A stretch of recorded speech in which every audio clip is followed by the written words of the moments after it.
Young master. A soft voice kept calling near his ear. Chen Xi felt as if his head weighed 1,000 jin. He struggled to open his eyes, his thoughts still muddled. If I'd known, I wouldn't have drunk that much. 3 days later, Chen Xi finally sorted out his situation.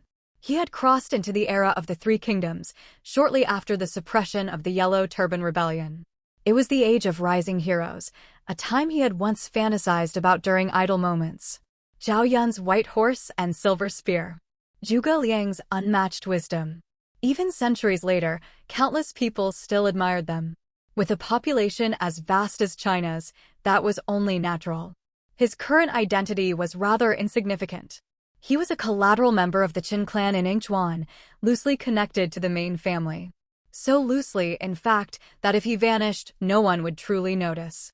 His household consisted of only an old housekeeper and a single maid. One person eating, the whole family not going hungry. A fitting description. What left Chen Xi speechless was the housekeeper. The old man casually practiced with a sword in the courtyard, movements airtight and fluid, as if not even a drop of water could pass through his defense. Were people of this era really this strong? Was history actually accurate? Could ancient physiques truly surpass modern humans by such a margin? Chen Xi found it hard to accept. Young Master Chen, are you feeling better lately? An elderly man dressed like a physician leaned in, smiling warmly. I feel much better, Chen Xi replied at once, hastily offering a respectful salute. In this era, even minor illnesses could be fatal. Judging by how serious his condition had been, the fact that he survived at all was remarkable. Your complexion has improved, the old physician said with a nod. You should continue practicing breathing exercises. Since you're recovering well, I won't stay any longer. Old sir, Chen Xi called out. Before the words had even faded, the housekeeper was already leading over a horse, moving with astonishing speed. Old sir, you seem pressed for time. Please accept this horse for your journey, Chen Xi said, pressing the reins into the old man's hands. I hope you won't refuse. Truth be told, Chen Xi didn't even know the physician's name. The man had never offered it, and Chen Xi had never asked. The old man studied him for a moment, then nodded and accepted the horse. He truly was in a hurry, and having one would make things much easier.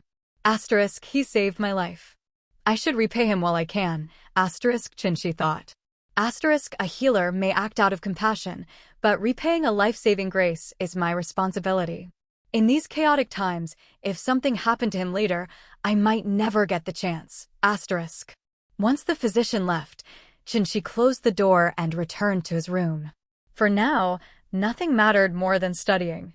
Although he had inherited memories from the original Chen Xi, they were fragmented. To truly understand this world, he needed to relearn its writing, its records, its logic. Only after the door closed did the housekeeper speak. Young master, that horse was brought back from Bingzhou by your father. Isn't it a waste to give it away? It's fine, Chen Xi said calmly. I don't need it. Bring all the books from the study to my room. I need to go through them again. The horse was valuable, yes. But compared to a life-saving debt, it meant nothing. The Chen family had not always been poor. In fact, they had once been quite wealthy. But after his father, Chen Luo, passed away, Chen Xi fell gravely ill. The cost of medicine drained the family's resources, and internal disputes only worsened matters. A once prosperous household slowly declined.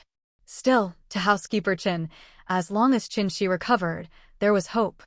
Most of the servants and songstresses had left during Chen Xi's illness. Now, the vast residence housed only the housekeeper and Chen Lan, a songstress who also served as a maid. Chen Xi didn't mind. Those who wanted to leave had left. The ones who stayed were the truly loyal. After his recovery, Chen Xi did not step outside the Chen residence for 3 full months. During that time, he completely absorbed everything the former Chen Xi had learned: calligraphy, chess, painting, and, more importantly, mental cultivation and formations. Only after organizing this knowledge did Chen Xi realize something unsettling. This late Eastern Han was not the one he remembered. History's outline was the same, but the world itself had changed. While reading records of the Chu, Han contention, one passage stood out. At Gaixia, Xiang Yu alone broke through 30,000 elite troops. Exhausted, he chose death over escape, unwilling to face the people of Jiangdong in disgrace. Even in death, the Overlord inspired such fear that no one dared approach his body. Chen Xi cross-checked the records again and came to a single conclusion. History had diverged 400 years ago. The turning point was a meteorite recorded as a divine stone that fell into the Central Plains during the Chu, Han era. This stone altered human physiques. In earlier ages, cultivating qi to strengthen the body was rare. Refining mental power to resonate with the world was even rarer. But after the divine stone fell, the rules changed. Almost anyone could cultivate qi. Mental refinement became far more accessible. As a result, warriors during the Chu, Han era grew terrifyingly strong.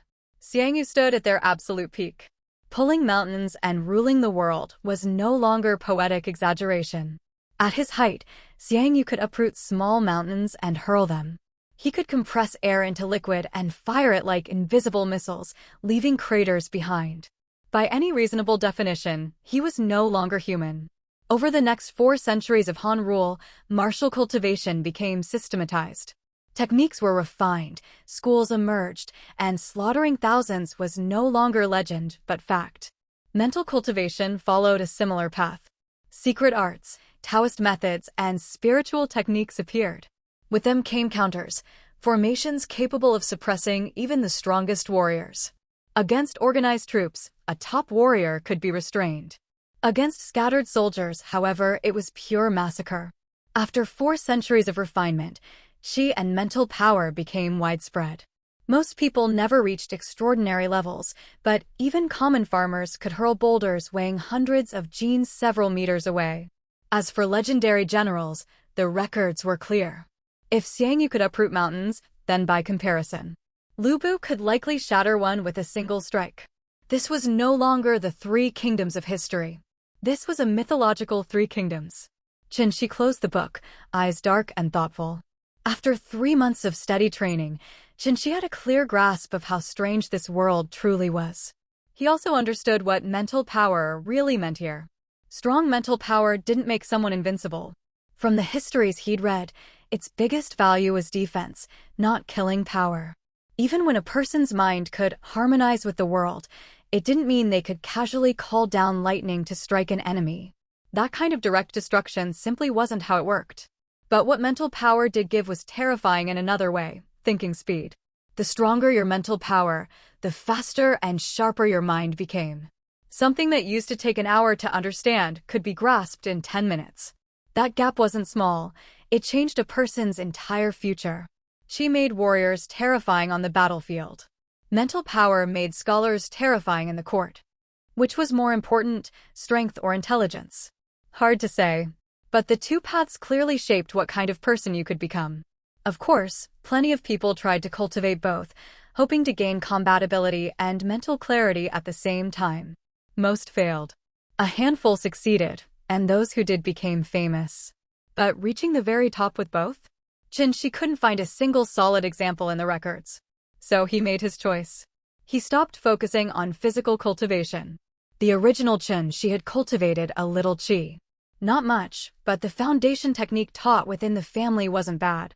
Now that he'd recovered, he could still toss large stones with that thin strand of qi. With some effort and battlefield experience, he might manage to become a centurion. But anything beyond that?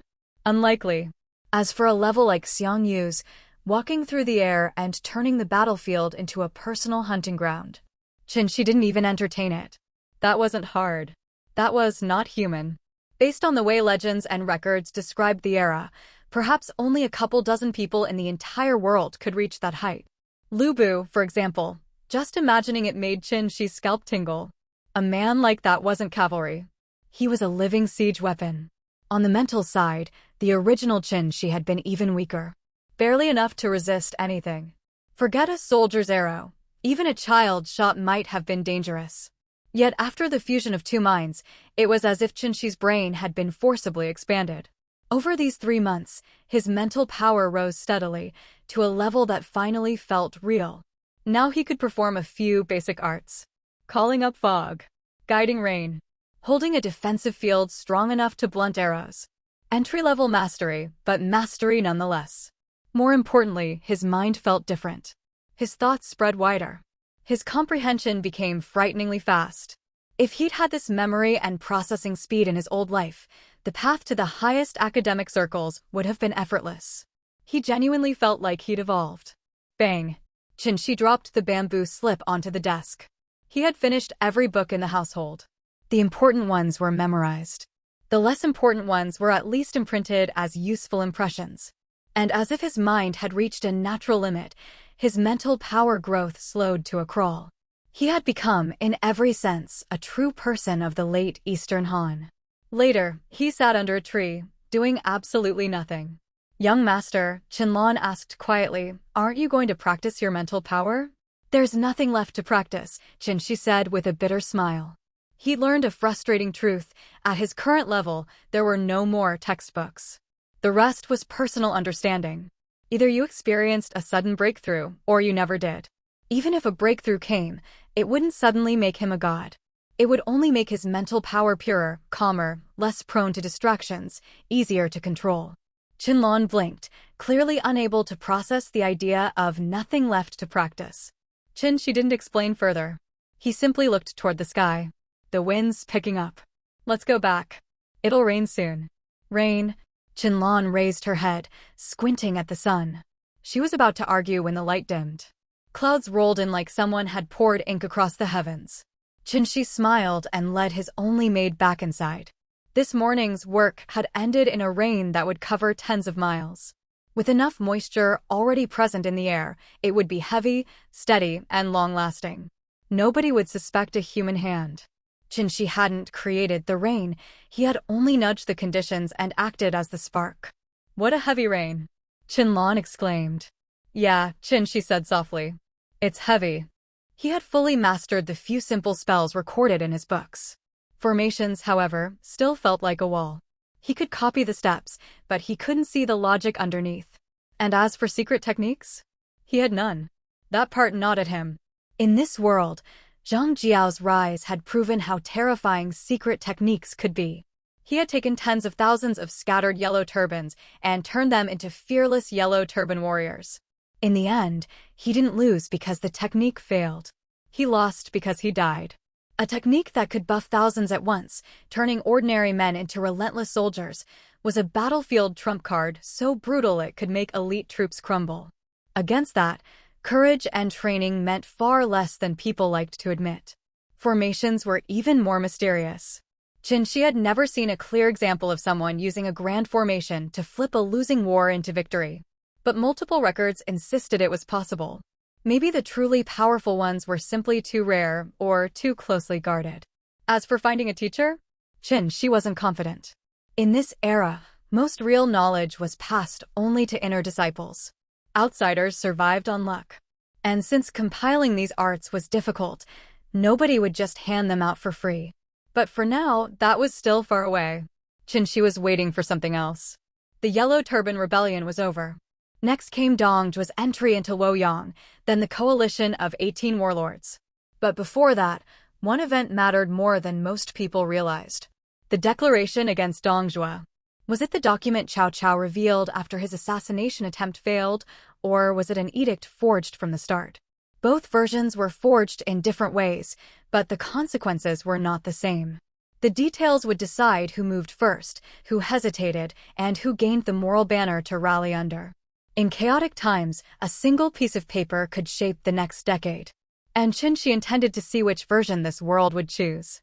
Hey everyone, I sincerely appreciate your support.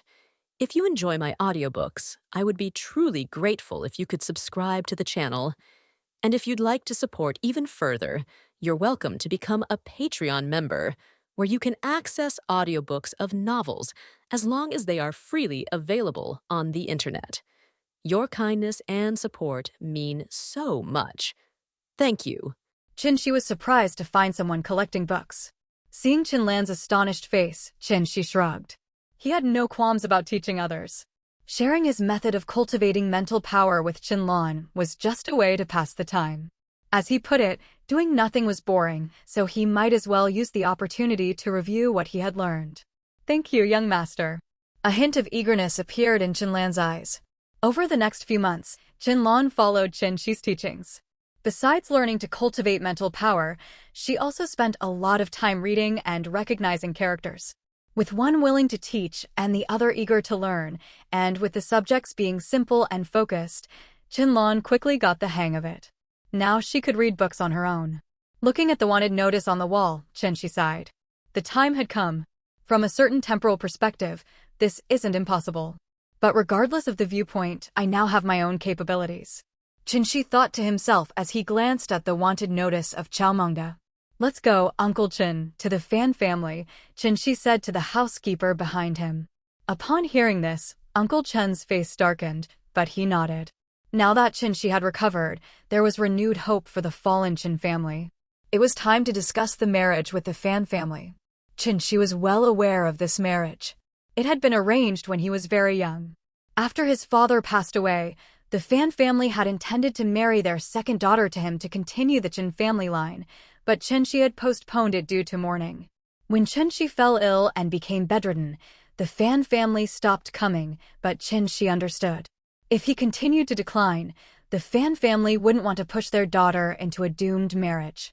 From the Fan family's perspective, they had already done their best for Chen Xi. They didn't break off the engagement when the Chen family fell into decline, and even considered fulfilling their promise when Chen Xi's father passed away. When Chen Xi fell ill, they stopped coming, fearing they were pushing their daughter into a miserable situation. For Uncle Chen, this was unforgivable.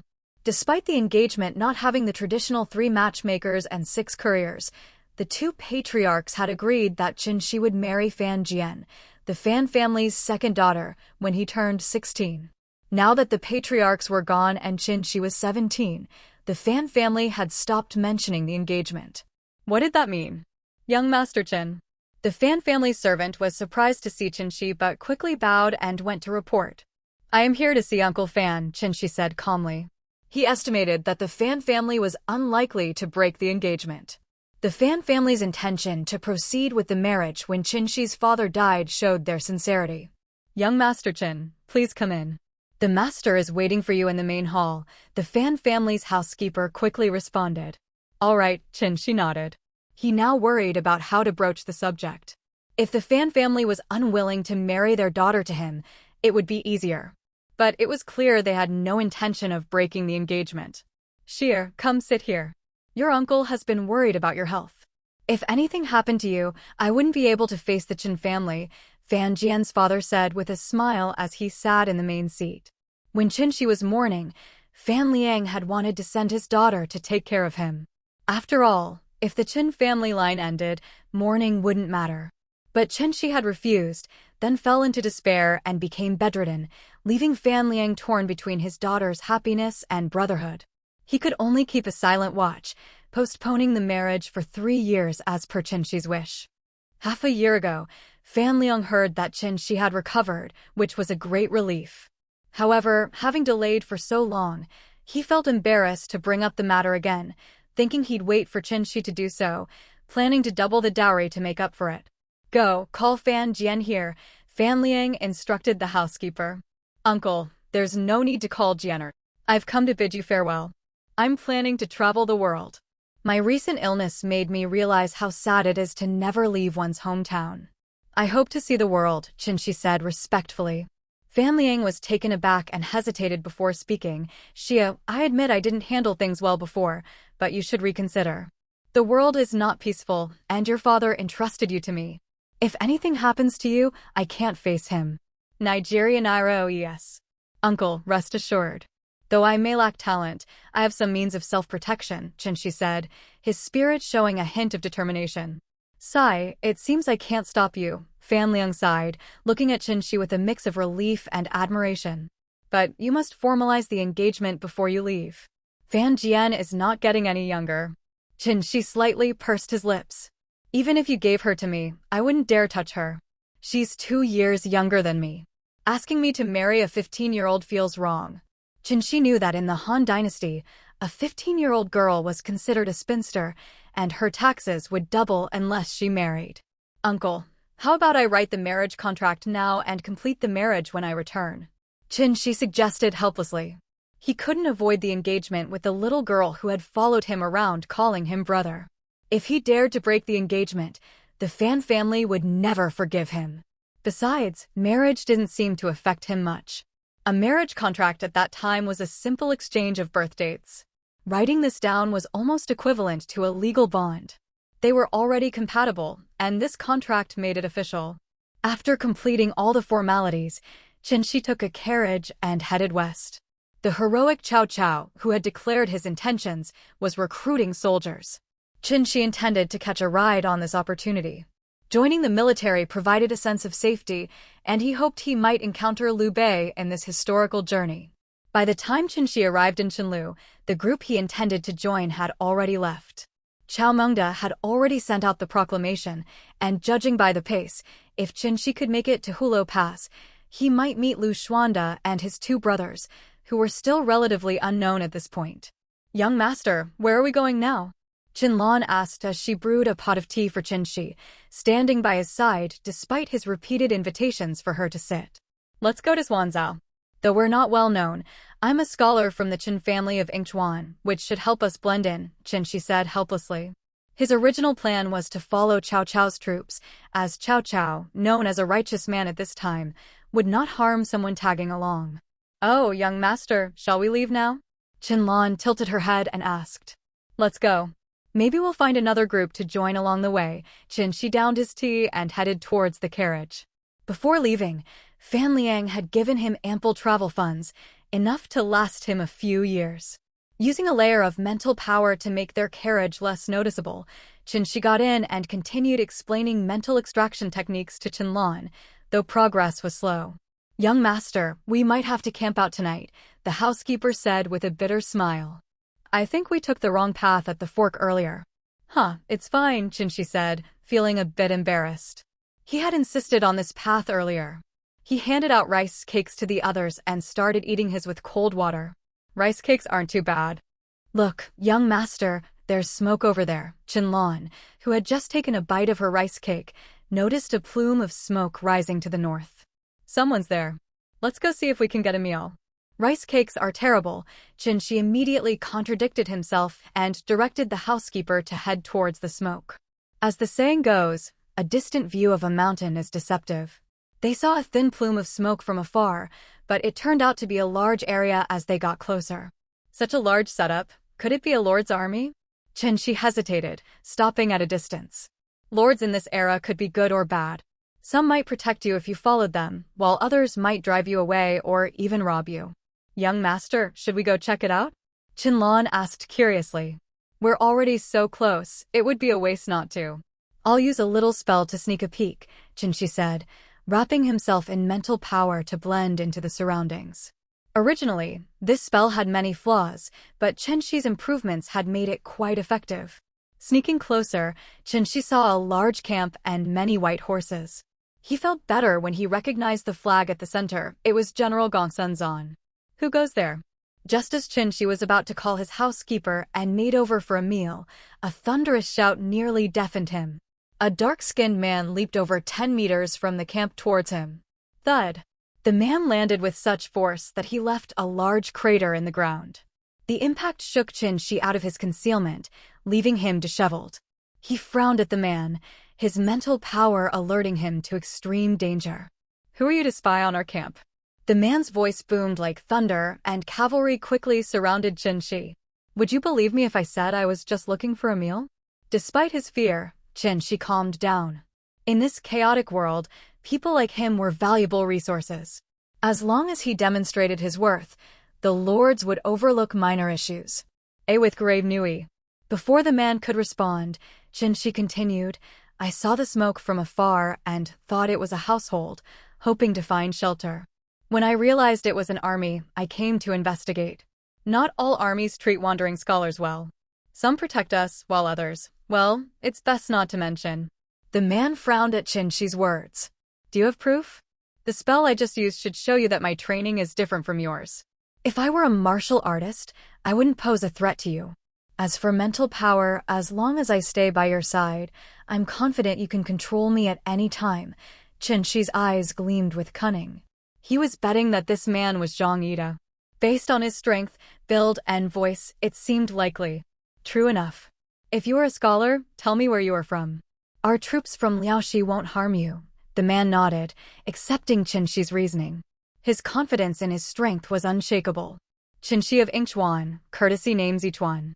I believe you are Zhang Ida. Chen Xi replied. You know me? The man was surprised, then pleased. He paid no attention to Chen Xi's mention of Yingchuan. Well, Chen Xi shrugged. Missing Cao Cao and meeting Liu Bei was a decent alternative. At this time, Gongsun Zan had not yet turned tyrannical and wouldn't mind a few followers. Third brother, I heard you caught a spy? Another voice came from behind Zhang Fei before he could speak further. Chen Xi saw a man of average appearance with large ears and long arms, accompanied by a red-faced man, clearly Guan Yu. Chen Xi sighed, realizing this world leaned more towards the romance of the three kingdoms. Scholar Chen Xi of Yingchuan greets Lord Xuanda. Chen Xi bowed to Liu Bei. No matter what, he was now in their hands and couldn't afford to offend them. Chen Xi clearly saw Liu Bei's surprise and couldn't help but smile inwardly. At this point in time, almost no one knew Liu Xuanda. He wasn't yet the imperial uncle or the king of Hanzhong. He was just a commoner, unknown to most. Since you're a scholar, is there anything you need help with before coming to my camp? Liu Bei asked with a hint of joy, offering Chen Xi an easy way out. I've been traveling for a long time. I saw smoke in the distance and hoped to find shelter for the night, not realizing it was the camp of your troops. Chen Xi responded smoothly, praising Liu Bei. Missing Cao Mengda's ride, but catching Liu Xuanda's wasn't too bad. Chen Xi understood Liu Bei's current situation well. Liu Bei was clearly mingling in Gongsun Zan's army to familiarize himself with the various warlords. He had no soldiers, no territory, no money, and no resources. Chen Xi guessed that Liu Bei might not yet have grand ambitions, as ambition grows with strength. Please, I am not worthy of being called a general, Liu Bei said with an embarrassed smile, though he was clearly pleased. I heard that Lord Mengda has issued a proclamation, calling all righteous men to join in the fight against the traitor Dong Zhuo. I want to witness this for myself. For me, traveling the world means meeting the various figures of the land, Chen Xi said with a smile. Liu Bei was somewhat baffled by Chen Xi's smooth talking.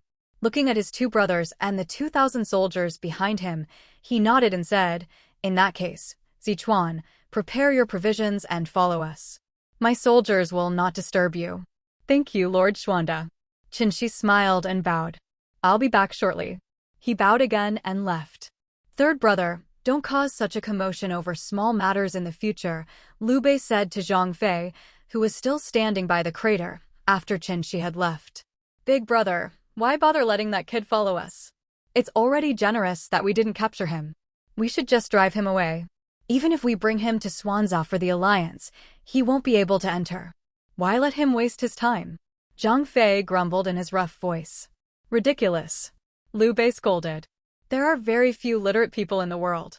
Why should we offend such people over trivial matters? I can read too. Zhang Fei mumbled, though his loud voice meant everyone heard it clearly. Ida, remember, we are relying on others now.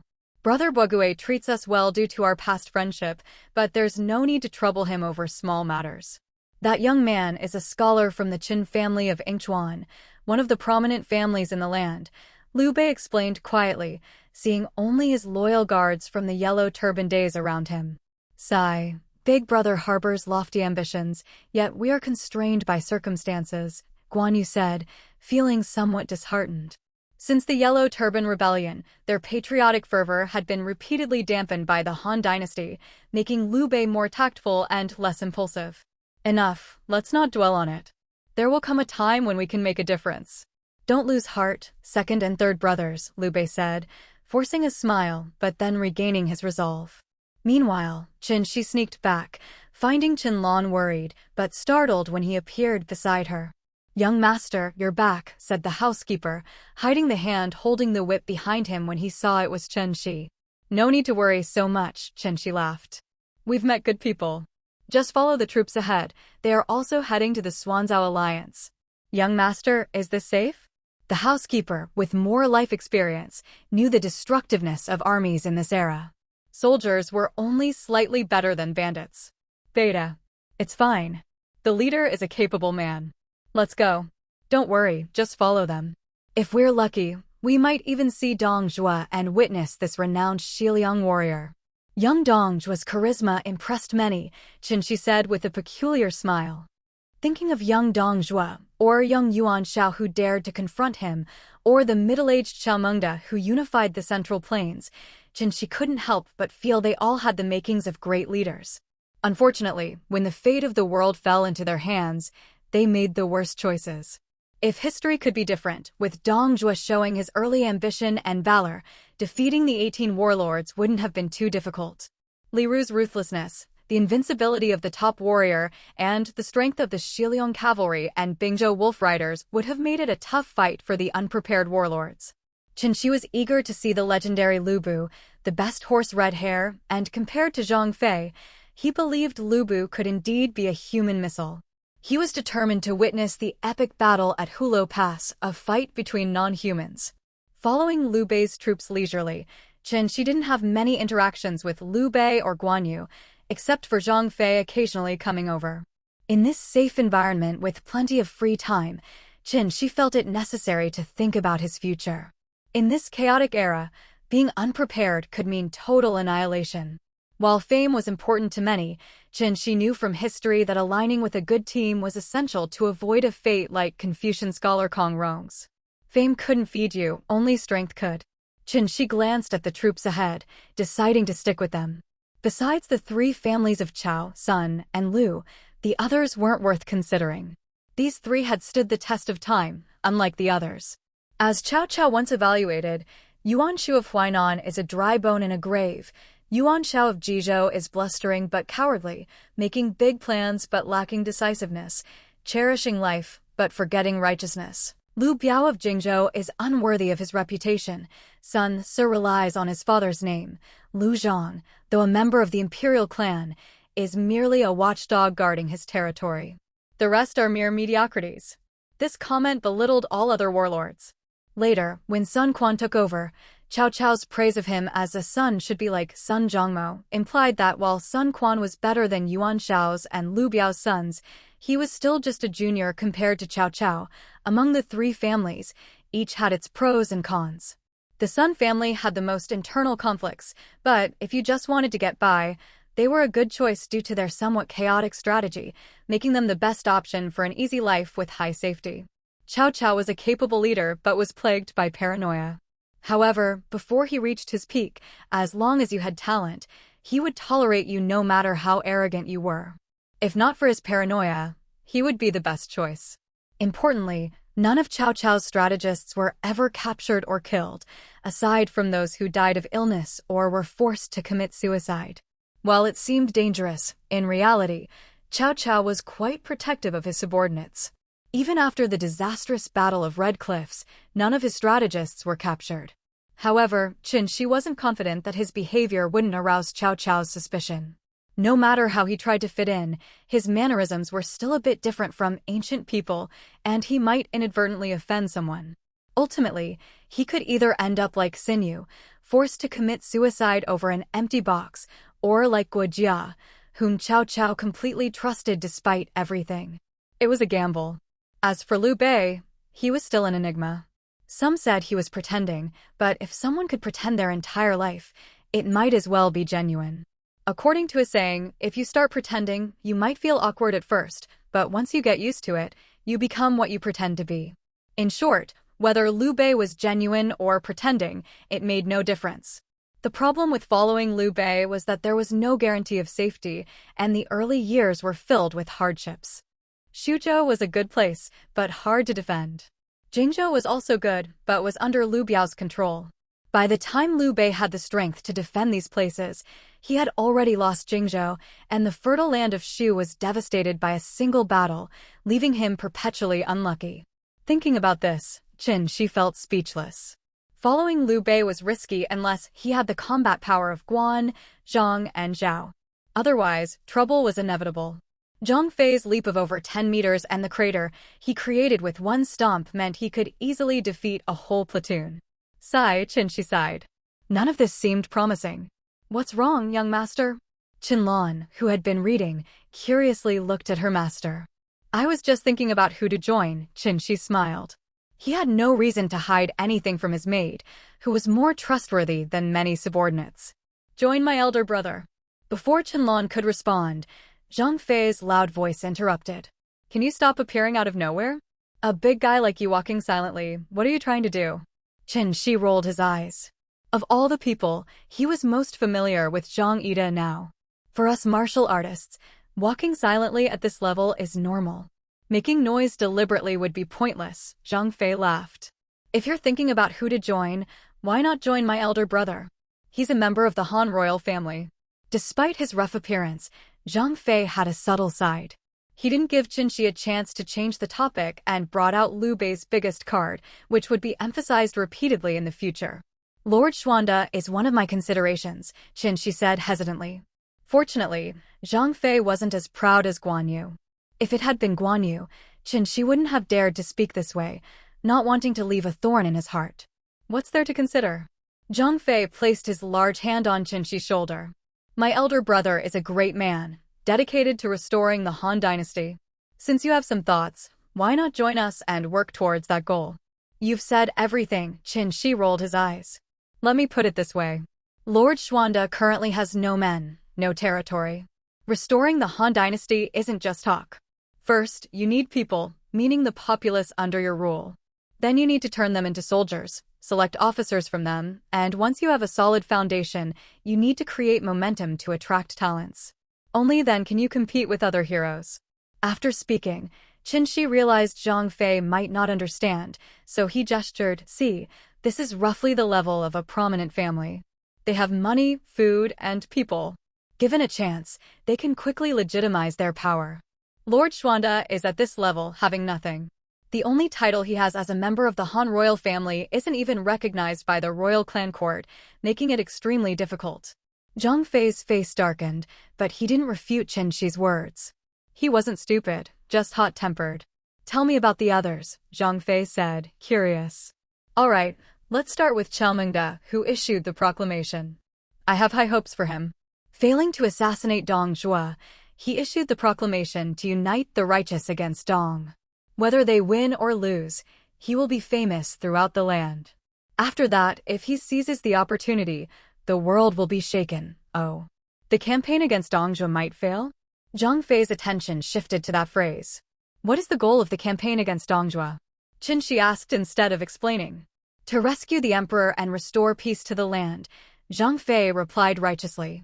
What if Dong Zhuo, when defeated, flees with the emperor? He wouldn't dare. Zhang Fei roared. Ask him if he dares. My ears are ringing. Your voice is too loud, Chen Xi said, rubbing his temples. Zhang Fei laughed awkwardly, but had a shadow of doubt in his heart. His instincts told him Chen Xi's prediction was likely. Moreover, an army without a leader is doomed. Who will command these many righteous warriors? Who will handle supplies and logistics? How will orders be unified? Chen Xi raised several questions. Most importantly, if they capture Luoyang and Dong Zhuo escapes with the emperor to Chang'an, what then? Should they pursue or not? Can their supplies support it? If pursuing causes harm to the emperor, who will take responsibility?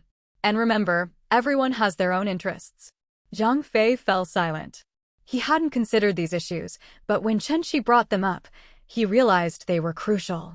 So, rescuing the emperor is impossible, Zhang Fei said, disheartened. Absolutely impossible.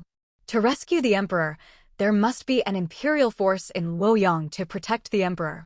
Second, the rescuing force must completely overpower Dong Zhuo's army to prevent them from acting desperately. We can do neither of these things, Chen Xi shrugged.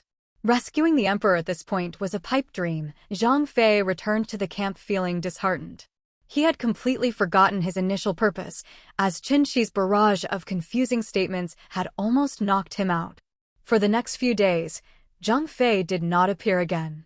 Chen Xi continued to ponder his future direction. To be honest, during Liu Bei's prime, if it weren't for Guan Yu's capture, it was uncertain who would have come out on top between Wei, Shu, and Wu. The war potential of the Shu kingdom wasn't a joke, especially in this abnormal historical context. Seeing Zhang Fei's capabilities, Chen Xi roughly understood the extent of the 5 tiger generals. The claim of being able to fight 10,000 enemies wasn't an exaggeration.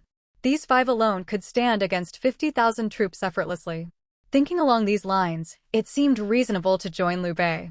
However, on second thought, it was notable that Liu Bei's significant advisors often met unfortunate ends. This was concerning. If he ended up like them, it would be a tragedy. After much deliberation, Chen Xi still couldn't make a decision and resolved to take things one step at a time. With this thought, Chen Xi began to think about how to mingle with the 18 warlords. However, Liu Bei couldn't help much in this regard. He wasn't considered one of the warlords at this time. Although he had a seat later on, it was clear he didn't have the same qualifications as the others. Only Gong Sunzan could help him get in, but Chen Xi had no connection with Gong Sunzan. While Chen Xi was contemplating his next move, Zhang Fei appeared again, staring at him silently with his big bull-like eyes until Chen Xi felt uncomfortable. Ida, we're pretty familiar with each other now. Just say what you want directly, and I'll help you if I can, Chen Xi said, feeling uneasy. My elder brother wants to see you. Great. I was just thinking about how to get into the main camp. This will save me some trouble, Chen Xi replied, rolling his eyes. It was clear that Zhang Fei's recent gloomy demeanor had been noticed by Liu Bei, who then managed to extract Chen Xi's words and wanted to recruit him. Dragged by Zhang Fei, Chen Xi was brought to the main tent. Guan Yu sat at the left-hand seat of honor.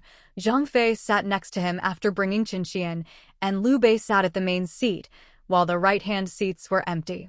Greetings, Lord Xuanda. Chen Xi cupped his hands in salute. Have a seat. In private meetings, there's no need for such formalities. Zichuan, how have you been lately? We're about to reach Xuanzhou, where already over 10 warlords have gathered, forming an impressive coalition stretching for miles, Liu Bei said, explaining the situation to Chen Xi with a smile. Once we enter Xuanzhou, you should be cautious. I understand you wish to meet various heroes, but you should consider the current chaos. Chen Xi felt a bit helpless. Adding 1 or 2 people among 2,000 was unnoticeable, and among tens of thousands, he would be even more invisible. However, Liu Bei's words were worth considering, and his implications were clear. Please, Lord Xuanda, offer your advice, Chen Xi said reluctantly.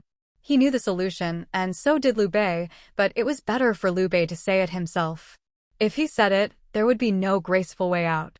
General Gongsun happens to be in need of a secretary. With your talents, Zichuan, you would certainly be suitable, Liu Bei said with a smile. Sigh, thank you, Lord Xuanda, for your kindness. I am deeply grateful and willing to serve as the army's secretary, Chen Xi sighed, knowing that his remaining 2 companions would also have arrangements. Although women were generally not allowed in the army, it was common for warlords to have singers and courtesans during their campaigns. As long as they were cautious, it wouldn't be a serious issue. Thus, Chen Xi became an honorable secretary under Liu Bei. To be honest, he never even met Gong Sunzan.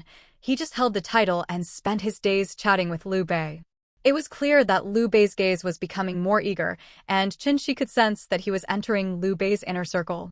At this time, Liu Bei didn't even have Jianyong with him. From Chen Xi's understanding of the Three Kingdoms period, predicting future events wasn't a guess, it was a certainty. Knowing the outcomes and the characters' personalities allowed him to convince Liu Bei with ease. Even Zhuge Liang would be impressed by Chen Xi's grand scheme analysis. Liu Bei was now in a state of amazement, stunned by Chen Xi's detailed and logical analysis of the future. Liu Bei couldn't help but believe it, Chen Xi was a genius. No. Details were important, but a long-term vision was crucial. With Chen Xi's analysis of the grand scheme, Liu Bei realized the importance of having a strategist. With Chen Xi's insights into the future, although he hadn't detailed specific actions, Liu Bei now had a direction and could see the potential to rise as a warlord within a few years. However, Liu Bei was disappointed that Chen Xi didn't seem to understand his hints. Liu Bei thought Chen Xi was subtly offering his insights as thanks for being brought to Xuanzhou, seeing it as fair compensation for providing a strategy that could establish him as a warlord within a few years. But compared to having a strategist, what was a single strategy worth? To Liu Bei, Chen Xi was incredibly important. With his guidance, the path to restoring the Han dynasty was no longer obscure. A clear road lay ahead. Yet, whenever Liu Bei hinted at recruiting him, Chen Xi played dumb. Did he really not understand? Liu Bei didn't believe it. Someone so smart couldn't possibly miss the hints. Chen Xi, on the other hand, genuinely didn't understand Liu Bei's intentions. He just enjoyed chatting with Liu Bei about the future. Whenever Liu Bei steered the conversation towards future scenarios, Chen Xi didn't mind using Romance of the Three Kingdoms or Records of the Three Kingdoms to dazzle him. As for recruitment, Chen Xi truly didn't notice. Perhaps Liu Bei's hints were too subtle, or maybe Chen Xi was too engrossed in discussing future trends to pay attention to subtle cues. Gong Sunzan arrived relatively late. 5 days after Liu Bei and his group arrived, the 18 warlords had all gathered. Gong Sunzan proved to be a good brother. Despite being somewhat straightforward, he treated Liu Bei well. First, he brought Liu Bei to the Warlords Alliance, allowing him to show his face. Then, worried that Liu Bei, having no soldiers, would be embarrassed, he left his original 2,000 troops with Liu Bei for appearances, including over 300 cavalry. Only a wealthy native of Liaoxi like Gong Sunzan wouldn't care about these horses. Other warlords would have been more calculative, as horses were extremely valuable strategic resources in this era. General Gong Sun is very generous to Lord Xuanda, Chen Xi remarked with a smile. It seems General Gong Sun wants Lord Xuanda to make an impression in front of the other righteous warriors. 300 cavalry and 2,000 infantry make a considerable small force. Xuanda feels unworthy of such kindness, Liu Bei sighed. Gong Sunzan's generosity left him feeling at a loss. Just don't forget your old brothers when you succeed in the future, Chen Xi joked. Thinking of the future rescue of Xuzhou, although Gong Sunzan might not be optimistic about it, he still provided Liu Bei with 5,000 infantry and cavalry, and even sent Zhao Yun to assist. It was unlikely that Gong Sunzan was unaware of Zhao Yun's admiration for Liu Bei, yet he still supported them wholeheartedly, showing his unwavering loyalty to his recognized comrades. If I ever achieve success, I will never forget, Liu Bei said earnestly, looking at Chen Xi, who finally realized that Liu Bei's words were not just for Gong Sunzan's ears. Ha ha, you'll succeed soon enough, Chen Xi said, turning his head slightly awkwardly. He still wanted to see Cao Cao, Sun Jian, and Yuan Shao, so he couldn't give an immediate answer. Seeing Chen Xi turn away, Liu Bei felt a bit disappointed but quickly recovered. As long as Chen Xi was by his side, there would be opportunities to win him over. The next day, the alliance officially began. Liu Bei, representing a small force, appeared at the meeting behind Gong Sunzan, giving Chen Xi the chance to mix in. Let's talk about the identities of the 18 warlords. First, the rear general and governor of Nanyang, Yuan Shu, styled Gonglu, who befriended the wealthy and powerful and was known for his connections. Second, the inspector of Jizhou, Han Fu, styled Wenjie, who was versed in various philosophies and the 9 classics. Third, the inspector of Yuzhou, Kongzhou, styled Gongshu, who was eloquent and knowledgeable. Fourth, the inspector of Yenzhou, Liu Dai, styled Gongshan, known for his filial piety, kindness, and humility. Fifth, the governor of Heniai, Wang Quang, styled Gongjie, who was generous and extravagant. Sixth, the governor of Qinlu, Zhang Miao, styled Mingjue, who was charitable and ambitious. Seventh, the governor of Dongjun, Xiao Mao, styled Dian Wei, who was kind and intelligent. Eighth, the governor of Shanong, Yuan Yi, styled Boy, who was honest and cultured. Ninth, the chancellor of Jibei, Bao Xian, styled Yunqing, who was resourceful and skilled in both civil and military affairs. 10th, the governor of Beihai, Kong Rong, styled Wenju, known for his hospitality and respect for scholars. 11th, the governor of Guangling, Zhang Chao, styled Menggao, who was skilled in martial arts and had a commanding presence. 12th, the inspector of Xuzhou, Tao Qian, styled Gongzu, who was benevolent and virtuous. 13th, the governor of Xiliang, Ma Teng, styled Shouqing, who was renowned among the Chang and Hu peoples. 14th, the inspector of Yuzhou, Gong Sunzan, styled Bogue, who had a commanding presence and a powerful voice. 15th, the governor of Shandong, Zhang Yang, styled Jisheng, who was adaptable and brave. 16th, the Marquis of Wuqing and governor of Changsha, Sun Jian, styled Wentai, who was exceptionally brave. 17th, the Marquis of Qixiang and governor of Bohai, Yuan Shao, styled Benchu, from a family of high officials for 4 generations. Adding Cao Cao's own force, there were 18 warlords in total. Each warlord's force ranged from tens of thousands to a few thousand. Cao Cao and Liu Bei's forces were among the smaller ones, with 2,000 to 3,000 each. However, as the initiator, Cao Cao naturally had a seat, while Liu Bei's inclusion depended on luck. B. Fortunately, during a casual conversation between Cao Cao and Liu Bei, Chen Xi mentioned Liu Bei's identity as a member of the Han royal family. This important information allowed Liu Bei, with his 2,000 men, to be recognized and included among the warlords. As the discussions began, Cao Cao voluntarily gave up the position of leader, leaving the two Yuan brothers from a family of high officials to vie for it. After Cao Cao's gesture of goodwill, the heroic and imposing Yuan Shao smoothly took the position of leader, while Yuan Shu was assigned to oversee supplies. Liu Bei, now officially among the warlords, found himself sitting beside Tao Qian and Kong Rong, both of whom were interested in Liu Bei's royal lineage. They quickly engaged in a friendly conversation. Chen Xi, Guan Yu, and Zhang Fei sat behind Liu Bei. This time, history took a different turn, with Guan Yu and Zhang Fei also having seats. As a legitimate warlord, even a small one, Liu Bei's entourage had a place, and this provided a protective layer. With this protection, if Hua Xiong caused trouble later and Guan Yu stepped up to challenge him, Yuan Shu wouldn't dare to offend Liu Bei by belittling Guan Yu. Offending Guan Yu would mean offending everyone present. Even if Yuan Shu was foolish, he wouldn't be that reckless. Second brother, sit here. Remember, you're a general under Lord Xuanda, not just any soldier, Chen Xi began to advise Guan Yu. With Liu Bei now considered a legitimate warlord, presenting a formidable front was crucial. Numbers didn't matter as long as their strength was undeniable. Guan Yu, startled, stroked his long beard and looked at Chen Xi with slightly opened eyes. Zichuan, to be honest, I don't understand the situation. How did we end up sitting here? Because we are part of the Loyalist army. General Gongsun provided an opportunity, and we took it. With Lord Xuanda's royal lineage, as long as we prove our worth, everyone will acknowledge our legitimacy, Chen Xi explained with a smile. He hadn't expected the seemingly proud Guan Yu to be so easy to talk to. Chen Xi didn't know that Guan Yu's aloofness stemmed from his poor communication skills and stern demeanor, which made him seem cold. However, if he was familiar with someone and recognized their abilities, he was easy to get along with. Can we really do that? Zhang Fei and Guan Yu both looked surprised. Yes, we can.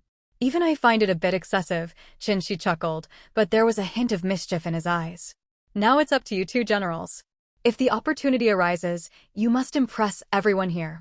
Your strength and Lord Xuanda's status complement each other. Your performance now will influence Lord Xuanda's future position. Position? Guan Yu asked, puzzled. Yes, the effort and visibility we put in during this campaign will determine how Dong Zhuo views the loyalist forces. After Dong Zhuo's defeat, he will try to divide the warlords using the emperor. If Lord Xuanda catches his eye, he will become a pawn in Dong Zhuo's strategy, gaining official positions and territory. This foundation is crucial for future development. If you don't want to be under others' control for decades, unable to achieve great things, you must give your best effort now, Chen Xi explained seriously to Guan Yu and Zhang Fei. This was Chen Xi's analysis. The campaign against Dong Zhuo was a critical opportunity for the warlords to rise. Whether it was Cao Cao, Sun Jian, or Yuan Shao, they all gained what they sought from this campaign. If Liu Bei could catch Dong Zhuo's attention during this campaign and be used as a pawn to divide the warlords, the gap between Liu Bei and the others would instantly narrow. With the royal lineage as a shield, who could say who would come out on top? Seeing Guan Yu and Zhang Fei eagerly preparing for battle, Chen Xi rubbed his chin, realizing he needed to refine his plans. The campaign against Dong Zhuo by the 18 warlords offered many opportunities for gaining fame, profit, or both, each critically important. February 190 AD was still quite cold. Sitting on the ground, even with a brazier, Chen Xi shivered slightly, unlike Guan Yu and Zhang Fei, whose physical prowess and qi made them almost inhuman, able to withstand even Siberian conditions. Soon, roasted meat and other dishes were served, accompanied by music and dance performances. After everyone had eaten and enjoyed the entertainment, Yuan Shao led the discussion on how to deal with Dong Zhuo. Most believed that victory in this campaign was certain. First, Cao Cao proposed dividing the forces into 5 groups, one to attack Sisui Pass, one to feint at Hulou Pass to draw enemy forces, one to flank Luoyang, one to cut off the route between Hanggu Pass and Luoyang. and the last to sever the retreat at Xingyang. This plan would utilize their numerical superiority to its fullest, ensuring that even if Dong Zhuo wasn't killed, he would be severely crippled. Unfortunately, this proposal was rejected. Yuan Shao then proposed a direct assault on Dong Zhuo at Hurled Pass, without any deception, crushing him outright. To Chen Xi, Yuan Shao's plan was also quite good. If everyone gave their all, it was more direct, effective, and simpler than Cao Cao's plan. This showed that Yuan Shao wasn't a fool at this time. The group quickly agreed to his proposal after brief consideration. Chen Xi believed Yuan Shao's approach was to use force to intimidate others. It worked well because he held the initiative. He wanted a decisive battle at Hurled Pass, so Dong Zhuo had no choice but to comply, putting everything on the line in one decisive battle. However, Yuan Shao overlooked, or perhaps intentionally ignored, the selfish motives of the other warlords. He likely hoped they would exhaust each other at Hurled Pass, weakening his future rivals. For Yuan Shao, this strategy was beneficial and simple. If they lost, it would be blamed on the lack of effort. Given their numerical advantage, they should win if everyone tried their best. If they won, Yuan Shao would be praised for his excellent command. Either way, his position would be strengthened. With the major strategy settled and Sun Jian assigned the vanguard role to scout ahead, the other warlords leisurely moved towards Hurled Pass. Speed wasn't crucial for this battle. In Luoyang, Dong Zhuo had already received the news. After a session of berating his subordinates, he calmed down and summoned his generals to plan a counterattack against the intruding forces from the east. Seated high on his couch, Dong Zhuo looked at his formidable generals, feeling reassured. The eastern rabble has gathered an army of 50,000 to challenge us. What do you all think?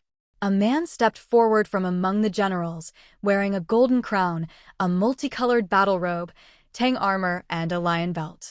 His angular cheeks displayed an overwhelming sense of dominance. It was the flying general, Lu Bu.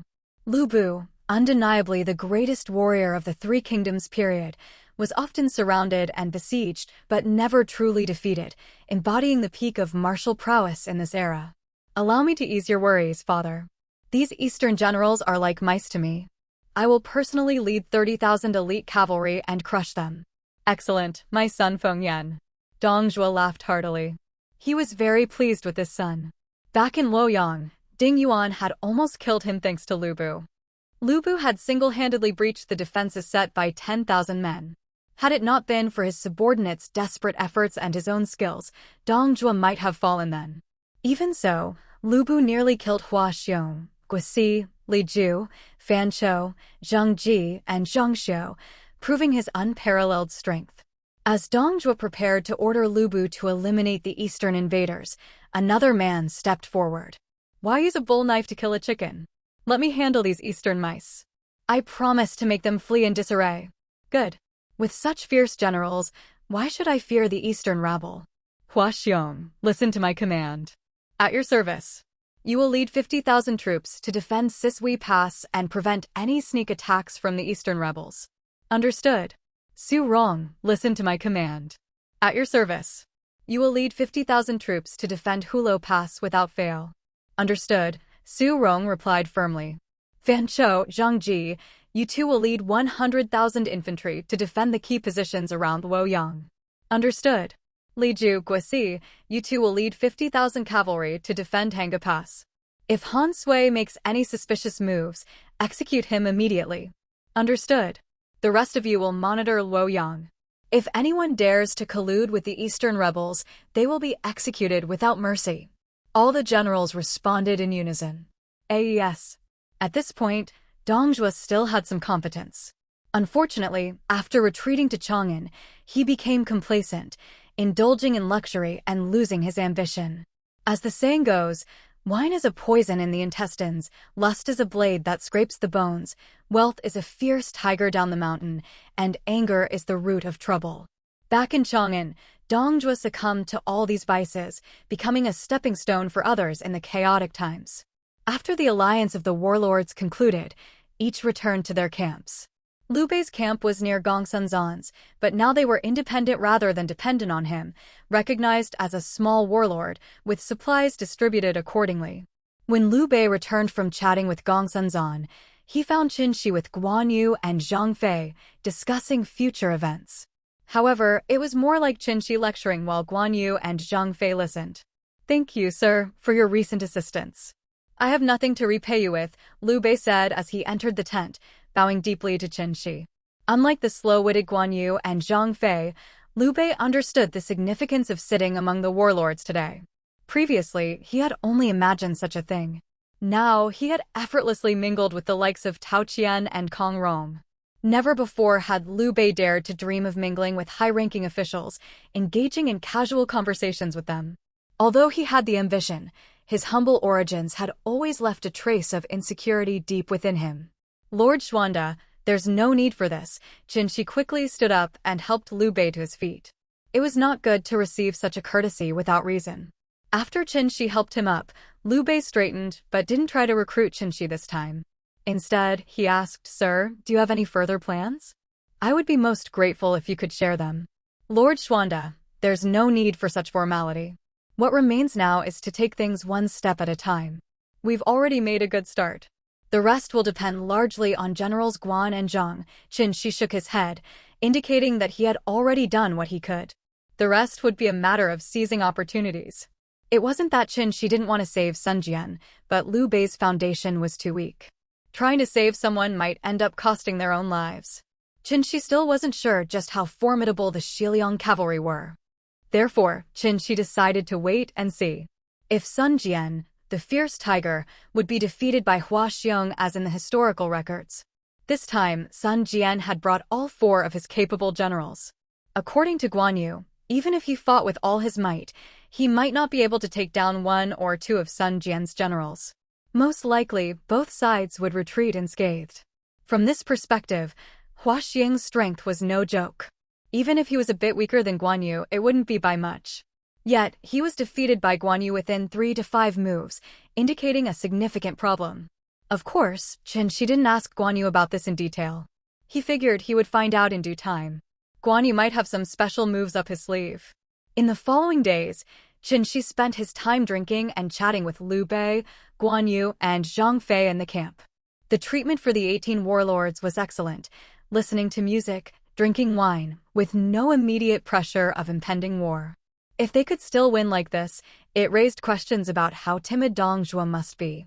As they were about to leave, a drunken Chen Xi said to Liu Bei, "When the Marquis of Wuqing returns, make sure to hold him back and stop him from being reckless. Otherwise, something serious might happen." Liu Bei didn't pay much attention to this, mainly because he didn't understand what it meant. They all continued their daily routine of eating, drinking, and chatting, praising each other, enjoying themselves thoroughly. When a blood-soaked Sun Jian burst into the main tent, Yuan Shao and the others were drinking. Sun Jian's eyes were red with rage as he glared at Yuan Shu, drew his sword, and shouted, "Yuan Shu, prepare to die." Yuan Shu had been feeling pleased with himself for successfully undermining Sun Jian, but seeing Sun Jian charging at him with a sword made him panic. He quickly dodged behind Yuan Shao like a frightened rabbit. "Restrain him." Yuan Shao was displeased. He hadn't expected Sun Jian to be so unreasonable. After all, they were all dignified figures. It was disgraceful to draw weapons over such matters. Everyone was embarrassed. A large group of soldiers and generals rushed forward to restrain Sun Jian and take him into custody. "Marquis of Wuqing, what is the meaning of this?" Yuan Shao asked. "Ask Yuan Shu," Sun Jian said, gritting his teeth. "Yuan Shu cut off my supplies. My army hasn't eaten for days and was successfully ambushed by Hua Xiong. We suffered heavy losses, and my brother Zuma was killed. Yuan Shu, prepare to die." Calm down, let's talk this over," Cao Cao and Liu Bei quickly intervened. Liu Bei was particularly shocked by Chen Xi's drunken warning from the other night. It was as if he had known this would happen, indicating that Chen Xi was truly talented. Sun Jian, growing more enraged, struggled fiercely against his captors, nearly breaking free to attack Yuan Shu. Yuan Shao, seeing the situation deteriorate, signaled the others to restrain Sun Jian more securely. "Yuan Shu." Yuan Shao's face darkened. He didn't want to deal with this mess, but as the leader, he had to mediate. He gave Yuan Shu a stern look, silently urging him to explain. I had no idea." Yuan Shu denied everything. Sun Jian grew even more furious. You were in charge of supplies. How could you not know? No matter what, you can't deny responsibility. Yuan Shu realized he was in serious trouble. He had intended only to weaken Sun Jian's troops, not to kill Zhu Mao. This turn of events had even shocked Yuan Shu. Zhu Mao, one of Sun Jian's top generals, had been close to him, and his death was a significant blow. Yuan Shu cursed Hua Xiong for his ruthlessness, but knew he had to provide an explanation. I've been unwell these past few days and left the management of supplies to my subordinates. It must have been their mistake. Marquis of Wuching, it's not my fault. Guards, execute the officer in charge of supplies. At his command, soldiers led by Ji Ling dragged the unfortunate supply officer out. Moments later, a scream was heard, signaling the execution. Sun Jian was stunned, pointing a blood-stained finger at Yuan Shu. You. Marquis of Wuching, please consider the bigger picture, Cao Cao urged. Everyone understood the situation. After Cao Cao spoke, they all looked at Sun Jian, who finally sighed in resignation. With over 50,000 troops, if we could unite, Dongzhuo wouldn't be a threat. Sigh, I take my leave, my lord. With that, Sun Jian turned and walked away without looking back. Cao Cao glared at Yuan Shu, thinking, this fool is not worth plotting with, and left as well. The banquet ended in discord. The others exchanged glances and also left. Lord Xuanda seems unhappy, Chen Xi said, lounging in the tent as Liu Bei entered with a sullen face. Sit, there's no need for formality between us, Liu Bei said, waving his hand and sighing. He briefly recounted the events in the main tent. Oh, so Yuan Shu did this, and Sun Jian was defeated. As expected, the real show is about to begin. The battle between the vanguards is over. It's time for us to take the stage against Dongzhuo. Hua Xiong will challenge us soon, Chen Xi said confidently. Second brother, it's up to you next. When Hua Xiong challenges us, observe him carefully before stepping up. If possible, capture him alive. If not, kill him. I won't disappoint, Guan Yu said, eyes slightly open, with an air of confidence. Lord Xuanda, your task is to act as a mediator, like Chao Mengda, resolving conflicts among the warlords. If necessary, involve Kong Rong and Tao Qian. The alliance is crucial. Only by defeating Dongzhuo can we hope to restore the Han dynasty, Chen Xi advised slyly. Despite their defeat, the allied forces in the camp maintained their usual routine of eating and drinking. Outwardly, they were cordial, but there was plenty of underhanded behavior behind the scenes. The coalition had arrived at Sisui Pass, and Sun Jian was waiting for the alliance to avenge his lieutenant, Zhu Mao. He had no intention of making another move himself. Having been deceived once, he was determined not to be fooled again. Liu Bei, Guan Yu, and Zhang Fei were also in the main tent, along with Chen Xi, who knew that the real show was about to begin. The coalition's rules were lax. As long as you were a strategist or general for a warlord, you could tag along. Chen Xi had even once followed Yuan Shao into a meeting without anyone noticing, likely being mistaken for one of Yuan Shao's advisors. Liu Bei had been visibly upset that time, but upon finding Chen Xi still in his own tent, he realized Chen Xi was just taking advantage of the situation to get a meal. Since then, Liu Bei made sure to bring Chen Xi along. Liu Bei's entourage was large, but Cao Cao's was even larger. Xiahou brothers, Cao Hong, Cao Ren, and Li Jin sat behind him, a whole row of Cao Cao's men. Other warlords had maybe 2 or 3 generals with them, and only a few named strategists were present in the entire tent. Over the past few days, Liu Bei had become more familiar with the others, gaining confidence and even joining in their boasting and banter without feeling out of place. His demeanor had grown more imposing, taking on the airs of a warlord.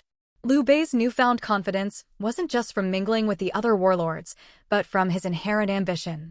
If he hadn't had this drive, he might still be making straw sandals.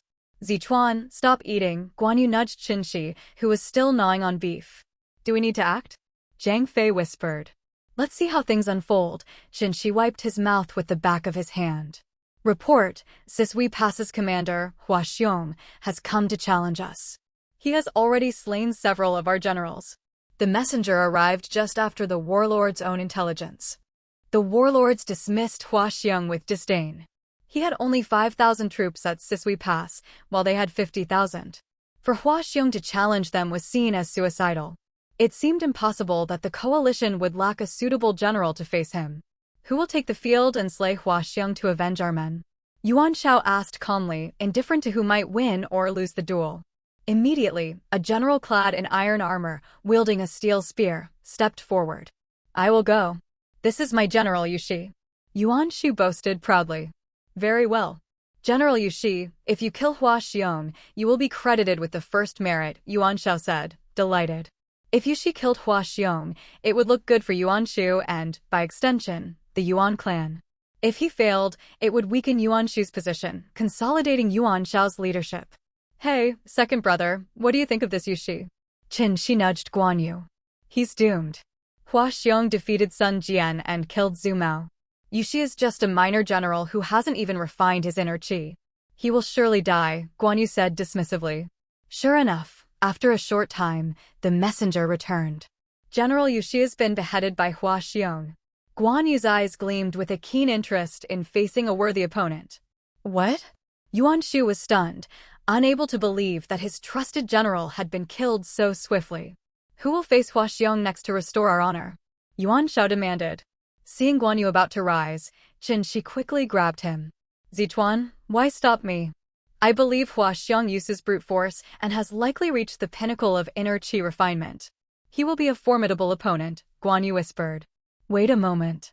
Huaxiang hasn't fully revealed his strength yet. Let's see what he's capable of first, Chen Xi advised, though surprised by Huaxiang's prowess. According to Guan Yu, a martial artist's progression started with refining their first qi, becoming a minor master. The next level was inner qi refinement, making them a significant master.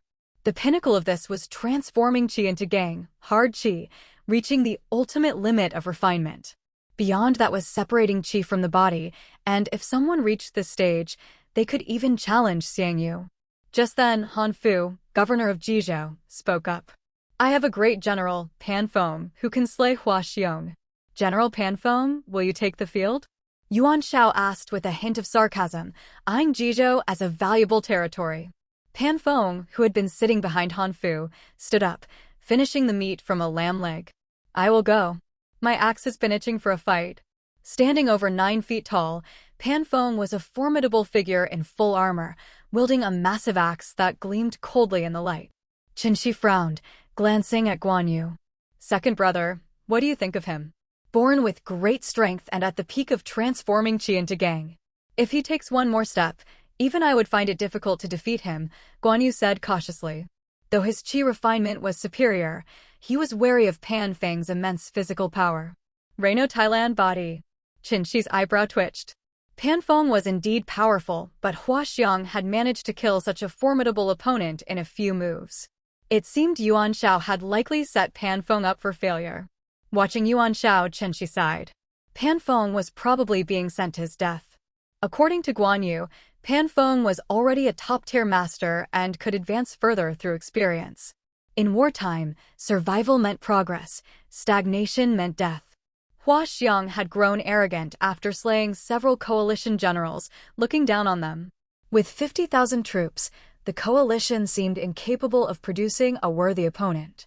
Sitting on his horse, Huaxiang stared at the coalition camp, sensing the barrier over his head weakening with his growing courage. He hoped to challenge Lu Bu again, even if only to experience that godlike power.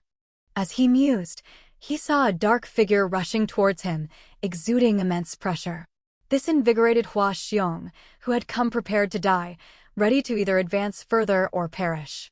The title of Xiliang's top general had already slipped away from Huaxiang, but his dignity compelled him to challenge, even if the opponent was Lu Bu. He would still raise his blade high. What a pity. Once trapped in the glory of being Xiliang's top general, I couldn't break free. By the time I witnessed Lu Bu's martial prowess, it was too late. I've already missed my prime opportunity to advance. Now, I'll risk my life for a breakthrough. Huaxiang's eyes sharpened. He could sense the barrier that, once broken through, would give him the right to challenge again. Regardless of the opponent's imposing aura, Huaxiang laughed wildly, another one coming to die. Traitor, prepare to die. Pan Feng shouted back. The almost superior aura did not make Huaxiang flinch. Life and death battles were his path to advancement. He had missed his prime and now could only seek breakthrough through mortal combat. Die! Hua Xiong roared, his body erupting in a red glow that struck Pan Feng's massive axe with force. Boom! A deafening roar echoed as their horses collided, creating a large crater. Hua Xiong felt heat sear through his palms, his eyes blazing with a fierce light, fixing on Pan Feng. He had an overwhelming sense that killing Pan Feng would elevate him. Similarly, Pan Feng, receiving less of a backlash, also felt an impulse that killing Hua Xiong would push him forward. Both men burned with desire, understanding what advancement meant. They eyed each other like hunters eyeing prey, though it was unclear who was the hunter and who was the hunted. Boom! Another clash followed by a sonic boom echoed. They exchanged dozens of blows within seconds, with Hua Xiong receiving a gash from shoulder to waist. In those brief moments, he clearly felt his progress. He was certain that killing Pan Feng would make him stronger. One decisive blow, Pan Feng coldly declared. His usually reliable steed seemed sluggish today, but he decided not to pursue the matter. One strike was all he needed to kill Hua Xiong and step into that godlike realm. Hua Xiong didn't respond, gripping his sword tightly as a red glow enveloped him, even beginning to boil. Kill! Hua Xiong charged with a deathly resolve, while Pan Feng smirked, ready to decapitate Hua Xiong. At the moment they clashed, Pan Feng's usually reliable steed, Green Mane, faltered. Its legs gave out, and Hua Xiong took advantage to decapitate Pan Feng with a swift stroke. Turning his horse, Hua Xiong coldly observed Pan Feng. His aura began to boil and burn. Killing Pan Feng had indeed advanced him. The large wound on his torso quickly scabbed over, new flesh growing. Slowly, this feeling subsided. The previously ferocious Hua Xiong now appeared almost ordinary, though his eyes still emitted a predatory gleam. This is the power of a higher level? A blade glow appeared clearly on Hua Xiong's sword. He swung it, sending a massive fiery arc with a sonic boom toward the coalition camp. No wonder Lu Bu said that with this power, controlling thousands is just a matter of words. Boom! With a loud crash, the camp gate was blasted away. Listen up, coalition forces. I am Hua Xiong, vanguard of Chancellor Dong. Surrender now or I'll slaughter you all. Hua Xiong's voice boomed, covering several miles. Report. As the messenger entered, everyone in the main tent already knew the outcome. Hua Xiong's thunderous voice made it clear he had won. General Pan Feng was slain by Hua Xiong in several moves. Then, from 100 meters away, Hua Xiong cleaved our camp gate with a single strike. The messenger reported with terror. What? Guan Yu, Zhang Fei, the Xiahou brothers, Yuan Shao, and others stood up, understanding the level of power needed for such a feat. Striking from 100 meters was the hallmark of the highest martial mastery. Yuan Shao felt foolish. Had he known Hua Xiong was so formidable, he wouldn't have sabotaged Pan Feng's horse. Now Pan Feng was dead, and no one could face such a master. Little did he know that without his sabotage, Pan Feng would have been the one reaching external qi manifestation. After some whispered discussions, everyone understood Hua Xiong's level. He was among the top warriors of the time, capable of taking on thousands alone. Who dares to face Hua Xiong? Yuan Shao shouted. No one responded, knowing that facing such a master was certain death. If my generals Yan Liang and Wen Chou were here, they wouldn't fear Hua Xiong. Yuan Shao declared angrily. But this was just talk. At this time, Yan Liang and Wen Chou were only at Pan Feng and Hua Xiong's earlier level. They would also fall to the current Hua Xiong, who was destined to be a formidable opponent. Big brother, the Xiahou brothers whispered, but Cao Cao held them back. This was not the time for recklessness. Hua Xiong was too strong, and losing would be a huge setback. Nigerian Ira badass. Second brother, damn it. Chen Xi tried to hold Guan Yu back, but Guan Yu stood up. I will go, Guan Yu declared confidently. Yuan Shao glanced at Liu Bei, who nodded. Yuan Shao had no enmity with Liu Bei, so if Guan Yu died, it wouldn't be Yuan Shao's fault. Since Liu Bei agreed, Yuan Shao welcomed someone to take the challenge. Cao Cao eyed Guan Yu's impressive beard with envy, unsure of Guan Yu's skills, but admiring his appearance. He offered Guan Yu a cup of wine, possibly as a final gesture. Please drink this cup before you go, Cao Cao smiled. Pour it, I'll be back soon. Guan Yu responded arrogantly. Having spent time with Guan Yu, Chen Xi knew that Guan Yu often offended people with his blunt manner. However, his tone and demeanor conveyed supreme confidence. If he defeated Hua Xiong, it would be justified. If he lost, his current arrogance would become a joke. Lord Xuanda, shall we go watch? My second brother will surely defeat Hua Xiong, Liu Bei said, bowing and leading the way out. As a minor warlord, his words carried some weight, and the others followed, including Cao Cao with his cup of wine. Guan Yu rode his Shiliong horse slowly towards the camp gate, not rushing like others who would charge out at breakneck speed. Third brother, what do you think second brother is doing, riding so slowly? Chen Xi nudged Zhang Fei's side. Second brother is serious this time. Just watch, Hua Xiong is doomed. Every step second brother takes is accumulating his momentum. When he's within 100 paces of Hua Xiong, his momentum will be fully charged. No one in this world can withstand it, Zhang Fei said gravely. He had rarely seen his second brother this cautious. Just as Zhang Fei predicted, Guan Yu was indeed gathering momentum.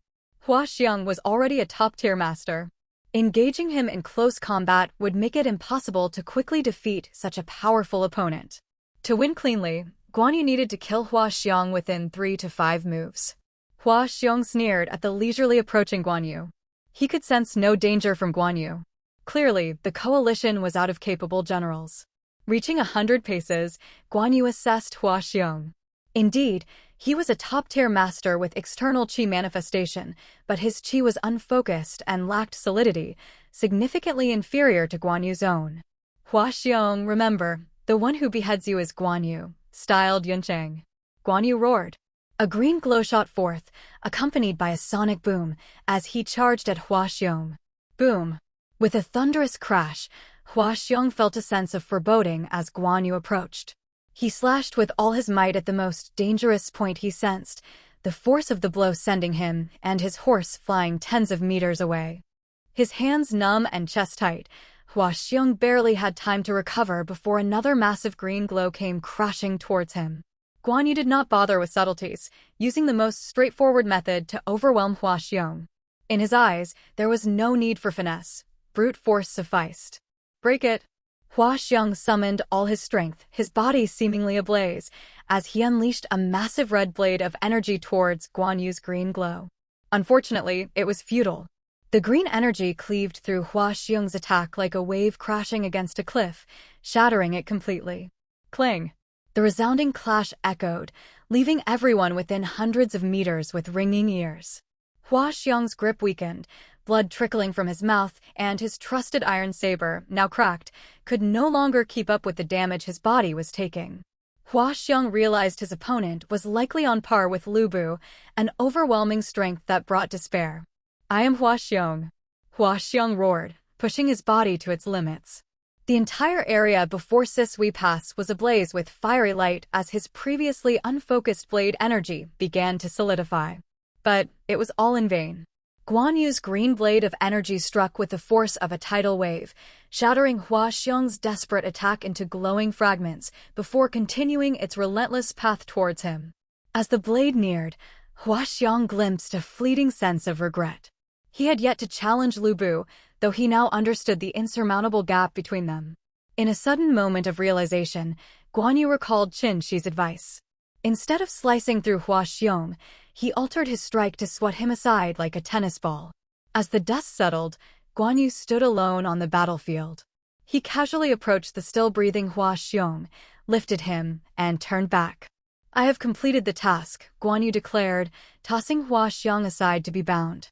Half closing his eyes, Guan Yu respectfully saluted Yuan Shao before taking the cup of wine from Chao Mengda and drinking it. The wine was scorching hot, but luckily Guan Yu's red face concealed any discomfort. Everyone silently marveled at Guan Yu's prowess. Previously, scholars like Kong Rong had thought the historical accounts of Xiang Yu were exaggerated. But after witnessing Guan Yu, they reconsidered. Perhaps the records were accurate, a stark reality rather than embellished tales. Alliance leader, we should seize Sisui Pass while the enemy is unprepared. Cao Cao was the first to react, realizing this was no time to be awestruck by Guan Yu's might. Prompted by Cao Cao, the others quickly mobilized their troops. Taking advantage of the confusion at Sisui Pass, they stormed it and swiftly captured it. Seated within Sisui Pass, Yuan Shao was in high spirits. Capturing Sisui Pass so quickly affirmed his command. Heartened, Yuan Shao reflected on the success of the operation. In the midst of the celebrations, Liu Bei emerged as the center of attention, receiving praises for Guan Yu's unrivaled valor. Many warlords eyed him with envy, eager to recruit such talent. ANOS. Thanks to Chen Xi's constant counsel, Liu Bei skillfully navigated the social dynamics, chatting and joking with the other warlords. Even the most foolish could see that aside from Kong Rong and Gong Sunzan, most congratulators had ulterior motives. Yuan Shu's intense gaze, in particular, nearly burned with desire. After a round of eating, drinking, and mutual flattery, Liu Bei, along with Guan Yu, Zhang Fei, and Chen Xi, returned to their camp. This time, no one dared to underestimate Liu Bei. The Han dynasty still commanded some respect, evident in its possession of such a hero. Back at the camp, Chen Xi groggily drank some sobering soup. Glancing at the still stern-faced Guan Yu, he asked, "Second brother, what about Hua Xiong? He's a top-tier warrior. If he recovers without a skilled guard, we can't contain him." Guan Yu exhaled steam, his spirit revitalized. "Even if Hua Xiong regains consciousness, I've suppressed his inner qi in his dantian. Without external help, he cannot regain his former strength." "Oh, I see. Keep a close watch on him. If we can persuade him to defect, even better," Chen Xi said, trying to rally his mental faculties to plan the next steps. Lately, being around Guan Yu and Zhang Fei had been quite beneficial. Hua Xiong is indeed formidable. In terms of raw power, he's very strong. But Guan Yu's eyes narrowed in contemplation. "Huh?" Chen Xi looked at Guan Yu quizzically, not expecting such self-praise. "Zichuan, second brother, is right. Hua Xiong is incredibly strong. In a fair fight, it would take 70 to 80 rounds for second brother to find an opening. But Hua Xiong was too careless." Zhang Fei exclaimed loudly. "Indeed, Hua Xiong was a worthy opponent, but he misjudged my strength. I've perfected my ability to conceal my aura and momentum. Those 3 strikes, the first was 20% heavier than usual, the second 30% heavier than the first, and the third another 30% heavier. After withstanding the first strike, Hua Xiong had no chance to evade, sealing his fate," Guan Yu explained with a rare smile. His ultimate technique had proven devastating. With the combined explanations of Liu, Guan, and Zhang, Chen Xi finally understood why Guan Yu managed to defeat Hua Xiong in just 3 moves. It wasn't that Guan Yu's strength far surpassed Hua Xiong's, it was because Hua Xiong underestimated the possibility of someone at the same level unleashing such overwhelming power. Both were at the level of external qi manifestation. Even though Guan Yu was slightly stronger, he hadn't reached the peak of this level. Defeating Hua Xiong would have taken around 100 moves, but killing him would have been difficult if Hua Xiong decided to flee. However, Guan Yu unleashed power far beyond their level right from the start, especially with the last strike, giving Hua Xiong the feeling of facing Lu Bu himself. "Zichuan, don't be so surprised. At our level, it's hard to progress without real combat, so we often create our own ultimate moves out of boredom," Zhang Fei explained, noticing Chen Xi's shock. "Actually, second brother has an even more powerful move. Unfortunately, its power is too great, and our current horses can't handle it. According to second brother, to withstand such force, a warhorse would need at least the initial strength of qi condensation. And that's a horse. I've rarely seen horses even at the initial condensation level in all my years," Zhang Fei continued, inadvertently revealing Guan Yu's secrets, though Guan Yu didn't seem to mind. Both brothers sighed when talking about horses. "Hey, tell me more about this move." Chen Xi redirected the conversation, noticing their size. Guan Yu opened his eyes briefly but didn't speak, instead indicating for Zhang Fei to continue. "It's basically an upgraded version of the move you saw today. Because second brother moves so quickly, no one noticed that his attack followed a straight line. That's the drawback, he can only move in a straight line. With such immense power and speed, he can only go in the direction of his force," Zhang Fei explained, not hiding the move's biggest flaw. Is that so?" Chen Xi thought back. With the smoke and dust, who would notice if Guan Yu moved in a straight line? Everyone's attention was likely on Guan Yu's massive blade energy and Hua Xiong's struggle. Thinking back to Guan Yu's posture and how he stopped afterward, Chen Xi realized most people probably thought he nonchalantly strolled over. They likely missed the sudden acceleration. Yes, I can only move in a straight line. The power and speed are too great. If I deviate, I could injure myself and the horse would certainly die, Guan Yu confirmed. Oh, so horses are crucial, Chen Xi noted, quickly marking the idea. Second brother, you'll definitely get a horse that can handle your power in the future. He mentally tagged the famous red hare for Guan Yu. As for second brother's other move, it's essentially about accumulating momentum, power, and all aspects to the peak, then unleashing it forward with a mighty slash. It's simple but deadly. According to second brother, if no one blocks it, this move could cut through a 10-meter-thick city wall, Zhang Fei added, giving a power assessment. Chen Xi was stunned. A 10-meter-thick city wall? And he could cut through it? This was beyond human capability. A pure granite wall, 10 meters thick. Second brother, future siege battles will depend on you. As Chen Xi daydreamed, Guan Yu spoke up, Zichuan, such moves can only be used once. Secondly, I lack a mount that can withstand my full power. This power is just an estimate. As Guan Yu explained, Chen Xi's mind pieced together the logic. It was pure brute strength perfection in simplicity. The red hair must be Guan Yu's. In this era, the power of such moves is even more terrifying. I bet that's how Yan Liang and Wen Chou died, caught off guard by such a move. Chen Xi resolved, already guessing the fate of Yan Liang and Wen Chou. Even if they became top-tier masters, a move like this, unleashed suddenly, would be fatal to all but the best-prepared warriors. Only someone like Lu Bu might survive unscathed. Meanwhile, in the Allied camp, shortly after taking Sisui Pass, news reached Dong Zhuo, who immediately threw a fit, smashing tables and dishes, terrifying the court officials. He even killed the Grand Tutor, Yuan Kuei, at the dinner table. 1,000 heads were soon sent to the coalition camp, causing Yuan Shao, who was celebrating, to spit blood. Unlike his cousin Yuan Shu, Yuan Kuei was his most important elder. Dong Zhuo, I swear to destroy you. Yuan Shao roared, eyes bloodshot as he glared towards Luoyang. The man who once challenged Dong Zhuo with a sword was back. Summon Yan Liang and Wen Chou to Sisui Pass. I must kill Dong Zhuo. Yuan Shao bellowed in his camp, the burden of blood vengeance sharpening his resolve and enhancing his command. His fair and just handling of matters even made Yuan Shu avoid eye contact, and all understood that Yuan Shao was not a mere nobleman but a capable hero. Move out to Sisui. Capture Hulao. Bearing a blood feud, Yuan Shao became even more formidable, and his control over the coalition grew stronger. His fair handling of affairs earned him respect, and even Yuan Shu dared not oppose him. Xuanda, what do you think of Yuan Benshu? Chen Xi asked. Even he was impressed by Yuan Shao. He was not to be underestimated, being praised by Cao Cao as a model for all. If not for knowing Yuan Shao would become indecisive and start playing balanced politics, Chen Xi might have considered joining him. A hero of our time, but indecisive, Liu Bei, more familiar with Chen Xi, replied candidly. Yes, indecisive at times and stubborn at others, not the best leader. But he has a solid foundation.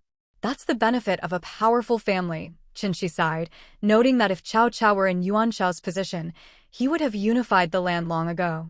Reino Thailand body. Zichuan, you're from the Qin family of Yingchuan. Do you know much about the talents of Yingchuan? Liu Bei subtly inquired, trying to gauge Chen Xi's connections. The Qin family of Yingchuan? That's a big name. I'm just a nominal member. To be honest, I have only vague memories of my childhood there. As for the talents of Yingchuan, I was too sickly to interact much, so I don't know many personally. I know of some famous figures, but don't expect too much, Xuanda, Chen Xi said with a sigh. Yingchuan and the Qin family were vast, and he had little direct connection. Chen Xi sighed and began to introduce the fierce talents of Yingchuan to Liu Bei. Some people may not be famous, but any one of them, given the power by their lord, could support a faction on their own.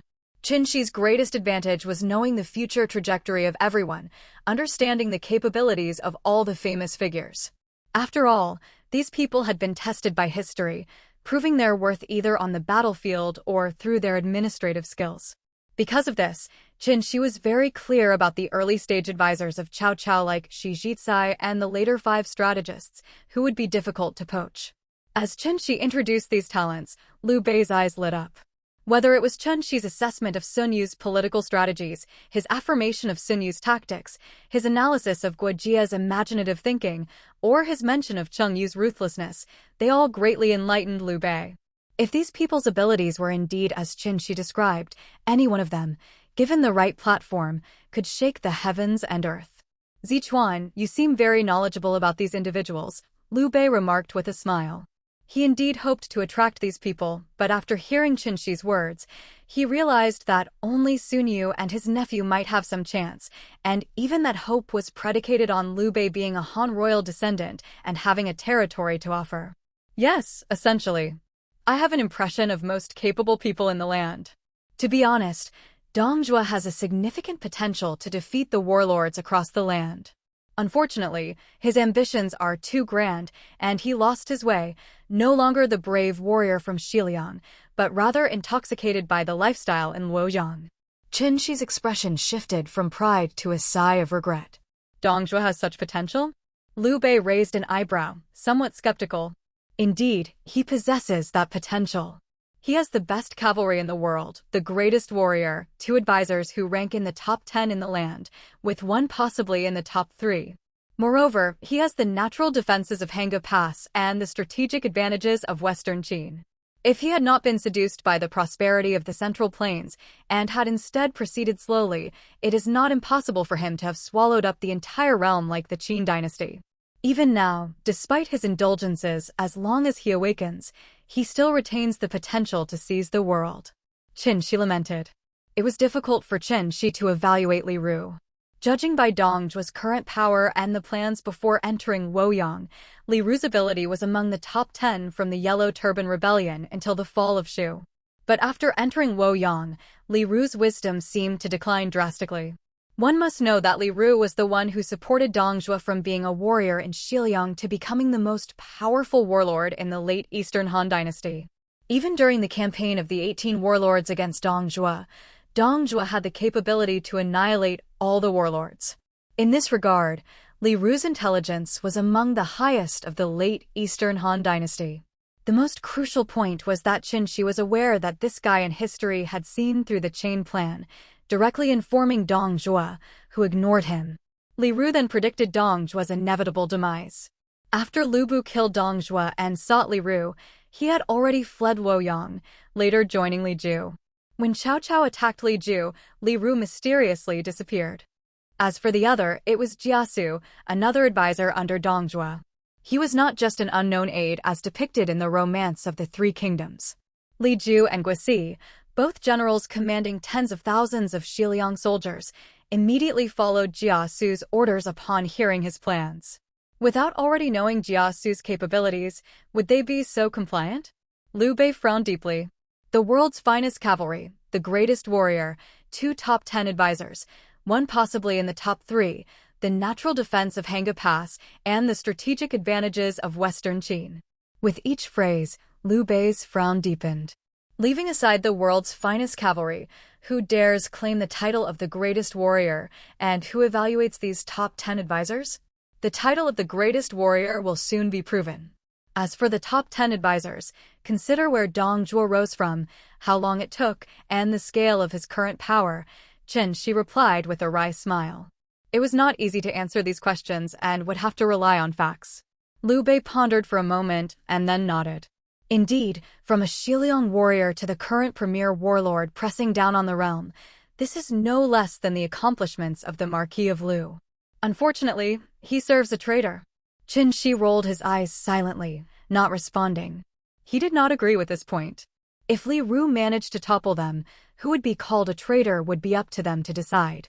As for the other advisor I mentioned, his strength lies in his extraordinary strategies, never missing his target. This one would be easy to recruit. As long as Dong Zhuo dies and someone can provide him with a sense of security, he can be recruited. Chen Xi thought for a moment before mentioning Jiasu. This one was relatively easier to attract, but sufficient strength was necessary. Without it, Jiasu would neither see value nor feel secure and would not follow you. Never missing his target. Liu Bei looked at Chen Xi in surprise. This was the highest evaluation for a strategist. With such an appraisal, any doubts about Chen Xi's previous assessment were dismissed. A with tilde Thailand Bhatti. Yes, never missing his target, be it minor strategies or grand schemes, what he plans always succeeds, Chen Xi sighed. I could say that among the strategists currently in play, none can match him. Well, perhaps recently Hanfu of Jizhou has recruited Zhu Gongyu who might compare. Chen Xi originally wanted to say that at this time, no one could match Jiasu, but then remembered that after Pan Feng's death, Hanfu had summoned Zhu Shou from Yeqing. This indicated that Hanfu still had a solid foundation, which explained why Yuan Shao was eager to seize Jizhou. Thinking of Zhang He also being under Hanfu, Chen Xi felt somewhat envious, truly a solid foundation. Liu Bei glanced subconsciously towards Hanfu's camp.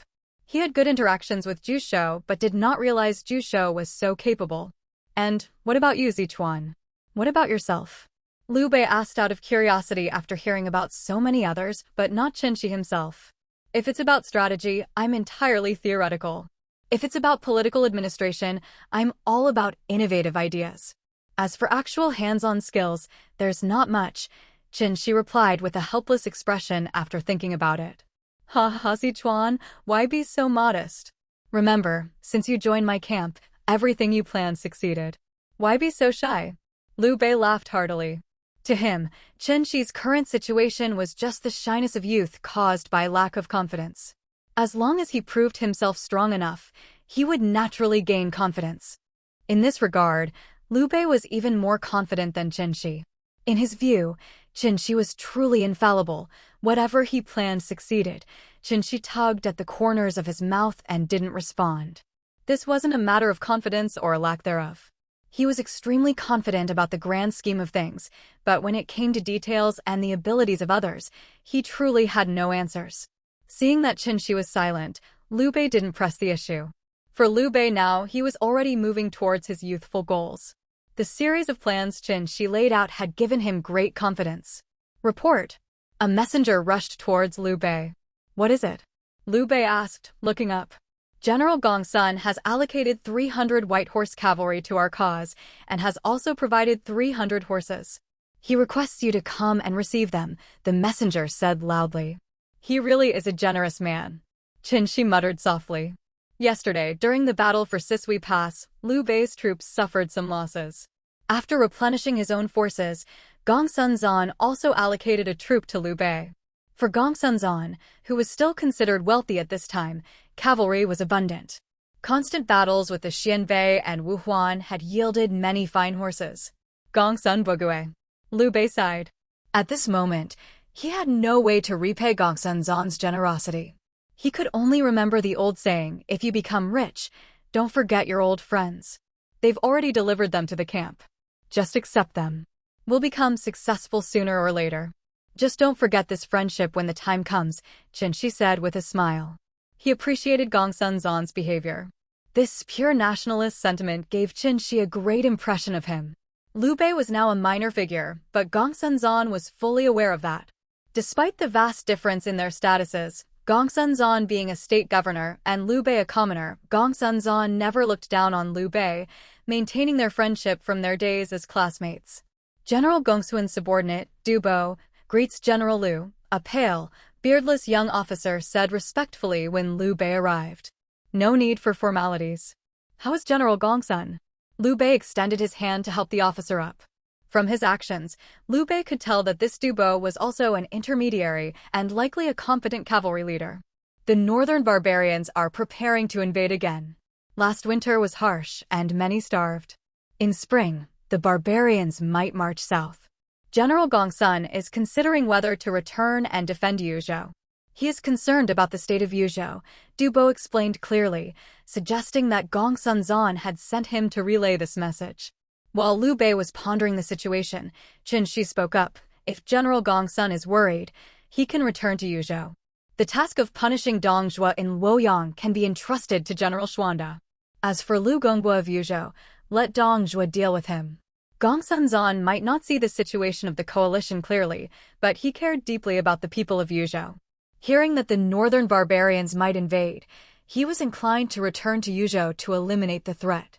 Unlike most of the Han Dynasty officials, Gongsun Zan had no concept of appeasement. The title of the White Horse General and his White Horse Cavalry were earned through the blood of the barbarians. This was also why Gongsun nearly clashed with Liu Yu, the governor of Yuzhou. Liu Yu was a legitimate Han descendant, and the Han dynasty had to consider the prestige of the Liu family. However, in 193 AD, Gongsun directly killed Liu Yu. Liu Yu was one of the capable administrators of the late Eastern Han dynasty, governing the barren Yuzhou to rival Jizhou. However, his policy of appeasement towards the barbarians led to frequent raids, causing the people to suffer greatly. Gongsun believed that only dead barbarians were good barbarians, while Liu Yu aimed to assimilate the barbarians. Naturally, their political differences led to discord and eventual conflict, with Gongsun ultimately defeating Liu Yu. Later, when Yuan Shao fought Gongsun, many barbarians joined under the banner of avenging Liu Yu, indicating that Liu Yu had some influence among the barbarians. If Liu Yu hadn't hindered Gongsun, he might have driven the barbarians north of the Great Wall, possibly even crossing the Qangbai Mountains to deal with the tribes in Bingzhou. Chen Xi's current plan was to have Dongjue summon Liu Yu back to Luoyang and perhaps grant him a higher position, at least one above Liu Yu. This would morally justify stopping Liu Yu from hindering Gongsun. Once in Yuzhou, Gongsun, unimpeded, could decisively defeat the northern barbarians. As for the potential criticism of withdrawing from the coalition, Chen Xi didn't care. Gongsun would be returning to defend the borders, while his troops would remain in the coalition under Liu Bei's command. Who could claim he had withdrawn? Gongsun was merely fulfilling his duty to defend the frontier. Chen Xi explained this plan to Du Bo, whose eyes grew brighter with each word. It was hard for people in the Central Plains to imagine the suffering of those on the border, which explained Gongsun's high prestige in the north. Similarly, despite Liu Bu's dishonorable reputation, the troops from Bingzhou, including Zhang Liao and Gao Shun, never abandoned him, nor did Liu Bu dare set foot in Bingzhou after leaving it. Alphas. Zichuan, isn't this plan a bit too opportunistic? Liu Bei asked hesitantly after Du Bo left. Nothing wrong with it. Frankly, General Gongsun likely wants to return now. You've been in Yuzhou for years, Xuanda. You should understand General Gongsun's attitude towards the barbarians and Liu Yu's attitude towards General Gongsun, Chen Xi said with a smile. Chen Xi was confident that, given Gongsun's mindset, if someone could prevent Liu Yu from interfering, he wouldn't mind a minor blemish on his record. For such a person, official commendations were less important than the people's well-being. Historically, this man defied orders to attack when he saw his people suffering. Defying orders that threatened execution, Gongsun took action. After defeating the invading barbarians, he couldn't tolerate Liu Yu any longer and killed him. With no one hindering him, barbarian raids ceased. However, the subsequent challenge was that Gongsun was not as effective a governor as Liu Yu. This reaffirmed that conquering on horseback and governing a land were very different skills. After hearing the explanation from the Du Bo, Gongsun immediately understood. Without further ado, he allocated half of his soldiers to Liu Bei, indicating that he was entrusting Liu Bei with the task of overseeing the situation while he dealt with urgent matters back in Yuzhou. He then took leave from Yuan Shao, leading his 5,000 white horse volunteers back to Yuzhou, determined to make the barbarians understand the price of their raids. Following Li Ru's advice, Dongjue appointed Gongsun as general who stabilizes the north, giving him authority over Liu Yu. However, Dongjue didn't recall Liu Yu to Luoyang, likely intending to use Liu Yu's influence to counterbalance Gongsun. The overlapping military and political jurisdictions provided ample opportunities for behind-the-scenes manipulation, especially when military power overshadowed political authority. With 8,000 infantry and cavalry under his command, Liu Bei's confidence grew significantly. It must be said that the soldiers from Yuzhou, who had seen battle and fought against northern barbarians, were far more formidable than the conscripted peasants from the Central Plains. Before leaving, Gongsun, pressed for time, left all the infantry behind while taking only 1,000 elite white horse volunteers with him for appearances. The majority of the white horse volunteers went with him, as cavalry was crucial for dealing with the northern barbarians. Each additional cavalryman added to the pressure on the barbarians. General Gongsun has left. He truly is decisive, Chen Xi remarked, sighing. He had slept through Gongsun's departure, and no one had woken him up. He felt he should have at least seen off such a generous patron, who was a rare find even in later generations. Gongsun Zan's departure, entrusting his authority to Liu Bei, suddenly elevated Liu Bei's influence and strength. In the following days, under Yuan Shao's command, the coalition repeatedly attacked Hurled Pass. However, despite the efforts of Yan Liang and Wen Chou, they failed to take the pass. Even with Guan Yu and Zhang Fei joining forces, they couldn't make a significant impact. Su Rong's calm defense stalled the 50,000-strong coalition, demonstrating that individual martial prowess sometimes couldn't decide a battle, even if one could single-handedly defeat thousands. Zichuan, how long do you think it will take us to capture Hurled Pass? Liu Bei asked, gazing at the distant pass. As long as Su Rong is there, forget about it. Among Dongzhuo's commanders, he has the most potential to become a great general. It seems he also possesses some special techniques, Chen Xi replied helplessly. Su Rong was indeed formidable, having historically defeated Cao Cao. Simply relying on the coalition's fervor wasn't enough to overcome Su Rong's strategic advantage. What a pity for such a fine general, Liu Bei lamented, his love for talent reigniting. Chen Xi could only roll his eyes in response. But don't worry. He will soon be transferred to the rear.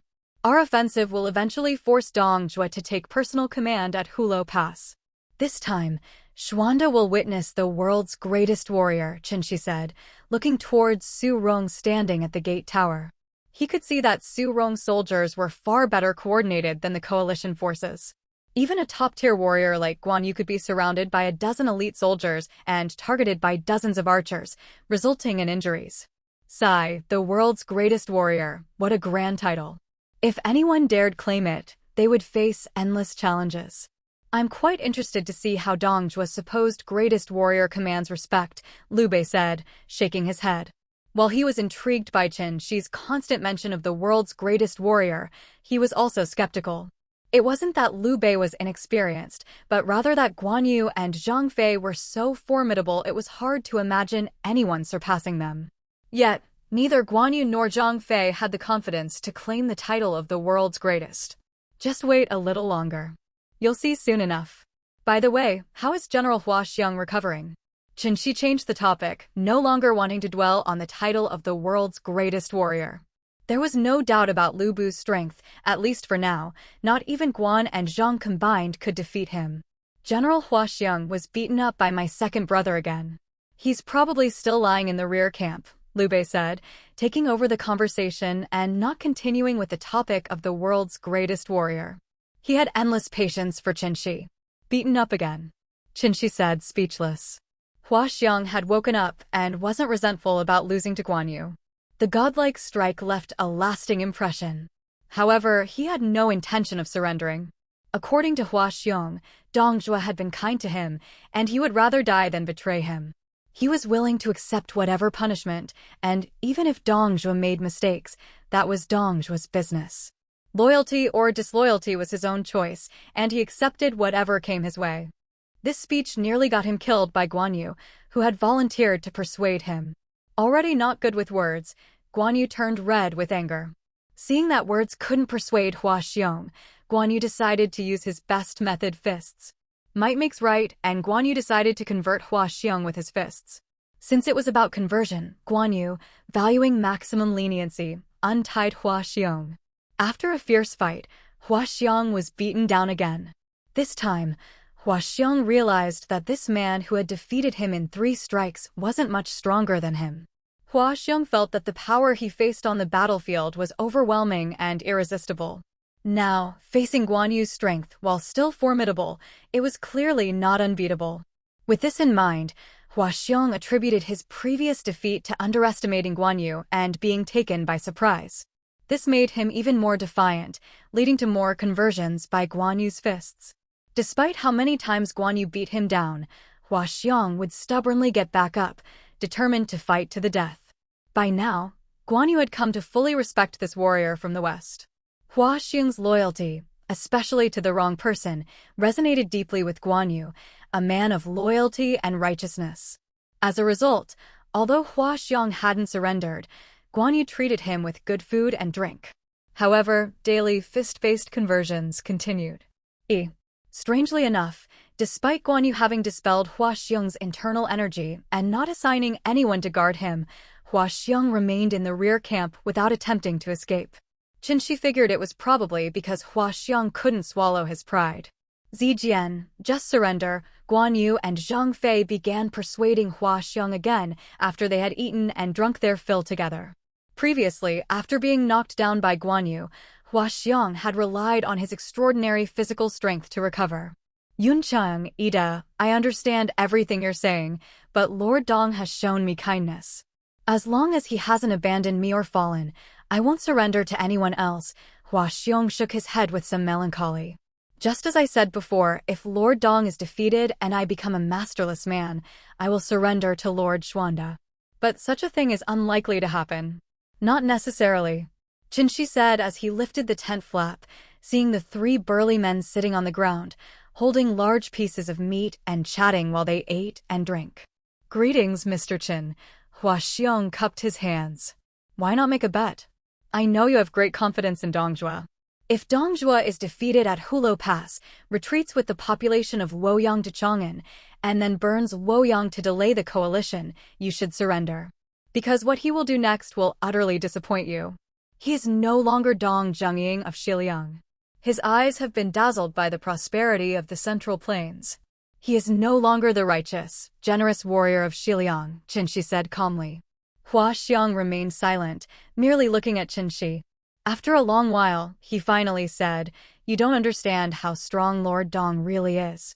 So, you're agreeing? Chen Xi smiled. I understand better than you do. The world's strongest general, the world's finest soldiers, the best strategists, yet their leader is not the world's best ruler. In fact, Dongjua is at best a third-rate ruler now. The world's strongest general. Zhang Fei's eyes widened, and Guan Yu slightly opened his eyes, focusing on Chen Xi. They only paid attention to that statement, ignoring the rest. Yes, the world's strongest general, Hua Xiong said dejectedly. Yuncheng and Ida, you may be stronger than me, but compared to Lu Bu, I think even if you two joined forces, you might still lose. Really? Guan Yu asked solemnly. Your third strike made me feel like I was facing him. What do you think? Hua Xiong said with a bitter smile. A flash of battle spirit crossed the faces of Guan Yu and Zhang Fei. Their eyes burned with determination. They were eager to face such a powerful opponent. The path ahead might become clear through him. So, General Hua, it's settled. If those things happen, remember my words, Chen Xi said, ignoring the battle spirit in Guan Yu and Zhang Fei. They could handle themselves. With their skills, even if they couldn't defeat Lu Bu, they could still escape. The world's strongest general, said the Dubo training the cavalry outside the tent, having overheard the conversation. Guan Yu, Zhang Fei, and the others had not lowered their voices, and the Dubo, with a sharp hearing, had clearly heard everything. He touched the sword at his waist, tightened his grip on his silver spear, and silently looked towards Hurled Pass with his bow and arrow in hand. I request permission to reinforce Hurled Pass. Lu Bu once again asked for permission to fight. He had already heard that Hua Xiong had broken through during the battle, but had still been defeated in 3 strikes. This was the kind of opponent he had been waiting for. Dong Zhuo waved his hand, signaling Li Ru. Hurled Pass is secure with General Su defending it. However, there has been a rebellion in the rear. Han Sui has incited the Chang people again. Although Generals Li Ju and Guasi can suppress it, we should still have Su Rong take command in the rear. The Prime Minister should personally lead the army to meet the coalition at Hurled Pass, Li Ru said calmly. Without naming him, no one would have guessed that this frail-looking strategist was Dong Zhuo's foremost advisor. Currently, Li Ru was somewhat disillusioned with Dong Zhuo. The once methodical Dong Zhuo seemed unable to adhere to Li Ru's initial plans, having become comfortable with the pleasures of Woyang. A new empty said Epsilon. Born to a humble family in the western regions, Li Ru despised the intellectual monopoly of the aristocratic families. He had aspired to reshape the world, pushing Dong Zhuo to the top. Unfortunately, the splendor of the Central Plains had confused Dong Zhuo. The current Dong Zhuo was merely tyrannical, often forgetting the original goals that had driven him to his position. This was why Li Ru planned to transfer Su Rong to the rear. Not that he underestimated the coalition forces, but those guys couldn't possibly defeat Su Rong and take Hurled Pass. As long as Su Rong held Hulo Pass, the coalition would get nowhere. This unremarkable general had risen step by step from a border soldier to a colonel, his experience unmatched by the Central Plains nobles who had seen little real combat. His loyalty was also unwavering. Dong Zhuo's strength was something Li Ru had only recently realized. While other warlords were still figuring out how to secure territory and manpower, they already had the momentum to swallow the world. Unwittingly, Li Ru had built such a solid foundation that, even facing the entire world, they wouldn't be easily defeated. But this solid foundation also led to the generals who followed Dong Zhuo to Luoyang indulging in pleasure, losing the fierce spirit of Xiliang warriors. Li Ru needed a ruler who could reshape the world, breaking old rules and establishing new ones with his guidance, not a fat man blinded by the Central Plains' prosperity. Despite years of guidance and initial efforts, Li Ru believed that Dong Zhuo was merely blinded. Given a harsh enough wake-up call, Dong Zhuo could be redirected to his original path. As long as his own dreams were realized, Li Ru would accept any fate, even death by dismemberment like Shangyang. Very well, let's deploy our forces and defeat the coalition at Hulo Pass. Dong Zhuo agreed to Li Ru's proposal almost immediately, without much thought. Despite his flaws, Dong Zhuo had developed a habit over the years of trusting Li Ru, his most capable advisor. If Li Ru said so, it must be right. No worries, he had the strongest general, the most elite soldiers, and the formidable Hulo Pass. The coalition would be crushed by Dong Zhuo himself. However, Dong Zhuo didn't notice the slight shake of the head from the strategist sitting next to Li Ru. Jiasu already understood Li Ru's intentions. Understood, the generals responded loudly. I'll take the first battle, Lu Bu said after scanning the room. Though Hua Xiang's defeat angers me, I will avenge him. Gao Shun, sitting behind Lu Bu, watched Li Ru with a blank expression. Can the coalition of warlords from the Central Plains really not contain Su Rong? If Su Rong can't hold them back, it would only be a matter of troop numbers. Why send him to the rear? Han Sui will be suppressed regardless. Why recall Su Rong? Gao Shun's strategic insight wasn't exceptional, but his prowess in leading troops was remarkable. Naturally, he understood the terror of Su Rong commanding an army of 100,000. From his perspective, Su Rong's presence at Hulo Pass, bolstered by adequate troops, would be more than enough to fend off the 50,000 disorganized coalition troops from the Central Plains. Unable to comprehend, Gao Shun chose not to dwell on it. Perhaps the coalition had some formidable individuals they weren't aware of. Chen Xi scratched his head. Just as Qinlan had poured him a cup of tea, a dense fog had rolled in, so thick it was abnormal. He couldn't see 10 meters ahead, and the previously clear moon in the sky was completely obscured. This fog is really thick. This spring weather is really something, Chen Xi muttered, scratching his head. Should I dispel it? After all, foggy weather isn't good for anyone. As Chen Xi pondered, he began to take action. Li Ru, who was planning to have Lu Bu launch a night raid from about 10 miles away from Hulo Pass, was slightly surprised. The fog he had created was gradually dissipating. The coalition also has experts, a chubby man squeezed past Li Ru, commenting offhandedly. You've borrowed the power of the weather, and they've countered it with their own techniques. This will be interesting. Won't you help, Wenhe? After all, you're drawing a salary from us, Li Ru said nonchalantly, watching the dissipating fog. If it was gone, so be it. Lu Bu had been clamoring for a direct assault anyway. If the fog was gone, they would just proceed with the raid. I don't see the need, Jia Su glanced towards Hulo Pass. Even though he couldn't see the coalition troops, he knew clearly that once the fierce tiger Lu Bu was unleashed, fog or no fog, the outcome was already decided. I'm just worried about his insatiable ambition. Li Ru gazed towards Hulo Pass as if he could already see Lu Bu's vanishing figure. Even if his ambition is insatiable, aren't the losses part of your plan? Jiasu scoffed, and Li Ru fell silent. The fog has lifted, Jusho, looking at the reappearing stars, furrowed his brows. The celestial signs have changed. A wise ruler will soon emerge in the north. Enemy attack. Jusho's thoughts were interrupted by a blood-curdling scream. A giant, golden-red halberd, dozens of meters long, came hurtling towards them, crashing heavily into the camp. From a distance, Chen Xi watched the enormous halberd and the ensuing sandstorm. There was no doubt about who had arrived. Another giant halberd flew out, followed by over a dozen more, carving a path of destruction. A red shadow streaked through the sky. "Calm down." Chen Xi looked at the panicked soldiers and frowned, quietly commanding them. Even the elite soldiers of Yuzhou panicked under the night raid. This suggested that wherever Lu Bu had struck was likely in chaos. What a nuisance.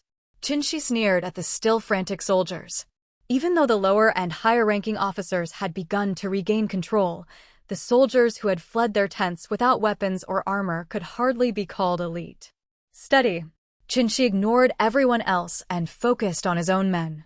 Seeing no immediate effect, he used a spell again. Everyone shuddered, feeling as if cold water had been poured over them. The training they had undergone flashed through their minds, and the chaos in Liu Bei's camp ceased instantly. "Enemy commander, prepare to die." Yan Liang, seeing his men being slaughtered, rushed forward in fury without considering the disparity in their strengths. Cling!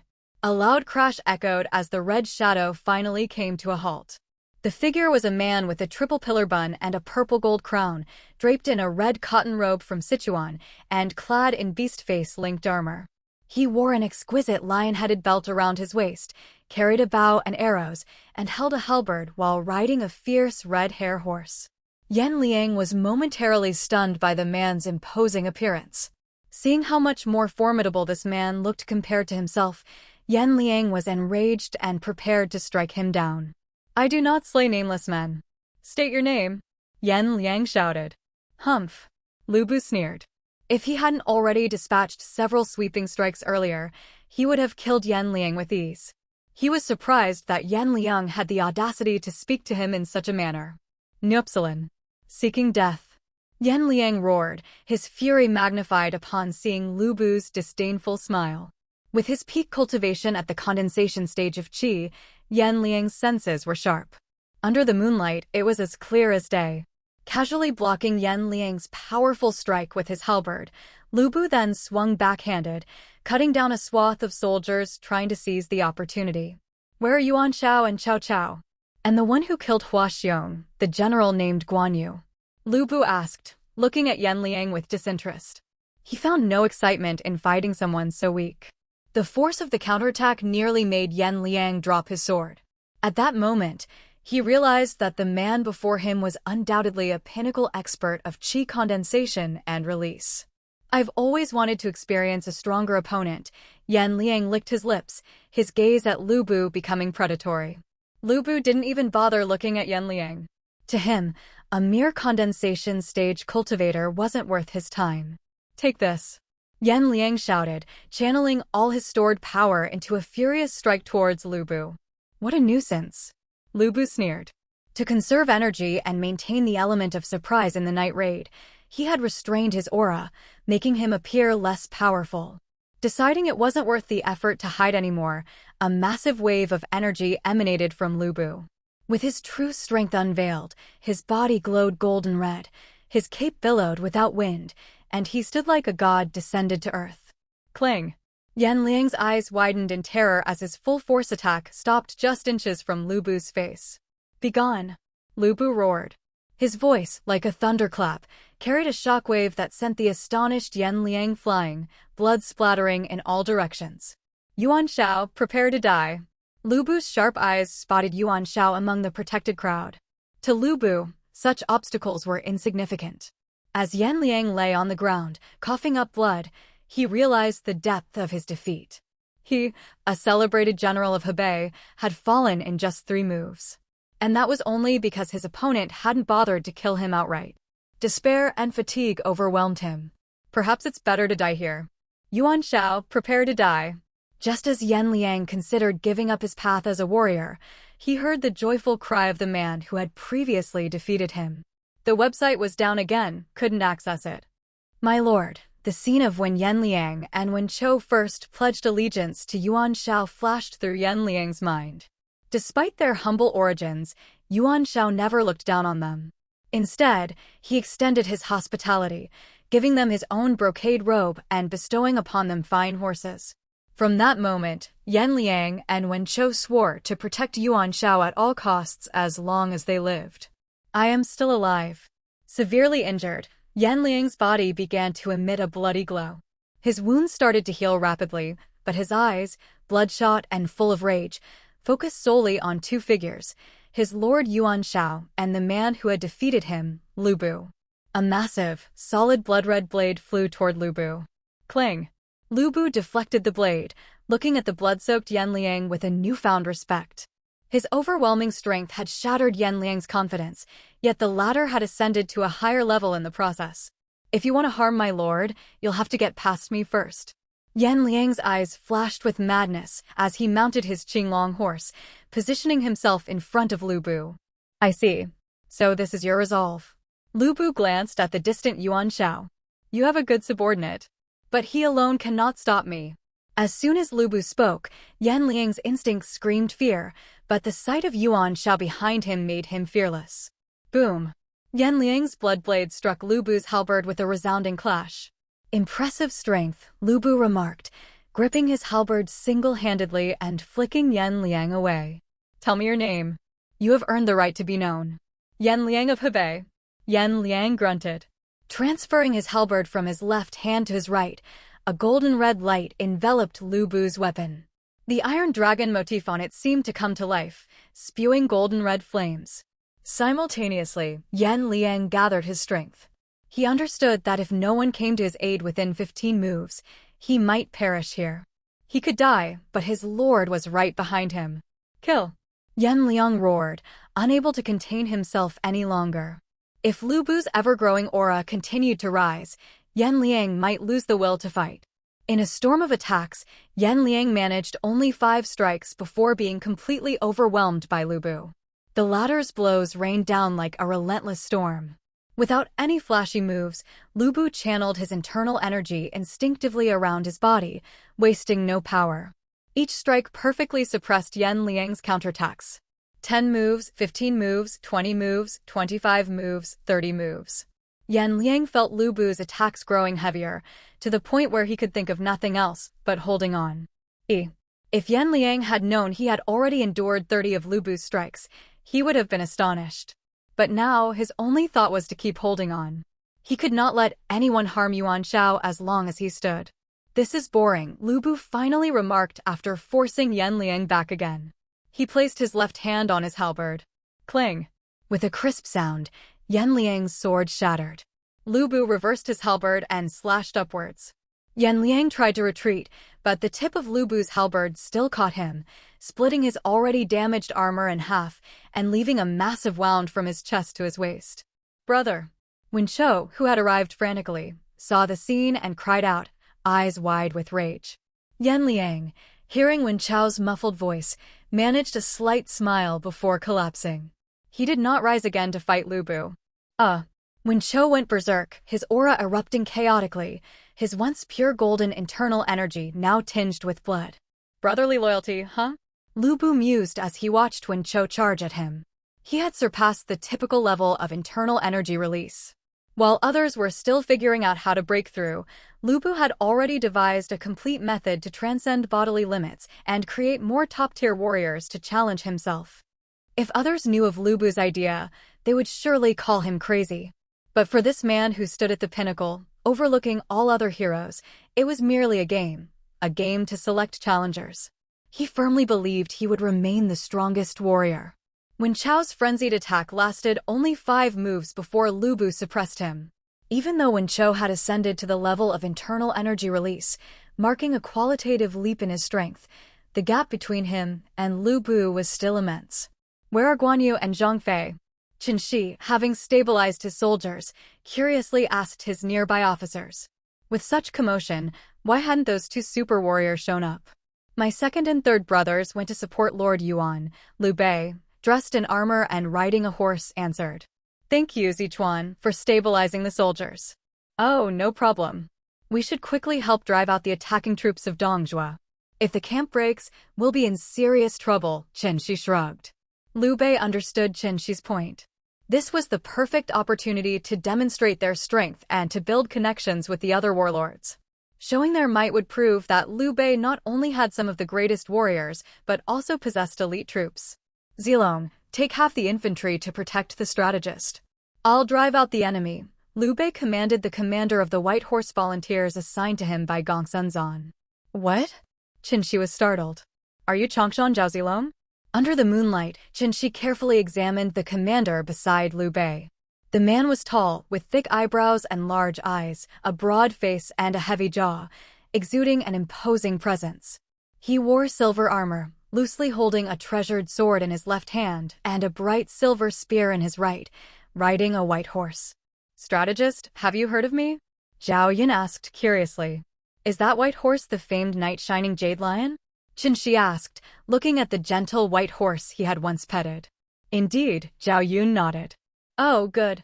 My safety is in your hands then, Chen Xi smiled. Apparently, Gongsun Zan had yet to recognize the true strength of this formidable commander among his white horse volunteers. Rest assured, strategist. I will not let any harm come to you, Zhao Yun promised solemnly. I'm more confident in you than you are, Chen Xi muttered quietly. Let's head to the central camp and see how Lord Yuan Shao is faring. I've seen several different colored energy blasts in just a short time. By the way, Zilong, what color is your energy? Silver blue, Zhao Yun replied with a smile, not hiding his strength. If it weren't for his duty to protect Chen Xi, he would have rushed to the central camp with Guan Yu and Zhang Fei to confront Lu Bu. Boom. In about 35 moves, Lu Bu severely injured Wen Chou, adding another top warrior to the list of casualties.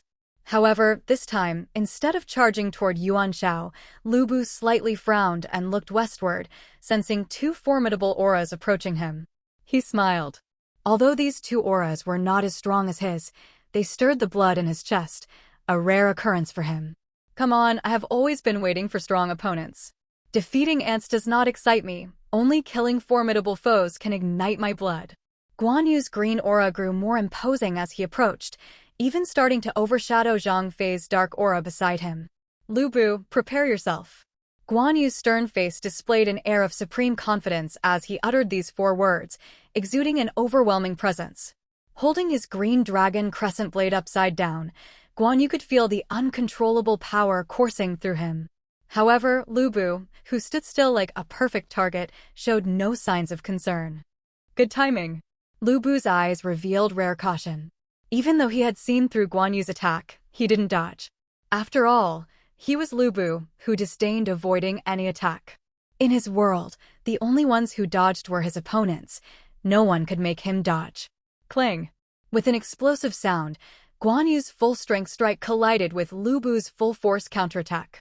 The shockwave killed most of the nearby soldiers instantly. You're impressive.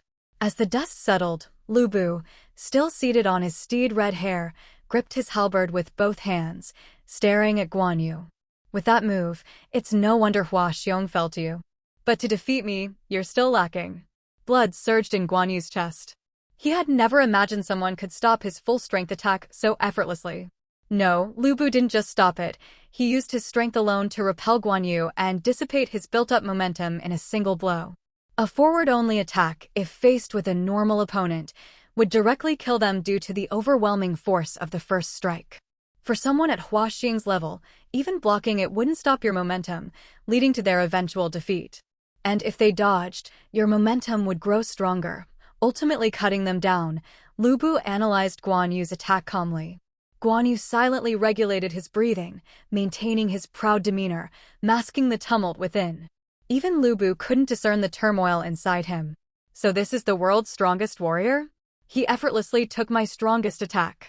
Guan Yu, holding his reins, stared at Lu Bu, inadvertently acknowledging his strength. Second brother, I'll help you. Zhang Fei, itching for a fight, shouted as he saw Guan Yu forced back. You're good. Lu Bu glanced at Zhang Fei. Surrounded by enemy soldiers, Lu Bu felt no danger from them. Only the two before him could pose a threat. It seems the coalition has only a few worthy opponents, Lu Bu said, disdainfully glancing at Yuan Shao and then at the newly arrived Cao Cao and the Xiahou brothers. Lu Bu unleashed his aura freely. Guan Yu, squinting at him, said nothing. Despite using his strongest attack, Guan Yu couldn't gauge Lu Bu's depth, finding him unfathomable. Buzz. A sharp sound followed by a silver arrow streaking through the night sky and shattering into stardust made Lu Bu frown. He turned his horse, preparing to leave. Reino yes. Cao Cao, Yuan Xiao, remember to keep your head safe, Lu Bu laughed coldly, turning his horse. Xiahou Yuan, gripping his bow, stared at Lu Bu. The overwhelming aura nearly paralyzed him, preventing him from releasing his prepared arrow despite his internal struggle. Lu Bu, don't go. Biting his lip, Xiahou Yuan finally roared and released his arrow, a blood-stained black streak shooting toward Lu Bu. After the shot, Xiahou Yuan looked like he had been pulled from a river, drenched in sweat. Lu Bu sneered, deflecting the arrow with his halberd, then drew his own bow from his horse. Let me show you what a real archer is. With a flick of his thumb, a golden red arrow materialized on the previously empty bow. As he drew the string, the arrow solidified. Releasing it, a golden red streak silently pierced through 1,000 meters. Oops, slipped. It's been a while since I used a bow, Lu Bu's mocking laugh echoed as the coalition's command flag shattered. Guan Yu glanced at the cold-sweating Xiahou Yuan. Despite Lu Bu's overwhelming aura, this chi-refining warrior managed to release his arrow. Congratulations, Guan Yu said, reining in his horse and saluting Cao Cao and the Xiahou brothers. As Lu Bu left, Xiahou Yuan's forced composure crumbled. Confirming their safety, he let go of his reins and slumped down. Miaocai. Cao Cao sensed something amiss as Xiahou Yuan released his reins, reaching out but unable to catch him in time. Fortunately, Xiahou Dun caught the falling Xiahou Yuan. Elder brother, Miaocai is fine, just exhausted from using too much internal energy. Lord Cao, Xiahou Yuan has a great chance to break through his current level when he wakes. If not, ask him how he managed that shot today, Guan Yu advised, then turned his horse to leave. Oh, Lu Bu is gone? I wanted to see the action. Chen Xi arrived like a late policeman. Lu Bu left, Zhang Fei said, though it was hard to tell with his already dark face. Oh, didn't you try to stop him? Chen Xi asked, raising an eyebrow. Couldn't stop him. Zhang Fei's face darkened further. He thought he was tough, but today he saw what a true warrior was. By the way, I am Chen Xi from Yingchuan, courtesy name Zichuan. Greetings, Alliance Leader, Lord Cao. Chen Xi introduced himself formally for the first time. Cao Cao, still worried about Xiahou Yuan, courteously returned the greeting before rushing back to camp with Xiahou Yuan. Yuan Xiao, busy tending to Yan Liang and Wen Chou, didn't even acknowledge Chen Xi. Well, it looks like we'd better hurry back and sort out our military affairs, Chen Xi said helplessly, seeing that the future Lord of Hebei ignored him. He motioned for Guan Yu, Zhang Fei, and Zhao Yun to follow him. By the way, let me introduce you. This is Zhao Zilong from Changshan, our cavalry commander. You guys should exchange some pointers, Chen Xi said as he walked. Greetings, Generals Guan and Zhang. Zhao Yun cupped his fists in salute. Guan Yu squinted his eyes and returned the salute, while Zhang Fei, in his usual loud voice, greeted Zhao Yun enthusiastically. It seems Zhao Yun is much stronger than Guan Yu and Zhang Fei realize. These two don't even notice he's a top-tier warrior. Chen Xi thought, tilting his head, but he had no intention of revealing this to Guan Yu and Zhang Fei just yet. Chen Xi scratched his head as he saw Hua Xiang in charge of the White Horse Volunteers upon his return. Why didn't you run? Such a good opportunity. If it were me, I'd have definitely left, Chen Xi asked curiously. According to the White Horse Volunteers, Hua Xiang even repelled an attack from Dong Zhuo's army. Are you planning to join us? No, it's just that I can't stand Zhang Liao, Hua Xiang glanced at Chen Xi. Oh, I see. I notice your standards have dropped. You used to target Lu Bu, but now you're just annoyed by his lieutenant. You've lowered your bar, my friend, Chen Xi's words nearly choked Hua Xiang. But seriously, when I left, I set up patrols. Our camp shouldn't have been breached so easily. It's because General Zhang Liao noticed General Lu was gathering troops and stabilizing the army, so he personally led an attack, a cavalry officer explained, seeing Hua Xiang's reluctance to speak. Oh, I see. But he recognized General Lu and knew our camp's location. I don't even know what to say, Chen Xi sighed, lamenting the coalition's terrible security measures. Forget it, forget it. Hua Xiang, come with us to discuss Lu Bu. Since you're an unofficial member now, just don't cause trouble, Chen Xi sighed, seeing the coalition camp still in disarray and estimating that Liu Bei would take a while to return. Sitting in the tent, listening to Guan Yu's account of the battle, even Zhao Yun showed a serious expression. Haha, big beard, do you believe me now? Hua Xiong laughed upon hearing how Guan Yu was countered in one move. Guan Yu, half closing his eyes, released a bit of killing intent toward Hua Xiong. Usually, this led to a round of physical brawling until Hua Xiong was knocked out. Haha, I won't say anything more. Hua Xiong wisely shut his mouth, not wanting to provoke Guan Yu any further. Hey, Zijian, based on your understanding of Lu Bu, got any ideas? Seeing the silence after Guan Yu's description, Chen Xi had to prompt Hua Xiong. If I had any ideas, would I still be annoyed by Zhang Liao? Hua Xiong said helplessly. You felt the terror of Lu Bu with that move today, right? Actually, you don't even know. Lu Bu in motion is even more terrifying. I've always suspected that red hair might be stronger than me. Guan Yu, Zhang Fei, and Zhao Yun all stared at Hua Xiong. A horse stronger than an internal energy expert? That was absurd.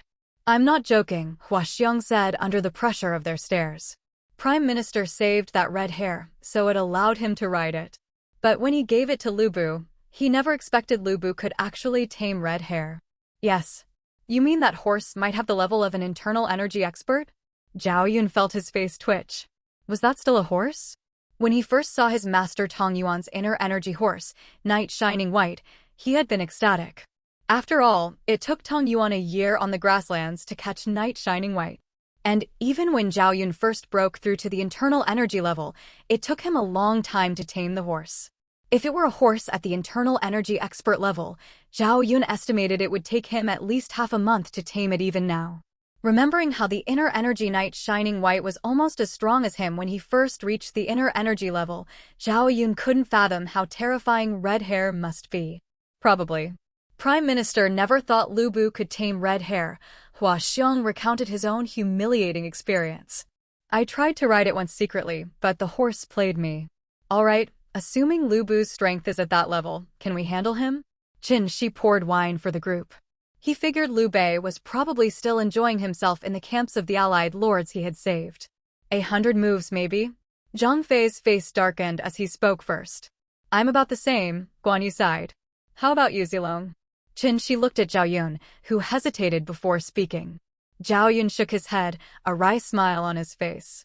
If his horse was weaker, there might be a slight chance. But with red hair at that level, there's no point. It's like facing Xiang Yu riding Wu Jue. Guan Yu and Zhang Fei frowned at the pale-faced young man. With such arrogance, didn't he fear pulling a muscle? If Chen Xi weren't there, they would have challenged him to a duel. Show them, Zilong, Chen Xi said, noticing Guan Yu and Zhang Fei's frustration. Knowing Zhao Yun's strength, he felt confident. Zhao Yun scratched his head. Zichuan, why are you so certain of my strength? I don't recall demonstrating it. Despite his words, Zhao Yun made a motion as if drawing a bow. A silver-blue arrow materialized in his hand. Guan Yu and Zhang Fei immediately recognized the move as similar to Lu Bu's earlier technique. They had tried it themselves and only managed to create a small pancake shape, nothing like a proper arrow. Haha, I used divination techniques to assess the top talents in the world. Though I couldn't determine all their names, I can recognize them when they appear before me. The 4 of you are on that list, Chen Xi said nonchalantly, creating an excuse. Whether they believed it or not was up to them. Oh. The 4 looked at Chen Xi with interest. Unable to resolve the Lu Bu issue, they shifted their focus to this new topic. Lu Bu, if I'm not mistaken, should now be the strongest in the world. There's one person who could challenge him, but he's aging, while Lu Bu is reaching his peak. Chen Xi shrugged, realizing it was only the year 190 AD, meaning Huang Zhang was only 43 years old and still in his prime. Considering these people's physical prowess, their peak periods should be quite long. Thinking about it, it seemed Huang Zhang might be the most formidable after all. Why did you stop talking, Zichuan? Zhang Fei asked grumpily. I just thought of something. How long do you all live, and how long do your peak periods last? I'm starting to suspect the data I calculated might be off, Chen Xi said, looking serious. If peak periods were lengthy, then the strength of people like Huang Zhang and Yan Yan would need reassessment. Why is each one asking this? Zhao Yun asked, puzzled. There's something off about my calculations. Could you tell me what you know? Chen Xi's expression returned to normal. If we reach the level of internal energy manifestation, our lifespan should be around 120 to 150 years. However, depending on the internal energy we cultivate, there could be a 50-year fluctuation, and some special health-preserving techniques can extend life to nearly 300 years, though those are extremely rare, Zhao Yun explained thoroughly. Clearly knowledgeable in this area. Oh, and how long do peak periods last? Chen Xi asked, frowning, having thought of some unfortunate implications. That depends on individual constitution and techniques. Generally, practitioners of forceful techniques will age rapidly after 70 years unless they reach a state where internal energy naturally cycles and nourishes the body. Practitioners of flexible techniques, on the other hand, typically remain in their peak until death. Zhao Yun's detailed explanation was even new information to Guan Yu and Zhang Fei. Flexible techniques have no combat power. In battle, those who practice such things don't survive long. How can they have a long peak period? Zhang Fei scoffed. Chen Xi raised an eyebrow. Historically speaking, Zhao Yun most likely practiced flexible techniques, staying at his peak until his death and not appearing particularly aged. That's true, Zhao Yun surprisingly agreed with Zhang Fei. Okay, now I have a baseline. Lu Bu is undeniably the strongest. There's a declining master in the south, but whether he can beat Lu Bu is still up in the air. Zilong here hasn't reached his peak yet, or rather, he's at his current peak and will maintain this level for a long time until one day. Chen Xi thought of a version where Zhao Yun at Changban was described as a 9-clawed golden dragon, possessing divine powers. Until one day what? Before Chen Xi could continue, Zhao Yun, looking tense, interrupted, eager to know about his future. His fleeting excitement was betrayed by the nervous expression on his face. At that time, what Lu Bu can do, you can do too. What Lu Bu can't do, you still can. Even by that standard, Lu Bu wouldn't last 100 moves against you. You'd be akin to a god, Chen Xi speculated, considering the legendary descriptions of Zhao Yun at Changban. He figured even Lu Bu might fall to a berserk Zhao Yun. Really? Zhao Yun's eyes flashed with disappointment. Did he use that power in the end? Well, that's good too. A hero's final act is also a fitting end, Zhao Yun thought, his resolve strengthening. A warrior's path never fears death. Hey, Zichuan, did you get this right? How could he be that strong? That's Lu Bu we're talking about. Zhang Fei's booming voice reminded everyone of his presence. Facts are facts, can't help it, Chen Xi spread his hands, indicating his helplessness. Next, there's someone in the north, though I'm not sure where. This person is the type second brother hates, naturally strong, probably capable of wrestling with Xiang Yu, and the outcome would be uncertain. After that is second brother, then there's someone in Xiliang who I can't pinpoint, Chen Xi shrugged, admitting his limitations. Hey, Zichuan, what about me? What about me? You mentioned second brother already, where do I stand? And why is this guy ahead of me? Zhang Fei's loud voice echoed again, causing Chen Xi's ears to buzz. As for you, Chen Xi dragged out his response, teasing Zhang Fei. Where am I? Where am I? Zhang Fei asked eagerly. You come next. After that, I'll have to see about the rest. It's troublesome matching people, especially since some haven't risen yet and others were killed just as they emerged, Chen Xi said helplessly. Are a Nigerian Ira bees? Hey, what about me? Hua Xiong, seeing that the pretty boy, the bearded guy, and the black-faced one were all mentioned, felt neglected and demanded attention. I'm actually curious. If I hadn't told second brother not to kill you, would he have chopped you down? Chen Xi turned to Hua Xiong with a scientific curiosity, pondering whether Hua Xiong would have survived. Hua Xiong's mind flashed to the enormous blade of the green dragon crescent blade.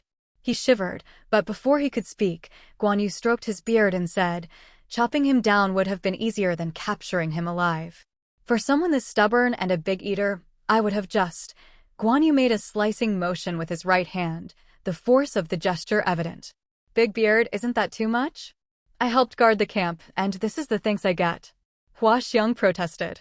Considering you're a man of honor, I'll let it slide, Guan Yu said loftily, turning his attention back to Chen Xi. He's not on the list. I can only calculate the top 24. Other people can reach the number of minor cycles, but I'm not at that level. His strength should be around the 20th place. The reason he's not listed is because, in my impression, you got sliced by second brother. Chen Xi made a slicing motion again, and everyone understood.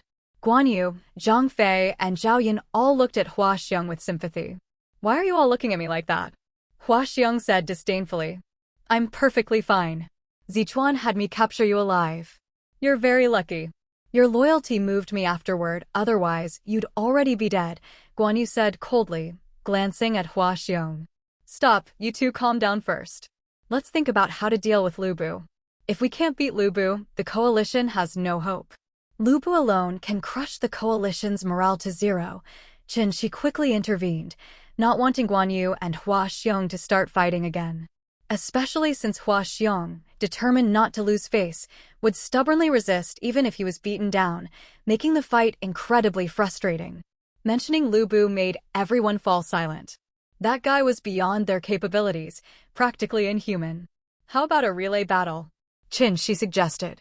No way, Hua Xiong was the first to oppose it. You have no right to speak. Second brother, what do you think of this proposal? Chen Xi glared at Hua Xiong and then turned to Guan Yu. It's impossible. Lu Bu isn't someone we can exhaust with one or two people, Guan Yu said, understanding when to be proud and when to be humble. Against a master like Lu Bu, they had to be cautious. Not being cautious meant death. How about a gang fight? Chen Xi continued to guide. I'm not doing it. Zhang Fei glared at Chen Xi. Fine, you'll lead the charge tomorrow, it's settled, Chen Xi said, glancing at Zhang Fei. Hearing this, Zhang Fei deflated, but then stubbornly shouted, I'll lead the charge, but second brother, you must cover for me. Chen Xi rolled his eyes. Zhang Fei might look reckless, but he had plenty of tricks up his sleeve. I didn't say second brother couldn't cover for you. We'll all cover for you tomorrow. Hua Xiong, are you coming? All four looked at Hua Xiong, 3 super warriors and 1 cunning strategist. Hua Xiong immediately broke into a cold sweat, especially with Zhang Fei glaring at him. If I don't go, Big Beard will despise me, Hua Xiong thought, feeling resentful. I'll go. But get me a change of clothes and a few short spears.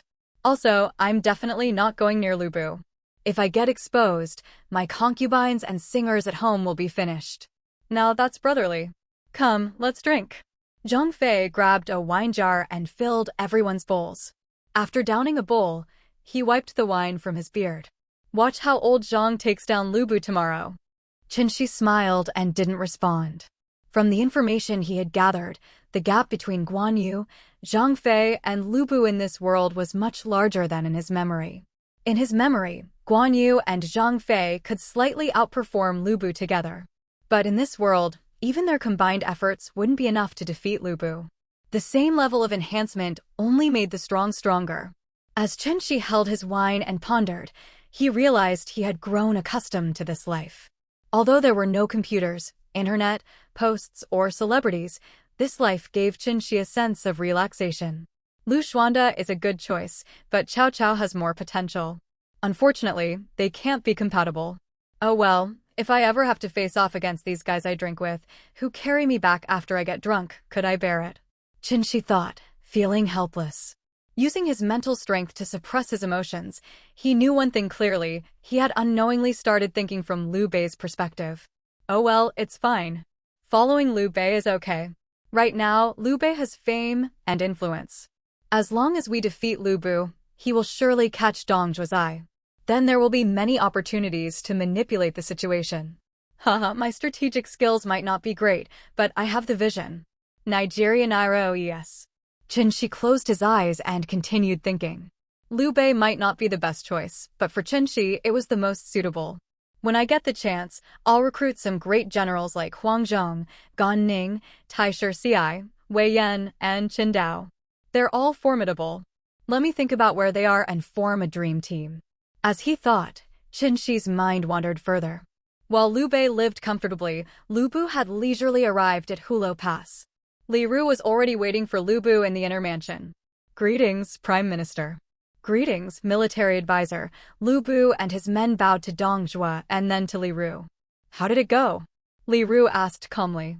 At least 50,000 soldiers deserted after tonight's raid, but the casualties shouldn't be too severe, Lu Bu indicated Zhang Liao, who stepped forward to report. Lu Bu wasn't good at handling such detailed tasks. Bring out the wine. Fengxian, did you gain any heads? Dong Zhuo waved his hand, and the already prepared banquet was quickly set up.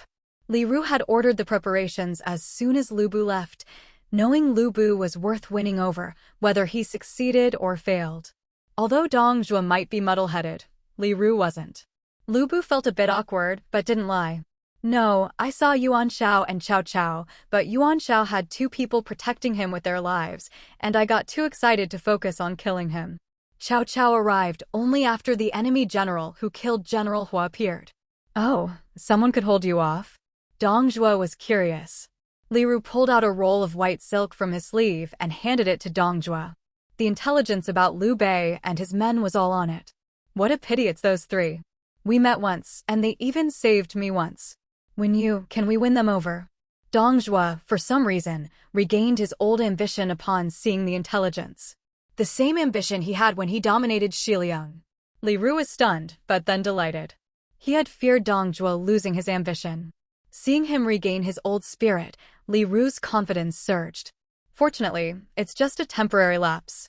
As long as he has ambition, it's good. With ambition, I can conquer the world, Li Ru thought, feeling confident. As long as his leader had ambition, he could dominate the world's heroes. This won't be easy. Completely winning them over isn't simple, but dividing them is. After all, the coalition is made of 18 different lords. For now, let's show them our strength. Naturally, some will join us, Li Ru said, his eyes gleaming. The decadence and frustration from the Luoyang period were swept away, and he was rejuvenated. 18 coalition lords, haha. As long as the Prime Minister retains his ambition, within 3 months, I'll make them understand the gap, thought Li Ru. With a myriad of strategies flashing through his mind, he once again saw hope and had the energy to play with the 18 coalition lords camped outside Hulo Pass. But all of this was predicated on not discovering that Dong Zhuo was just having a brain fart and was otherwise still the greedy, lecherous, and tyrannical fat man he was in Luoyang.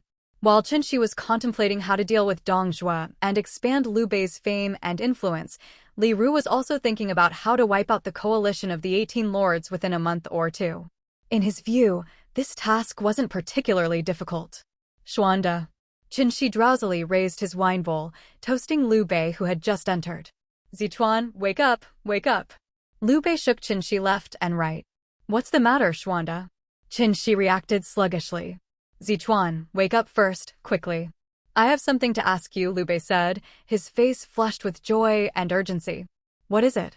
Chen Xi's muddled eyes suddenly cleared. Though he didn't have the ability to expel alcohol like Guan Yu and Zhang Fei, he could use his mental strength to clear his mind. Liu Bei quickly recounted today's events to Chen Xi.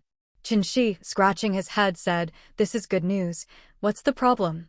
After organizing his troops, Liu Bei had rushed to the nearby camps of Tao Qian and Kong Rong, the 2 people he had been getting along with recently. Despite the chaos caused by the surprise attack, Tao Qian's camp was well defended by the Danong elite soldiers, maintaining the center's security. When Liu Bei arrived, they quickly stabilized the situation together. However, the situation in Kong Rong's camp was much worse. Although teaching and preaching came naturally to the descendant of the saint, fighting was another matter entirely. Kong Rong's camp was in complete disarray, and had it not been for a brave general holding off 2 enemy commanders, Kong Rong might have perished in the chaos.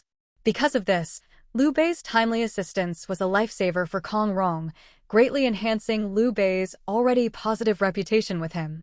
After driving off the night raiders, Kong Rong invited Tao Qian and Liu Bei to drink tea in his camp. As they chatted, the conversation turned to their respective territories. Upon learning that Liu Bei was residing in Yozhou's Pingyuan County, Kong Rong generously offered to recommend Liu Bei as the governor of Taishan County next to his territory. Tao Qian also agreed to support Liu Bei's appointment as the governor of Taishan County. With these 2 agreeing, as long as Liu Bei did not refuse, his appointment was almost certain.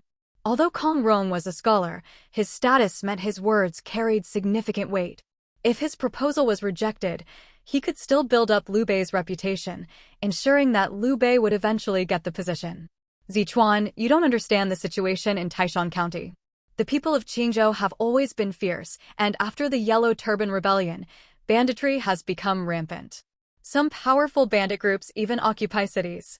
The only relatively peaceful areas in Qingzhou are a few county towns, Liu Bei said with a wry smile, thinking that Chen Xi was still half asleep. Aren't they just some yellow turbans and bandits? Chen Xi scoffed. What's there to be afraid of? With Taishan County, you have your own territory and people to develop. No matter how troublesome Taishan is, it's better than being stuck in one place. Zichuan, are you sober? Liu Bei said with a bitter smile. Do you have any idea how serious the bandit problem is in Qingzhou? All right, I'm not sober. Tell me how serious it is, Chen Xi said nonchalantly. It's extremely serious. Qingzhou has over 1 million bandits. Including the civilians they've coerced, the bandits in Qingzhou number over 2 million. Taishan County alone has about 300,000 Taishan bandits. Liu Bei said with a grim face, sharing the information he had gathered. Alpha B. 2 million. Chen Xi scratched his head, remembering that when Cao Cao dealt with Qingzhou, there were only about 100,000. How did it become 2 million? 2 million is a conservative estimate. With the civilians aiding the yellow turbans, Qingzhou is crawling with bandits, Liu Bei explained, his headache apparent. He was eager for the territory in Taishan, but it was too much to handle. His 5,000 men would barely make a dent. Fine, let's say there are 3 million bandits. That's a lot of people, potential soldiers. Even if only 1/10 are fit for battle, they can be trained into soldiers, Chen Xi said playfully, but Liu Bei didn't understand. Zichuan, this isn't about soldiers. Taishan used to be a good place, but now it's overrun with bandits. It would take an army of at least 100,000 to pacify it. And even then, we'd constantly face counterattacks from the yellow turbans. It's impossible to hold, Liu Bei said helplessly. Xuanda, what are your ideals? Chen Xi asked casually, looking off into the distance. Still the same as before? To restore the Han dynasty. My ideal is to restore the Han dynasty, Liu Bei declared without hesitation, though he didn't understand why Chen Xi had changed the subject. Do you have the foundation of Yuan Shao? Chen Xi turned and looked directly at Liu Bei. Of course not. Yuan Shao is the descendant of the prestigious Yuan family for generations of high-ranking officials. I can't compare to that, Liu Bei shook his head. Do you have the reputation of Kong Rong? Chen Xi continued to ask with a smile. Naturally, I can't compare to Kong Rong. He's a descendant of the saint and a great scholar of his time. How can I compare? Liu Bei shook his head again. Do you have the power of Tao Qian? Chen Xi's face showed a faint smile as he looked at the still puzzled Liu Bei. Of course not. Tao Qian controls the wealthy region of Xuzhou and has the elite Danong soldiers. Ordinary people can't compare, Liu Bei shook his head and said. Then how do you plan to restore the Han dynasty? Chen Xi asked with a smile. Of course. Liu Bei opened his mouth but couldn't say his usual line about recruiting talents. Xuanda, you have nothing, Chen Xi said softly. Nothing. Liu Bei repeated the words, realizing that since the Yellow Turban Rebellion, he had achieved nothing. Although he now sat among the lords, commanded elite soldiers, and had some of the best generals, he truly had nothing. Yes, apart from the glory inherited from our ancestors, I still had nothing until recently. Now I have 5,000 elite soldiers, a reputation among the lords, and the foundation to restore the Han dynasty. Liu Bei's expression darkened slightly but gradually became more invigorated as he spoke, his eyes shining brightly as he looked at Chen Xi. Yes, you have gained so much, but it is still not enough. Far from enough. You are too far behind. Not to mention comparing yourself with the Yuan family, which has had 4 generations of high-ranking officials. Even compared to some local powers, you fall short in everything except for reputation. Chen Xi's face carried a smirk that couldn't be dissipated. Liu Bei was still too naive. Please, sir, enlighten me, Liu Bei straightened up and said solemnly. Since the time Chen Xi had helped him become one of the lords, this was the first time Liu Bei had spoken to him so formally. No need for that, Chen Xi waved his hand dismissively. Reputation seems important and appears to offer many things, but reputation is hollow. Only strength is crucial. When Duke Xiao of Qin ruled, the Qin state was so weak that the feudal lords did not invite him to their meetings, and wise men of the world did not go to Shiqin. But then Xiangyang entered Qin, defeated the Wei's elite troops in Heshi, and established Qin's formidable army, making the world call them tyrannical. After that, wise men from all over flocked to Xianyang. The feudal lords of Guangdong feared Qin like a tiger. Chen Xi's face showed a trace of fervor. Lords vie for power, seeking practicality rather than reputation. The spring and autumn period lasted 300 years without righteousness, only benefits. Chen Xi's sneer deepened. In chaotic times, the struggle was for nothing other than profit. History had long written this. Liu Bei remained silent, slowly closing his eyes. When he reopened them, there was no trace of hesitation left. Zichuan, honestly, I never thought someone could see everything so clearly and distinctly. It's nothing. These things are simple. As a ruler, you may not need to master the art of governance, but you must know how to gain power.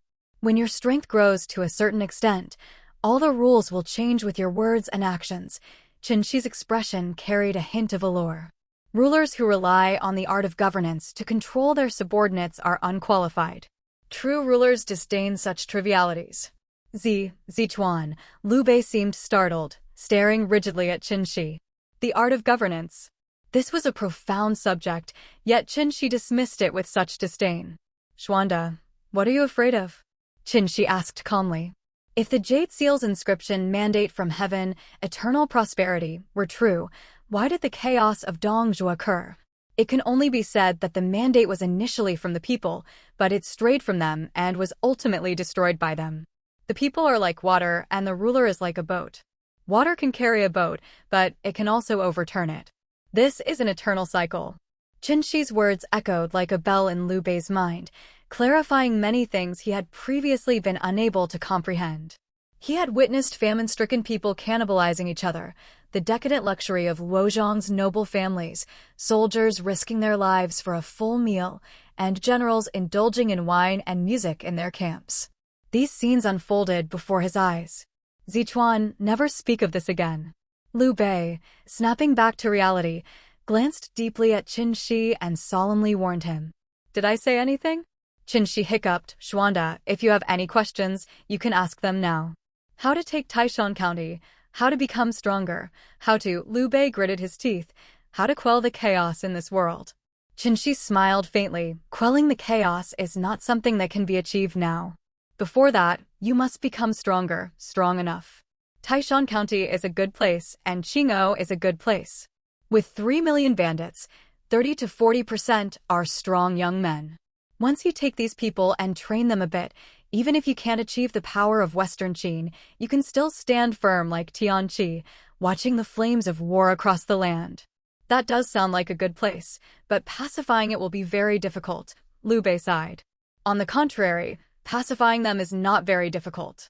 As long as Xuanda can convince Tao Qian to lend grain, taking Taishan County and then swallowing Qingzhou is not too challenging.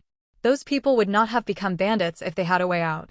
The most important point is that, apart from Bingou and Qizhou, which have been shattered by the yellow turbans and bandits, the local powers and aristocratic families in other places are beyond Xuanda's current capabilities, Chen Xi said with narrowed eyes. He was very clear about how to handle Qingzhou and even had a rough idea of how to handle the 13 provinces of the Han dynasty. If Zichuan is so confident, I am willing to give it a try. Liu Bei made up his mind almost without hesitation after hearing Chen Xi's words. His 30-plus years of experience had taught him one thing. In this era, the power of aristocratic families and local magnates was formidable enough to influence imperial authority. It was not something a fledgling lord like him could touch. To provoke them would invite endless troubles. All right, give it a try. One must always try to know. If you don't try, who knows it won't work. Who knew Xiang Yu could defeat Zhang Han before that battle? You must try to find out. Aristocratic families, local magnates, sigh. Liu Bei sighed, lost in thought. Those people are also a foundation.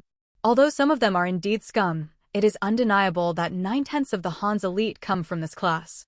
Until we have an absolute advantage, we should not think about dealing with this class. Chen Xi shook his head. He didn't have much animosity toward the aristocratic families and local magnates. Despite their land annexation, this class was beneficial to the country. Alpha, yes. The most basic level of governance relied on these local magnates. Although there were some rotten apples, it would be a mistake to generalize. Uprooting these families and establishing a new system was a headache-inducing thought for Chen Xi. For this reason, Chen Xi could only think of limiting, pulling some in, and striking others when dealing with aristocratic families. To eliminate them entirely would mean first dealing with his own family. If he couldn't lead by example, how could he fight against the aristocrats? Thus, Chen Xi dismissed the idea of confronting the aristocrats. However, to prevent them from controlling Liu Bei while he was still weak and forcing him to retaliate later, Chen Xi initially chose Qingzhou, where the aristocrats and local magnates had been largely cleared out. This was why Chen Xi's answers came almost without hesitation. Even if Kong Rong and Tao Qian did not recommend Liu Bei, after aiding the king, Chen Xi would have Liu Bei propose himself as the governor of Qingzhou. Naturally, all issues had been considered well in advance. Chen Xi was dragged out of bed by Guan Yu and Zhang Fei early in the morning. There was no choice since the main camp of the Allied forces began beating the drums and holding assembly at dawn. Guan Yu and Zhang Fei pulled a sleepy-eyed Chen Xi to the main camp. Yuan Shao sat with a somber expression, looking at everyone. Gonglu, how exactly did Lu Bu manage to raid the camp last night? Yuan Shao's face was stern. If Yuan Shu did not provide a satisfactory explanation today, he wouldn't hesitate to use Yuan Shu as an example. Night patrols in the camp were of utmost importance, yet they had been easily raided. And his most important two generals had to fight to the death to save his life. This was no time to discuss brotherly bonds or schemes. Only strict discipline could rally the troops. Last night at the hour of high, 9 p.m. to 11 p.m., Lu Bu raided the camp. My general Jiling led a patrol but was ambushed and the entire patrol was annihilated. If the alliance leader needs, you can check the patrol records. Yuan Shu stood up and said solemnly. The room filled with murmurs, and soon the patrol records from last night were brought forward and made public. To Chen Xi's surprise, Yuan Shu had not shirked his duty at all. On the contrary, he had meticulously carried out the patrols and even set up numerous hidden posts. Zichuan, do you think this fat man might have anticipated the alliance leader's wrath and prepared in advance? Guan Yu whispered. I fear not. Yuan Gonglu probably did not cut corners. Although he is unreliable, his generals were not lax at all. Jiling is a good man, Chen Xi said, narrowing his eyes as he recalled certain records. Jiling, for some reason, was extremely loyal to Yuan Shu and quite capable. In that case, you are not to be punished. I have seen Lu Bu's prowess myself. He is not someone Jiling could fend off. Yuan Shao reviewed the records, glanced at the equally somber Yuan Shu, and nodded. Thank you. Yuan Shu had been prepared to take the fall for Jiling's failure, but was taken aback by Yuan Shao's leniency, which made the ever-contentious Yuan Shu feel somewhat uneasy. Enough talk. Dong Zhuo has already arrived at Hulo Pass. If any of you harbor thoughts of slacking off after today, don't blame me for being merciless. Yuan Shao stood up, exuding authority, and cast a sweeping gaze over the lords who had been slack in battle. Yuan Shao's transformation is unbelievable. His authority alone is suppressing all the lords. Chen Xi watched Yuan Shao in amazement. Is this the demeanor of the model leader of the world? What a joke. After suffering such a heavy blow yesterday, he exudes even greater momentum today. Wen Tai, on behalf of Gonglu, I apologize for the incident with De Rong. Since we are here to fight Dongzhuo, can you put aside personal grievances? I believe De Rong would not want to see you abandon the people of the world for personal vendetta. Yuan Shao stepped forward, bowed deeply before Sun Jian. Even Chen Xi was stunned, staring blankly at Yuan Shao. If Yuan Shao could maintain this demeanor and spirit with the backing of 4 generations of ministers, the world would surely belong to the Yuan family. Sun Jian also stared blankly at Yuan Shao, while Yuan Shu was momentarily stunned but quickly recovered. The family education from years ago resurfaced in his mind. Yuan Shu also stood up, walked to Sun Jian, and said, Previously, I acted selfishly, endangering you. I ask for your forgiveness, Wen I. We can settle De Rong's matter after defeating Dongzhuo. The world is in chaos, and if Dongzhuo prevails, the people will suffer greatly. Please consider this deeply. Yuan Shao and Yuan Shu gave Sun Jian enough face that he had no choice but to agree. Sun Jian stood up and looked at Yuan Shao. For the sake of the people, I dare not slack off. As for De Rong, we will deal with it after defeating Dongzhuo. Wen Tai, your righteousness is commendable. Yuan Shao smiled, having given enough face, and opened up the conversation. Now that Sun Jian had set aside personal grievances to fight Dongzhuo, if anyone still dared to slack off, Yuan Shao would have ample reason to deal with them. Because of your actions today, if you are defeated by me in the future, I will treat your family well. If you are defeated by others, I will take care of your family." Yuan Shu looked at Sun Jian. The heroic spirit within Yuan Shu, which had not yet completely faded, made him blurt out these words. Sun Jian glanced at Yuan Shu but did not respond. He never thought such a day would come. Sun Jian believed himself to be invincible. Sun Jian didn't expect that he would soon rely on Yuan Shu's promise, and Yuan Shu did indeed take care of Sun Jian's family. Even though he coveted the imperial seal in Sun Ce's hands, he never forcibly took it. I didn't expect Yuan Shu to have such an endearing side. These people, when they were young, each had a heroic side, which is probably why they reached where they are now, Chen Xi thought, looking at the righteous Yuan Shu, who seemed like a completely different person from the shameless Yuan Shu before. Humph. Sun Jian snorted and sat back in his seat, while Yuan Shao once again took his place as the main commander. "Generals, hear my command." Yuan Shao's face turned stern. Strengthen the defenses of the camps, dig deeper trenches, set up chevaux de frise, widen the camps, and intensify patrols. Last night's incident must not happen again. Understood. All the lords nodded. Everyone else, order the generals to gather at Hurled Pass. Today, we attack the city. Yuan Shao, holding the command seal, exuded an aura of authority. Understood. Zichuan, what do you think of the alliance leader's actions today? Liu Bei, riding his horse, led all the cavalry to the left wing, asking Chen Xi with a smile as they set up their positions. If he can maintain this demeanor, then it will be quite troublesome, Chen Xi yawned. Although Yuan Shao's performance surprised him, it was shocking rather than routine, so it wasn't truly frightening. Soon, the various lords set up their troops. The cavalry on both wings, infantry in the center, and under Yuan Shao's commanding presence, no one insisted on personally leading their forces. Yuan Shao made it clear that anyone taking this opportunity to encroach on others' troops would be dealt with collectively. Because of this, the allied forces were united, and the troops were commanded by the most suitable generals. It must be said, when the 18 lords were united under Yuan Shao, their combat power was formidable. Yuan Shao handed his sword to Sun Jian. If anyone disobeys commands, use this sword to execute them, no matter whose son they are.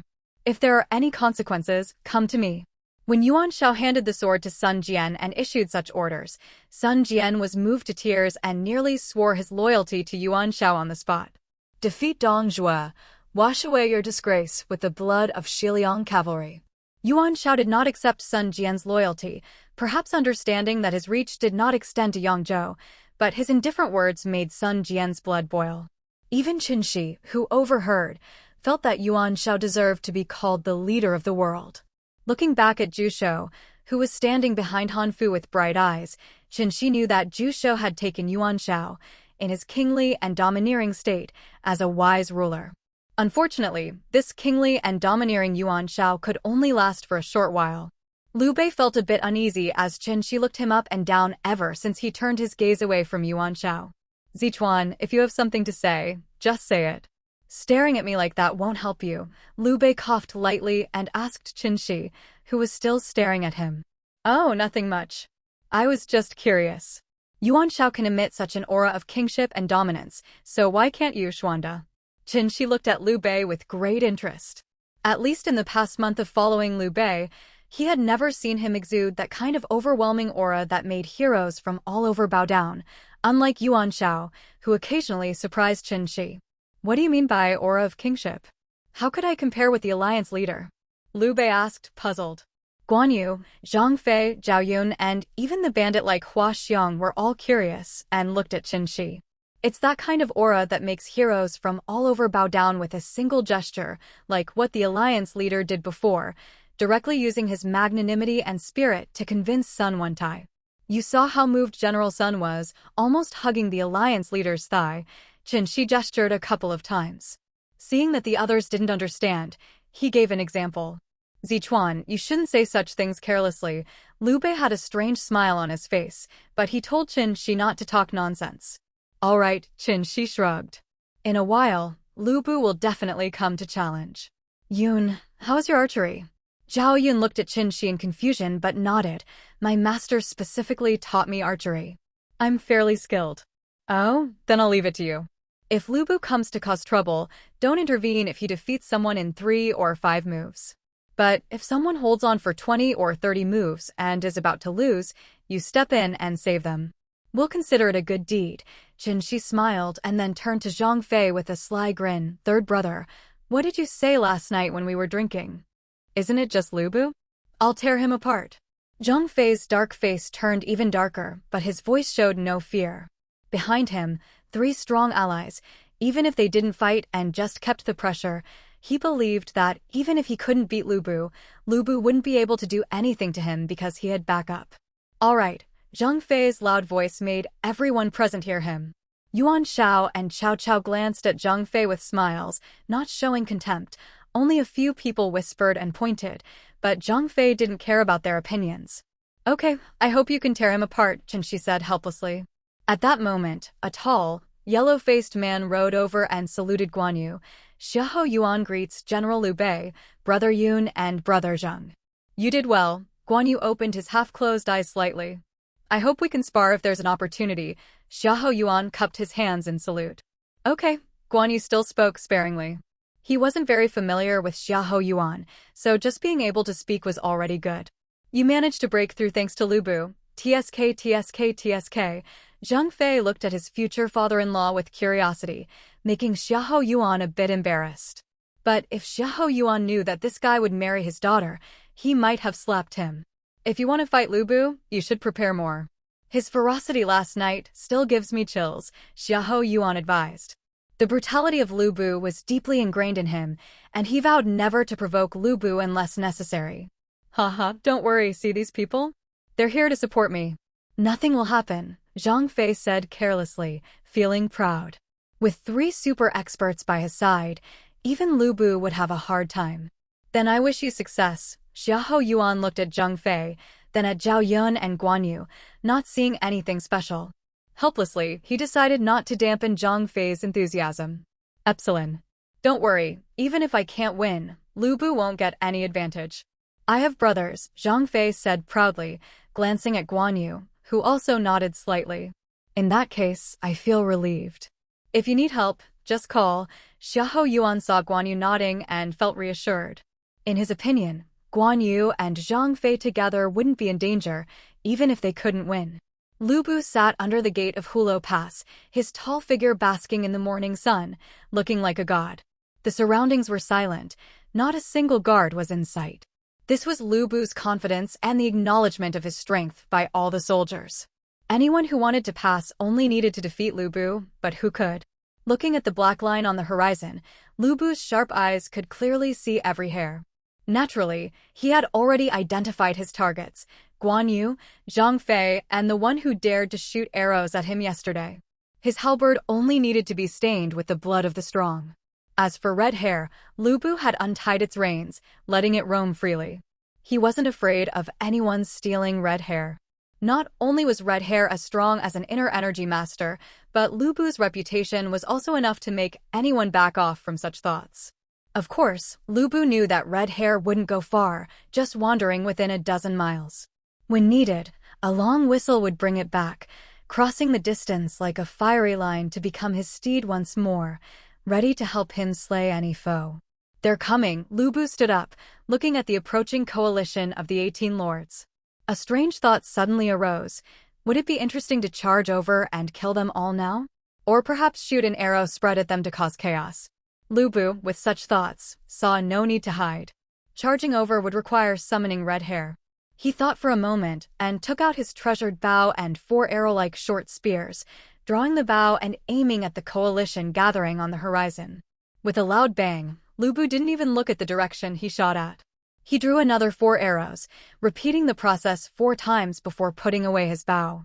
As soon as Lu Bu's arrows locked onto them from a distance, Zhao Yun took out his treasured bow from his horse, but didn't knock an arrow, just drew it. As the sonic boom cloud appeared, Zhao Yun drew an arrow, and 4 consecutive silver-blue arrows shattered the incoming arrows. A hidden blade? Zhao Yun looked at the gold-red energy arrows emerging from the debris after both sides' arrows collided, his calm face showing a hint of fighting spirit. Drawing his bow, the buzzing sound gathered on the string. Letting go, the silver-blue threads went against the current, covering the path of the golden red arrows, returning the favor. As the dense silver threads cut through the sky, everyone realized that the handsome man following Liu Bei was a top-notch expert. Their opinion of Liu Bei rose once again. Did Zilong succeed? Zhang Fei asked excitedly. While others might not understand the significance of those beautiful silver threads, Zhang Fei, as a martial expert, could clearly sense the force capable of cutting through gold and jade within each thread. Zhao Yun shook his head and said, at most, it might make him a bit embarrassed if he was caught off guard. It's impossible to harm him. Just as Zhao Yun predicted, although Lu Bu hadn't anticipated such a quick counterattack, his instincts as the world's #1 warrior allowed him to easily fend off Zhao Yun's attack. However, the aftermath of their clash still reduced part of the city gate tower's parapet to dust, leaving needle-sized holes in other places. Not a bad attack, Lu Bu remarked, looking towards the direction of the coalition of the 18 lords. He didn't attack again but stood quietly, waiting for their arrival. Only such experts were worth killing. Hearing Zhao Yun's words, Zhang Fei realized his odds of defeating Lu Bu had dropped further. He knew Zhao Yun's strike would at least leave him severely injured, if not dead. Yet Zhao Yun claimed that even catching Lu Bu off guard would only embarrass him slightly. However, Zhang Fei felt no fear. Instead, his fighting spirit surged, and he gripped his snake spear tighter. Battles with strong opponents were the path to becoming stronger. A warrior's fate was to die on the battlefield, and before that, a fight with the world's #1 was something to be proud of. More importantly, Zhang Fei knew his fighting style was always advancing, never retreating. Retreating would mean losing his mindset and potentially causing his strength to diminish despite physical growth. Holding his spear tightly, Zhang Fei radiated a powerful fighting spirit, declaring he was ready. He intended to challenge Lu Bu, fully aware of his likely defeat. Losing wasn't scary. What was terrifying was not having the courage to raise his hand against a powerful opponent. Under Yuan Shao's leadership, the coalition of the 18 lords approached Hulou Pass without any concealment. Dong Zhuo sat atop the pass, with Lu Bu standing beside him, holding his halberd. After a round of verbal exchanges, it was clear that fists would determine their standings. Fengxian, it's up to you. Dong Zhuo waved his hand, signaling the eager Lu Bu to crush the opposing side. Lu Bu leaped from the nearly 20 Shanghai city wall, landing heavily. While any martial artist of refined chi could achieve such a feat, what happened next shocked everyone knowledgeable. The combination of the wall's height and Lu Bu's leap amounted to over 100 meters. Though he increased his speed intentionally, the ground didn't shatter upon his landing, only a slight tremor was felt. The falling force dissipated perfectly across several miles, causing no damage. Zhang Fei was stunned. Guan Yu opened his eyes slightly. Hua Xiong covered his face, and only Zhao Yun frowned slightly. They all realized Lu Bu's strength wasn't just about raw power. His control over every bit of force was terrifying. With a long whistle, a fiery line streaked across the sky, and the flame-like red-hair horse appeared by Lu Bu's side. Snorting loudly, Lu Bu mounted his steed, halberd in hand, and issued a challenge to the coalition army, his overwhelming aura daring them to confront him. Zhang Fei wanted to charge, but was stopped by Guan Yu. However, Guan Yu's cold and proud expression showed his displeasure. Chen Xi noticed Zhao Yun also looked upset. It was understandable, being ignored by Lu Bu in such a public manner was infuriating. Lu Bu's actions were essentially a public face slap, daring them all to challenge him together. Feeling humiliated, no one waited for Yuan Shao's orders. Wang Kuang loudly asked, "Who dares to fight?" Before he could praise him, the renowned General Fang Yu from Hanoi rode out, but before Wang Kuang could praise him, a huge arc blade sliced through the air, turning Fang Yu to dust before he could even introduce himself. Everyone gulped. Lu Bu's brutality was beyond words. He had simply obliterated a person, displaying an extremely heavy killing intent. Before Chen Xi could speak, another fool charged out. This time it was Mu Shun from Zhang Yang's command. After 3 rushed strikes, he and his horse were cleaved in 2. Lu Bu hadn't even moved his horse. "I owe Lord Wenju 10 years of grace. How can I not repay with my life?" A tall man behind Kong Rong watched Lu Bu for a long time before licking his lips and bowing to Kong Rong. "Angua, be careful." Kong Rong nodded, deciding to let Wu Angua fight. He had no other capable fighters under his command. Wuangua should be surnamed Wuan and named Gua. After all, two character names were abolished in the late Han. However, both Mao and Jiajing versions name him Ongua. I leaned towards Kong Rong calling his courtesy name, meaning Wu and surname, Gua named Ongua. If he's indeed Wu En's descendant, his lineage is significant. Interpret as you wish. Wu Ongua nodded, riding his horse slowly. Unlike the previous fools, he knew he wasn't Lu Bu's match. But as he said, he owed Kong Rong a great debt and had no way to repay it but with his life. To him, his life belonged to Kong Rong. Wielding a massive hammer weighing several hundred jin, Wu Ongua silently advanced on Lu Bu. His horse wasn't fast, bearing a weight of nearly 1,000 jin, but speed wasn't necessary for him. With heavy thuds and a roar of "Taste my hammer," Wu Ongua's fight with Lu Bu began. There were no dazzling moves, just raw power that made Lu Bu's hand tingle. It was rare for Lu Bu to encounter someone whose strength exceeded his. Wu Ongua didn't need intricate techniques or speed. His massive hammer smashed relentlessly at Lu Bu. Lu Bu's counterattacks were blocked by the hammer, which was large enough to shield half his body. Although he couldn't predict Lu Bu's attacks, his hammer could block strikes from any angle. BS. Zichuan, now do you understand why I dislike naturally powerful people? Guan Yu gestured to Chen Xi with his eyes. I understand. This is just unfair, Chen Xi said helplessly. It was pure brute force in action, blocking attacks with a massive hammer swing. 20 rounds passed, and Wu Ongua still stood strong, swinging his hammer without any sign of weakening, as if he was forging iron from Lu Bu. The shouts and drum beats from both sides crazily stimulated the two on the battlefield, as well as all the soldiers, causing both sides' morale to continually rise. Not good. Lu Bu, watch out for the arrow. Zhao Yun shouted, and the arrow he had prepared earlier shot towards Lu Bu. Lu Bu was annoyed by Wu Ongua's swinging hammer. He admitted that this guy was incredibly strong and had the strength of an inner chi out-of-body level warrior. Most importantly, this guy was very determined and had quite a good hammer technique.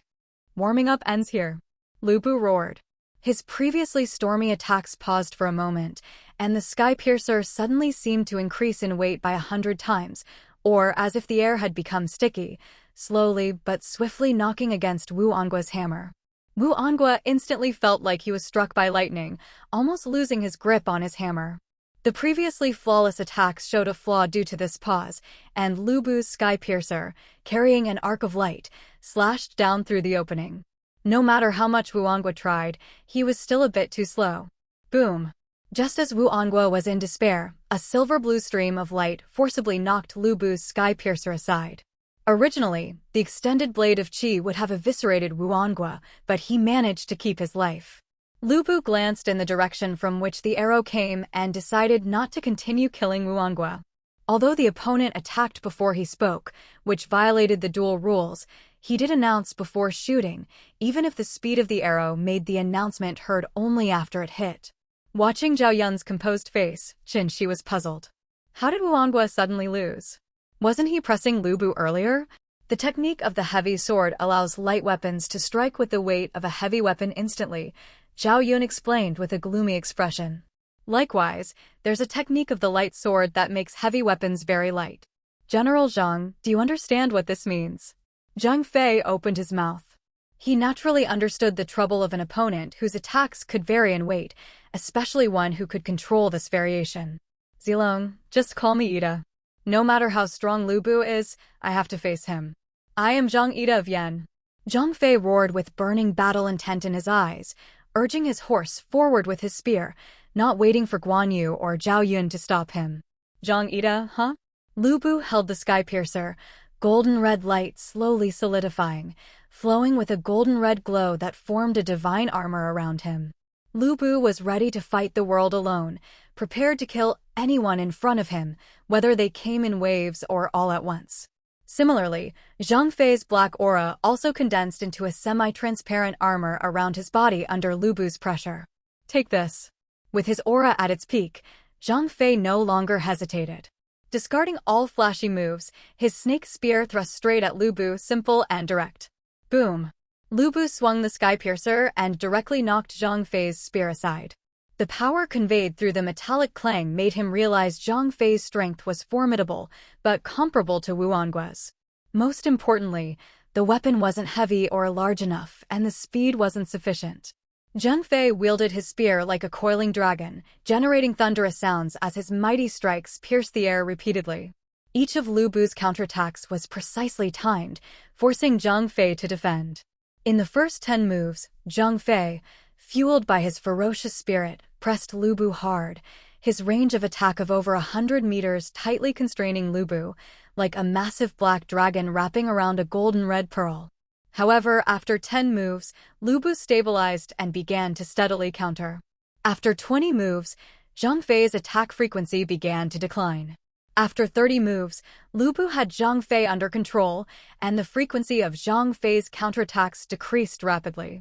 After 50 moves, Lu Bu's golden red glow completely suppressed the black dragon. Zhang Fei's battle intent surged madly, his aura growing stronger, but still, he couldn't break through Lu Bu's blockade. Eventually, Lu Bu confined the battle to a radius of just over 10 meters. Beyond this range, it was calm. Within it, a storm raged. Guan Yu's face grew more and more serious. Lu Bu's displayed strength made him feel uneasy.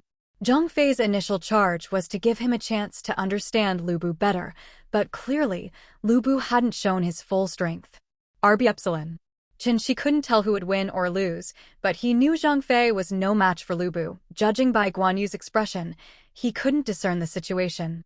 Turning to Zhao Yun, he found that Zhao Yun, who initially looked gloomy, now seemed relieved. Chen Xi knew it was within his expectations. Finally, second brother Guan Yu made his move. The blue light flashed again, a massive force accompanied by a powerful aura slashed at Lu Bu. Unlike last night's encounter, this time with Zhang Fei's assistance, Lu Bu had no chance to disrupt Guan Yu's buildup, resulting in Guan Yu accumulating his momentum to its peak before delivering the third, fierce strike at Lu Bu. Boom! It was just as shocking as before. The powerful blade not only sent Lu Bu flying, but also left a nearly 100-meter-long scar on the ground, extending to the Tiger Trap Pass wall, leaving a huge mark. Guan Yu panted, looking at the smoke and dust beneath the Tiger Trap Pass. Unlike the previous fight with Hua Xiong, Guan Yu had truly exerted all his strength this time. He could guarantee that this strike could split a mountain in two. The soldiers who had been cheering were now stunned, watching the green-robed general. Meanwhile, the soldiers in the Tiger Trap Pass, whose morale had been high due to Lu Bu's impressive performance, now wilted as if their fathers had died. Even Dong Zhuo, sitting atop the Tiger Trap Pass, was speechless from the impact, his body trembling as he retreated. As the dust settled, Lu Bu rode the red hare, walking in midair. The golden red aura now tinged with blood, with drops of fresh blood dripping from the tip of the sky piercer. Ha ha ha, Lu Bu held the sky piercer in one hand, covering his face with the other. His maniacal laughter echoed around the Tiger Trap Pass. Is this guy crazy from the fight? Chen Xi looked at Lu Bu and the red hare walking in the air, clicking his tongue in amazement, and asked Zhao Yun. On the contrary, Lu Bu's aura is continually rising, already exceeding my expectations. The aura he's emitting now, along with the inner qi, is entirely beyond imagination. This isn't human. Zhao Yun initially maintained a refined demeanor, but by the end, he was almost frenzied. Not bad at all.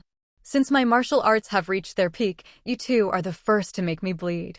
As a reward for making me realize that there are still people in this world who can hurt me, let me show you my true strength.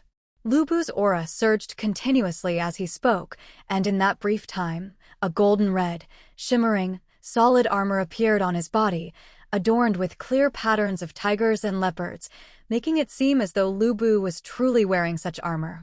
Seeing this, anyone with half a brain would understand that Lu Bu had not been using his full strength before. Watching Lu Bu walking in midair, a soldier in the Tiger Trap Pass shouted, "General, mighty," and was followed by waves of cheers. As the coalition had feared, Lu Bu's presence was a terrifying boost to the morale of Dong Zhuo's troops. A hint of worry appeared on Liu Bei's face.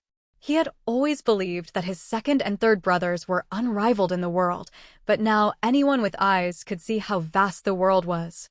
At this moment, Lu Bu was wildly unleashing his strength, his overpowering might suppressing all warriors under heaven, leaving them in awe.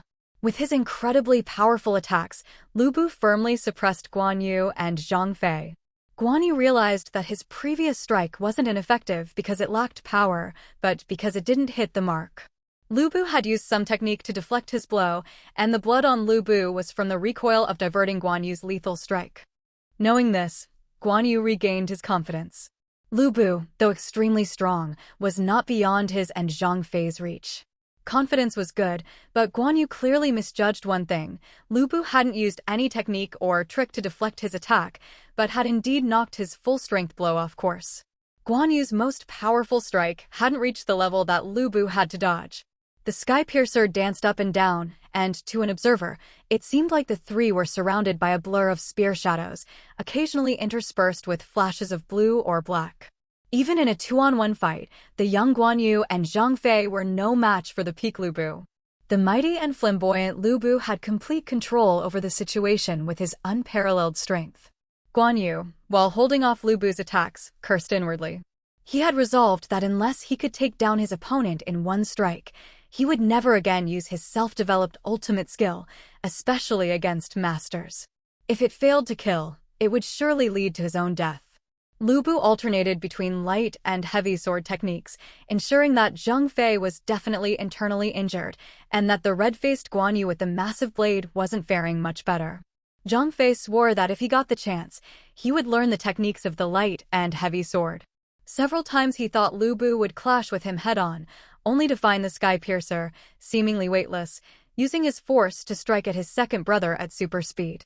The sticky air and explosive sounds that followed made Zhang Fei realize that such an attack could deal massive damage. Guan Yu wanted to curse.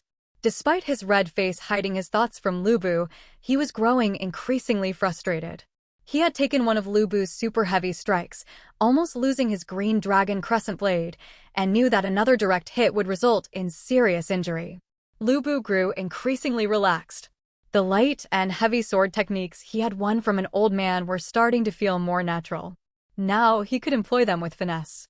He was confident that 50 moves would be enough to defeat the two, but he was wary of at least 2 other inner chi out-of-body masters targeting him with arrows. If he fought to kill, they would abandon all decorum. "Brother Yun, aren't you going to help?" Chen Xi wasn't foolish. The golden-red glow had already compressed the blue-black light into a tight circle, looking ready to engulf it at any moment. He felt like cursing. Lu Bu was terrifyingly strong. Wait a bit longer. General Guan and General Zheng's strengths are rising continuously. This might be their first experience being suppressed, and fighting desperately could significantly boost their abilities. Before 40, it's the best time to fight hard. Zhao Yun gripped his silver spear tightly, ready to rush to their aid. He had seen that Guan and Zhang were in a desperate situation. Zhang Fei's mind was blank, akin to the no-self state some martial arts spoke of, though that was a joke. He wasn't thinking at all, just staring at Lu Bu's sky piercer. Guan Yu fared slightly better. Although his strength had dropped to 90% due to his ultimate strike, he could barely hold off Lu Bu. Strangely, Lu Bu seemed to target Zhang Fei more now. Guan Yu didn't know why, but Lu Bu did. He could have outmatched Guan Yu and Zhang Fei combined, but not by much. Guan Yu's initial powerful strike had left him in a weakened state, giving Lu Bu the upper hand. The 9/10 Guan Yu was merely a distraction to Lu Bu, forcing Zhang Fei to defend his brother, thus giving Lu Bu an edge. In high-level duels, Guan Yu at 90% strength was merely a hindrance. Sometimes Zhang Fei had to block hits for him, giving Lu Bu more opportunities. A battle that might have taken hundreds of moves to determine was compressed to 50 by Lu Bu. Now, Lu Bu focused on Zhang Fei, whose spear seemed to grow heavier, not due to technique but raw power. Lu Bu was puzzled and enraged. Mid-battle breakthroughs were common, but increasing strength was abnormal. Zhang Fei's strength grew increasingly abnormal. Initially, Lu Bu could push Zhang Fei back with heavy sword techniques. Now, even with heavy techniques, Zhang Fei pushed back. Was this human strength? Lu Bu's inner voice roared in disbelief. Lu Bu disdained using tricks to defeat Zhang Fei. Confident in his ability, he was curious about this brute's full strength. As for Guan Yu, let him regain his breath. Lu Bu had gauged his limits. Apart from the powerful initial strike, the rest was manageable. Once Zhang Fei was dealt with, Guan Yu would fall in 50 or 60 moves. Arnu. Encountering natural strength was not uncommon. Guan Yu wielding an 80+ Gene Green Dragon Crescent Blade without using inner energy already qualified as naturally strong. Wu Angua, who used his inner energy to handle a several hundred gene hammer, also exemplified natural strength, but even natural strength should have a limit. Lu Bu himself was naturally strong, otherwise, he couldn't manage the sky piercer made of meteorite iron. But now, Zhang Fei's strength gave him a shock. Was this really human strength? Lu Bu admitted that his interest had been piqued. He planned to capture this guy and treat him with good food and drink to study him thoroughly. What did this guy eat to become so strong? Zhang Fei's strength continued to grow, just like Lu Bu's inner energy. Once the valve was opened, it never stopped. His strength increased, even the muscles on his exposed arms visibly trembled and swelled. Zhang Fei's muscles were almost bursting through his armor. Zhao Yun watched Zhang Fei with curiosity. He had previously thought this guy was quite strong, but the current scene was beyond normal strength. The muscles on Zhang Fei's arms were nearly as large as Zhao Yun's thighs. Zichuan, you don't need to worry anymore. As long as General Zhang maintains his current strength, Lu Bu won't easily take him down. This kind of strength can ignore most techniques. If Lu Bu dares to use his half-baked light sword technique, his sky piercer will definitely fly out of his hand. Zhao Yun explained with a smile, seeing Chen Xi's nervousness. That probably won't happen. I think I understand what's happening with third brother. Get ready, Brother Yun. Chen Xi said bitterly. He remembered Zhang Fei once mentioning that both he and second brother had some trump card techniques. This abnormal increase in strength was likely Zhang Fei's hidden trump card. Zhang Fei was numb. He no longer cared about any techniques. He had realized that for Lu Bu, any technique was trash. He could only compare himself to Lu Bu in one aspect, strength. He was stronger than Lu Bu. Knowing this, he regained his confidence. His father had told him that in a fight, if your strength wasn't enough, use techniques. If techniques weren't enough, use speed. As long as you excelled in one of these, you could at least escape. If all three were inferior, avoid the fight entirely. If you had to fight, don't expect to survive, but with a resolve to die, you might find a way out. Chen Xi's guess was right. Zhang Fei's current technique was indeed his hidden trump card. Guan Yu had once told him about developing a unique ultimate move, which prompted Zhang Fei to create his own. He used inner energy to stimulate his muscles, unleashing greater strength, a technique he had previously tested on pigs. Though Zhang Fei never used it on himself, the pigs he experimented on grew strength comparable to his. When he deemed the technique successful, he killed the pigs and ate them. Later, he boasted to Guan Yu that he had also developed a unique technique, though Guan Yu had no idea what Zhang Fei's technique was. Zhang Fei was unaware of the severity of his technique. It completely exhausted muscle power, limited certain nerve transmissions, and destroyed the body's natural protective mechanisms. This explained the unbounded increase in strength. Once the body's protective mechanisms were entirely removed, even an ordinary person could exert tremendous force. Boom! Lu Bu retreated. Despite using the heavy sword technique and riding the red hare, Lu Bu was pushed back. It was a small step, but Zhang Fei saw a glimmer of victory. He could feel his strength growing continuously. At this rate, smashing Lu Bu was just a matter of time. Lu Bu's face darkened. He had always pushed others back, never the other way around. This first-time experience left him momentarily dazed. You've angered me. Lu Bu regained his composure, his eyes bloodshot. With a furious roar, his aura surged, and the sky piercer, as if imbued with the power of heaven and earth, crashed down. Boom! A massive shockwave followed, kicking up a cloud of dust. As the dust settled, Lu Bu, sitting on his horse, had pulled back, eyeing the bloodied and swaying Zhang Fei, guarded by Guan Yu. He sneered, I thought your strength was growing infinitely, but it turns out your body can't handle such power. How ridiculous. The entire field was stunned. The previously evenly matched Guan and Zhang were heavily injured by one of Lu Bu's angry strikes. Was Lu Bu merely toying with them all along? Arano, yes. Let me end this. Lu Bu laughed maniacally, brandishing the sky piercer towards Guan Yu. Zhao Zilong of Changshan, please grant me your guidance. Zhao Yun stepped forward reluctantly, ready to join the fight for the first time in a group battle. Lu Bu, licking his lips, abandoned Guan Yu and Zhang Fei and charged at Zhao Yun. Group fights and will battles meant nothing to him. From Bingo to Luoyang, from Luoyang to the current confrontation with the coalition, who dared to duel him? Invincible under the heavens, Lu Bu's principle was to kill the strongest warriors. Zhao Yun's spear was fast, so fast that Lu Bu, with his sharp vision, could only see silver streaks of light. He had never imagined a spear could be so quick. The swirling flowers of the spearheads left him momentarily shaken, reminiscent of the awe he felt seeing Zhang Fei's immense strength. The silver blue and golden red halos clashed, neither able to overpower the other, maintaining a stalemate. Lu Bu dared not use the half-baked light and heavy sword techniques anymore. This white-faced opponent had nearly left a hole in him while he attempted those techniques. Lu Bu felt like cursing. Hadn't the old man said this skill required a decade of practice by martial arts prodigies and was mastered only by septuagenarians? Abandoning the half-learned technique, Lu Bu fought steadily. He didn't believe this pretty boy could hold out for long. Zhao Yun's spear seemed to create a flurry of flowers in the sky, appearing extremely fierce at first glance. However, only Zhao Yun knew that he was being forced into this state. Lu Bu's ferocity left him uneasy.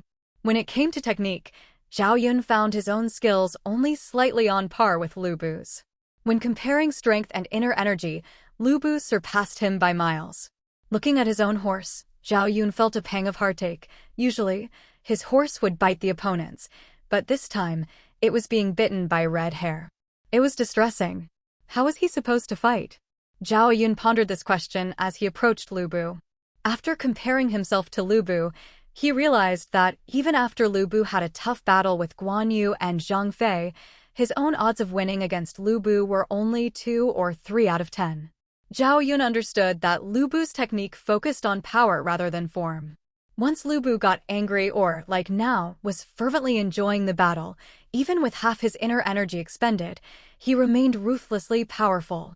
To defeat Lu Bu, one had to break his confidence, to strip him of his invincible aura. Otherwise, no matter how long one fought, Lu Bu would remain at his initial strength level or even grow stronger over time. It was a vicious cycle. Zhao Yun's handsome face showed a bitter smile. Fine, if it was a deadlock, he would just tire him out.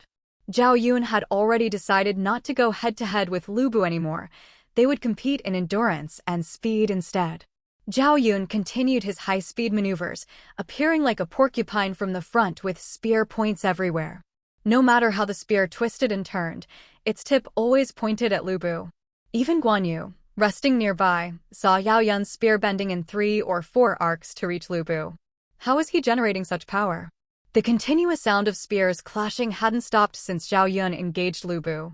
Both wielded their weapons with such skill that their attacks seemed decorative. Yet, until now, they hadn't directly clashed, both aiming to find a fatal opportunity. Zhao Yun accelerated his movements.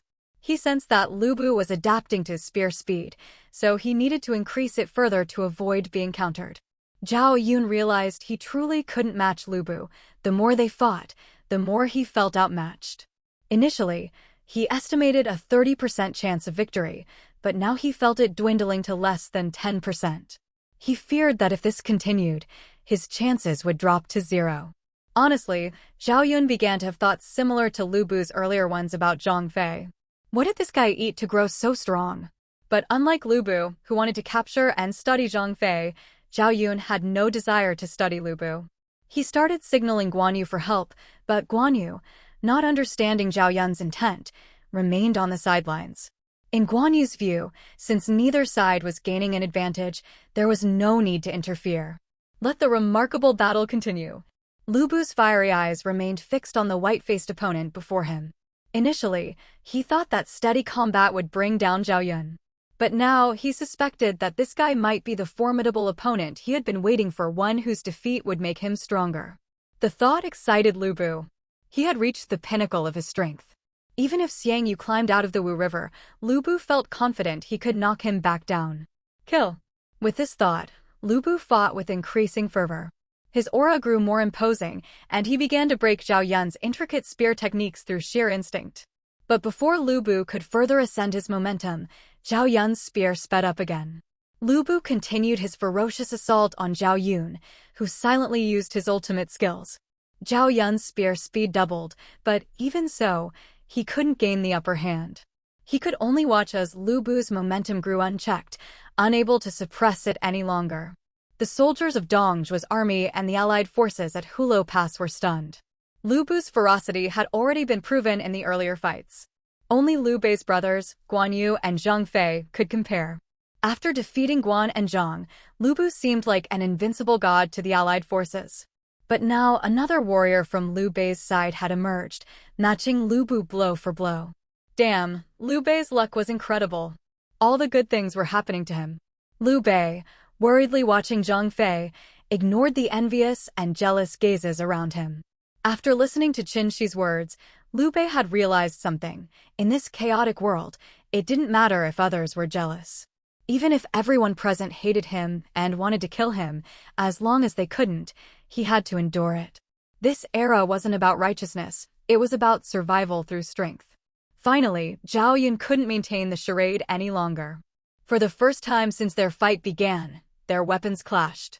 Unlike Lu Bu's shock and anger, Zhao Yun felt only resignation. Taking advantage of Lu Bu's surprise, he tapped the tip of Lu Bu's halberd and instantly distanced himself. "General Guan, lend me a hand," Zhao Yun shouted. There was no more room to play around. He had signaled Guan Yu repeatedly, but it had been in vain. Guan Yu was puzzled. Why, despite fighting Lu Bu for so long without showing any signs of defeat, was Zhao Yun asking for help now? Guan Yu didn't understand, but he responded anyway, shouting, "Zilong, don't worry, Yun Chang is here." He then swung his green dragon crescent blade at Lu Bu. "I will kill you."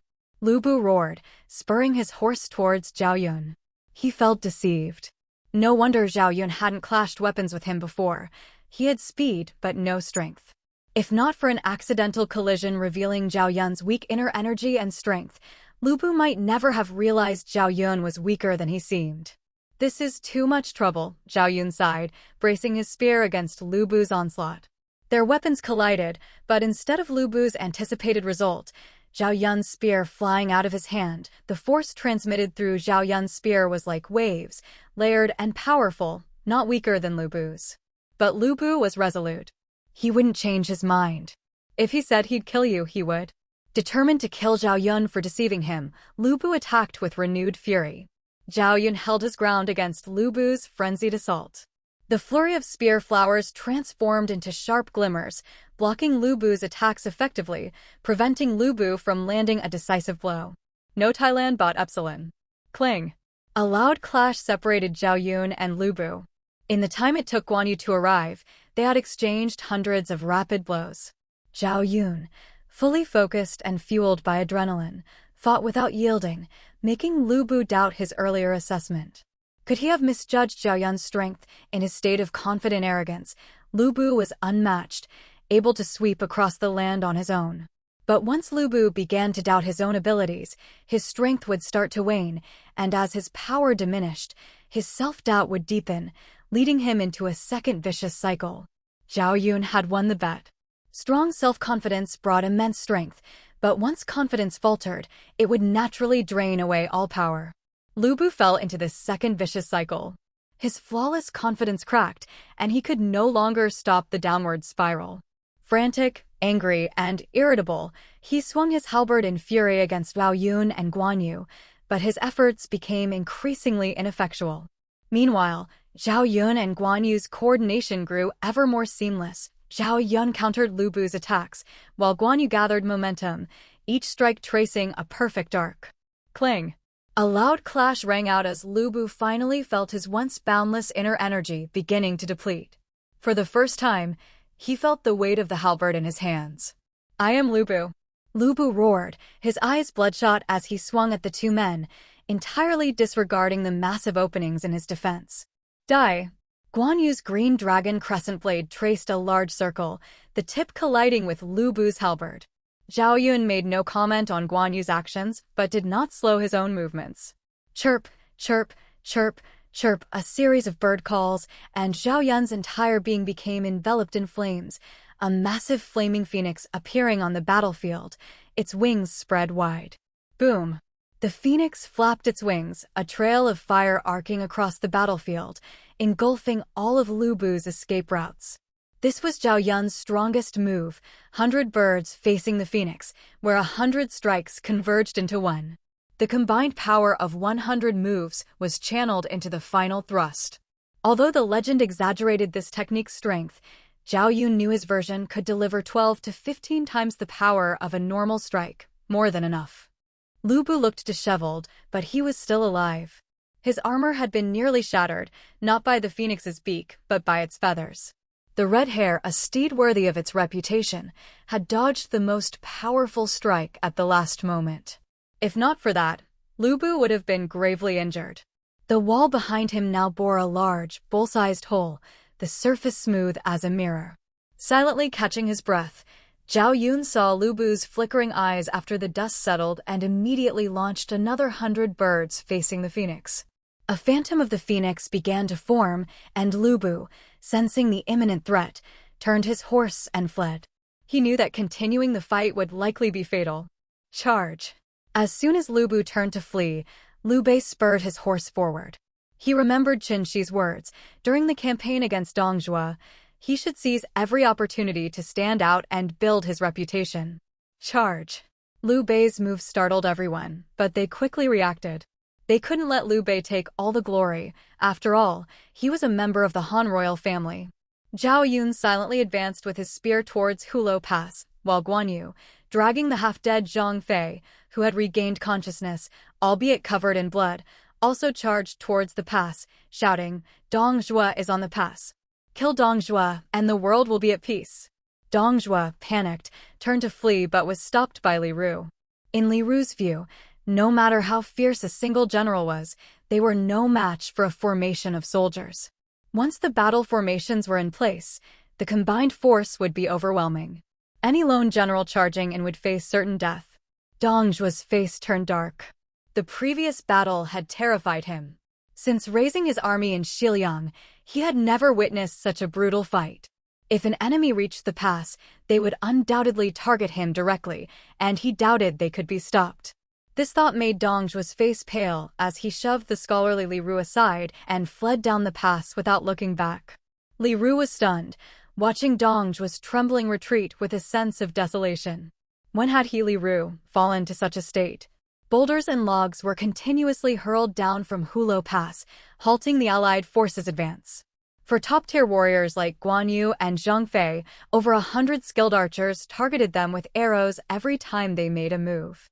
Guan Yu attempted a charge, but was met with over 100 arrows aimed at every part of his body.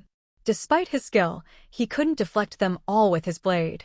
Using his inner energy to block the remaining arrows for a moment, he was still struck in the left arm by a concealed arrow. Frustrated, he retreated. The battle ended just like that. Li Ru wasn't foolish and never relied solely on generals for his safety. He preferred using his own strategies to manage everything. Arno Epsilon. With the Allied forces repelled, cheers erupted from the top of Hurled Pass. Li Ru had indeed done well in managing the Xiliang soldiers he had brought with him. This was why the Xiliang soldiers were so fearless. Being a soldier meant a full belly, and Li Ru ensured this.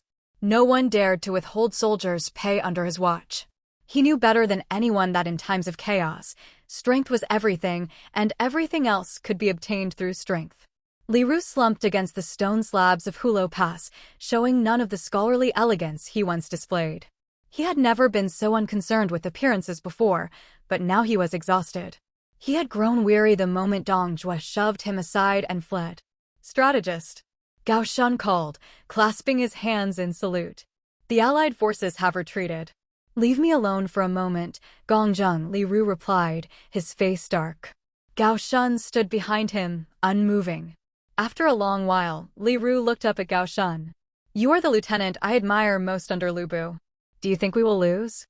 The danger of Hu Lao, the wealth of Luoyang, the elite of our army, the Allied forces will surely be defeated, Gao Shun declared firmly. Defeated, huh? A bitter smile appeared on Li Ru's face. Yes, they will surely be defeated. Gongzheng, make sure you hold this place.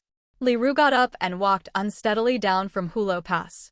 For some reason, Gao Shun felt a sense of desolation, as if witnessing a hero in decline, while watching Li Ru's retreating figure.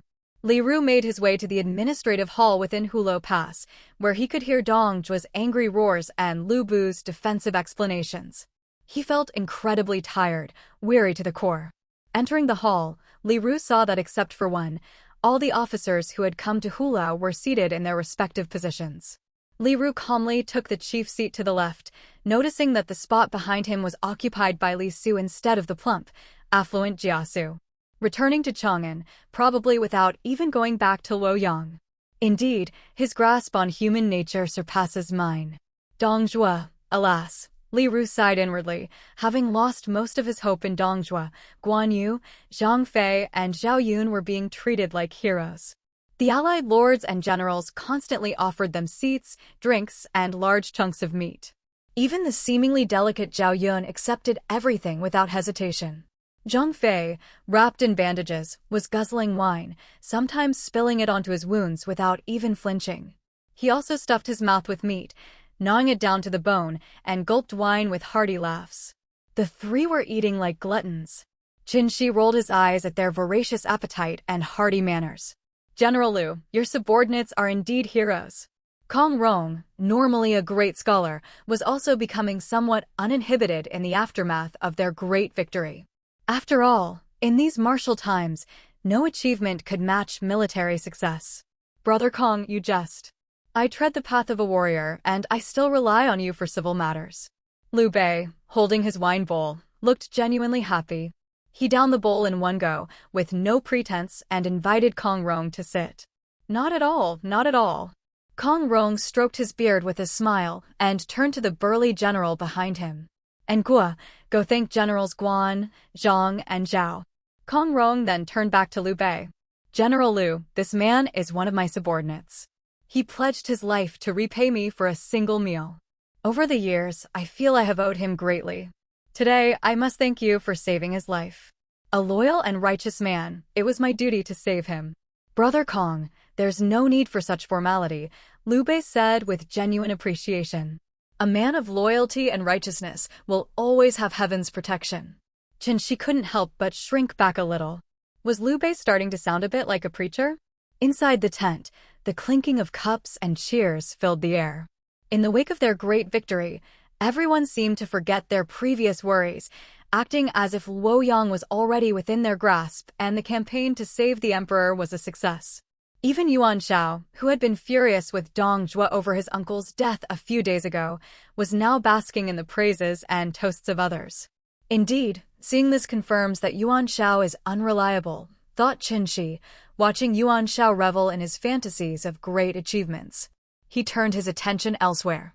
Sure enough, Cao Cao was not at all intoxicated by the victory.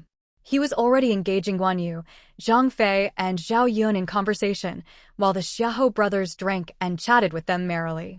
Sun Jian, like Chen Xi, wore a neutral expression, silently observing the other lords' behaviors. He seemed to be considering whether it might be better to strike out on his own rather than follow Yuan Shao, whose current actions were a cold splash of water on his previous fervor.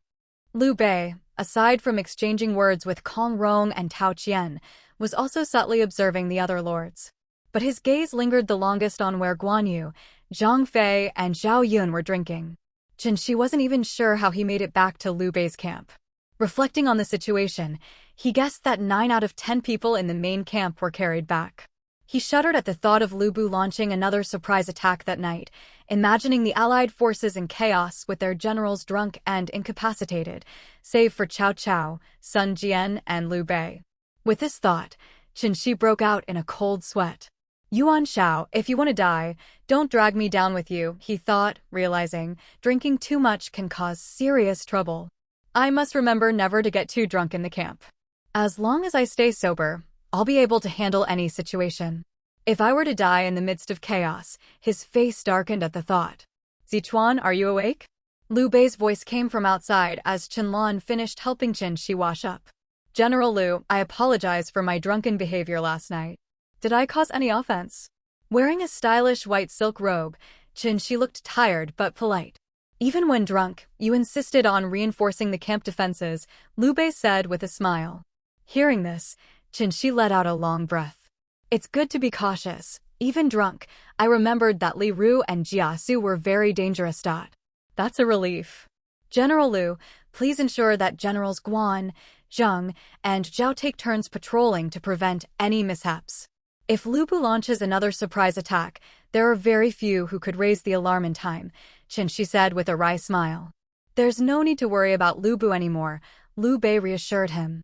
Zilong said last night that Lu Bu's invincible mindset has been shattered.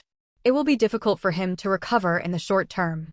In fact, if he doesn't overcome the shadow of this defeat, he might even regress. Of course, Zilong also mentioned that Lu Bu might advance further.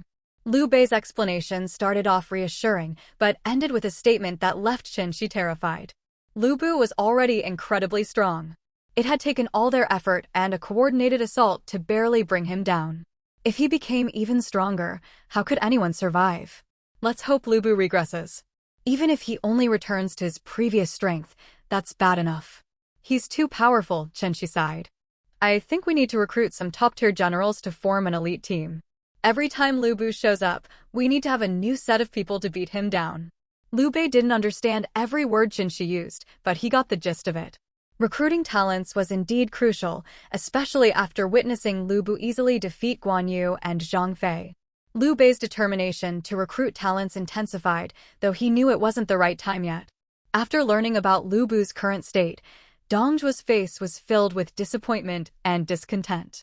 He had valued Lu Bu for his reputation as an undefeated warrior, but now that Lu Bu had been defeated, Dong Zhuo's esteem for him plummeted. If Lu Bu could lose once, he could lose again. Thinking about the three men who had challenged Lu Bu, Dong Zhuo felt that Hurled Pass, supposedly an impregnable fortress, was not safe at all. He began to doubt the value of his territories, which only seemed to bring him trouble. As these thoughts swirled in his mind, Dong Zhuo suddenly had an idea. Why not move everything from Luoyang back to his hometown? His homeland was fortified like a steel trap, with the natural barriers of the Hanggu Pass and the strength of Western Qin. It was a perfect place to live without fear of invasion. In his hometown, he could do as he pleased because everything would be under his control. Nigeria Naira. Acting on this impulse, Dong Zhuo hurried to find Li Ru. If we empty Luoyang and move to Chang'an, taking advantage of the natural defenses of the Hanggu Pass, will I be able to live even better than now? Li Ru was taken aback, looking at the towering figure of Dong Zhuo standing before him with hopeful eyes. All his anger dissipated. It was just a push, right? Sometimes the Prime Minister has a bad temper, but it's okay. Ha, the Prime Minister still has ambition, he's still eyeing the throne, and he's still got the guts. Abandoning the entire wealth of Luoyang and tossing it to the Eastern Lords like a bone to dogs, he's finally awakened. Li Ru was ecstatic, his earlier despair and dissatisfaction evaporating. As long as Dong Zhuo's ambition remained, Li Ru's dreams had a place to anchor. However, Li Ru completely misunderstood Dong Zhuo's intentions. Dong Zhuo was not thinking of being second in command, waiting to advance further. He was contemplating removing the one person above him. All right, this was a wonderful misunderstanding. An invigorated Li Ru was terrifying, especially when Dong Zhuo, in his grand decision to abandon Luoyang, removed all shackles from Li Ru. If the Prime Minister is willing to abandon Luoyang, why not also abandon the Imperial Seal? Leave the vast, symbolically rich Luoyang and the Imperial Seal, representing the highest authority, to those Eastern rats. Initially excited, Li Ru then grew worried that Dong Zhuo might have made this decision in a moment of hot-headedness, so he cautiously tested the waters. Clearly, Dong Zhuo hesitated. Losing Luoyang was one thing, everything of value had been moved out, so losing it wasn't too painful. But the Imperial Seal? It was said to represent supreme authority, something not easily dismissed. If the Prime Minister wishes for a better life, discarding this item is the right path. Without the Imperial Seal, the Han Dynasty's legitimacy becomes a matter of debate, and the Eastern Lords will never unite as one. The seal will cause them to split into factions, fighting among themselves until they're too weak to march west. Li Ru continued to persuade.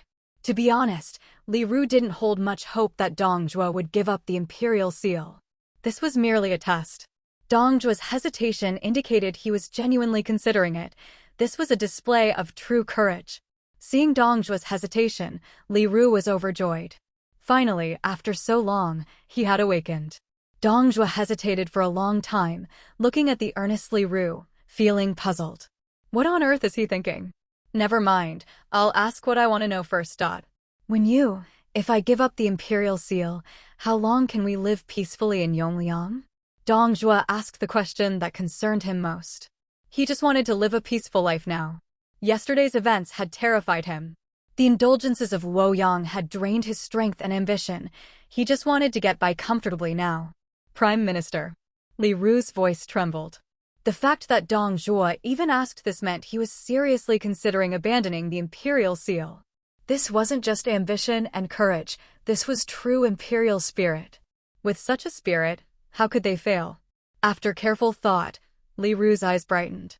Prime Minister, if we manage the imperial seal correctly, not only can we break the alliance of the Eastern Lords, but by sealing the Hanga Pass, we can ensure that the storms of the East won't reach Yongliang for 5 to 8 years.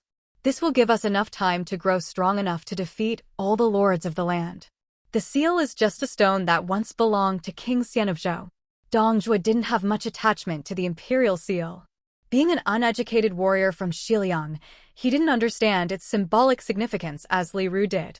To Dong Zhuo, with an emperor and military power, even a brick carved with an official mark would do.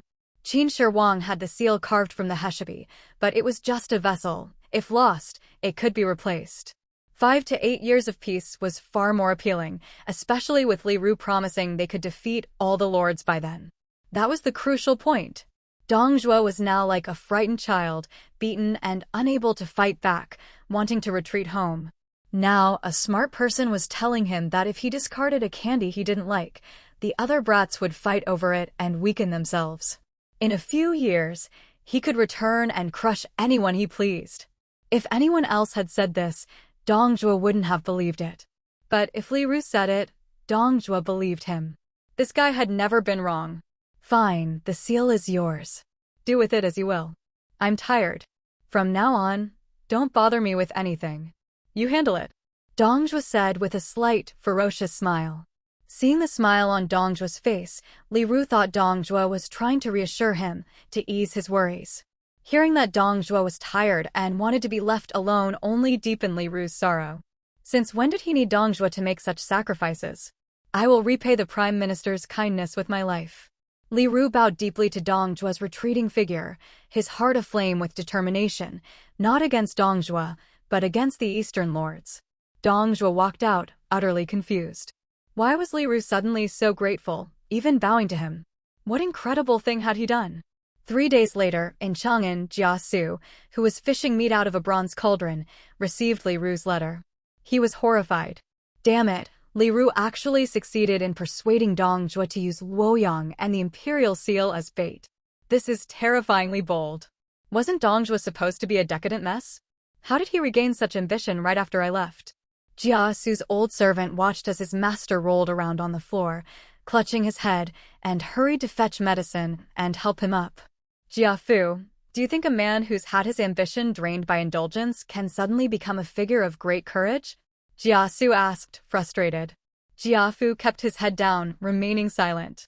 His job was to serve Jia Su, not to get involved in his master's thoughts. How could this be? Am I a jinx? Jia Su thought helplessly. He had gone to Dong Zhuo because he saw potential, but as soon as he arrived, Dong Zhuo began to deteriorate. He left because he saw no hope in Dong Zhuo, only for Dong Zhuo to suddenly regain his ambition after he left. A withering above epsilon. Jia Su didn't doubt Li Ru's sincerity. Li Ru, though ruthless, was dependable. Moreover, such matters couldn't be joked about. Abandoning Luoyang and the imperial seal would undoubtedly shock the world. Especially the imperial seal. If Li Ru spread it, no matter how secretly it was handled, it would eventually become widely known. Realizing this, Jia Su felt even more frustrated. Every day, the Allied forces and Dong Zhuo's army engage in routine skirmishes. The Allied forces cannot break through, and Dong Zhuo's army has no intention of fighting back. Thus, they're stuck in a stalemate. It seems Yuan Shao has completely forgotten his vow to be irreconcilable with Dong Zhuo. Now that he has gained enough fame, taking Hulao Pass and threatening Luoyang would truly make him renowned throughout the land. Chen Xi looked at the blood-stained Hulao Pass. Siege warfare is brutal, with casualties every day. Zichuan, how long do you think it will take for us to reach Luoyang at this rate? Zhang Fei asked gloomily. He had recovered 90% from his last severe injury. According to Zhang Fei, as well as Guan Yu and Zhao Yun's observations, his strength had even increased significantly. Not long. Dong Zhuo, who sits atop the city wall, hasn't been seen for several days. It seems the Dong Zhuo army is preparing to abandon the pass and flee, Chen Xi said calmly. By the way, third brother, what do you think of Lu Bu? Lu Bu? Zhang Fei's face showed some disgust, but then he scratched his head. Honestly, he's a top-notch warrior, but I don't like his character. Why do you ask, Sichuan? I plan to create a team of all-star generals with basic requirements at your level, Chen Xi said expressionlessly. Huh? That sounds difficult. Your third brother here is a top-notch warrior himself, counting heads on his fingers. Zhang Fei lifted his head with a look of loneliness befitting a master. Almost got killed by Lu Bu. Chen Xi rolled his eyes. Zichuan, setting aside Lu Bu's character, his sheer strength alone makes him difficult to recruit. Zhao Yun silently appeared behind Chen Xi and spoke. So you don't mind us trying to recruit him? Chen Xi turned his head and saw not only Zhao Yun but also Guan Yu and Liu Bei. Lu Bu is indeed a hero. If Zichuan wants to try recruiting him, it is worth a shot, Liu Bei said affirmatively. To him, if it didn't have any major adverse effects, he didn't mind letting Chen Xi waste a little time. On the other side, following Dong Zhuo's orders, Li Ru was reviewing documents. Once this batch was completed, he estimated that the tung oil arrangements would be in place. Then it would be time to take all the treasures and money, leak the information to lure in the coalition forces, and set a fire to burn them to death. Li Ru looked at a particular memorial, thought for a moment, then took a blank imperial edict and filled it out with some content, stamping it with the imperial seal. He tossed the memorial aside and continued reviewing others. Currently, Li Ru truly held great power. Under the lamp, the memorial clearly stated that Beihai Governor Kong Rong and Xuzhou Governor Tao Qian jointly recommended Lu Xuanda, a relative of the Han imperial family and current governor of Pingyuan, to be the governor of Taishan, followed by a lengthy list of commendations. With the intelligence network at his disposal, Li Ru knew that Guan, Zhang, and Zhao were all Liu Bei's subordinates. Naturally, he was interested in recruiting these powerful generals. Now that the Chancellor had delegated significant authority to him, he was diligently considering the Chancellor's interests. Though this plan might not be immediately useful, it could be advantageous in a few years when the time is ripe to march troops from Hanga Pass. Liu Bei was a pawn he valued. Who are you? Lu Bu asked, seeing an old man sipping wine in his home. I'm just a messenger. Someone asked me to deliver a letter to you, thanking General Liu for your actions in Bingzhou. The old man stood up, pulled a letter from his robe, and handed it to Lu Bu. Lu Bu's face remained expressionless, but the struggle in his eyes was evident. He took a deep breath, accepted the letter, and told a servant, give him some money and see him out of Luoyang. Thank you. The old man bowed and quickly left. Lu Bu opened the letter, skimmed through it quickly, then closed it in shock. His astonishment was visible as he crushed the letter into powder. Turning to another servant, he said, summon Wen Yuan for a meeting. The next day, Li Ru ordered Lu Bu to excavate the imperial tombs in Luoyang and collect the treasures. Lu Bu, claiming his injuries were not healed, refused. With diaresis. Li Ru frowned slightly at this, but did not press Lu Bu further. Instead, he assigned the task to Li Ke, who saw it as a lucrative opportunity. Li Wenyu, how dare you treat me like this? Lu Bu roared in anger in his room.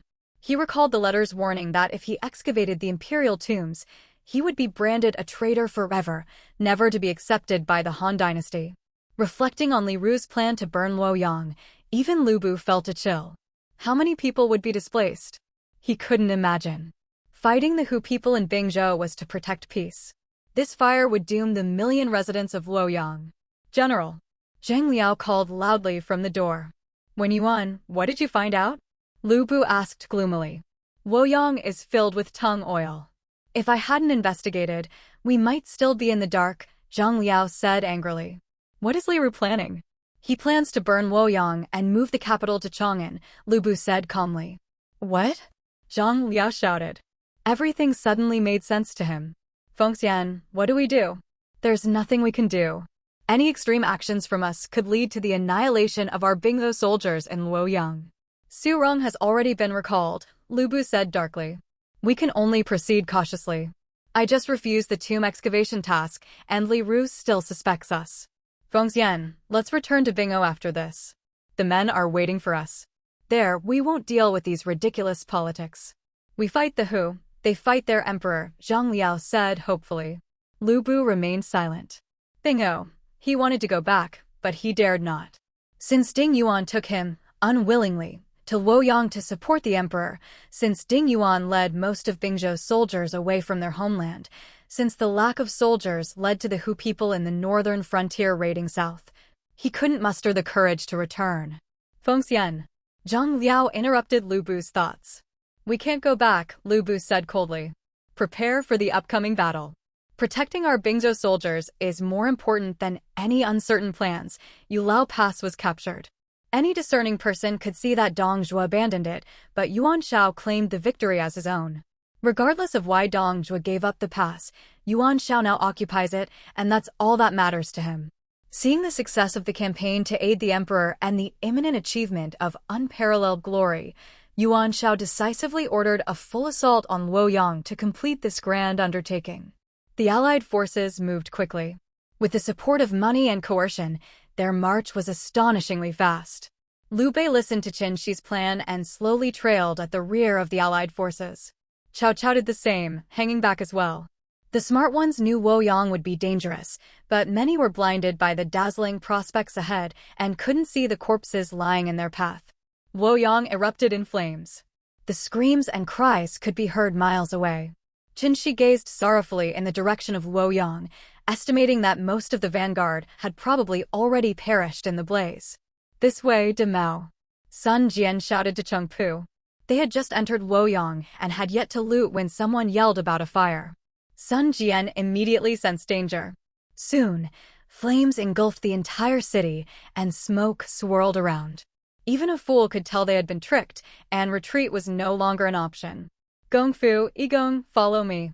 Cheng Pu brandished his iron halberd, the powerful aura suppressing the surrounding flames. However, he soon felt dizzy as the fire consumed oxygen rapidly. Warriors like them needed more oxygen than ordinary people and felt the effects sooner. Huang Gai and Han Dang did not hesitate and followed Cheng Pu along the path cleared of flames. Put out the fire quickly. Yuan Shao frantically commanded his men. He had never imagined Dong Zhuo would be so insane as to burn the imperial capital. Tens of thousands of soldiers worked together, finally managing to control part of the fire. However, most of Luoyang was already reduced to ruins. Chen Xi, looking at the smoke and debris, felt the harshness of this era for the first time. Chen Xi sighed deeply. He had tried to summon rain from the sky, but there wasn't even a hint of moisture. He could only watch as Luoyang turned into ruins. It wasn't that he didn't want to help, but he lacked the ability. The Allied forces had the capacity, but they weren't his to command. Zichuan, do you understand how I feel now? Liu Bei, upon entering Luoyang, was filled with grief and rage. This is the imperial capital. This is the capital of our great Han dynasty. How dare Dong Zhuo do this? Liu Bei's hoarse roar echoed in Chen Xi's ears. Yes, this is the imperial capital Luoyang. We didn't have the strength to save it. Even if we had known in advance, it wouldn't have mattered. The Allied forces had the ability, but it wasn't ours.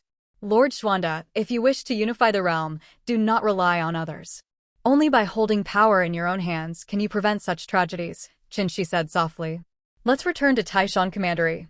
I am disgusted by their inaction.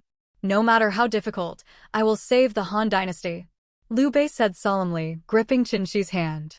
Normally, at this moment, Chen Xi should bow his head in allegiance. Instead, he stared at his hand being held by Liu Bei, feeling disgusted. Two grown men holding hands in public, especially when one of them was himself.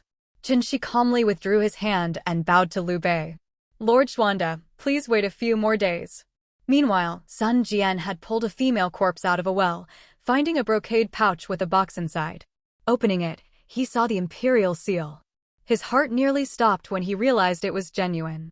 The imperial seal was 4 inches square, with 5 intertwined dragons carved on top. One corner was missing, replaced with gold, and inscribed with 8 characters. Received the mandate of heaven. May the emperor live long and prosper.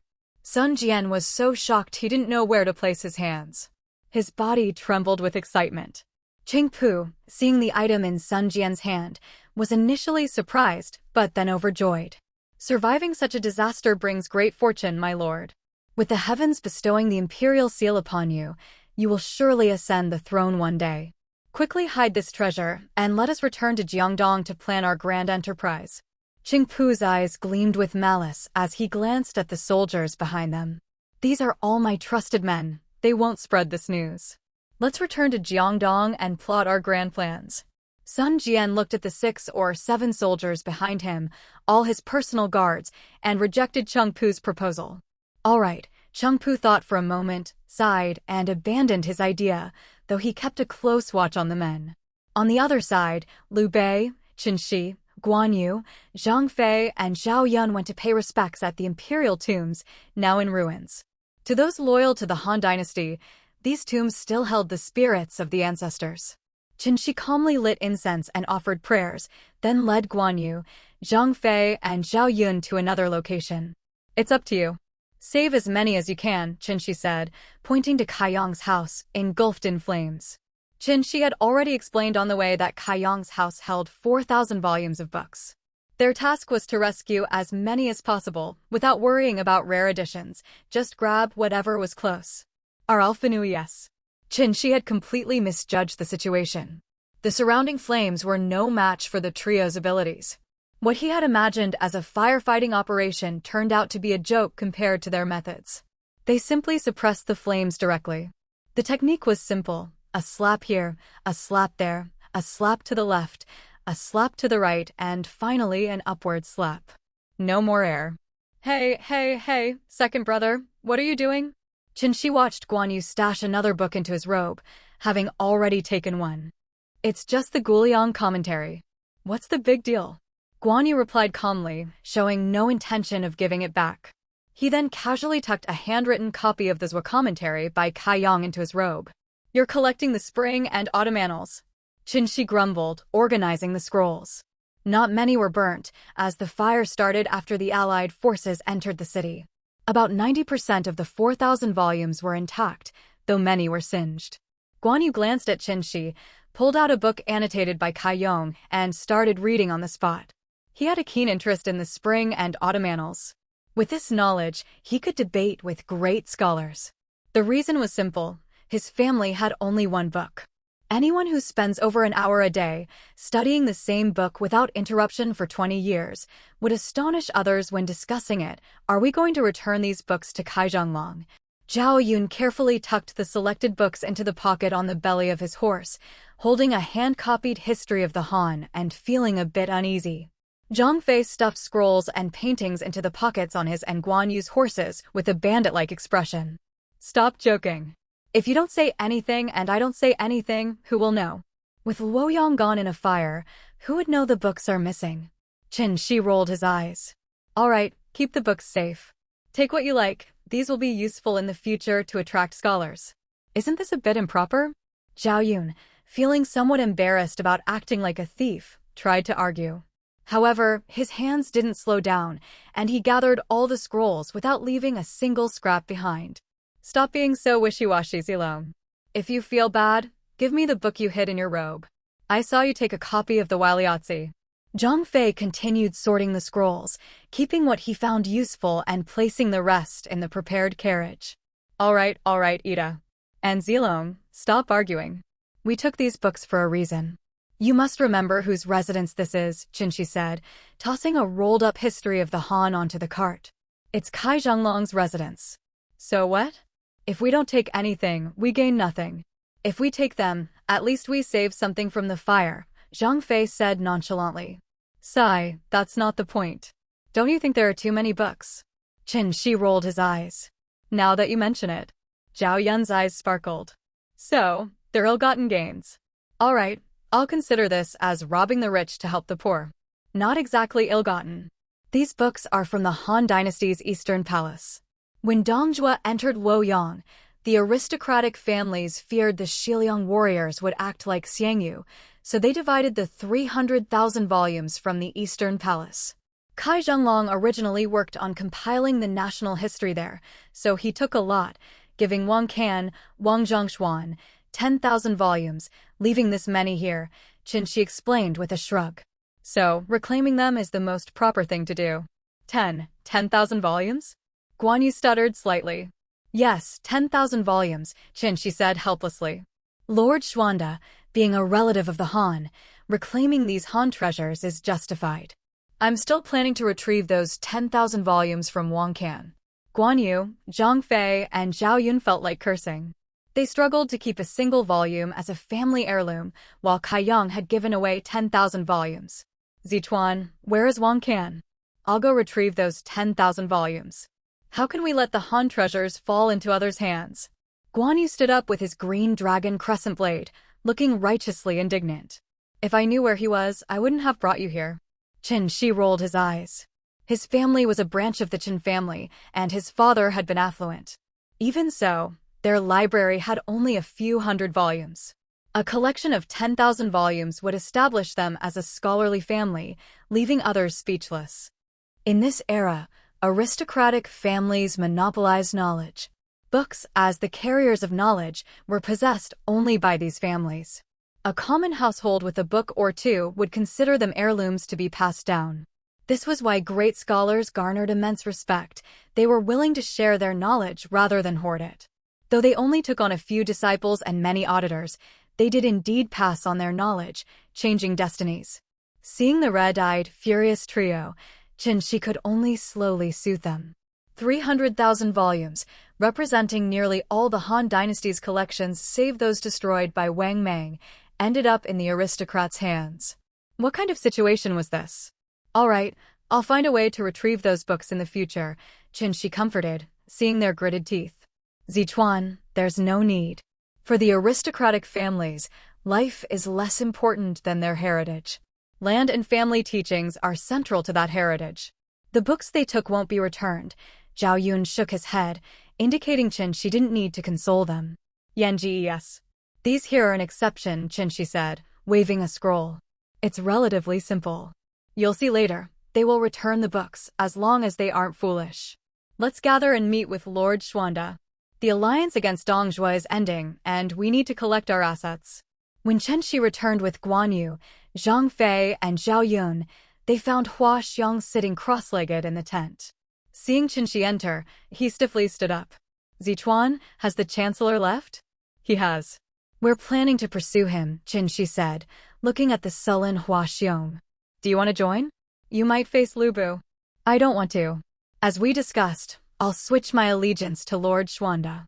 Regarding Chancellor Dong, I don't want to confront him, Hua Xiong sighed. He wasn't disheartened by Dongjua's actions. He now had new choices and hoped not to regret them this time. You won't face Dongjua. I just need you to help retrieve our spoils. You don't want the Xiliang cavalry to be crushed, do you? Chen Xi explained with a smile. Hua Xiong was important, previously the top general of Xiliang under Lu Bu, renowned in the army. All right. Hua Xiong hesitated briefly before agreeing. With 4 great generals, Chen Xi found Liu Bei. Lord Xuanda, did Lord Cao invite you to pursue Dongjua? Yes, but I declined. I trust you have a plan. Zijian, since you've joined me, I will not treat you unfairly. For now, follow Zichuan's orders, Liu Bei said, familiar with Hua Xiong and offering no pleasantries, simply instructing him to follow Chen Xi. Yes! Hua Xiong clasped his fists, then stood behind Chen Xi, looking like a bodyguard. This.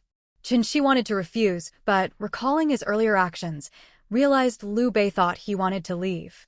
Sighing inwardly, he accepted Liu Bei's arrangement. Even if I had thoughts of leaving, he didn't consider killing me but used affection to win me over. Rest assured, I won't leave unless absolutely necessary. Lord Xuanda, don't you think your troops are a bit too few? Chen Xi asked with a playful smile. We all know what the most elite troops in the world are. Instead of relying on others, we should strengthen ourselves. We are like a tree without roots. Having this many soldiers is already a blessing from heaven. Are you referring to the Xiliang cavalry as the most elite troops? Liu Bei's eyes glinted with understanding. Yes, this is a gift I've prepared. As we leave here, we should take them with us. If Zijian can demonstrate the dominance of the Xiliang's first general, we can probably recruit around 10,000 Xiliang cavalry, Chen Xi said with a smile, then indicated Hua Xiong. The rest depends on you. You've spent a long time in Xiliang. If you have enough prestige, the path ahead will be smoother. Before Lu Bu, I was the top general of Xiliang. Even after he came, I still held that position. He is a war god, an undefeated war god, Hua Xiong said with a bitter smile, indicating that there would be no problem using his prestige among the Xiliang cavalry. But, Zichuan, are you so confident we can capture that many Xiliang cavalry? They're said to be the most elite troops in the world. No worries. We're just going to take them. The one leading the Xiliang cavalry to cover the rear will definitely be Lu Bu. He should be about to defeat Cao Cao now, and this is when his doubts are at their peak. When he sees us arriving, he'll remember what I wrote in my letter and turn around to leave immediately. The rest will be up to you, Chen Xi said calmly. Seeing the puzzled expressions on the others' faces, Chen Xi slowly explained, I didn't try to recruit Lu Bu in that letter. I wrote to him as a fellow Bingzhou person who had received his kindness, giving him some warnings. I told him that Li Ru would have him excavate the imperial tombs and what damage it would cause him. I also mentioned the fire in Luoyang and suggested he cover the rear to ambush the coalition forces. Zichuan, isn't that giving Lu Bu advice? Liu Bei asked, confused. No, it was to gain Lu Bu's trust and help him understand the situation better. Li Ru would have ordered an ambush anyway. I just hinted that Li Ru might not specify how many pursuits to carry out and that the first pursuit might be a trap, leading to an ambush that could even trap Lu Bu himself, Chen Xi said casually. Zichuan, aren't you afraid Lu Bu will deliberately carry out a second ambush? Zhao Yun asked, frowning. Lu Bu doesn't have the time, and he won't put himself in danger. Everything I said is true. Lu Bu will definitely pay attention to the last hint. Especially with Guan, Zhang, and Zhao here, capable of killing him, he'll turn and leave without hesitation. As for the Xiliang soldiers, he won't care as long as they aren't Bingzhou soldiers. I confirmed this with General Hua, Chen Xi explained with a smile, showing his familiarity with these tactics. That's true, Hua Xiong said with a bitter smile. Lu Bu never cares about the Xiliang soldiers, which is why the Bingzhou Wolf Riders and the Xiliang cavalry have never gotten along. Zichuan, you are truly talented. Liu Bei exclaimed, eyes shining as he looked at Chen Xi. Maybe not so much, Chen Xi said, spreading his hands helplessly. In the future, the relationship between Lu Bu, Dong Zhuo, and Li Ru won't be so good. Lu Bu will always suspect Li Ru and Dong Zhuo want to eliminate him. This suspicion will linger until one of them falls. I don't think highly of Dong Zhuo. He's lost his ambition, and Li Ru probably won't want to help someone without ambition. That's ruthless, Guan Yu and Zhang Fei said in unison. There's nothing ruthless about it. I didn't kill anyone or make them kill anyone. Everything I said was true, without a single lie, Chen Xi said, rolling his eyes and beginning to argue. I didn't sow discord either. As a fellow countryman, it's only natural to consider a fellow countryman's welfare. If Lu Bu really trusted Li Ru, none of this would matter. Guan Yu, Zhang Fei, and Zhao Yun were speechless, but couldn't deny Chen Xi's point. The letter contained no malice, only pure goodwill, but to Lu Bu, it would be seen as the greatest malice. All right, let's stop talking and go collect our troops. These will be our foundation for the future. Avoid unnecessary killing, Chen Xi said, comforting the others with a smile. To him, this was a familiar situation. Sometimes, goodwill shown in the wrong place can be the greatest malice. Guan Yu, Zhang Fei, and Zhao Yun returned to their camps to lead their troops, ready for a big move. From Chen Xi's words, they could already tell that the 10,000 Xiliang cavalry were almost guaranteed.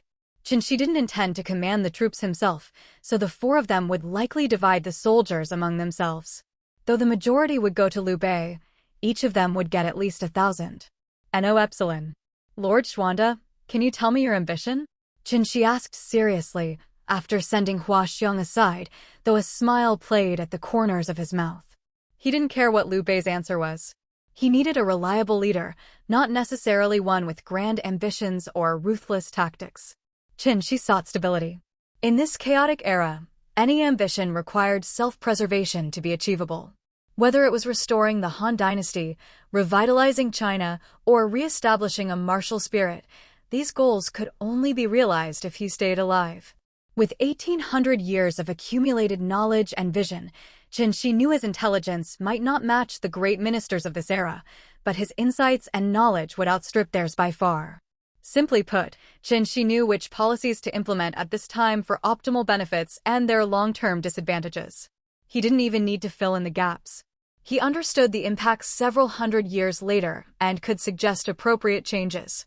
Could Zhuge Liang predict the Tang or Song dynasties? That's laughable. So, to put it bluntly, as long as Chen Xi controlled the political and economic direction, had capable people under him, and a ruler who allowed him to act freely, he could outperform the great ministers of the three kingdoms in the short term. This wasn't due to superior intelligence, but because of his extensive knowledge and experience. When it comes to economic matters, Chen Xi was confident he could outmaneuver these famed Han ministers who had no understanding of economic circulation. This era had no concept of the necessity and destructiveness of commerce. Therefore, Chen Xi was confident. As long as nothing unexpected happened, with his help gathering renowned generals and ministers, gradually spreading his ideas, developing the economy, and building a solid foundation, he could amass enough strength to crush all other lords before they even rose. From the beginning, Chen Xi had positioned himself carefully. He would not go to the battlefield. His strategic insights were purely theoretical, relying on the strategies learned from history. He might function well as a mediocre advisor, but if he were to actually fight, he might not even be as good as Zhao Cao. Chen Xi saw himself as a logistics person, aspiring to be a harmless strategist like Zhang Liang. Unfortunately, he lacked the ability to win decisive battles from a distance. So he could only look up to Xiao He, hoping to match the prowess of this logistics genius. Seeing Chen Xi's sincere gaze, Liu Bei hesitated. To him, this was a test from Chen Xi. Historically, rulers chose their ministers, and ministers chose their rulers. Li Si left Chu for Qin because he saw potential in the Qin king and not in the Chu king. Naturally, Liu Bei considered this question crucial. Since Chen Xi appeared, many things had changed. What was supposed to be a minor role in the coalition against Dong Zhuo had turned him into a protagonist. Coupled with Chen Xi's previously demonstrated strategies, Liu Bei knew this might be his only chance. He previously explained his plans bit by bit for me to consider carefully. Is my ambition to restore the Han Dynasty? I've told Chen Xi many times, so why is he asking again? Is he dissatisfied with my ambition? Why am I also doubting my ambition? Liu Bei thought silently, without speaking, reflecting on his initial ambition. Having said the phrase too many times, he had forgotten his original wish. I shall ride this chariot under heaven's mandate. Liu Bei recalled his earliest desire, pointing to that big tree and uttering those words. His original wish was to become the emperor. Liu Bei laughed heartily, not caring about his status, nor that Chen Xi was beside him. He laughed unrestrainedly, finally stopping to look at Chen Xi and said, I, Liu Bei, am loyal to the Han Dynasty, determined to restore it. However, if the Han cannot be restored, it must be replaced. As a member of the Han imperial family, I bear this bloodline and must set an example. The glory of the Han Dynasty must not be tainted. Anyone who dares to covet it is my mortal enemy. Chen Xi was stunned. Liu Bei didn't just talk about restoring the Han Dynasty, but also showed loyalty to it, yet didn't hide his ambition. Indeed, bearing this bloodline came with responsibility. For the first time, Chen Xi sensed a flicker of the kingly aura in Liu Bei that he had seen intermittently in Yuan Shao. Liu Bei's gaze made Chen Xi uncomfortable. Rubbing his forehead helplessly, he said, I guess I'll stick with you for now. At least I haven't seen anyone more suitable than you, Lord Xuanda. Liu Bei felt a bit disappointed but then relieved. At least Chen Xi wasn't leaving. He had clearly stated there was no better choice and Liu Bei was the most suitable. In a coalition of famed lords, this was a significant endorsement. In that case, Zichuan, do not slack off. Liu Bei said with a smile, his demeanor radiating a boldness that was a stark contrast to the Liu Bei Chen she had first met in Gong Sunzan's camp. Even if I slack off, no one in this world would notice, Chen Xi laughed, his confidence surprising Liu Bei. He had always thought of Chen Xi as low-key and steady, not expecting this side of him. With your assurance, I am at ease. Liu Bei laughed. Come, let's go receive our Xiliang elite soldiers. Meanwhile, Cao Cao was desperately fleeing. During a meal preparation, they were ambushed by Lu Bu, and his forces nearly collapsed. If not for his capabilities, Lu Bu's Xiliang cavalry would have scattered them. Even so, they were chased relentlessly, with Cao Cao barely escaping thanks to the Ho brothers' sacrifice. Fighting and retreating, the Ho brothers held off Lu Bu for only a few minutes, but it allowed Cao Cao a moment's respite. With 100 or so soldiers, Cao Hong escorted Cao Cao towards Xingyang, the only route left. Brother, go quickly. Seeing Lu Bu's plumed helmet on the horizon, Cao Hong turned back to fight. He could die, but Cao Cao must live, that was his conviction. Watching Cao Hong fall after 20 moves, Cao Cao felt despair.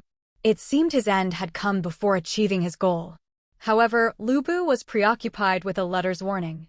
Everything previously mentioned had come true, and it predicted multiple chases. This unnerved Lu Bu, as another ambush after repelling the first could mean total annihilation. So he remained cautious. Close to catching Cao Cao, Lu Bu noticed he was separated from his main forces. Kill Cao Cao, then retreat immediately. That letter must be believed. Lu Bu trusted his hometown friend, who seemed reliable and genuinely concerned for his safety. Ranopes. Die, Cao Cao. Lu Bu laughed maniacally, urging Red Hair forward, aiming to kill Cao Cao in one strike. At that moment, a distant shout rang out, Lu Bu, face your death. Lu Bu saw Guan Yu in the distance. Calculating, he figured he could catch Cao Cao in a minute. Face your death, Lu Bu. Another shout came from Zhang Fei. Lu Bu hesitated but continued chasing Cao Cao, thinking he could finish him quickly, then turned to the other two. Lu Bu glanced around and cursed. Zhao Yun was already close, silently cutting off his retreat. He couldn't hesitate any longer. The letter clearly warned, if delayed, he might die here. Guan, Zhang, and Zhao might struggle to kill him quickly, but they could certainly hold him until the coalition's reinforcements arrived. Lu Bu cursed again and made his decision. Lu Bu left with a parting threat. Remember this grudge. I will repay it tenfold in the future. Without looking back, he sped off in another direction. In less than a minute, under Red Hair's speed, he had become a small dot on the horizon. Not long after Lu Bu departed, the Xiahou brothers arrived, supporting Cao Hong and accompanied by Le Jin. Seeing Guan Yu, Zhang Fei, and Zhao Yun still standing guard, they sighed in relief. Thank you, Yunchang, Ida Zilong. The Xiahou brothers cupped their hands in gratitude. Our lord was worried about Lord Chao's safety in pursuing Dong Zhuo alone, so he sent the three of us ahead, Zhao Yun explained with a bow as Guan and Zhang looked at him. You should quickly regroup the scattered troops and escort Lord Chao back to camp. This place is not safe. We three must assist our lord in defeating the Xiliang cavalry. Thank you for your assistance, Lord Xuanda. Cao Cao sighed, but maintained his composure, bowing to the three before leaving with disappointment. Elsewhere, Chen Xi observed the stretched outline of cavalry on the plain and sighed. So this is the famous Xiliang cavalry? They've lost their formation in a rush to claim glory. This is asking for death. Is this really the Xiliang cavalry? Chen Xi asked Hua Xiong. Lu Bu must have done this on purpose. He never led his Bingo wolf riders into such a mess. Hua Xiong cursed. Chen Xi shrugged without speaking. Since arriving in this world, he understood that while there were indeed powerful individuals, most people were ordinary. With poor literature and rich martial arts, if people couldn't even eat properly, how could they gain energy from food? The idea was laughable. Thus, the physical fitness of the average person in this world, though strong, was barely on par with modern special forces. As for internal energy, it was practically non-existent, though the potential was there. With good training and enough food, one could cultivate a bit of internal energy. However, this little internal energy was practically useless, just enough to make them marginally stronger. Against top fighters like Guan Yu, Zhang Fei, and Zhao Yun, it was still no match. In this view, no number of ordinary soldiers could compare to a top general. But this was fundamentally wrong. When soldiers formed a battle formation, their auras combined into one, countering any foreign auras. This meant that a well-formed unit could hold its own against even powerful generals. A lone general could be swarmed and possibly killed if soldiers fought recklessly. Thus, maintaining formation was crucial. A disordered rush would lead to disaster, where tens of thousands could be overwhelmed by a few thousand well-formed troops. Currently, the Xiliang cavalry had lost their sharp wedge formation and become a disordered line. They had lost the imposing momentum of an indomitable force, and their combined aura was chaotic, even disappearing in patches. This was supposedly the finest elite? They seemed far inferior to the White Horse Volunteers. Guan Yu, Zhang Fei, and Zhao Yun returned not too late, finding the Xiliang cavalry in disarray, looking ready to surrender. Zilong, take your White Horse Volunteers and teach these fools a lesson, Chen Xi ordered furiously. The troops he was about to receive were such a mess, he was almost embarrassed to take them. Yanchang, lead your troops to attack their center. Ida, intercept their vanguard. We're going to wipe out all the Xiliang cavalry, Chen Xi ordered angrily. Zijian, be ready. Once you think you can control the situation, act immediately. Otherwise, I won't stop. Zhao Yun mounted up with 1,300 White Horse Volunteers. Instantly, a white cloud aura formed above them, rapidly condensing around Zhao Yun's presence. The unit, even before moving, had become a cohesive whole. White Horse Volunteers. Zhao Yun tapped his helmet with his bright silver spear and charged at the Xiliang cavalry. Kill! Guan Yu and Zhang Fei roared, leading their troops into battle, each shrouded in a blue and black aura, enveloping their entire units. Boom! With a casual strike, Guan Yu unleashed nearly his full strength, severing the Xiliang cavalry with the blue light. This is a true commander. A commander without troops is nothing, Chen Xi mused, watching Guan, Zhang, and Zhao's attacks. With the strength of their soldiers augmenting them, their abilities significantly increased. The more soldiers they commanded within their limits, the stronger they became. Exceeding that limit, however, would result in a cumbersome burden, reducing overall effectiveness due to poor coordination and disrupted formations. RAOES. After 3 strikes, the Xiliang cavalry was in disarray. With their formation intact, those strikes might have killed only 100.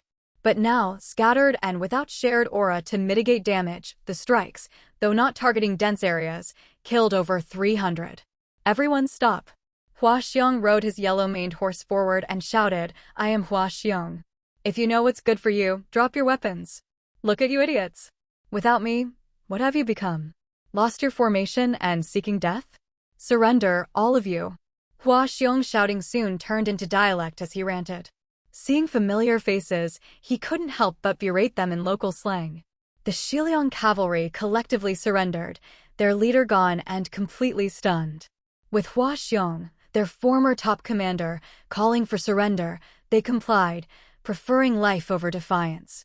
Hua, are you an idiot? Hua Xiong slapped the leading captain, knocking him off his horse and kicked him a few times. How did I train you? Forgotten everything? You too, Ergu. Do you want to die? No formation and still chasing? Seeking death? The beaten captains dared not resist, letting Hua Xiong vent his fury. Get up and follow me to see the Lord. I'm not serving Prime Minister Dong anymore. What about you? We will follow your command, they hurriedly replied. Let's go. Prime Minister Dong is no longer the commander who drank with us in Xiliang. We don't owe him anymore. When we face him in the future, we'll retreat. Hua Xiong helped them up. My lord, these are my former subordinates, some of whom came with me from Xiliang, Hua Xiong bowed to Liu Bei. Their recent performance was due to Lu Bu's rush for glory. They have more ability than what you saw today. Please give them a chance. Don't worry, Zijian. Their defeat was due to Lu Bu's command. They were just following orders. How could they disobey? Liu Bei smiled, showing he did not mind the matter. Liu Bei's words shifted the blame for the earlier failure squarely onto Lu Bu. After all, these men were mostly Hua Xiong's former troops, and Hua Xiong's performance had satisfied Liu Bei in terms of loyalty and valor. Therefore, Liu Bei wouldn't slight Hua Xiong over such minor issues. Zijian, do you have confidence in fully controlling these men? Chen Xi asked, frowning. Although he had anticipated dealing with Hua Xiong's troops after capturing Hua Xiong, he hadn't expected Lu Bu to bring all of Hua Xiong's former troops. This made things more complicated. Sir, there's no need to be so cautious. Since we've already pledged allegiance to our lord, my former troops should not be treated differently. Captives are captives, and military merits are military merits.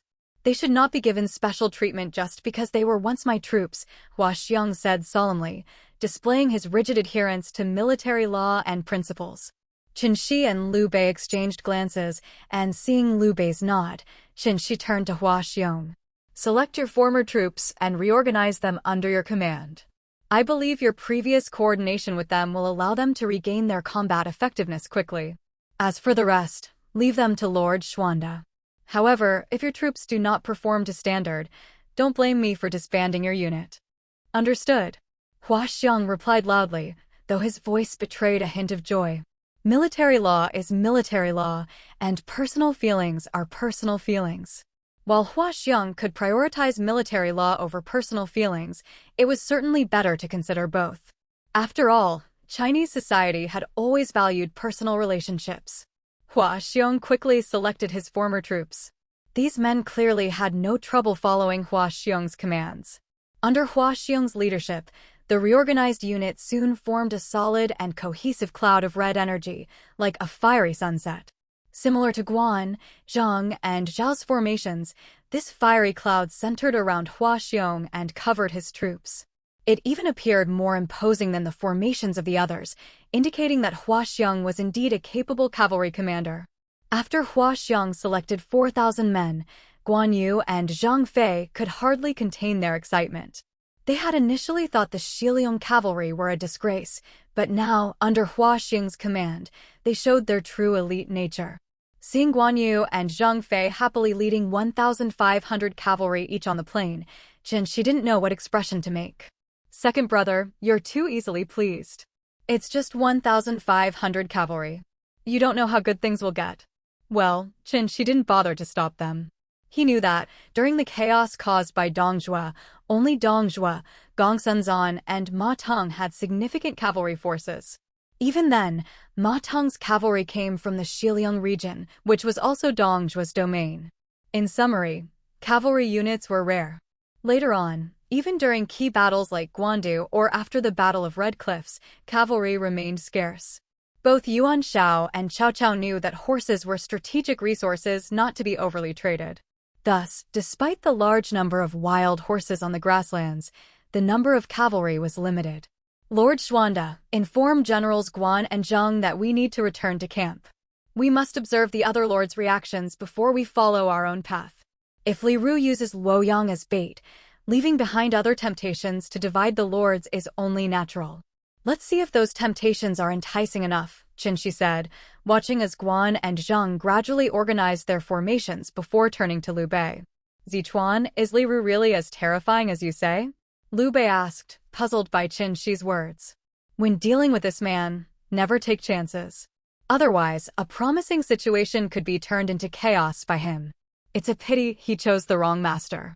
If he had a more stable leader in Dong Zhuo's position, the world would already have changed hands, Chen Xi said candidly. Seeing Liu Bei still unsure, Chen Xi sighed and addressed Hua Xiong. Zijian, from Shiliang to Luoyang, before Dong Zhuo was corrupted, did Li Ru's strategies ever fail? Huh? Hua Xiong was taken aback, not expecting the question to be directed at him. After thinking deeply, his expression grew serious. No, he never failed. I hadn't noticed before, but he seemed to always hide his traces, completely blending into the Prime Minister's shadow. See? Terrifying, right? Zijian served under him for so long and enjoyed the benefits of his strategies, but never noticed he had never failed. So, Lord Xuanda, do not underestimate him, Chen Xi said, spreading his hands innocently. Chen Xi already knew that before coming to Luoyang, Li Ru's strategies had never failed.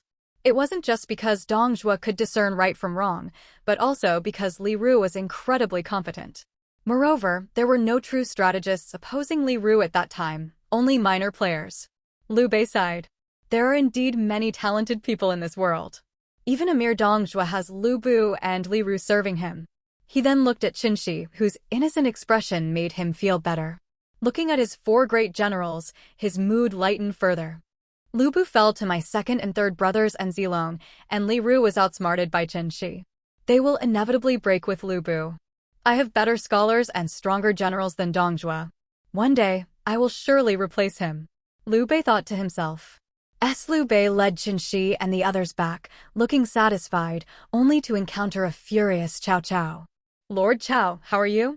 Liu Bei dismounted and greeted Cao Cao. Liu Bei had a good impression of Cao Cao, who risked his life to pursue Dong Zhuo, as he still held loyalty to the Han dynasty. Lord Xuanda, I, Cao Mengde, have dedicated myself to the public good, only to end up in such a state. Cao Cao lamented. Inside the camp, there is revelry and merriment, with no one remembering the alliance's oath. Lord Cao, why not address me by my courtesy name? It would facilitate our discussions. As for the camp, to be honest, if Zichuan hadn't insisted I come to watch the spectacle, I would have returned to Taishan County by now. Liu Bei maintained a courteous demeanor. Very well, but this isn't the place for such discussions. Let's go to the rear camp and talk further.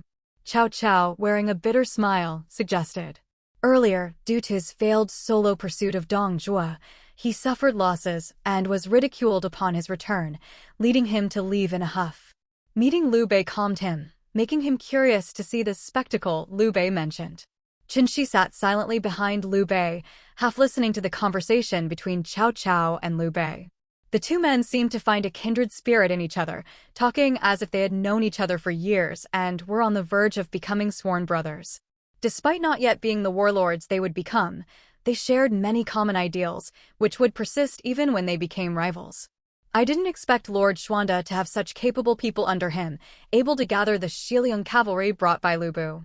Cao Cao expressed slight envy upon hearing Liu Bei had swiftly dealt with the Xiliang cavalry that had caused him so much trouble. Ha ha, Mengde, you give me too much credit. This wasn't my doing but Zichuan's planning. Liu Bei laughed heartily, pleased to be seen as having a strong force. He then explained Chen Xi's strategy to Cao Cao. The more Cao Cao heard, the more impressed he became, clapping his hands in approval. The strategy was simple yet played perfectly on the suspicions between Lu Bu, Dong Zhuo, and Li Ru, pushing Lu Bu into a corner and exploiting his doubts. I indeed underestimated Zichuan. Cao Cao laughed, but felt a twinge of bitterness. He recalled Chen Xi's actions at the start of the alliance and his interactions in the allied camp, realizing Chen Xi had been evaluating potential allies. I don't deserve such praise from Lord Cao. Chen Xi's face remained calm, curious about the strange scene. The next time they met, they might be enemies, but he still admired Cao Cao. If not for the risk of arousing Cao Cao's suspicion, joining him would have been the best choice. Big brother. At that moment, Guan Yu and Zhang Fei rushed in, shouting, Big brother, something big has happened. Why are you two so panicked? Liu Bei asked, annoyed. Liu Bei had wanted to show off a bit, but now Guan Yu and Zhang Fei's hasty entrance made it seem like he couldn't control his subordinates. However, Liu Bei didn't really mind, as he considered Guan and Zhang more like brothers than mere subordinates. He was just a bit exasperated. Big brother, there's trouble. It's spreading through the camp that Sun Jian has found the imperial seal and is hiding it. The alliance leader is sending someone to summon him to the main tent. You should go too. Zhang Fei exclaimed. What? Liu Bei was shocked and stood up. He then remembered Cao Cao beside him and glanced at him, seeing that Cao Cao was also standing up in anger. It seemed both were equally taken aback, making the situation more understandable. Mingda, I'm sure you're just as eager to know the truth. Let's head to the main tent and see what's happening. Liu Bei took a deep breath to calm his anger and suggested. All right, but please wait a moment, Xuanda. I'll be right back. Cao Cao said, bowing slightly before leaving quickly. Lord Xuanda, don't be upset. Chen Xi smiled. The imperial seal being found is likely true. You weren't informed because, as the only member of the Han royal family, they wouldn't dare to keep the seal in your presence.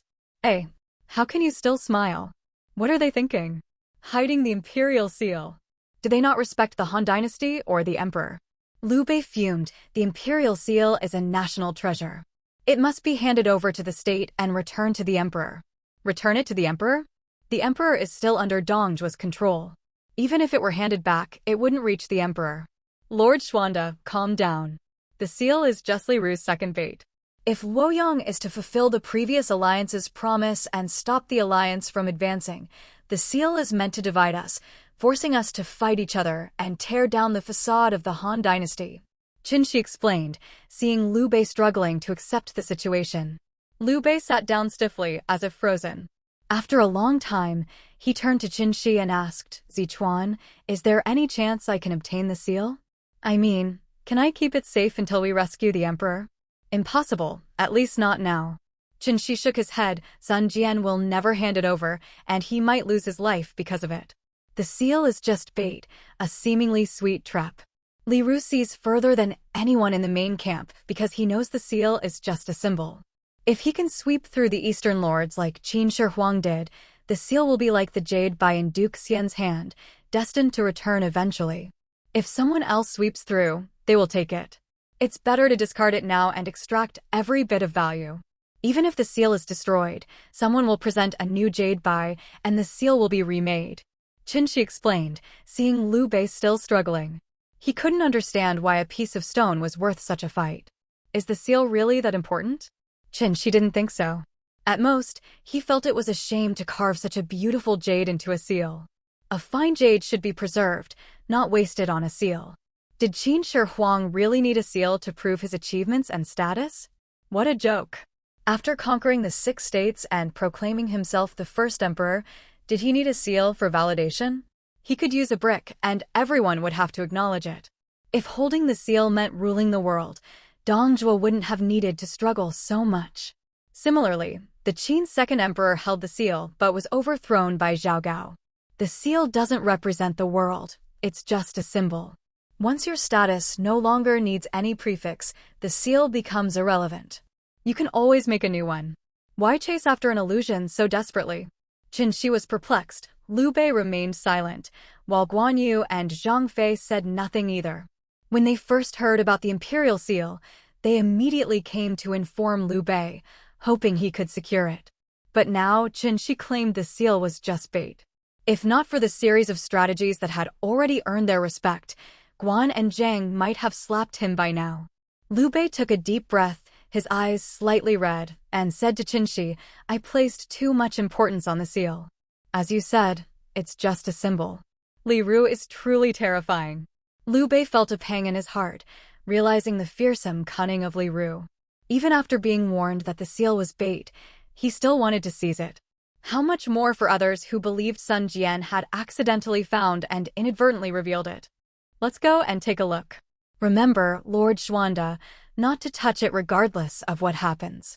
Sun Jian will deny it to the end even if it costs him his face. Chen Xi sighed, noting how Li Ru's ploy was nearly impossible for the coalition lords to resist. Pursuing Dong Zhuo was out of the question. Avoiding an all-out brawl would be a blessing. Very well, Liu Bei said solemnly. Zichuan, please remind me about such matters in the future. Li Ru indeed has far-reaching plans. As you said, this battle is likely just a strategic retreat. Returning to Western Qin, he intends to stir up the whole realm. Chen Xi didn't continue to harp on the seal. Since Liu Bei pledged not to touch it, there was no need to remind him further. If he couldn't control such a basic desire, he wouldn't be Lu Xuanda. Strategic retreat is not quite accurate, Chen Xi shook his head. If Dong Zhuo were still as he was, this would be just bait, and the retreat would be to watch from the sidelines. But things are different now. Dong Zhuo is finished. These schemes are still in play, but without a central figure. Without his ambition, Dong Zhuo won't last long. Oh, that's good, Liu Bei said, though his face showed a touch of joy. He opened his mouth as if to say something but remained silent, his thoughts reflected in a sigh. After all, Li Ru is still a traitor. As usual, Liu Bei brought Guan Yu, Zhang Fei, and Chen Xi into the main tent. But unlike the usual cordial atmosphere, the tent was filled with oppressive tension. Seeing Liu Bei enter, only Kong Rong, Tao Qian, and Cao Cao acknowledged him with a nod. The rest were full of wariness. Lord Yuan, since we have taken Luoyang and Dong Zhuo has fled, our strategic goal is achieved. I will soon return to Taishan to assume my duties. As for other matters, I hope everyone will show some restraint and not let the Xiliang warriors mock us. Liu Bei, sensing the tense atmosphere, hinted at his intentions, hoping to calm the situation. The lords understood Liu Bei's words to mean he was withdrawing from the alliance, thus no longer a threat in the struggle for the seal. This realization made them more welcoming towards him. Sai, I can only help you all this far. It seems someone understands the implications, as Zichuan said about Zhu Gong being wise. Indeed, he already sensed the meaning, though his changing expressions are hard to read. Liu Bei thought with interest. He didn't want to spell things out explicitly as it wouldn't change the inevitable struggle and might drag him in further. Despite the others' attempts to draw him in, Liu Bei just smiled without committing to anything. Like Kong Rong, he was now a witness. If someone obtained the seal in the presence of a Han descendant and a sage's descendant, it would carry significant implications. After a long wait, Sun Jian finally appeared with Cheng Pu, Huang Gai, and Han Dang, looking pale and exhausted. Cough, cough, cough. My apologies, Alliance Leader. My old ailment has flared up, and I can no longer lead effectively. I regret not being able to fulfill your expectations, Sun Jian said, coughing and looking genuinely ill. In this state, I plan to leave Luoyang today and return to Jiangdong to avoid dying in a foreign land. Sun Jian's words evoked sympathy. A once robust hero now seemed feeble and just wished to die at home, a stark contrast from his former vigor. Without the seal issue, Yuan Shao would have let him go without question, maybe even with a grand farewell. But with the seal involved, even Sun Jian's death wouldn't stop them from finding it. Yuan Shao, sitting at the head, sneered. Look at how sensible Liu Bei is. And you dare to play tricks with me? Courting death. Yuan Shao looked at Sun Jian and said coldly, Sun Wentai, pretending to be ill as a lie. You've found the seal, haven't you? Sun Jian was shocked. How did Yuan Shao know? He had kept it well hidden. Trying to feign ignorance, he said, I don't understand what you mean, Alliance Leader. When did I find the seal? Yuan Shao sneered. Ask those around you. Who here doesn't know? Sun Jian was stunned. He had thought the matter well concealed, having ceased his search after finding the seal and preparing to return to Jiangdong. He hadn't noticed the rumors in the camp. Seeing the looks from others, Sun Jian realized the seal's discovery was exposed. What do you have to say now, Sun Wentai? Yuan Shao demanded harshly. Hand over the seal. It's not something you should possess. Sun Jian stiffened, saying, I don't have the seal. What should I hand over? Yuan Shao was furious. Sun Jian's stubbornness was maddening. Let me show you someone. Yuan Shao clapped his hands, and a soldier entered the tent. He saw you retrieve the seal with his own eyes, and beta. Sun Jian was enraged. The man was his former guard, now siding with Yuan Shao. Drawing his sword, he moved to kill the traitor. You dare kill a soldier? You must be hiding something. Yan Liang, when Chou sees him. Yuan Shao shouted. Yan Liang and Wen Chou appeared at Yuan Shao's sides, swords drawn. Cheng Pu, Huang Gai, and Han Dang stood ready to defend Sun Jian. The atmosphere grew tense, on the brink of violence. The lords intervened to defuse the situation. Sun Jian, with one hand raised, swore, if I stole the seal, may I die. Sun Jian left, and nearly everyone knew he had the imperial seal. Many began to target Sun Jian, including Yuan Shao. Sigh, what a pity. Sun Jian will die under a hail of arrows. Such a waste of a figure, Chen Xi said with a hint of melancholy after returning to Liu Bei's camp from the main tent. Zichuan, what are you talking about? Liu Bei asked, puzzled. Why was Chen Xi so certain that Sun Jian would die, and specifically under a hail of arrows? Liu Bei, despite his anger and desire to deal with Sun Jian, acknowledged that the Jiangdong tiger was not easy to handle. How could he just say he would die? Sun Jian is doomed. It's his own fault for speaking rashly and coveting the imperial seal. If he wants to return to Jiangdong, he has to pass through Lu Jingzhou's territory, which is guarded by a Han loyalist with 10,000 soldiers. Carrying the imperial seal through there? If Liu Biao finds out, he will definitely intercept him, Chen Xi said with a cold smile. While others might not understand Liu Biao's thinking, Chen Xi had some insight. Sun Jian would die exactly as he swore he would.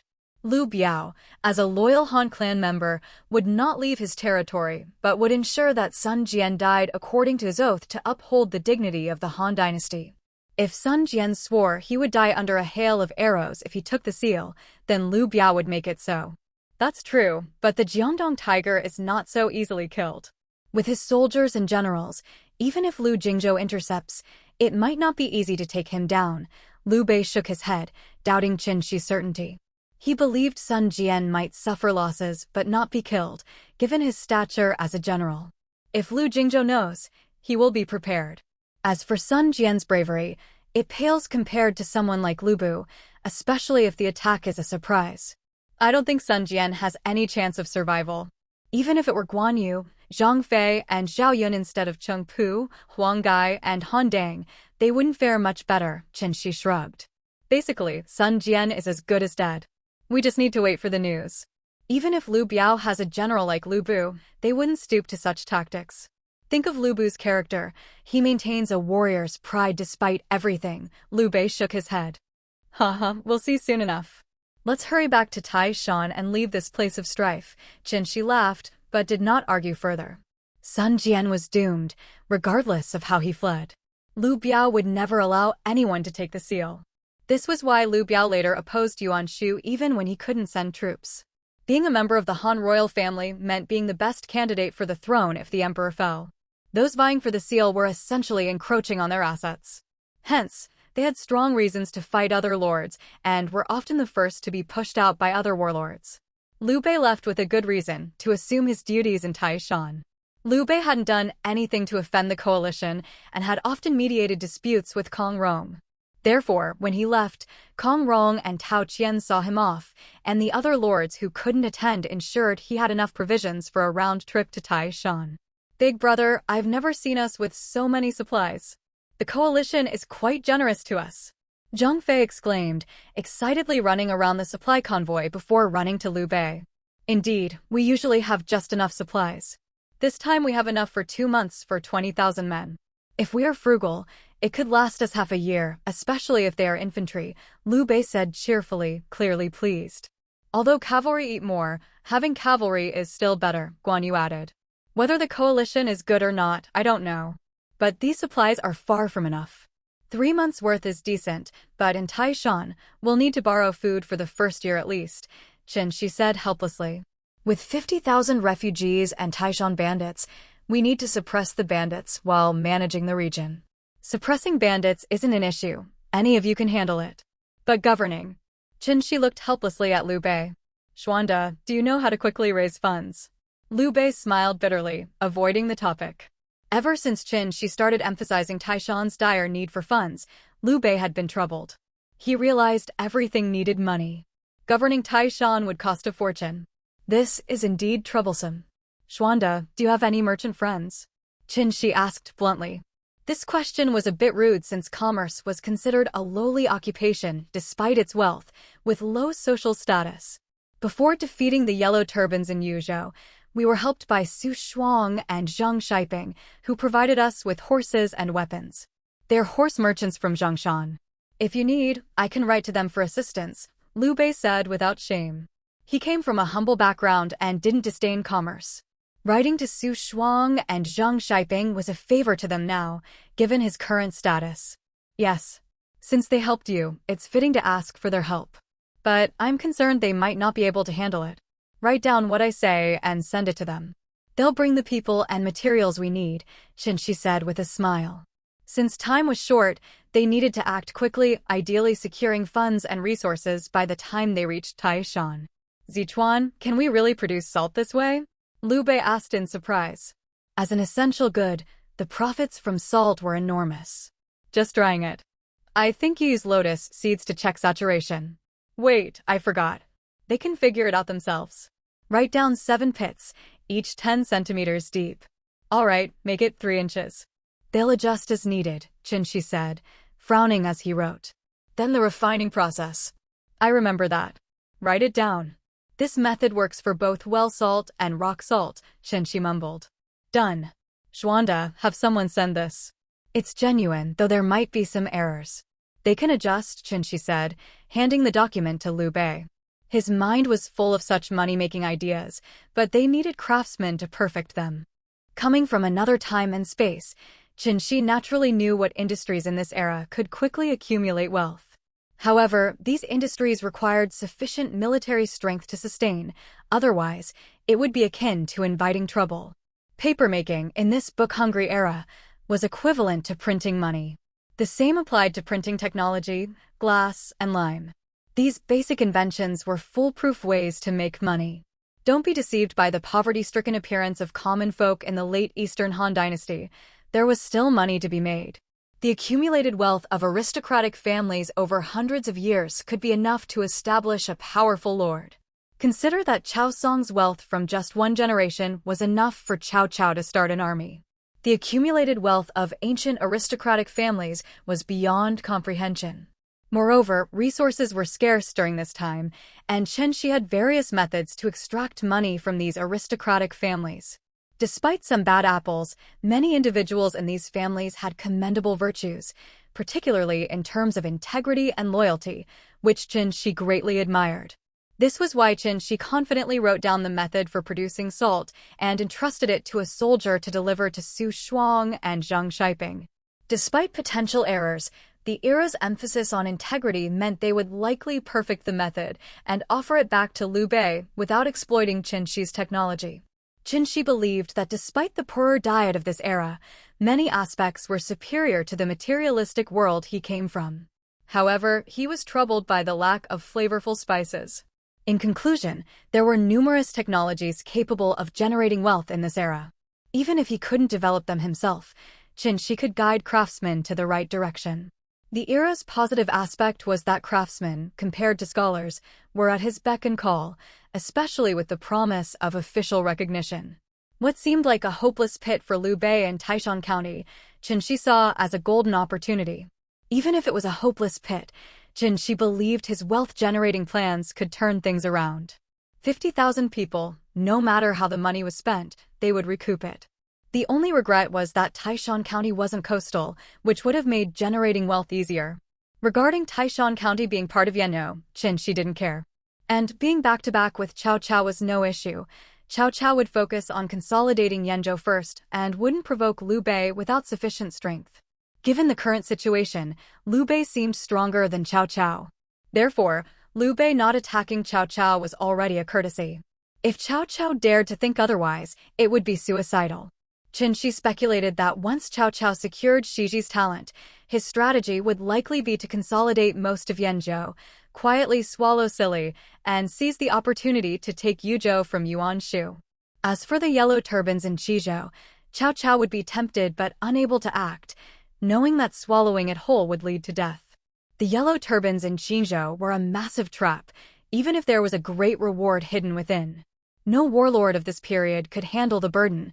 They would be overwhelmed and die from the strain. The yellow turbans numbered at least 2 to 3 million. No warlord could sustain such a number. Even Chen Xi had postponed dealing with the yellow turbans in Qingou for at least 2 years. Only if he could gather enough resources in that time could he consider it. Otherwise, he would have to continue postponing, despite the potential starvation deaths. Though 2 years seemed long, Chen Xi had to prepare in advance. This strategic necessity was to be dealt with regardless of the reasons, aiming to pacify Qingzhou. Realistically, Chen Xi knew that once Qingzhou's 2 million strong were integrated, with the purchase of women to balance the population, and if they could survive the first year, the path to unifying the land would be on track. Of course, this assumed that Yuanshu would continue his historical missteps. If Yuanshu acted as strategically as Cao Cao, given the resources provided by the Yuan family, he might already be an unstoppable force. The Yuan family's deep roots granted Yuanshu control over Nanyang and Runan, each a region worth an entire province. Combined, they had nearly 5 million people. If Yuanshu hadn't squandered such a solid foundation, even attempting to claim kingship would be a formidable challenge for other lords. Hence, Chen Xi included Yuzhou in his plans, although this was more of a long-term consideration. He needed a complete, unbroken Yuzhou, not a fragmented one. Therefore, action had to be timely, possibly enticing Yuanshu into attacking Taishan while Chen Xi moved on Qingzhou. These plans were Chen Xi's thoughts, but he knew once Liu Bei started conquering Qingzhou, Yuanshu would target Taishan, and Cao Cao wouldn't miss the opportunity. This would be Chen Xi's greatest chance. Chen Xi understood Cao Cao's adventurous spirit and Shi Jizai's keen strategic vision. They wouldn't let such an opportunity slip. Even though he planned early, he would continuously refine his strategy, ensuring that when implemented, even a strategist like Jiasu would be left bewildered.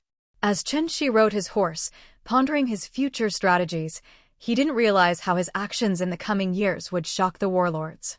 Without examining your plans, only focusing on your character, using your nature to design strategies. Who could foresee such a plan, and who would doubt it even if they did? The army had already been on the march for more than half a month.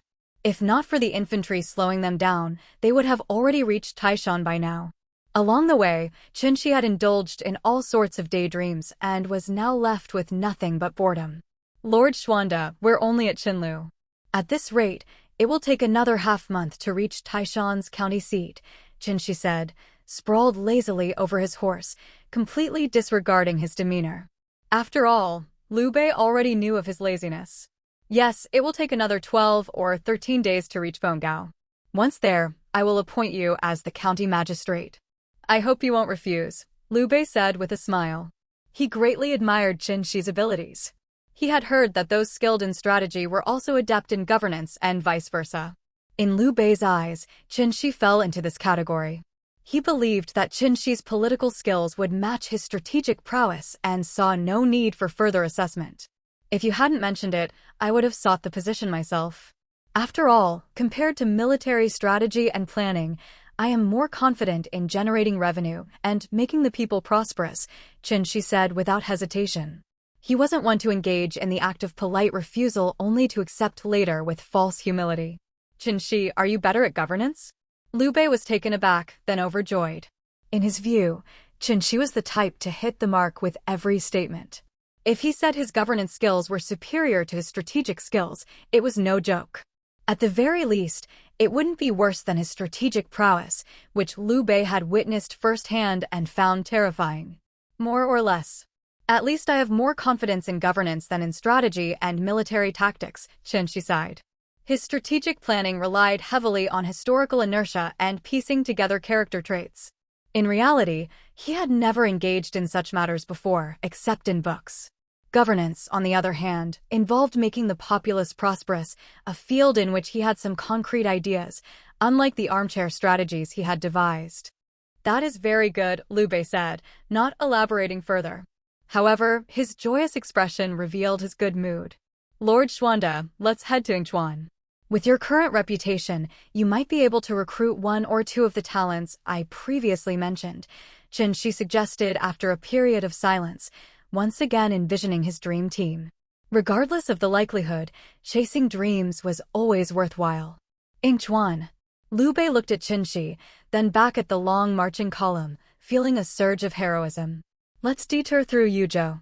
We can even gather supplies from Yuanshu's territory, considering I once mediated between him and Sun Wentai. Absolutely. If we reach Yuzhou and don't manage to recruit talents from Yingchuan, we can head to Qiao County. There resides one of the era's top warriors, someone third brother might struggle against, Chen Xi said with a sly grin, noticing Zhang Fei eavesdropping. What? Chen Xi, who do you think I can't beat? Zhang Fei's loud voice drowned out Liu Bei's words. Chen Xi looked Zhang Fei up and down, sighed, and said, I'm afraid you really can't. Just looking at your build compared to his, you're at a disadvantage in strength. Chen Xi was deliberately teasing Zhang Fei. He didn't know what Su Chu looked like, but historical records described him as over 8 feet tall with a waist as thick as 10 circumferences, a heroic appearance, and unparalleled strength. Zhang Fei, though robust and muscular, couldn't compare to such a description. Standing together, Guan Yu, Zhang Fei, Zhao Yun, and Hua Xiang presented a contrast. Zhang Fei looked like a solid block of iron, capable of smashing opponents to death.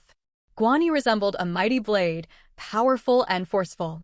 Hua Xiang was similar to Guan Yu, but a less potent version.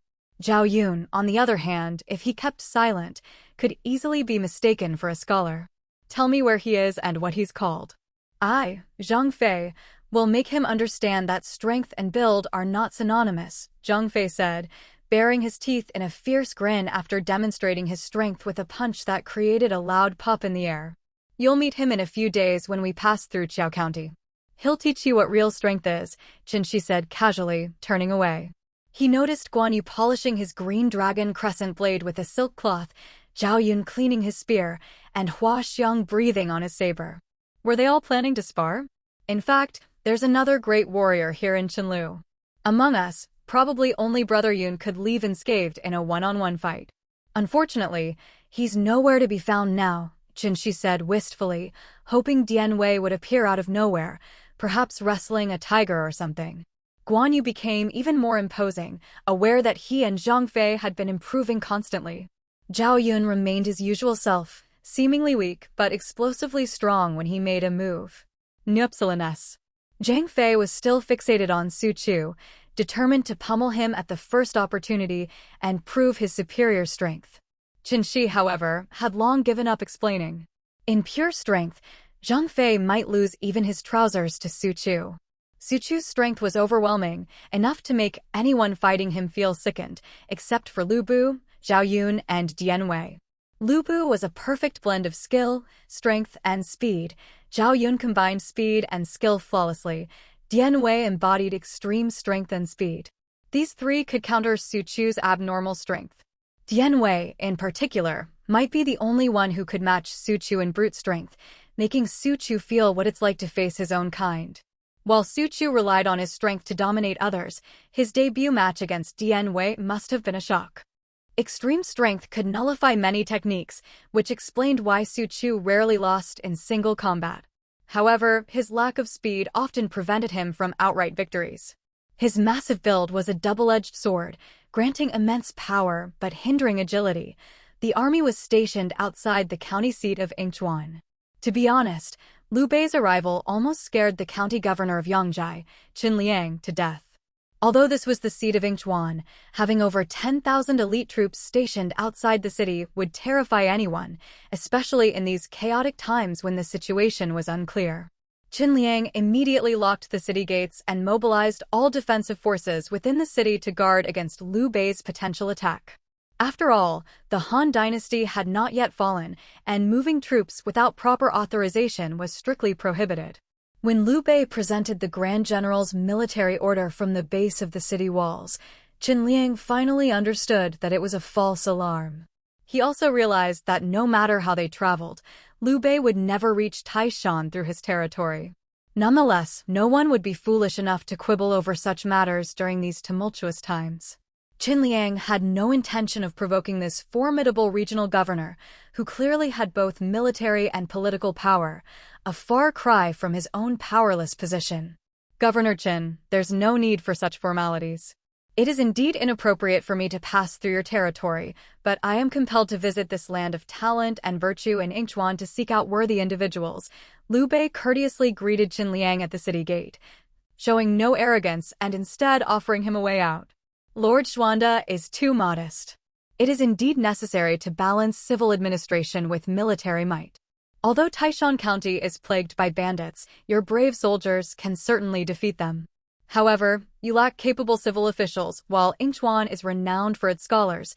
Qin Liang smoothly accepted the gesture, subtly hinting at his interest in Liu Bei's impressive cavalry. As Qin Liang hinted, Liu Bei followed suit. These soldiers were his lifeline.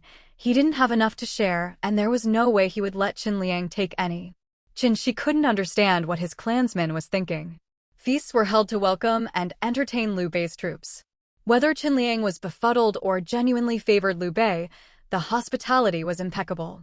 He even invited prominent families from the city to join in welcoming Liu Bei, including Chen Xi's father-in-law. Zichuan, what are you doing here? After the feast, Chen Xi noticed that Fan Liang had signaled him and nodded, slipping out of the banquet. Liu Bei was exceptionally lenient with the few subordinates he had. How is uncle? I have been to Hulo Pass and witnessed the ambitions of the warlords. The aspirations of the Guangwu lineage have ended. I am now following Lord Xuanda, hoping to find some fortune. Chen Xi smiled, feeling that Fan Liang was trustworthy enough to share such audacious thoughts. Mind your words. Fan Liang rebuked. I only speak this way with you, uncle. With others, I wouldn't dare. What do you think of Lord Xuanda? Chen Xi asked with a smile. He is destined for great things, Fan Liang said after a long silence. He has the aura of a king. Only the aura of a king? Chen Xi teased, showing little respect. To him, Fan Liang was more of a family member than a figure of authority, and he didn't feel the need for formalities. He has the aura of an emperor, but he should have faced misfortune, which seems to be suppressed by something. His original destiny of hardship and late blooming has been forcibly elevated to a prosperous path. This isn't the appearance of a founding emperor. Without sufficient trials, establishing a nation is impossible, Fan Liang said after a long pause. Uncle's eyes are as sharp as ever, Chen Xi remarked. The accumulated knowledge of a 1,000-year-old family was indeed different from ordinary families, even if they had declined. Your appearance. Fan Liang furrowed his brows. Uncle, let's talk about Fan Jian instead. There's no need to read my face, Chen Xi smiled, diverting the topic. Family matters were more important than face reading, and Fan Liang quickly shifted his focus to his daughter's marriage. He wasn't willing to pay double the head tax for his unmarried daughter. It wasn't about the money, but about saving face. Jianer is doing well, just waiting for you to marry her. It's evident that Lu Xuanda treats you well. Since you've chosen your path, I won't say much. Take Jianer with you and notify us when the wedding is set. Your aunt and I will come to Taishan then. Honestly, I underestimated you, Fan Liang said, smiling before his expression turned serious, praising Chen Xi. Just take her? Isn't that against the rules? Chen Xi frowned. As for whether you underestimated me, that doesn't matter. I know my own abilities. Just take her. If you're establishing a career, you should start a family first. Qiao Mengde mentioned you in passing. How do you think the other warlords will view you? Fan Liang dismissed Chen Xi's concerns, emphasizing the practical over formalities. The Fan family was no longer as prestigious as it once was, and the engagement had been set long ago. It doesn't matter. Cao Cao has a capable subordinate now. He probably wants Lu Bu to deal with Li Ru and Dong Zhuo. By openly exposing the mistrust among the three, any future schemes will be less effective. Unfortunately, while Li Ru is highly intelligent, Lu Bu lacks wisdom, and Dong Zhuo is tyrannical. Bringing the mistrust into the open will only make it worse, Chen Xi shrugged, explaining that such a scheme was purely to humiliate. From Fan Liang's words, Chen Xi deduced that Cao Cao had acquired his first capable advisor, Sun Yu, a figure not featured in the Romance of the Three Kingdoms, but mentioned in records of the Three Kingdoms. Cao Cao was formally consolidating his power. Simultaneously, Cao Cao's initial recruit, Zhao Zilong, was likely making significant progress on the strategic tool of land reclamation, which would soon be operational. Zichuan, you seem well-versed in these matters. I didn't expect the once frail youth to grow into this. Old Qin would be astonished if he were still alive, Fan Liang said, satisfied with Chen Xi's commentary and his casual demeanor. Seeing Chen Xi's silence, Fan Liang continued, Zichuan, I imagine you came to Yingchuan not just to visit us, but also to seek talents for Lu Xuanda. However, remember not to approach the Qin family unless they seek you out to connect with Lu Xuanda. Otherwise, avoid them. Great families have their ways, and you should stay away from such matters until you are strong enough. Chen Xi smiled and didn't respond because he knew exactly what Fan Liang meant. He was also acutely aware of another point. The Qin family had now pinned all its hopes on Chen Kun. Even if they saw him, they would only regard him as a pawn, or worse, as an expendable. Chen Kun's excellence could not be denied. After Sun Yu's death, it was this man who took over the internal affairs of Wei. He was one of the few politicians in the history of the Three Kingdoms who stood out. His implementation of the 9-rank system essentially cemented the aristocratic family's control over the state, making him a banner figure for all aristocrats. Talented isn't enough to describe his ability. He possessed exceptional natural talent, but unfortunately, Sun Yu's superior morality and ability overshadowed Chen Kun. This was a disaster for Chen Kun, an unparalleled disaster. Even though Sun Yu was a fellow townsman, they rarely met, and Chen Kun's knowledge of Sun Yu's abilities was second-hand information. After Sun Yu joined Cao Cao's camp, Chen Kun, confident in his own talents, believed he could surpass Sun Yu in every way. With this belief, he kicked Liu Bei to the curb and joined Cao Cao, planning to outshine Sun Yu and make him step down willingly. Then, out of consideration for their shared hometown, he would make Sun Yu his deputy. After all, the Qin family was a renowned aristocratic family in Yingchuan, and helping a fellow townsman was the right thing to do. With this mindset, Chen Kun left Liu Bei and joined Cao Cao's camp. But when he finally faced Sun Yu, he realized that in every aspect, from moral integrity to personal conduct, he was no match for Sun Yu. Worse still, his buddy and comrade, Sima Yi, seemed equally outmatched by Sun Yu's nephew, Sun Yu, plunging Chen Kun into a deep depression. In other words, Chen Kun's downfall was due to his lack of careful observation. Learning from this lesson, his comrade Sima Yi became extremely cautious, always observing meticulously, which eventually led to the exhaustion and death of Zhuge Liang. In summary, Chen Kun's life was a tragedy of epic proportions. If it weren't for Sun Yu's stubborn refusal to let Cao Cao assume the title of King of Wei, leading to Sun Yu's downfall when Cao Cao became obstinate, Chen Kun might never have had a chance to rise. Once Sun Yu fell, Chen Kun saw a glimmer of hope, and soon after, Sun Yu also died, giving Sima Yi the opportunity to come into his own. But by then, Cao Cao had become increasingly irrational, self-assured to the point of arrogance.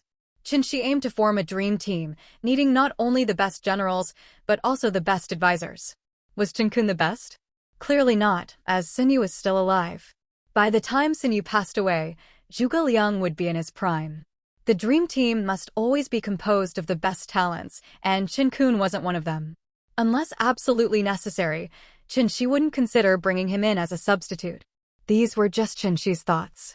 Securing Sun Yu was uncertain, but Chen Kun was not bad. Unfortunately, he was a direct descendant of the Qin family, whereas Chen Xi was a collateral branch. Going to the Qin family now would only put him at a disadvantage. Chen Xi sought allies, not masters. His memories of the Qin family were blurry, mostly filled with the aftermath of his father's death and the family's opportunistic seizure of his inheritance.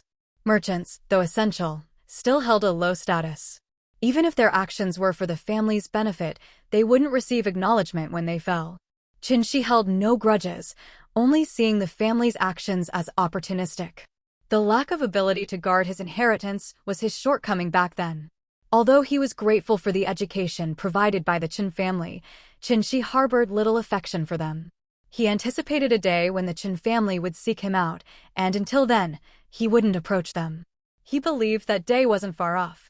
3 days later, in the Qin family's main residence, Chen Kun looked at the report from his housekeeper, slightly frowned, then smirked contemptuously and tossed the silk document on the table. No need to report such trivial matters in the future. He hasn't come to pay respects to the main family since returning to Inchuan. Does he really think he's found a worthy lord? He must have forgotten the Qin family's teachings. Since he won't acknowledge the main family, let him stop calling himself a member of the Inchuan Qin family. Strike his name off and send it back to Qin Zichuan. Let him understand that the Qin family doesn't need him. Chen Xi sat at home with his housekeeper beside him, while Chen Lan poured him wine. He was waiting. Chen Xi waited for the Qin family's decision. The Qin family valued propriety, famed for the 3 lords who were known for their virtue and filial piety. Their family rules heavily emphasized such formalities. Chen Xi wanted to see how they would handle his 3-day delay. Would they ignore it, impose a light familial punishment, or make him an example? When the Qin family servant arrogantly announced that he had been expelled from the family, Chen Xi laughed. He hadn't expected to be made an example. It was likely Chen Kun's doing. The final thread connecting him to the Qin family had snapped, leaving him with no strong feelings. The Qin family never really belonged to him. Chen Xi wasn't affected by the servant's disdain. Expulsion meant nothing to him. The Qin family ties were already insignificant. Upon hearing the news, the housekeeper turned pale and started crying loudly, repeatedly bowing to Qin Liang's memorial tablet. Rise, old man. It doesn't matter. A family is just a name. When we are strong enough, they'll come to us. With Chen Kun choosing Qiaomengda, the Qin family will decline. Eventually, we'll become the main family. It's just a joke, Chen Xi said, smiling at the despondent housekeeper and Chen Lan. With Tilda bait us. They didn't understand that in chaotic times, aristocratic families underwent blood-soaked transitions.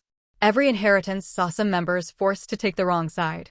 The family's strategy was to send out capable children to various promising lords. Chen Xi had been pushed to Liu Bei's side, perhaps seen as a pawn by the Qin family patriarch. Only the surviving ones would be recognized as legitimate, the rest were mere servants. This was how aristocratic families refreshed their bloodlines in times of chaos. Being expelled didn't matter as long as he emerged victorious in the end. Chen Xi didn't bother explaining. When the time came, he'd rebuild the family, but wouldn't accept anyone from the Qin family. It's better to hold your destiny in your own hands. Chen Xi was confident that Chen Kun would eventually fail. The reason was simple. after avoiding all obstacles, Liu Bei would unify the realm. Chen Kun would never join Liu Bei's camp. The reckoning would come later. For now, let him do as he pleased. There would come a day when the Chen family sought him out. Chen Xi was somewhat frustrated now. He had miscalculated Chen Kun's reaction. Generally, during chaotic times, aristocratic families would compete for positions, and those from branch families or illegitimate lines would all try their luck. Typically, when a family patriarch detected such undercurrents, they would handle it by either letting them go out on their own or, if the situation was unclear, by setting up a separate branch. In more severe cases, they would expel the person from the family. A good example was Yuan Shu. If Yuan Shu had won, the head of the Yuan family would have shifted from Yuan Shao to Yuan Shu. Even if Yuan Shu had been expelled from the family before, the records would be revised to show Yuan Shu expelling Yuan Shao, as only the victor has the right to inherit the family estate. However, Chen Xi didn't think his intelligence or behavior was akin to Yuan Shu's. Chen Xi had just signaled his intention to be independent and was immediately kicked out of the family. This annoyed him greatly. Usually, a person of little importance would be given some travel funds and sent out to make their way. Unexpectedly, he was directly expelled from the family. Although his parents' memorial tablets remained in the ancestral hall, indicating the ties weren't completely severed, the action was excessively harsh. Reflecting on his current situation, Chen Xi grimly stared in the direction of the Chen family. He understood Chen Kun's intentions and couldn't help but sneer. Intimidation tactics? Chen Xi asked himself, then laughed. Chen Kun was overly confident, thinking he didn't need to hedge his bets. Even the Sun family couldn't ensure their chosen lord was the correct one, so they placed their bets on both Yuan Shao and Cao Cao. Did the Chen family truly believe Chen Kun was a once-in-a-thousand-year saint? Chen Xi had figured out Chen Kun's mindset. In Chen Kun's view, his chosen lord would undoubtedly unify the realm with his assistance. Unfortunately, while he chose the right lord, the accomplishment wasn't due to his support. Chen Kun's overconfidence would only be shattered by the likes of Xin Yu. Currently, Chen Kun was likely in the throes of youthful arrogance. There's no dealing with a middle-aged narcissist with conventional thinking. Let him be. Having figured this out, Chen Xi felt less troubled. Being expelled from the family was also a form of liberation, giving him more freedom to act. As for Chen Kun, there would come a time to see him fall. When Liu Bei heard that Chen Xi had been expelled from the Chen family, he immediately brought Guan, Zhang, Zhao, and Hua Xiong to see him. Zichuan, since you have no family to return to because of me, follow me from now on. As long as I have food, you will never go hungry, Liu Bei said, holding Chen Xi's hand without asking why he was expelled, sincerely making his promise. That damn Chen family. I'll go teach them a lesson right now, Zhang Fei grumbled angrily. Chen Xi felt a warmth in his heart. None of these people cared about him being expelled, an act that usually signified moral failing in this era. Yet, they didn't mind at all. Third brother, there's no need. I chose to be independent. The Chen family will eventually give an explanation. Don't worry, they'll have to, Chen Xi said confidently, smiling at the group. Seeing Chen Xi was his usual self, Liu Bei and the others were relieved. Their greatest fear was that this incident would make Chen Xi despondent. Zichuan, although we didn't get the great talents you mentioned from Yingchuan, we did recruit some scholars, Liu Bei said, sighing. His status as a relative of the Han and the governor of Taishan, coupled with over 10,000 elite troops, was quite attractive to scholars seeking to make a mark. Did you not meet Senwenrua? Chen Xi asked curiously. He should have at least had a conversation with you, even if he didn't accept your recruitment. How could you miss him? Alas, it wasn't meant to be. His fourth brother, Chen, said he was visiting friends and wouldn't return for 3 to 5 months, Liu Bei said helplessly. I left a letter and gifts, asking him to speak on my behalf when his brother returns. Sun Chen. Chen Xi felt his eyelids twitch. The Sun family had many talents, and Sun Chen was one of them. If he remembered correctly, Sun Chen served as Yuan Shao's strategist, managing to secure a significant territory. During the Battle of Guandu, he outmaneuvered Tianfeng, Zhu Shou, Siyu, and Xin Pei. Most importantly, he remained silent throughout the battle and disappeared afterward, much like Li Ru. Alright, this was a mysterious figure. His capabilities might even surpass Zhu Shou's. He was someone worth trying to recruit. Since we couldn't meet Wenrua, let's visit Yorua. The Sun family members can all handle state affairs. Anyone willing to join us is welcome. Taishan lacks scholars. We need everyone we can get, Chen Xi suggested. After a moment of thought, recalling Sun Chen's composed demeanor at the gate, Liu Bei nodded in agreement. Liu Bei and his entourage, including Chen Xi, went to the Sun family, bringing gifts. This time, however, none of the prominent family members were home. Sun Yu was visiting friends, Sun Yan was traveling, Sun Ji had gone north to seek a worthy lord, and Sun Yu had gone to find his uncle, Sun Yu. All right, even a fool could see that the Sun family didn't want to bet on Liu Bei now. Indeed, it was a tall order. Although Liu Bei looked impressive, he had no solid foundation. To gain their recognition and recruitment, he needed to show something hopeful, which he currently couldn't. Master Liu, it seems we're just unlucky, Chen Xi said with a smile. Aristocratic families sought stability before advancement. If they deemed the time was not right, they wouldn't have a chance later. Chen Xi felt it was a pity that the complete dream team was unlikely. Well, fate had its way. As for the rest, Chen Xi didn't feel too bad. Without these people, the work still had to be done. Since these families didn't support Liu Bei, Chen Xi wanted to challenge them, making them witness Liu Bei's rise to supreme power. He was eager to see their regretful faces. Indeed, just our luck, Liu Bei said, unfazed. He had endured enough hardships. This was insignificant in comparison. Lord Xuanda, you are truly broad-minded. You must know that Sun Yu is a statesman comparable to Zhang Liang, and Sun Yu is an exceptional strategist, Chen Xi said with a playful smile. So what? No matter how good they are, if I can't get them, they're not as valuable as the ones I have. Don't you agree, Zichuan? Liu Bei turned and looked at Chen Xi solemnly. Chen Xi was silent for a long time before he spoke. I won't let you down. At least, I don't think I'm weaker than them. Let's go. If the aristocratic families don't welcome us, we'll show them our strength that will make them sit up and take notice. Let them regret their choices today. Liu Bei looked at Chen Xi, sensing the strong confidence radiating from him, an arrogance that seemed to envelop everyone around. All right, let's show our strength and make the world tremble under us. Let's make them regret their choices today. Liu Bei stretched out his hand, his voice full of grandeur. Guan Yu, Zhang Fei, Zhao Yun, and Hua Xiong all looked enthusiastic. Chen Xi knew that what they said at this moment would spread to the ears of all the aristocratic families in Yingchuan. But that was exactly the effect he wanted. Since they had been given face and they didn't appreciate it, then it was time to tear it apart. Chen Xi had originally intended to take the brunt of the blame for what he said, but he hadn't expected Liu Bei to repeat it and extend his hand to him. Let's go, Lord Xuanda. There's no room for us in Yingchuan. Since we've already said it, the aristocratic families will be watching us, waiting for us to fail. Believe me, within 3 years, we will return here, and by then, everyone will bow to you, Chen Xi said with a smile, but his face could not hide a hint of coldness. The pride of a transmigrator was something they would never understand. All right, let's go. Liu Bei said no more, mounting his horse and urging it towards the east gate of Yingchuan. Since there was no room for him here, he wouldn't waste any more time.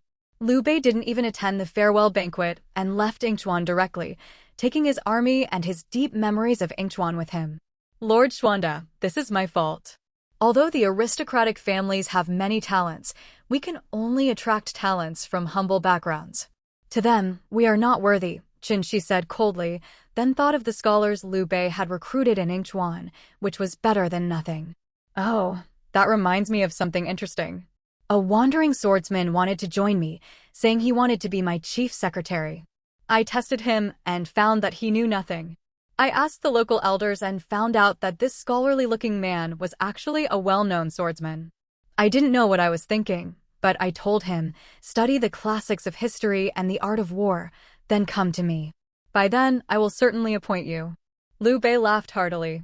Zichuan, do you know what his reaction was? Chen Xi raised an eyebrow. Could it be such a coincidence? But he still took the conversation.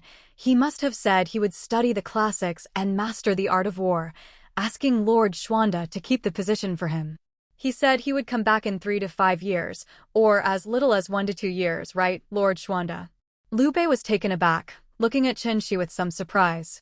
Zichuan, were you there at that time? How do you know so clearly? Was his name Shan Fu or Su Shu? Chen Xi asked, holding his forehead. Su Shu? Liu Bei asked, confused. You weren't there. So it really is him. Chen Xi rolled his eyes. This was a classic case of losing in the east, but gaining in the west. Su Shu was more suited for Liu Bei than any of the Sun family members. As aristocratic sons, they would never look up to Liu Bei. What's wrong? Is there something wrong with him? Liu Bei asked curiously. Lord Xuanda should keep a chief secretary position for him. He has given up martial arts for literature and made a firm decision to walk a different path. His determination is strong, and he will not change his mind. Since he has chosen this path, he will undoubtedly become one of the top strategists in the world in a few years, Chen Xi said seriously. He didn't want Liu Bei to take Su Shu lightly. If he did, Su Shu might recommend Wulong, Zhuge Liang, and Feng Chu, Peng Tong, to someone else, and that wouldn't be fun. Zichuan, you seem to know him well? Liu Bei nodded in agreement with Chen Xi and then asked curiously. Chen Xi sighed internally. Liu Bei didn't ask about anything else or question what if Su Shu didn't succeed. He simply agreed. I can't say I know him well. He used to be a wandering swordsman in Changxi. He killed for a friend and walked down the street with a sword. When he was caught, no one dared to identify him because of his imposing manner. Later, he was rescued and the matter was left unsettled. But if he said he would give up martial arts for literature, he definitely will. He is known for being resolute, Chen Xi said solemnly. Chen Xi didn't want to say that Su Shu was essentially a ruffian who had only decided to switch to literature a few days ago. After studying diligently for up to 5 years, his personality completely changed. The originally brave and combative person became refined and elegant. Most importantly, in just 5 years, he became one of the top strategists of his time. His talent was so extraordinary it was maddening. As a swordsman who had wielded a sword daily, Su Shu reached the level of the top strategists in just a few years after gaining enlightenment. Think about how long it took Guo Jia and Sinew to reach their level, and then think about how long it took Su Shu. You will understand why Su Shu's talent is the most terrifying. Unfortunately, his talent came too late. It must be said that being a ruffian was always a small path. To truly succeed, one must be able to both write and fight, to command with pen and sword. This way, they could turn black into white and white into black, saying whatever they wanted. Who would dare to defy them? It seemed that Su Shu's switch from martial arts to literature was driven by this great dream. Oh, I see, Liu Bei nodded. In that case, I will keep a chief secretary position for him. But when he comes, I will thoroughly test him. Yes, at that time, you can gather all your capable civil and military officials to test him together. He will definitely pass, Chen Xi said with a smile. Since they had picked up Su Shu, there was nothing else to worry about. Although Su Shu was still an unripe fruit, he was still on the tree. Sooner or later, he would mature, and by then, he would be theirs, bringing his 2 comrades along. Chen Xi had made up his mind. Since the aristocratic families looked down on them, he would make sure they had to look up in awe. He began revising and refining the plans he had already laid out. A determined person can be terrifying, especially if that person has a long-term vision, a precise plan, clear goals, and a final objective, all while having a team of helpers. Such a combination is not just terrifying, but an awe-inspiring force. It's still not working. Chen Xi scratched his head and tossed the piece of cloth aside. He was still terrible at writing on bamboo slips. Zichuan, you seem worried lately. What's bothering you? Liu Bei asked curiously, noticing Chen Xi's distressed expression. Take a look, Lord Xuanda. If there's no issue, we'll go ahead with this plan. It might be slow, but it will work. Let them be arrogant for another 2 years. Once we have the upper hand, we'll deal with them. Chen Xi handed Liu Bei his half-finished plan written on a piece of white cloth. Just give them some time. We'll make sure to teach those bastards a lesson.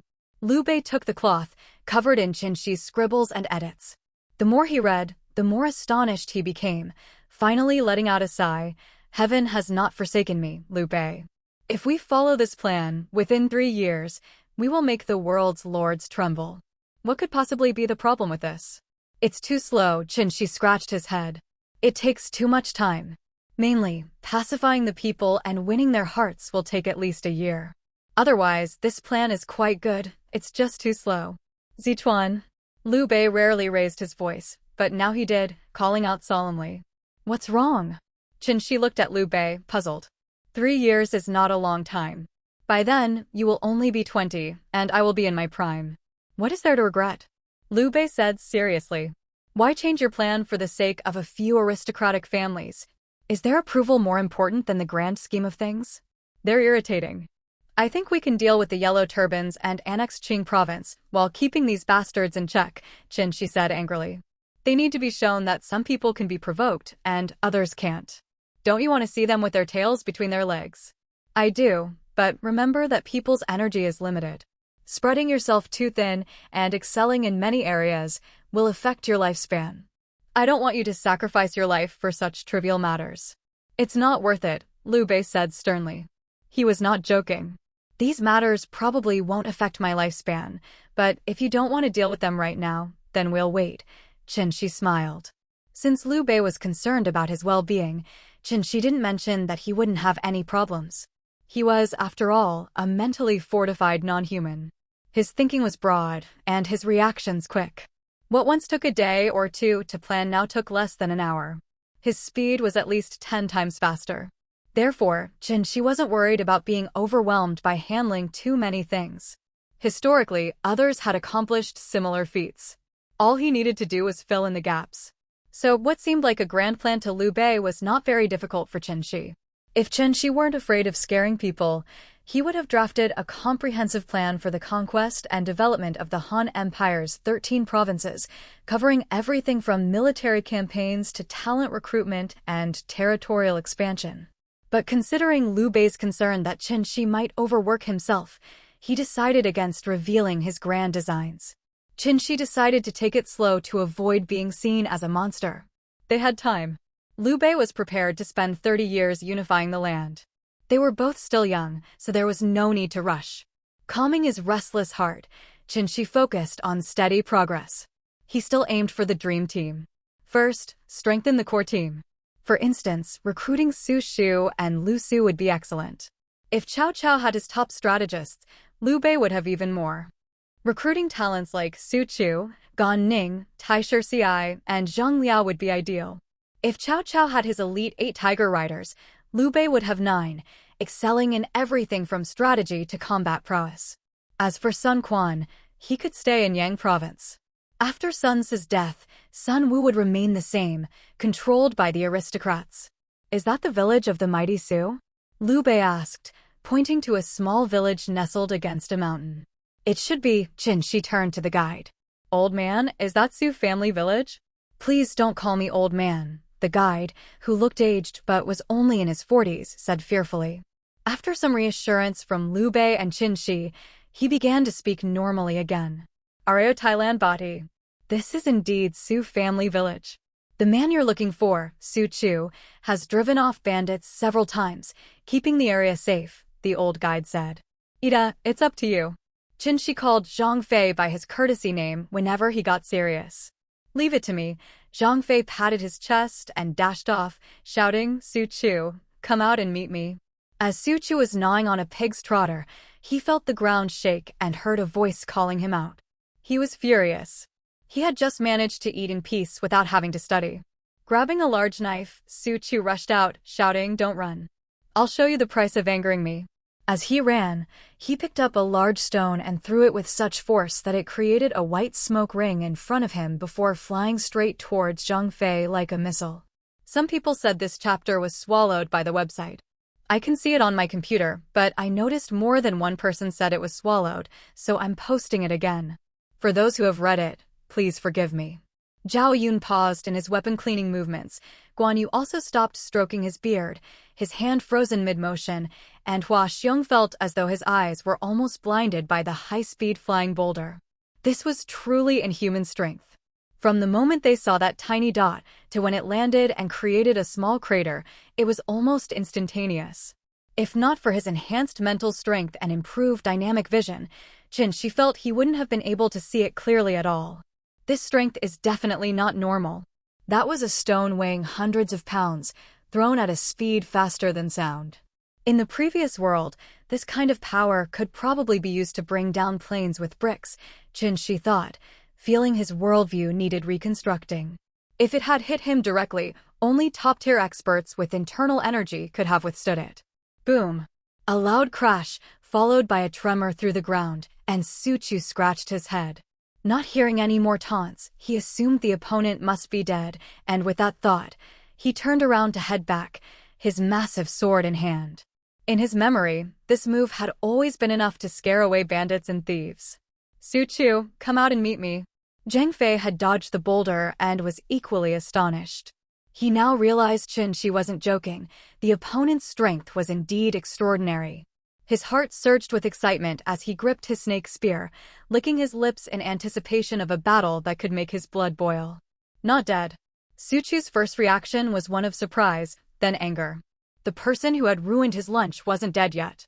Grabbing his large knife, Su Chu ran out from the front gate of Su family village, shouting, "Who dares disturb me? Su Chu doesn't kill nameless foes." Su Chu's loud taunt preceded him as he appeared, riding a skinny horse, his muscles bulging like a wall. Seeing this, both Guan Yu and Zhang Fei grew serious. This was a formidable opponent indeed. Chen Xi, on the other hand, wasn't focused on Su Chu's appearance. He knew Su Chu's strength well. Instead, he paid attention to Su Chu's words. Hearing Su Chu's arrogant shout, Chen Xi laughed so hard he buried his face in his horse's mane, his body shaking. That taunt would surely enrage Zhang Fei, who had never been treated so dismissively, not even by Lu Bu. "You're the bandit. I am Zhang Ida of Yan." Zhang Fei roared, charging at Su Chu with his snake spear, seemingly intent on making Swiss cheese out of Su Chu. Clang! The clash of metal on metal echoed. With the first blow, Su Chu realized Zhang Fei was the strongest opponent he'd ever faced. He exerted his full strength, pushing Zhang Fei back. Licking his lips, he gripped his knife tighter. The anger had faded, replaced by a burning desire for battle. He longed for a real fight, not the books his father forced him to read. Every time bandits appeared, it was Su Chu's happiest moment. He'd drive them away with his sword and horse, but never used his full strength to slaughter them all. He'd then return to his reading hell, where his father's beatings felt like mosquito bites. Eventually, even his father stopped bothering him about reading. Swinging his large knife, Su Chu ignored Zhang Fei's attacks. He couldn't match Zhang Fei's speed, so he didn't bother trying. His strategy was simple: knock the snake spear aside whenever it came close. Su Chu had absolute confidence in his strength. When in doubt, hit it hard. Things usually made sense afterward. Zhang Fei was getting frustrated. Although Su Chu hadn't landed a hit on him yet, the sheer force of his blows was making Zhang Fei's hands hot. Zhang Fei prided himself on his strength, which even Lu Bu had admired. Now, this brute was overpowering him. Su Chu swung his knife again, this time shrouded in a strong black aura, aiming directly at Zhang Fei. Zhang Fei took a deep breath, his muscles bulging, and with a determined expression, he swung his spear to intercept Su Chu's blade, channeling all his strength into one decisive strike. Zhang Fei's technique was still rough, slow, but powerful. Yet, Su Chu was even slower. Zhang Fei's heavy blow aimed to knock Su Chu's weapon away. Their weapons collided with a deafening boom. Su Chu instantly knew he was in trouble, gripping his knife tightly to withstand Zhang Fei's strike. The two passed by each other, turning their horses. Zhang Fei saw steam rising from Su Chu's body and glared at him with wide eyes. The counterforce from that clash nearly made Zhang Fei drop his spear. Half-baked techniques were dangerous. Again, Su Chu shouted, elated. For the first time in years, he felt alive, his body and mind stimulated by danger. This was what he was born for, not reading those books full of incomprehensible words. I should be fighting on the battlefield, not stuck at home reading. Slaying enemy generals in combat is my true calling, Su Chu thought, realizing how different this felt from his father's teachings. Zhang Fei understood he couldn't keep matching strength with Su Chu. The brute's size meant his strength was proportionate. Though Su Chu lacked speed and technique, his raw power was overwhelming. Zhang Fei needed to use his speed to gain the upper hand. Just as Zhang Fei prepared to change tactics, Su Chu's knife shattered into pieces, leaving only the hilt. Both men stood dumbfounded.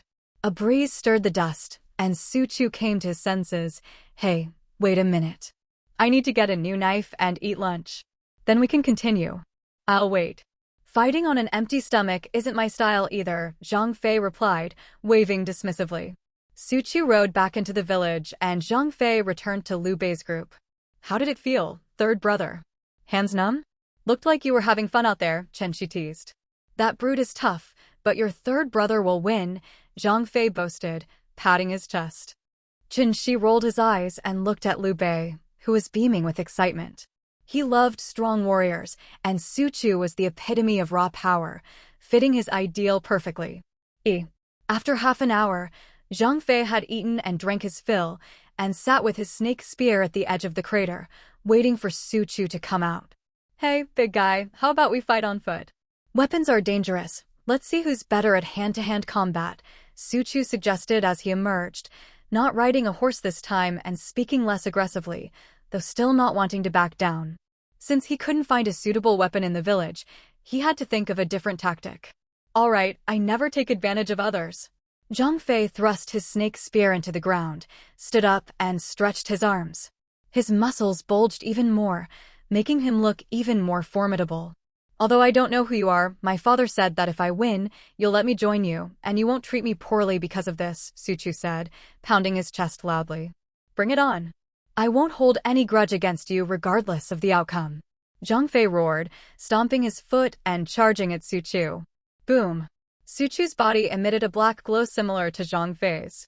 He didn't dodge Zhang Fei's punch, meeting it with his own fist. They exchanged blows, the sound of fists hitting flesh echoing through the air. Su Chu kicked Zhang Fei in the chest, who grabbed his leg and tried to throw him, but Su Chu jumped and kicked Zhang Fei again in the chest, leaving Zhang Fei winded. You're going to see what I'm made of, Su Chu said confidently.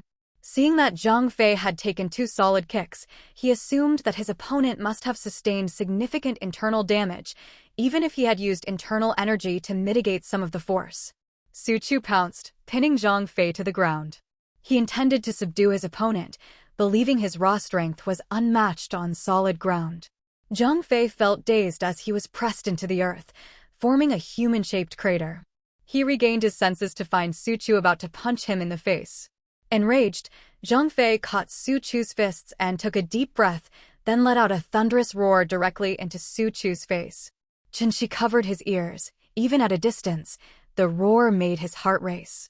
It was like a sonic weapon, and Su Chu, who took the full force of it, probably felt nauseous. Chen Xi guessed correctly. Su Chu, unable to dodge at such close range, took the roar head-on. Dizzy and nauseous, he steadied himself, his head glowing black, and slammed his forehead into Zhang Fei's, driving Zhang Fei's head into the ground. Afterward, Su Chu struggled to stand, but was punched in the face by the barely conscious Zhang Fei. Su Chu tumbled and lay flat on the ground, next to Zhang Fei, who was embedded in the earth up to his shoulders. Both men were dizzy and disoriented, but continued to shout at each other until they burst out laughing. Su Chu, you're impressive. Zhang Ida of Yan invites you to join us in Taishan. My brother needs warriors like you to restore the Han dynasty. There, you'll find endless yellow turbans to fight. Zhang Fei extended a hand in invitation. All right.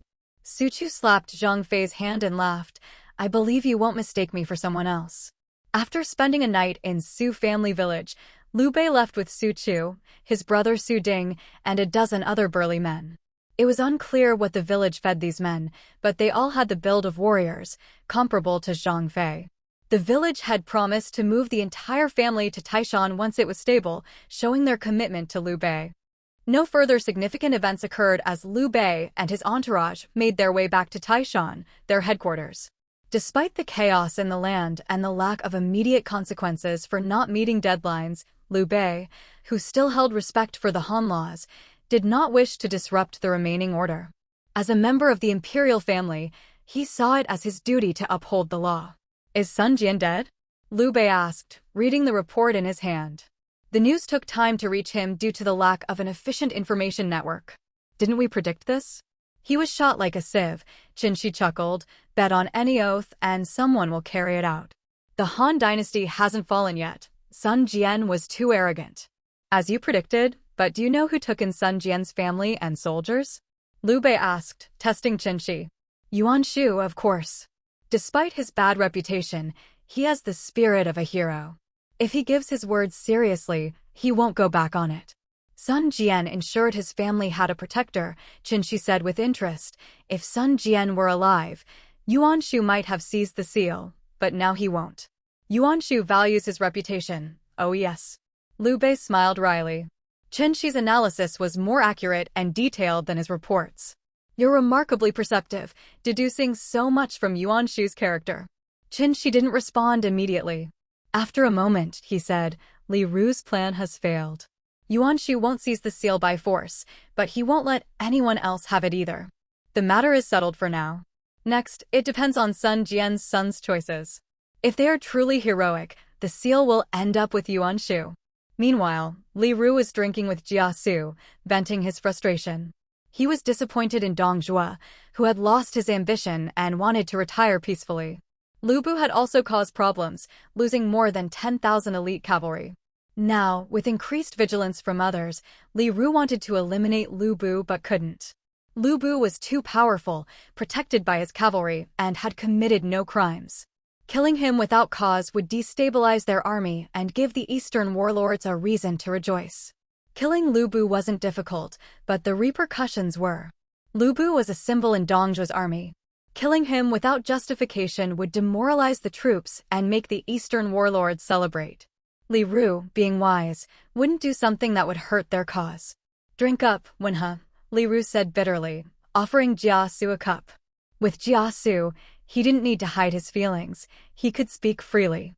Jia Su silently drank with Li Ru, listening and remembering everything. He knew the true state of Chang'an, and without Li Ru's control, the city would have fallen into chaos.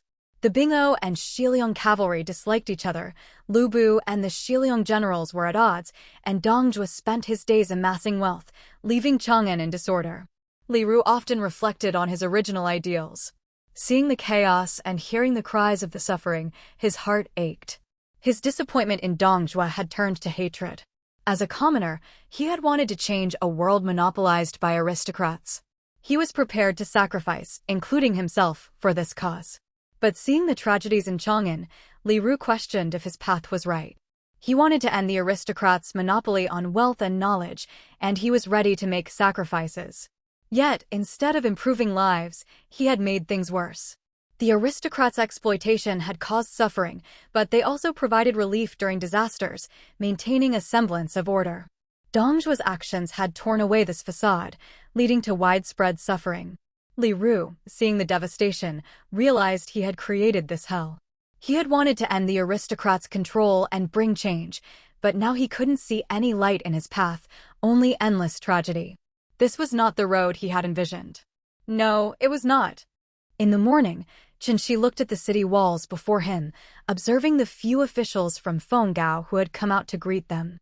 He sighed deeply. This place was too poor. Not a single fat person could be seen anywhere, a testament to the thorough plundering by the bandits of Mount Tai. They didn't even understand the basic principle of raising sheep before shearing them. What good is there in robbing the poor? Standing in the government office of Fenggao, a gust of wind blew, causing dust to fall from the beams. When they opened the official granary, it was so empty that even the mice had starved to death. Master Liu, Fenggao is indeed very poor, Chen Xi said helplessly, spreading his hands. One could say it's a blank slate, but that's also good. As long as people can eat, they'll be willing to do anything. It is truly a blank slate. Are you ready to take over this mess, Chen Xi? Liu Bei said with a wry smile. He had expected Mount Tai to be poor, but not to this extent. There wasn't a single well-dressed person in the entire city. These issues aren't too troublesome. Within 3 to 5 days, we should receive word. I had thought Zheng Shiping and Su Shuang would arrive before us, but they haven't. Still, we won't be short on money and grain. Master Liu, you should open the granaries to provide relief. Tell the people that we will start repairing the city and its defenses in 3 days, and let them know they'll be paid for their work, Chen Xi said with a shrug, looking at the empty granary. He didn't have money, but many were willing to pay for technology. If that's the case, I'll implement it now, Liu Bei said, patting Chen Xi's shoulder. Leave the rest to me. In the following days, Chen Xi handled governmental affairs in a seemingly casual manner, but there were few mistakes because the overall direction was correct. For Chen Xi, it was enough to tell the subordinates what to do, how many people were needed where, and how to manage things. The officials would then fill in the details and present a draft plan for Chen Xi to review. After a few adjustments, combining his long-term vision as a transmigrant with the era's practicalities, the strategic plan was complete. Within a few days, the administrative framework of Fenggao was established, and all governmental affairs began to proceed in an orderly fashion. The impoverished population, half of whom were bandits, was reorganized by Liu Bei to start contributing to the city. "Chen Xi, you seem to have nothing to do," Jian Yong observed, sipping tea during a rare break and noticing Chen Xi dozing off. "I've already solved the big issues. The rest isn't my concern." "I set the framework," Chen Xi said, half asleep. He didn't bother maintaining his manners in front of Jian Yong, a good-natured fellow from Liu Bei's hometown. "Chen Xi, didn't you say those capable should work harder? Even Zilong has been pulled into handling governmental affairs, yet you still have the energy to nap." "You always seem tired during the day," Jian Yong said, half advising and half joking. "When tasks were distributed, you all seemed gleeful about it," Chen Xi replied, opening his eyes and taking a sip of tea. "I'm not just dealing with the harvest, but also land reclamation, disaster relief, managing refugees, rebuilding city defenses, increasing tax revenue, conducting population surveys, boosting commerce, and much more." Chen Xi counted on his fingers, listing the tasks, making Jian Yong, who had just arrived in Mount Tai, feel even more frustrated. Initially, Chen Xi had volunteered to handle the broad strategy, and everyone had gladly let him take on the heavy lifting. Now it had come to this. Chen Xi finished all his tasks in 5 or 6 days, then sat in the administration hall watching Jian Yong scurry around handling affairs. Zhao Yun, too, wasn't spared. He was responsible for the details of the farming arrangements. Despite several tips from Chen Xi, Zhao Yun struggled, spending a lot of time making revisions to barely acceptable standards. "Who would have thought you'd finish 3 months' work in 5 days?" Jian Yong was clearly exasperated. He worked hard every day while watching his superior leisurely sip tea. "How's that fair?" "You're just too slow," Chen Xi said listlessly. Being idle was also torturous, especially when he couldn't leave the administration hall since someone always had questions about his directives. While each word was understandable, the combined meaning often eluded them. Chen Xi Jian Yong was so angry his beard twitched. Initially, he had come from Pingyuan to help Liu Bei, only to find a genius who made him feel completely inadequate. "Report, Advisor Chen, Zhongshan Su Shuang and Zheng Shiping request an audience," a messenger announced, bowing as he entered. "Finally, they've arrived. Any later, and we'd run out of food." "Looks like I can finish everything today," Chen Xi said, smiling. "Yuan Jian, I'll go handle my business." After Chen Xi left, Jian Yong finally felt at peace. Turning to Zhao Yun, who was still working on agricultural affairs, he asked, "Zilong, why have you been so silent today?" "Advisor Chen is beyond our capabilities. Despite his young age, he's a natural talent. We handle these matters while he supervises, familiarizing ourselves with governmental affairs. Even without us, he could likely finish all the work within 10 days, Zhao Yun sighed. The more he worked on agricultural affairs, the more he realized Chen Xi was refining him. "Master Liu asked me to watch over him to prevent him from overworking, fearing he might exhaust himself. Now, I'm not worried at all. What might tire us out seems effortless for Chen Xi," Jian Yong said, shaking his head. Chen Xi stepped outside, greeting Su Shuang and Zheng Shiping with a bow, a smile on his face. "You've finally arrived. Master Liu has been waiting for several days. He recently left to inspect the counties regarding the bandit issue. Would you be willing to wait here for a few days? Master Liu should return soon." "Please, Advisor Chen, there's no need for such formalities. We wouldn't dare interrupt Master Liu's important work. Zheng and I have brought 100,000 stones of grain from Zhongshan to support Master Liu's great cause," Su Shuang said boldly. Their voices carried the authority of their wealth. Not for nothing had they amassed such fortune, even if they didn't rank among the top 4 wealthiest merchants of the late Han dynasty. 100,000 stones of grain. Chen Xi acknowledged Su Shuang's courage, impressed. They were indeed wealthy merchants, even if they weren't among the top 4. "Let's be frank. I'll accept the 100,000 stones of grain. I wrote the formula, and you must have tested it, otherwise, you wouldn't have come back." Chen Xi's words visibly relaxed Su Shuang and Zheng Shiping.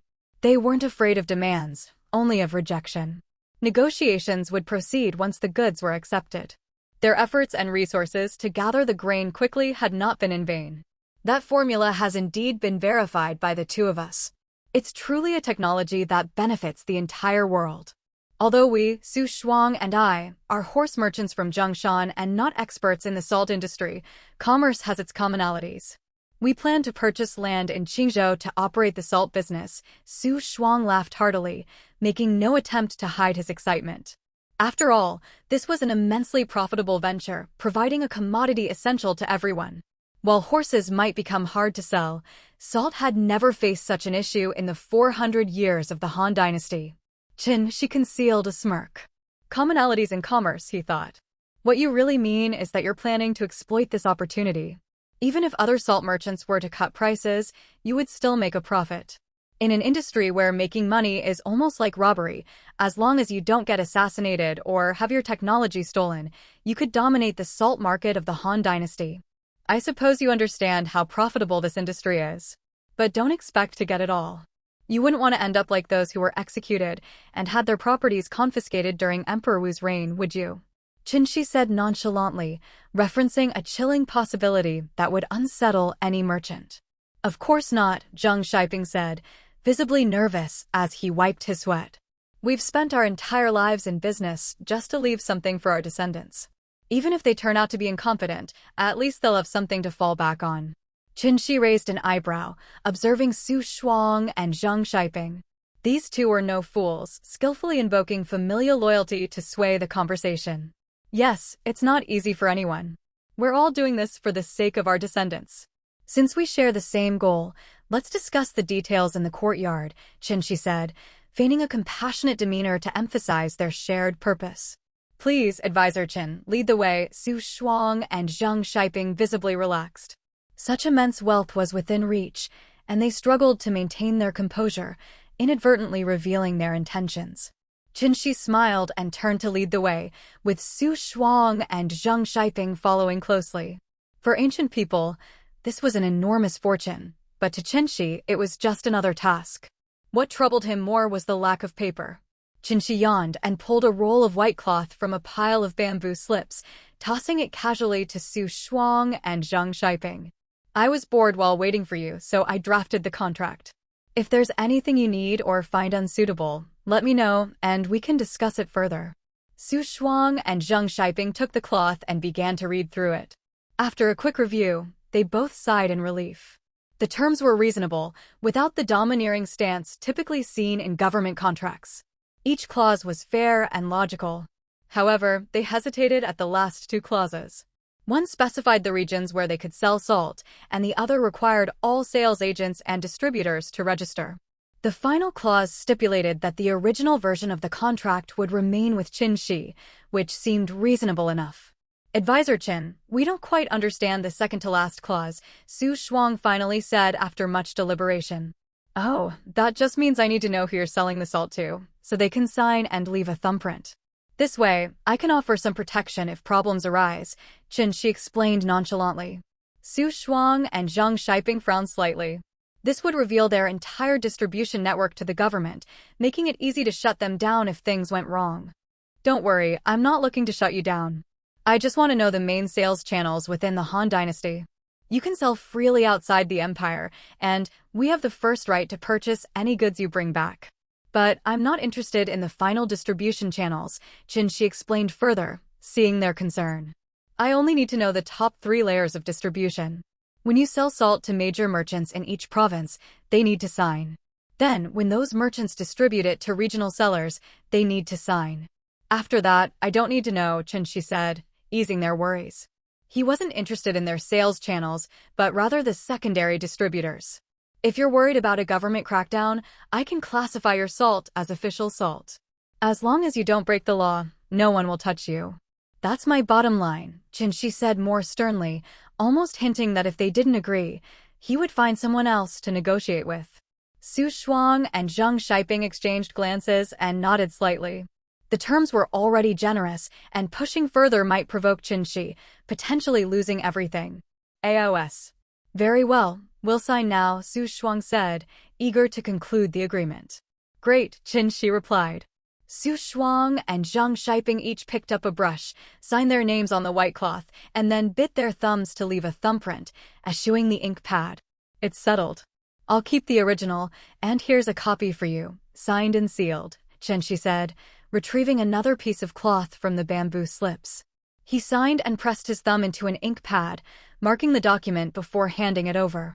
Compare them to make sure there are no discrepancies, Chen Xi said, watching as Su Shuang and Zhang Shiping checked the documents before storing their copies. Advisor Chen, the 10,000 dan of grain will be delivered in 2 batches. The first 2,000 dan will arrive by land within 3 days. The remaining 8,000 dan will be shipped to Qingou by the Zhen family, then transported to Jinan via the Yellow River, and finally delivered to Mount Tai by land. Please be prepared to receive them, Su Shuang and Zhang Shiping said, their faces glowing with satisfaction as they tucked their copies of the contract into their robes. The Zhen family, Chen Xi mused, nodding. I suppose you're eager to buy land in Qingou for your salt operations. Let me wish you great success in your venture. I'm sure you don't want me to hold you up any longer. Thank you for your kind words, Advisor Chen. We won't stay any longer. Our stewards will come soon to handle the rest of the matters, Su Shuang and Zhang Shiping said hurriedly, eager to leave now that they had what they wanted. After a quick bow, they departed. After Su Shuang and Zhang Shiping left, Chen Xi resumed his tea-drinking routine. At this time, even if all the administrative work was done, he still had to wait until the end of the official hours before leaving. What he did during this waiting period didn't matter as long as it was within the bounds of propriety. Chen Xi continued his habit of taking afternoon naps, dozing off in the administrative hall until he was finally shaken awake by Jian Yong, who had just finished his day's work. Oh, is it time already? Chen Xi yawned and prepared to leave, only to be stopped by Jian Yong grabbing his shoulder. It's not time yet. Jian Yong dragged Chen Xi back and pressed him into the main seat. It's not the 3rd quarter of the way hour yet. Then why did you wake me up? What's the issue? There shouldn't be anything big left. Chen Xi, half awake, asked in a daze, looking much like the revered Guan Yu, but actually just not fully awake. There's nothing urgent.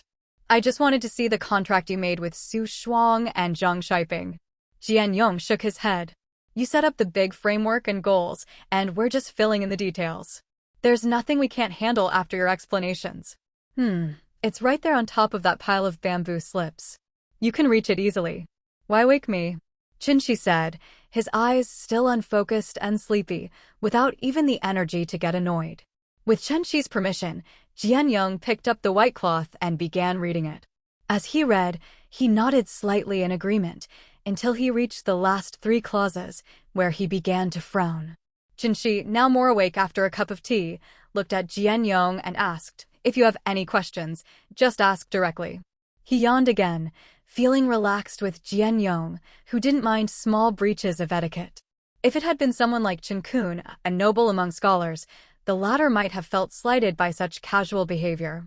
There's nothing wrong with the earlier clauses, which are mainly about processing methods and financial distribution. But I don't quite understand the last 3 clauses, Jian Yong said, looking up. Oh, the earlier parts are just fillers. The last 3 are the important ones. Zilong, you should listen too. It might be useful for you in the future, Chen Xi said, turning to Zhao Yun, who was also handling administrative tasks nearby. Zhao Yun lifted his head, glanced at the white cloth Jian Yong handed him, and quickly understood the gist. He then raised his head, ready to hear Chen Xi's explanation. It's nothing much. The 3rd-to-last clause is to prevent them from monopolizing the entire market and to set up for the 2nd-to-last clause. The 2nd-to-last clause is to insert some of our people into various levels. Once we have more industries under our control, we can cross-insert agents and establish a single-line contact system. This will give us a safe and functional intelligence network.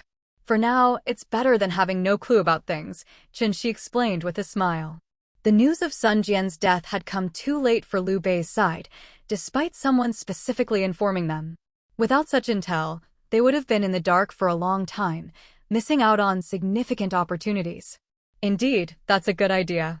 Inserting our people with official endorsements at various levels makes it hard for anyone to notice. As for single-line contacts, Jian Yong trailed off, hinting at Chen Xi to elaborate. The higher level never contacts the lower level directly, using a special method for communication instead. As for what special method, you can think of something. Reporting information is also done in a special way.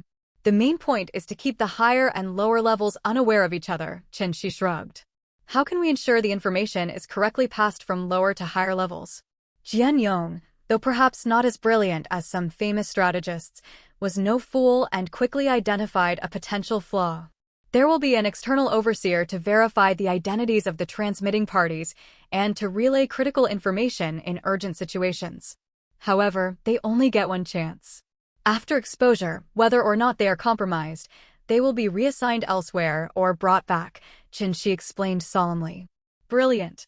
Zhao Yun's eyes lit up with understanding. Before he could speak, Jian Yong echoed the sentiment. Oh, since you think it's brilliant, Yong, I'll leave this task to you, Chen Xi said casually, throwing the responsibility at Jian Yong. Zhao Yun stifled a laugh while Jian Yong looked exasperated. He shouldn't have spoken up. According to Chen Xi's logic, if someone understood the importance and intricacies of a task, it was best left to them to handle it. Zhao Yun had fallen into this trap before, and now it was Jian Yong's turn. Of course, the last clause is the most important, Chen Xi said seriously after drinking some tea. The final clause forms the basis for all the previous ones. Whether it's inserting our people, managing conflicts, or replacing personnel, this clause positions us in the right. Zhao Yun and Jian Yong both frowned in confusion. Zhao Yun finally asked, what about the interpretive rights?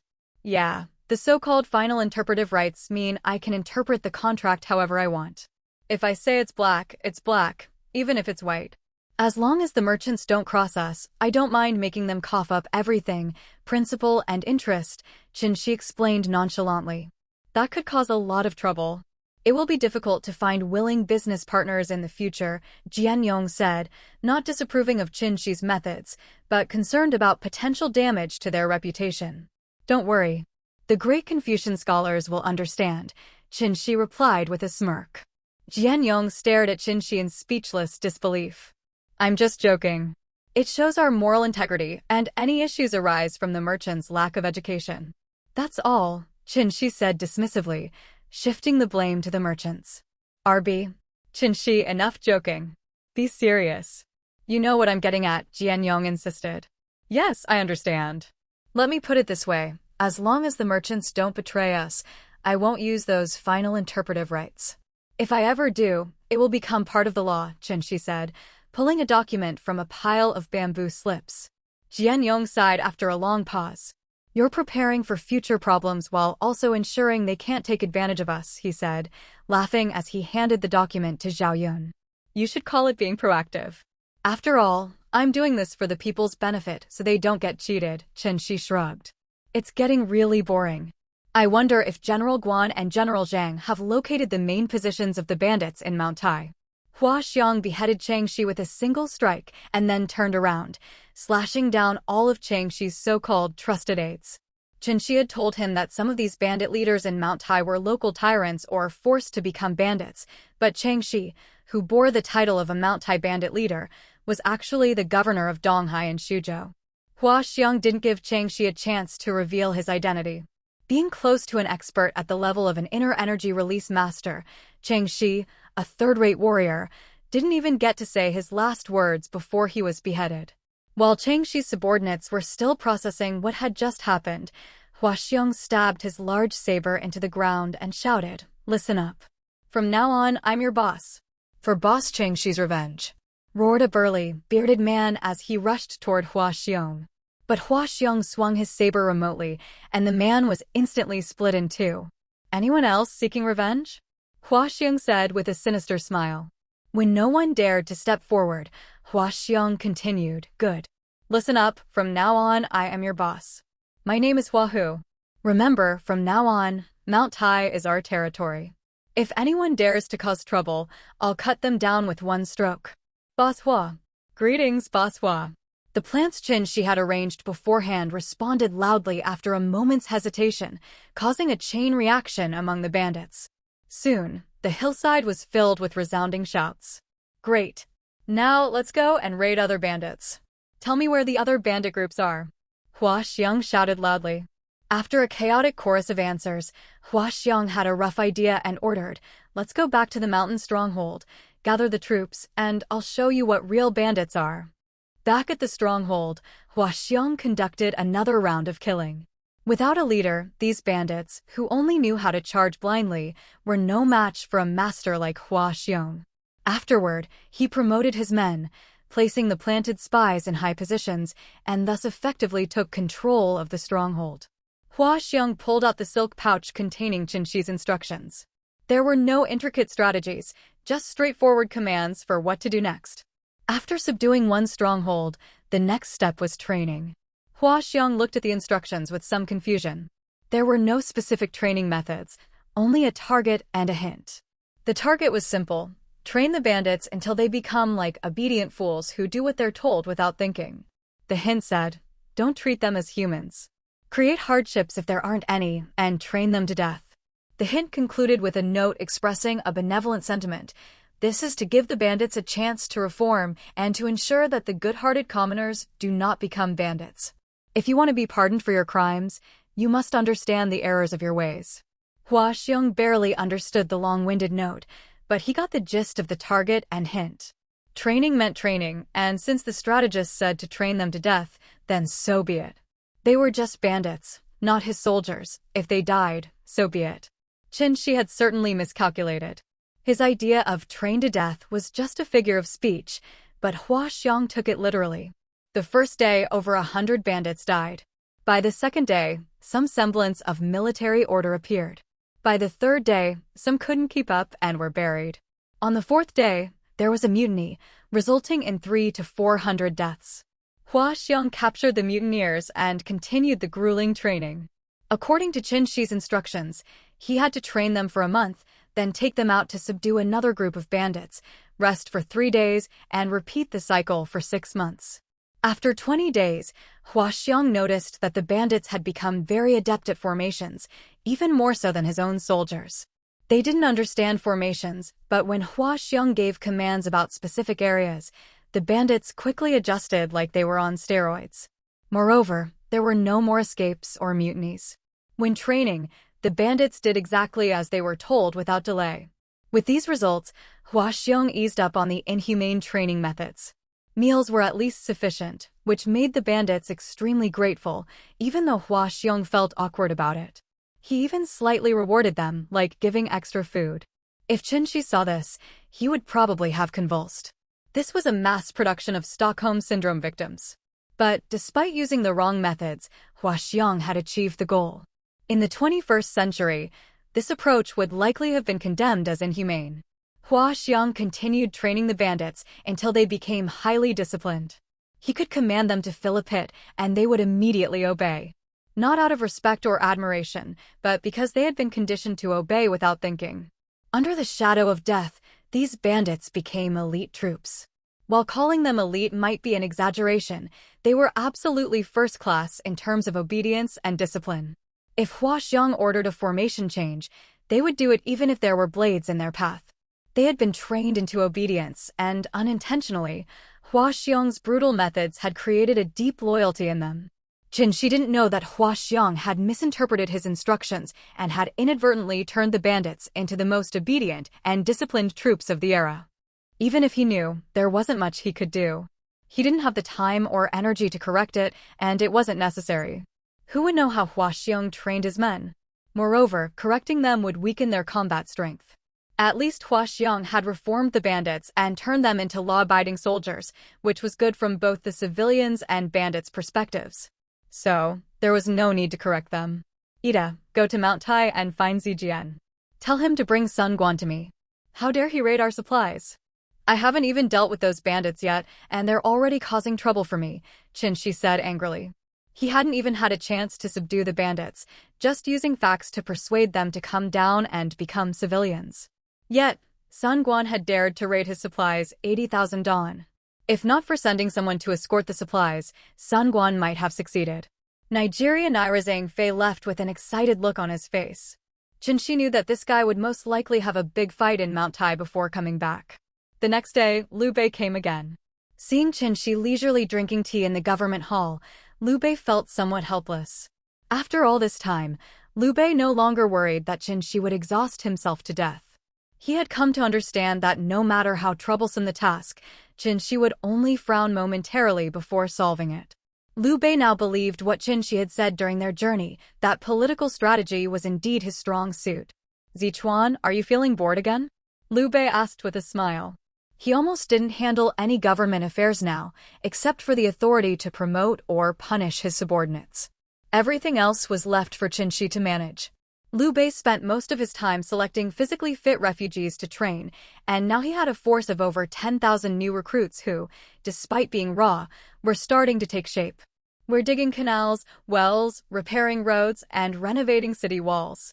Finally, having tens of thousands of people to command means we can get all these tasks done in one go. It'll save us a lot of trouble in the future," Chen Xi said while pretending to read a scroll. Even though Liu Bei knew his personality, Chen Xi still felt the need to put on a show for his superior.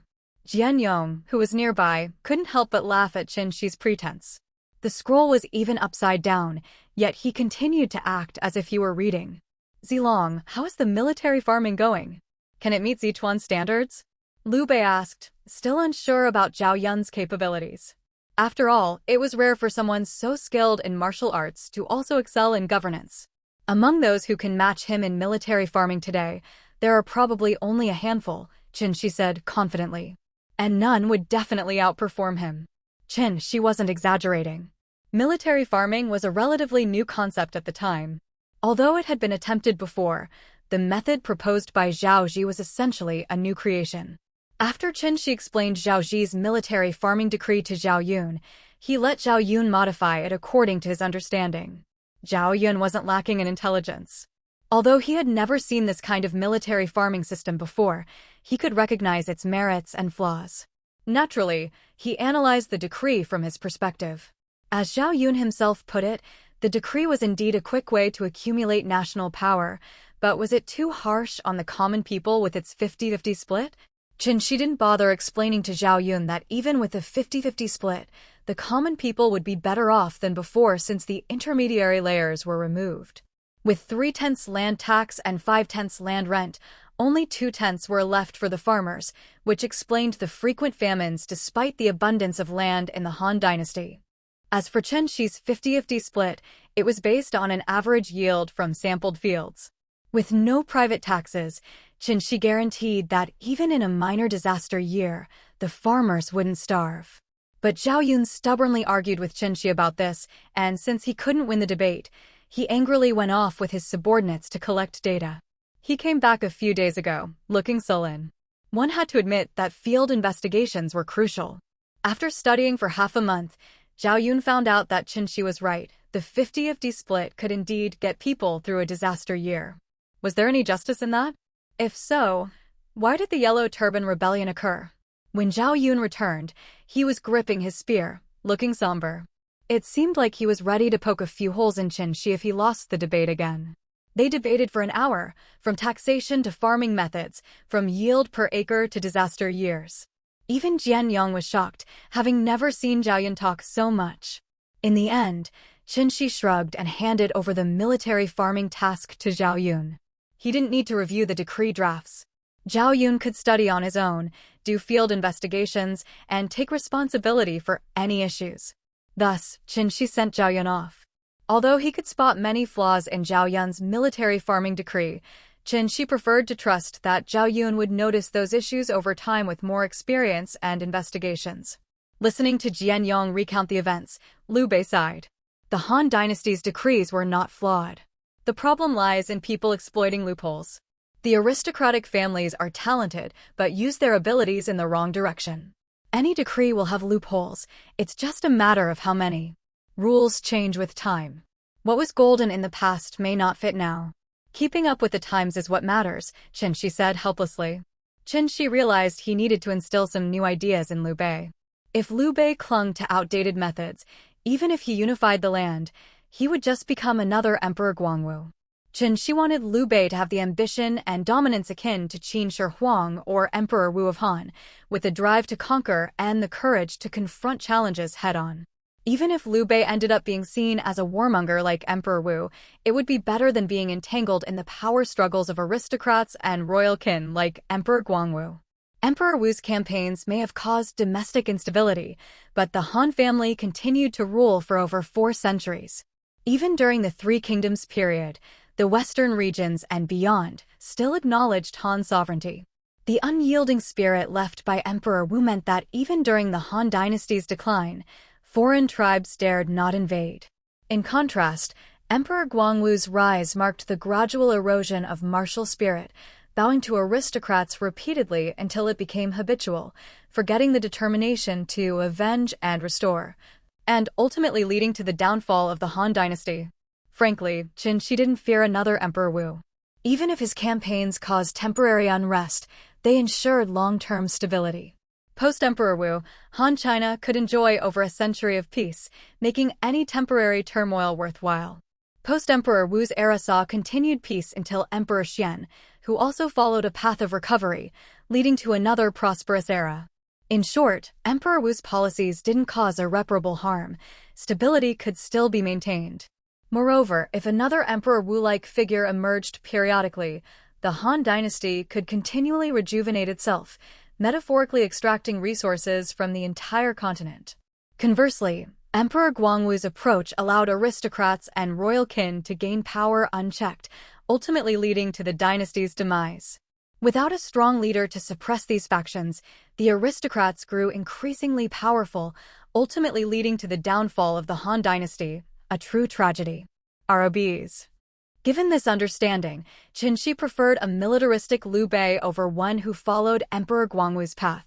At least the former path, though harsh, was sustainable if resources and manpower held out, whereas the latter was a dead end leading to the inevitable rise of aristocratic dominance. With this mindset, Chen Xi frequently instilled ideas of dominance, kingship, and celestial mandate into Liu Bei whenever he had the chance. Report. A lean, slightly sallow man walked in from outside, saluted Liu Bei and Chen Xi, and interrupted Chen Xi's attempt to instill some new ideas in Liu Bei. Wenze, has the grain shipment been delivered to the storehouse? Liu Bei asked seriously when he saw Eugene coming in. All 80,000 bushels of grain have been delivered to the storehouse.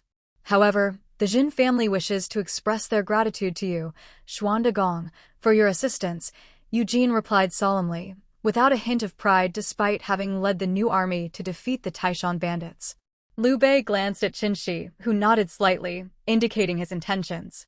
Very well, I will meet with the Jin family, who are renowned as one of the 5 great merchants of Ji province, Liu Bei said with a smile. Wenze, stay here. Zichuan likely has some instructions for you. With that, he left, understanding from Chen Xi's expression that the Zheng family intended to place their bet on him. While the noble families remained elusive, wealthy merchants were still willing to invest in his cause. Chen Xi looked at Eugene. Although he had personally promoted this man from among his subordinates, he had only met him once or twice. He had given Eugene a conscription order and an appointment letter, sending him off with Liu Bei to train the new army. This rescue mission was a test, and it was clear Eugene had performed admirably, living up to his reputation as one of the 5 elite generals. Wenze, have a seat. I want to know if the new army is ready for battle. Of course, I don't mean against regular troops, just the Taishan bandits. If there are any rebellions among them. Chen Xi said with a cold smile, making a gesture of no mercy. He had grown accustomed to his role and understood that in chaotic times, severe measures were necessary. If it's just against the ordinary Taishan bandits, there won't be any problem. However, Taishan has 4 major bandit leaders known as the 4 bandit chiefs of Taishan. Their forces are managed like a regular army, with formations and bravery that rival standard troops. Right now, we can only hope not to lose against them, but winning would be difficult, Eugene replied, truthfully assessing the bandits' combat capabilities without any bravado. Don't worry about Changxi, Sunguan, Wudun, and Ili. Their forces will be dealt with by others. I want you to gather the scattered bandits. After defeating these chiefs, I don't want their followers to scatter and cause trouble. As for Zhangba, I believe he has already been defeated, Chen Xi said with a smile. Just as Chen Xi spoke, Zhangba had been knocked off his horse by Zhang Fei's snake spear, likely breaking half his ribs. Zhang Ba's elite guards, said to be on par with the Danyang soldiers, were utterly crushed by Hua Xiong and his psychologically scarred troops. With Zhang Fei occasionally assisting, they managed to divide and conquer Zhang Ba's forces, leading to Zhang Ba's defeat. It's worth noting that Zhang Ba's command was not weak. Despite Hua Xiong and Zhang Fei leading 5,000 bandits in an attack on his camp, Zhang Ba quickly regained control and countered. However, the clash became a test of bravery and tactical skill, with formations colliding as Hua Xiong linked his troops' energy seamlessly, continuously squeezing Zhang Ba's forces. Hua Xiong's tactical abilities were rather basic, primarily relying on the wedge formation. But his proficiency allowed for rapid changes in formation, even while on the move, which was why he became the commander of Shiliang's cavalry. His ability to change formations quickly left no room for counteraction. Realizing this, Hua Xiong didn't hesitate. His troops, despite being few, could change formations as needed, even if it meant running into blades. This unwavering obedience enabled Hua Xiong to slice through Zhang Ba's forces, costing him 2/10 of his soldiers, but resulting in a decisive split of the enemy. Zhang Fei watched in awe, feeling a chill. He looked at Hua Xiong with reverence, realizing the gravity of their situation. Losing 1/10 of troops without collapse indicated elite status, but Hua Xiong had lost 2/10 without any sign of retreat. This was beyond the capability of ordinary generals. Zhang Fei didn't know that Hua Xiong's troops had been psychologically broken by their training, fearing Hua Xiong more than death itself. Their unwavering obedience made them seem like elite troops, continuing their slaughter simply because Hua Xiong hadn't ordered them to stop. Feeling a chill, Zhang Ba was already bewildered. He knew some Taishan bandits were former Danyang soldiers, their combat power close to the original elite Danyang troops. Yet here they were, being decisively defeated by a much smaller force led by a giant warrior. Zhang Ba's forces had faced defeat before, once by the combined forces of the 4 bandit chiefs and another time by the Su province troops. But never had they been so thoroughly crushed, with no room to maneuver. From the moment the enemy changed formation, Zhang Ba's defeat was inevitable, accelerating like a landslide. Zhang Ba wondered what he had done to provoke such a powerful response. Why would anyone send such elite mountain troops to destroy him? Though he had declared himself king of the mountain, his wrongdoings were far less than the Yellow Turbans. This elite force should have been used against them, not him. His forces were nearing collapse after losing 1/10 of their soldiers, while the enemy remained calm, still engaging in slaughter. Realizing the situation was hopeless, Zhang Ba decided to retreat, aiming to break through the weakest part of the encirclement with about 1,000 soldiers. He hoped to regroup and escape with his remaining forces. The breakthrough seemed easy, almost as if the enemy intended it. This realization chilled Zhang Ba's heart, but he had no choice but to push through. Facing only one man, a brute with a snake spear, Zhang Ba's mind flashed with recognition. Before he could fully recall, the spear struck down on him. And as Zhang Ba fell from his horse, a fleeting thought crossed his mind. This must be Zhang Fei, who dared to challenge Lu Bu at Hulo Pass. Before he could ponder further, darkness overtook him. Zhang Fei casually picked up the fallen Zhang Ba to prevent him from being trampled by the following cavalry. He had realized that Zhang Ba's defeat wasn't due to weakness, but because his opponents had reached a superhuman level. Zhang Ba has been captured by me. Surrender now or face the consequences. Zhang Fei shouted, his voice overpowering the sounds of Zhang Ba's army's cries. Surrender. With their commander captured and their army divided, the only option left was death. The already demoralized Zhang Ba's troops completely lost their will to fight after his capture. Zhang Fei's command made them wilt like frostbitten eggplants. Hua Xiong directed his men to capture Zhang Ba's troops. Usually, capturing prisoners after a battle was a task for the rear guard, as the front troops were typically exhausted from the fight. However, Hua Xiong's forces were too small to have a rear guard, and his bandit troops had no concept of such logistics. They simply obeyed Hua Xiong's commands, finding capturing prisoners much safer than carrying heavy stones up cliffs. Besides, they had already subdued these bandits, leaving little to worry about. Hua Xiong divided his troops, assigning 500 lightly wounded soldiers to round up the prisoners like ducks, 3,000 to guard the perimeter, and the rest to scout as sentries. The prisoners, though outnumbering their captors 20-1, dared not resist, indicating that Zhang Ba's forces were thoroughly broken. They wouldn't muster any thoughts of rebellion against the silent army that had defeated them. Zijian, I didn't realize you had such impressive training methods. Zhang Fei exclaimed, giving Hua Xiong a thumbs up. Don't mention it. I don't even know what's happening. The strategist told me to train them this way, and now they aren't afraid of death and follow my orders without question, Hua Xiong explained, waving dismissively. It wasn't his training skills, it was all Chen Xi's plan. Oh, so Zichuan had this trick up his sleeve? I'll have to ask him why he didn't teach it to me, Zhang Fei said, initially delighted, but then grumbling in frustration, vowing to confront Chen Xi. Don't bother giving the strategist a hard time. Wake up Zhang Ba, then go secure the surrounding routes. The strategist ordered us to capture Sun Guan, but I have no idea where he is.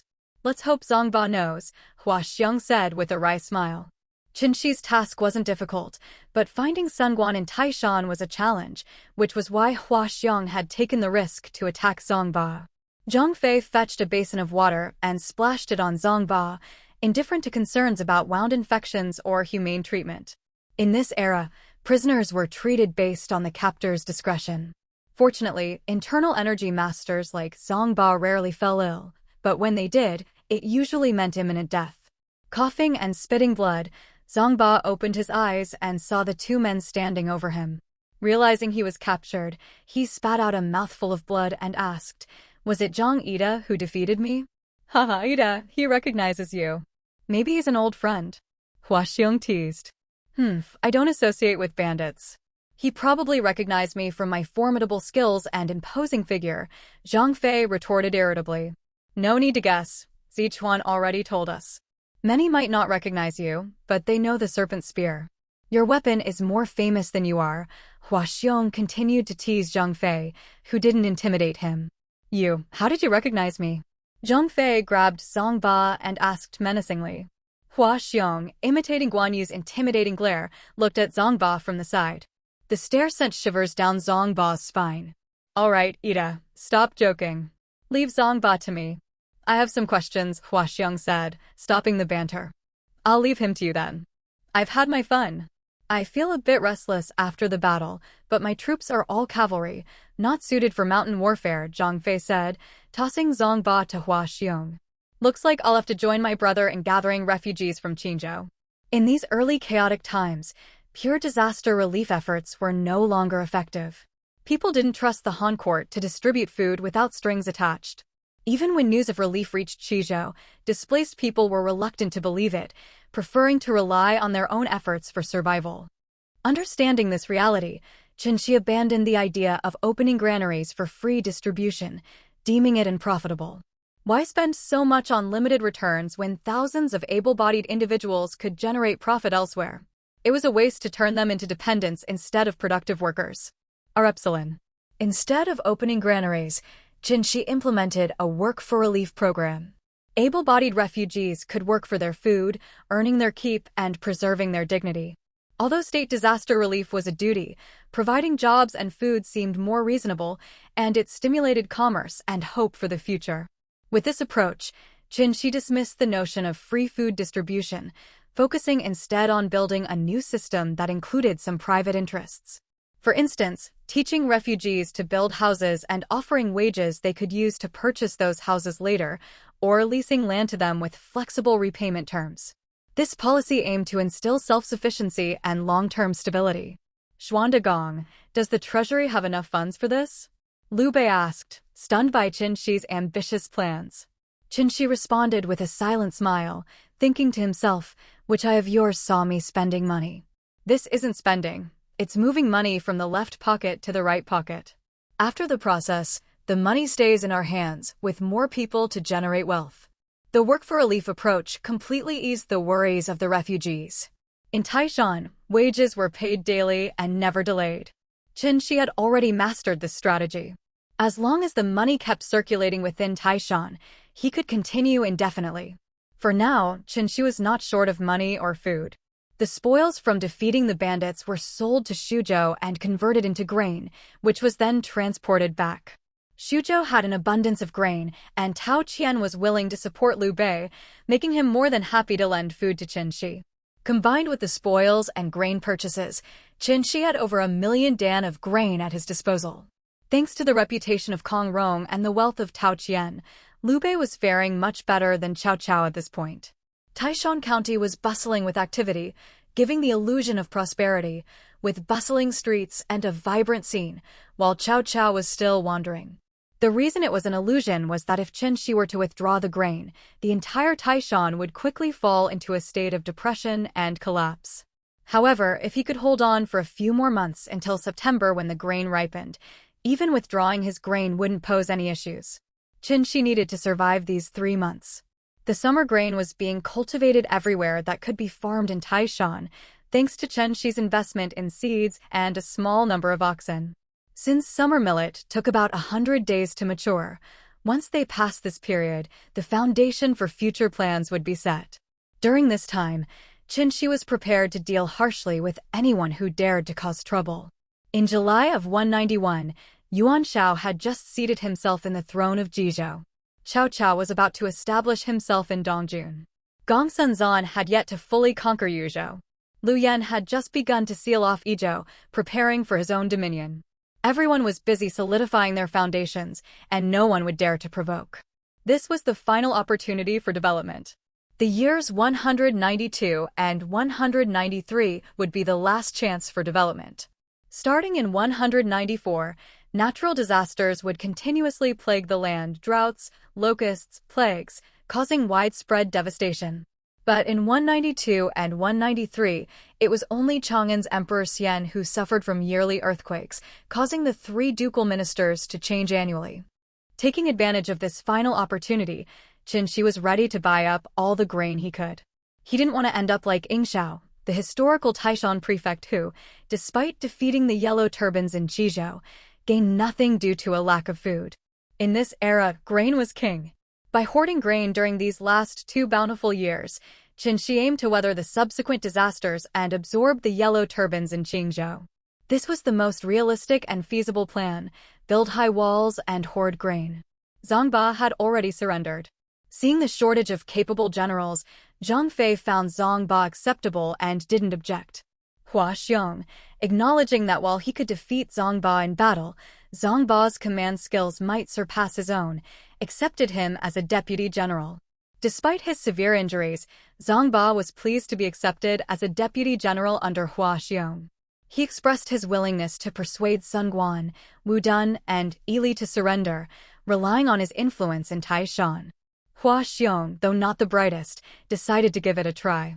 Grateful for Hua Xiong's honor and trust, Zhongba endured his injuries and rode to Sun Guan's stronghold.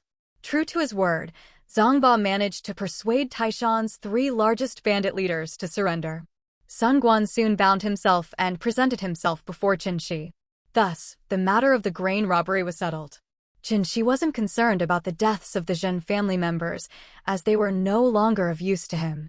By September, Taishan was pacified, giving Chen Xi ample time and some useful people at his disposal.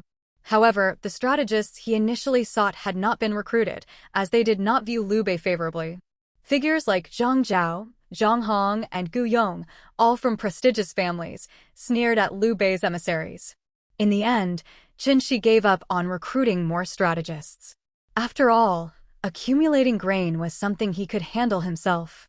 Having strategists might make his days a bit more leisurely, but their absence wouldn't significantly impact his plans.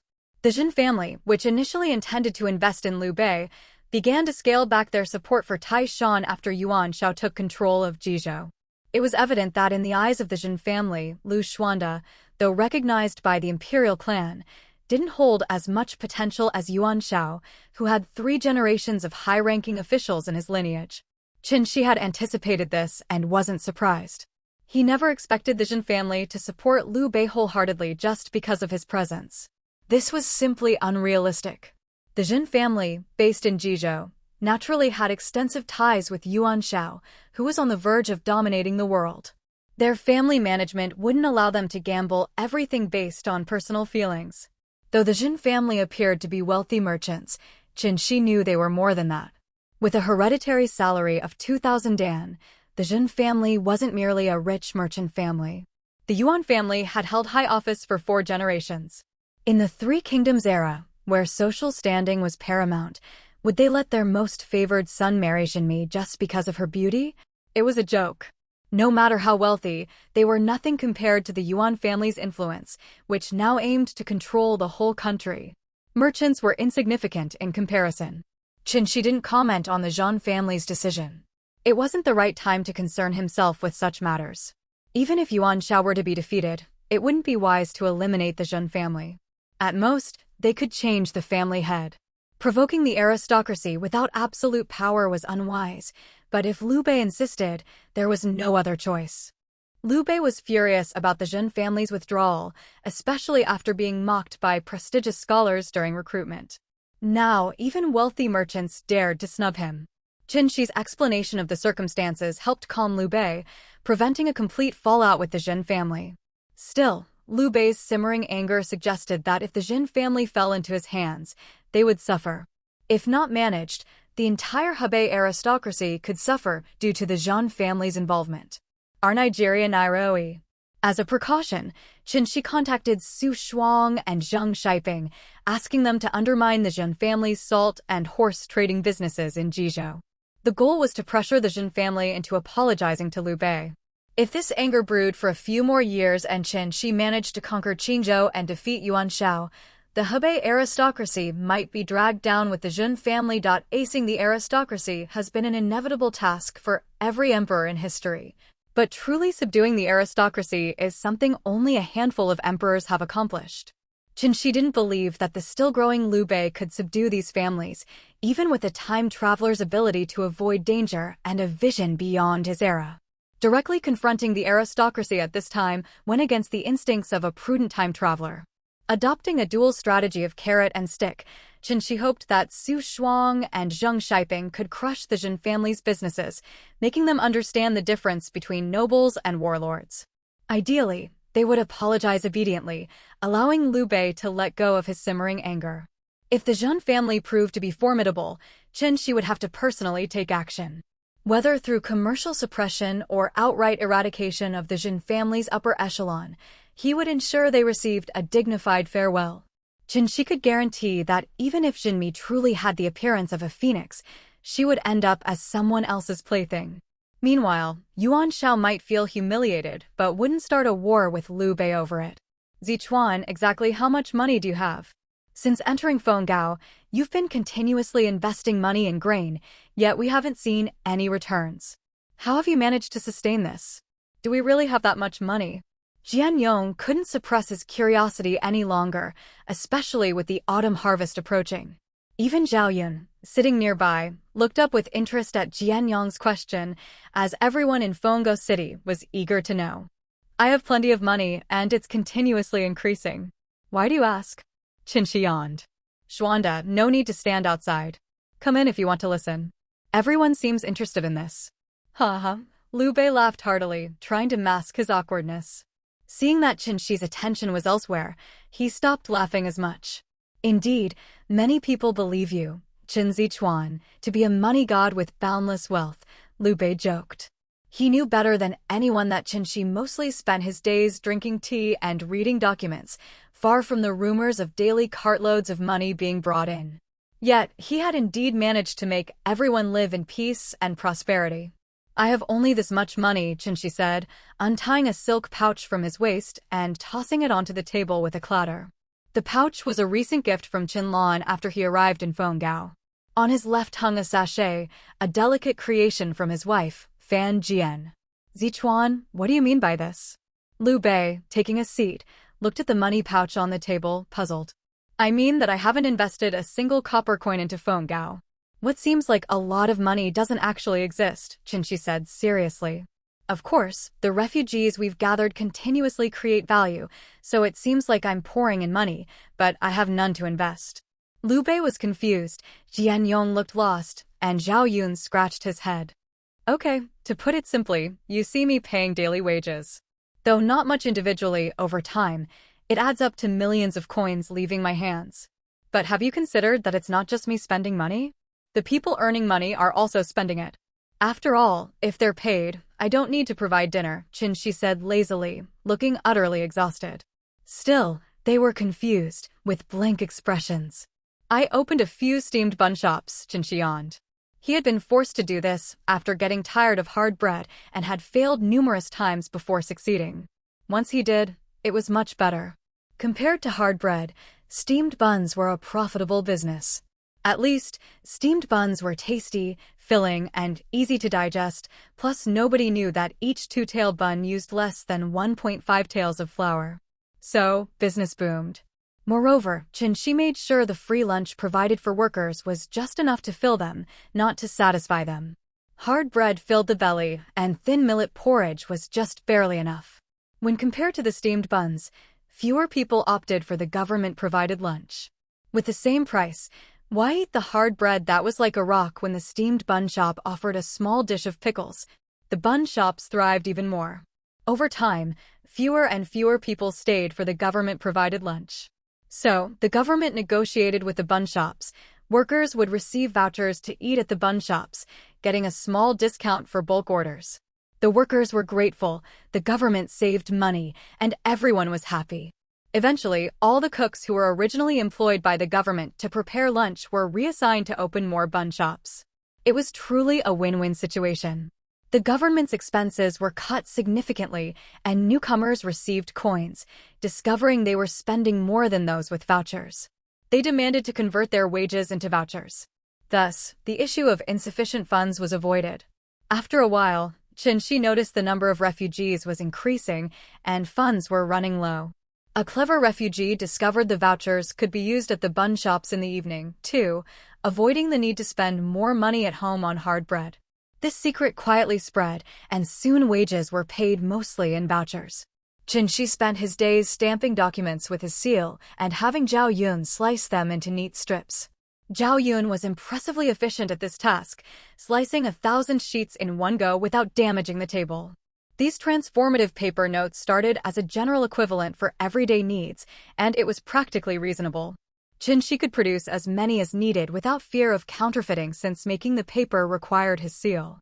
In the Han Dynasty, counterfeiting seals was a capital offense, possibly even punishable by extermination of 3 generations. Compared to that, counterfeiting paper notes was nothing. With this system in place, Chen Xi didn't need to pay much in actual money. The massive influx of refugees, bandits turned refugees, yellow turbans from Qizhou turning into refugees, continued to grow, transforming them into taxpayers. Taishan appeared increasingly prosperous. Chen Xi opened more shops for daily necessities. With the entire Taishan county under his control, even bandits had to follow his rules. Most of the coins spent returned to his hands, recycled and spent again. His shops accepted the vouchers. RNOE. This wiped out over 99% of private merchants. Outside Taishan, the vouchers were useless. Who would accept them? Keep them to exchange for buns? How many could you eat? If a merchant dared to accept the vouchers, Chen Xi would assess their integrity. For a compliant merchant like the Mi family, Chen Xi would happily exchange the vouchers for grain. For a troublemaker like the Jin family, who angered Liu Bei, Chen Xi wouldn't mind filling their warehouse with vouchers. Being a human printing press was no pressure at all. So, it was wise for the Jin family to flee quickly. Chen Xi meticulously explained his every move, but Liu Bei and the others still looked confused. Watching the weary Chen Xi, Liu Bei couldn't help but interrupt. Stop, Zichuan. Though we don't fully understand your explanations, from the results, you've done a great job, Liu Bei said, cutting off Chen Xi with a bewildered look. Indeed, no one understands. Looks like I need to find an internal affairs expert with an IQ over 90. It's too lonely now, Chen Xi said, leaning his head on his hand, looking bored. Zichuan, why do you always look so tired, as if you're always sleepy?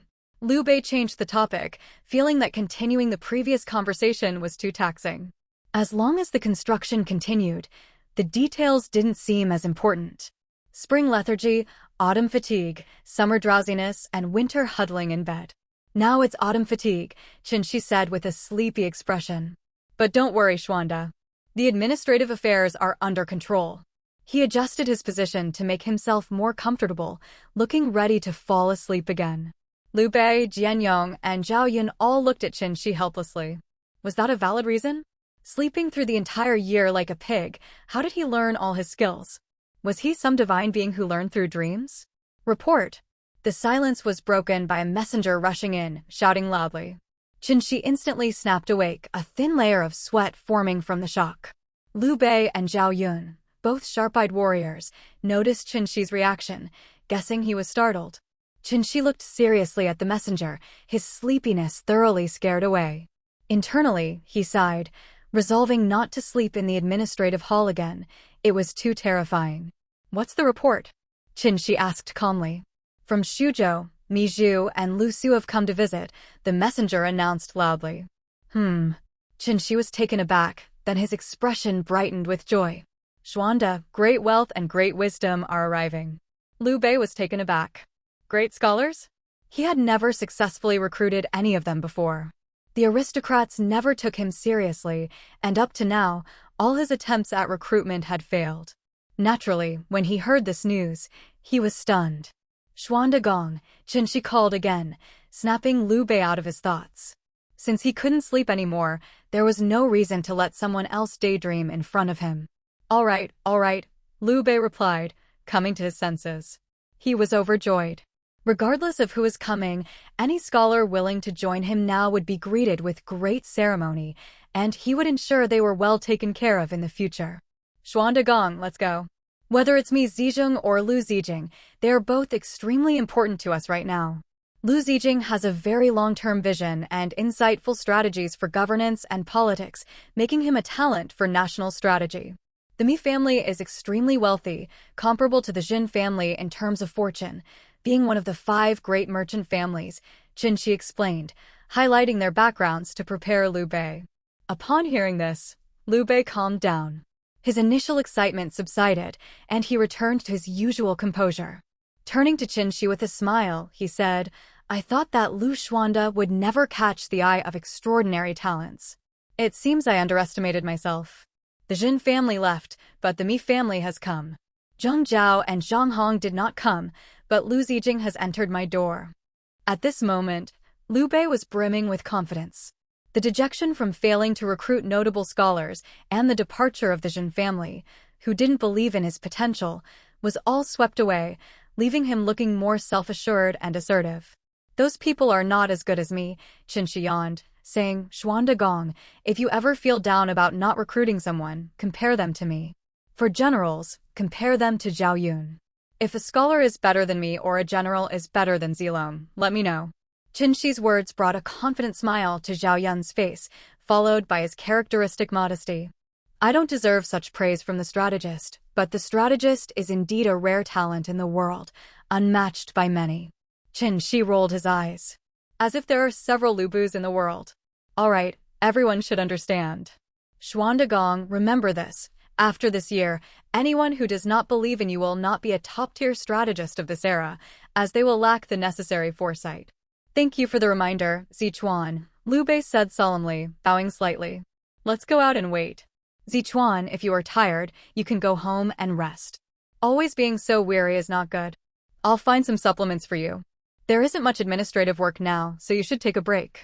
No, Lu Zijing will undoubtedly discuss some matters with me upon arrival. I'd better stay a while, Chen Xi shook his head. According to the habits of top-tier scholars of this era, their first task upon joining was often to present a strategy. If he was present, he could help Liu Bei cover some aspects, as Liu Bei wasn't fully aware of many details. Sitting in the carriage, Miju looked at the bustling streets outside, feeling deeply shocked. The scene of people working energetically everywhere was astonishing. It might not compare to the wealthy Su province, but Fengao and Taishan far exceeded his expectations. Just a year ago, the place had been ravaged by Taishan bandits, looking more dilapidated than a typical county town. Now, it surpassed most commandery towns. Seeing the 3-zheng wide moat and the 10-zheng high, 8-zheng thick city walls, Miju understood the immense effort required. Just building such a wall was enough to deter bandits. In just 3 months, 10,000 people had accomplished this. Miju did some quick calculations and understood the scale of the work involved. Passing through the city gates, the wide bluestone roads made Mijou feel like he had arrived in Su province, but even cleaner and more orderly. Mijou felt overwhelmed. Considering the scenes he had witnessed and the information he had gathered along the way, water projects, land reclamation, city wall construction, disaster relief, and refugee collection, the total expenditure was over $1 billion. If Chen Xi knew Mijou's thoughts, he would have scoffed. $1 billion coins wouldn't cover it. With 50,000 refugees, each receiving 200 coins wouldn't even feed them for 3 months. So, if money were given directly, even the 5 great merchant families would be strained. With work for relief, the refugees would create their own profits. Mijou felt twitchy. He had heard that the Zhang family left, and considering the expenses, he doubted even his Mi family could sustain it. The Taishan magistrate seemed to be a master of spending money. Though effective, such practices wouldn't be sustainable for every commandery. Lu Su had also learned a lot during the journey. Unlike Mijou, Lu Su had a long-term perspective and didn't count the Zhen family, who had returned to Jizhou, as part of Liu Bei's holdings. Thus, he found Taishan commandery worth studying. From the mud brick houses still under construction to the constantly excavated canals and the bustling worksites, there was much to learn. Everything was busy but orderly, which was Lu Su's immediate impression. Observing all this, Lu Su concluded that it seemed like no money had been spent on restoring Taishan. The grain was real, but very little actual money was spent. The results compared to the grain expenditure were astonishing. Most importantly, within these 3 months of work, all the people under Taishan's jurisdiction had come to fully recognize Liu Bei's rule, effectively gaining their hearts. This deeply impressed Lu Su. He didn't completely believe that winning the people's hearts meant winning the world, but having their support made many things much easier. To break the people's mistrust of the government in such a short time and restore their confidence, even earning their voluntary support for Liu Bei's rule, Lu Su could only call the administrator, Chen Xi, a true genius. With such a genius assisting, Lu Su gained more confidence in Liu Bei. Originally, he hadn't thought highly of Liu Bei. However, when Liu Bei's recruitment letter was seen by Lu Su's grandmother, she insisted he reconsider. "Go see the world," she said. "Always staying at home with me, reading and farming, is not the way for a hero. Since the Han imperial relative Lu Gong invites, why not visit and see?" Unable to refuse his grandmother, Lu Su took his servants and followed Liu Bei's envoy, feeling somewhat sentimental when he left. But once he left Dongcheng, he quickly put his feelings aside. This was his first time leaving his grandmother and venturing out alone, seeing the grand landscape of the world. Lu Su was 18 this year. Initially, Lu Su didn't plan to join Liu Bei. He intended to visit Taishan to fulfill his grandmother's wish. But the situation he observed during the journey piqued his interest. His keen eyes recognized the wealth this year's harvest in Taishan would bring, and what that wealth would mean near Qingzhou. Let's see how Lu Xuanda is. If he's like Yuan Shu, ambitious, but lacking talent, I'll just stay a few days. If he is truly benevolent and capable, I, Lu Zijing, don't mind helping him, Lu Su thought, observing the busy scene outside the carriage window. Though his heart was stirred, his demeanor remained refined and composed. Mijou and Lu Su didn't have much of a relationship. Although both were powerful figures, their paths had never crossed until now. This joint visit was purely coincidental, meeting by chance. Both men were refined and carried the demeanor of gentlemen. Mijou didn't feel inferior due to his status as a merchant, and Lu Su didn't look down on Mijou with the worldly views that often belittle merchants. Their conversation was pleasant, but it ended there. Lu Su didn't refute Mijou's views on Taishan, and Mijou didn't comment on Lu Su's analysis of the political landscape. They both just touched on their respective areas of expertise. A wise person doesn't make judgments on what they don't understand. So, Lu Su didn't say much about Mijou's analysis of Taishan's commerce. Even though his own intuition suggested that the situation wasn't as simple as Mijou portrayed, he chose to listen quietly and integrate this new perspective into his own understanding of Taishan. On the other hand, Mijou, during their conversations, marveled at Lu Su. He saw the young scholar as someone destined for high office. Despite lacking experience and exposure, Lu Su's unique insights and sharp vision impressed Mijou, who had traversed the business world extensively. Perhaps there were some flaws, but Lu Su's capability was undeniable. Using the natural smoothness of a seasoned merchant, Mijou gradually closed the gap between him and Lu Su. Before they realized it, Lu Su had moved from the envoy's carriage to Mijou's. Chen Xi looked at Su Chu, who stood like a wall beside Liu Bei, feeling somewhat conflicted. He hadn't decided on a suitable role for Su Chu. Making him just a bodyguard seemed like a waste, but putting him in a command position was risky, considering Su Chu's historical behavior.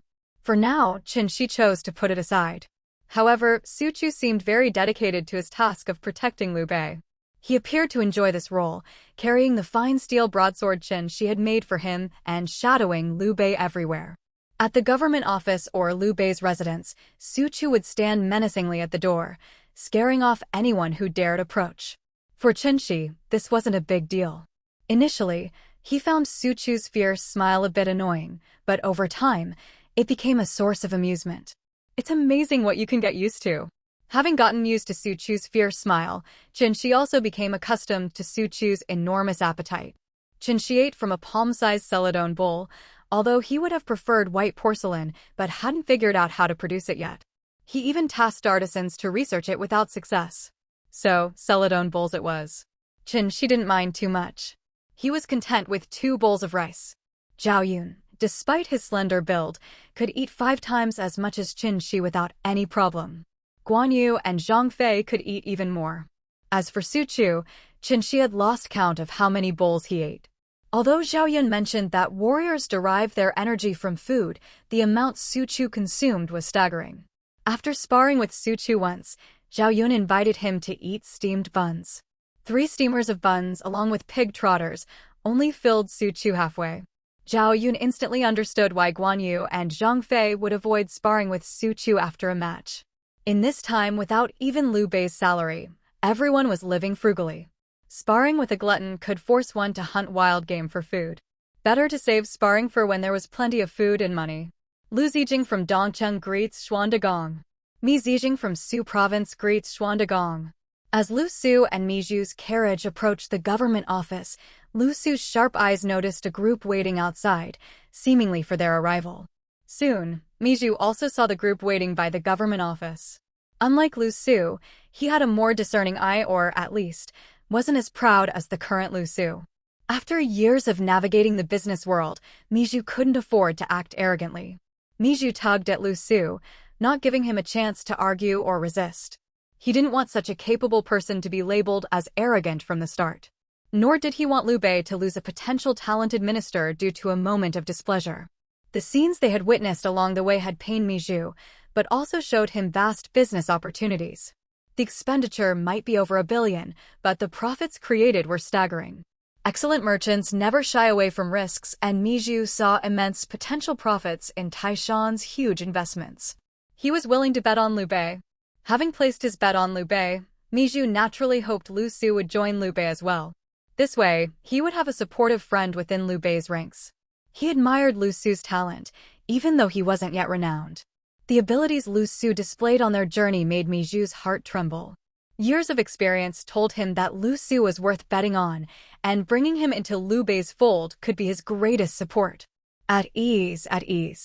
I've heard that Mi Zizhong, one of the 5 great merchant families, and the renowned Lu Zijing have come to visit Taishan.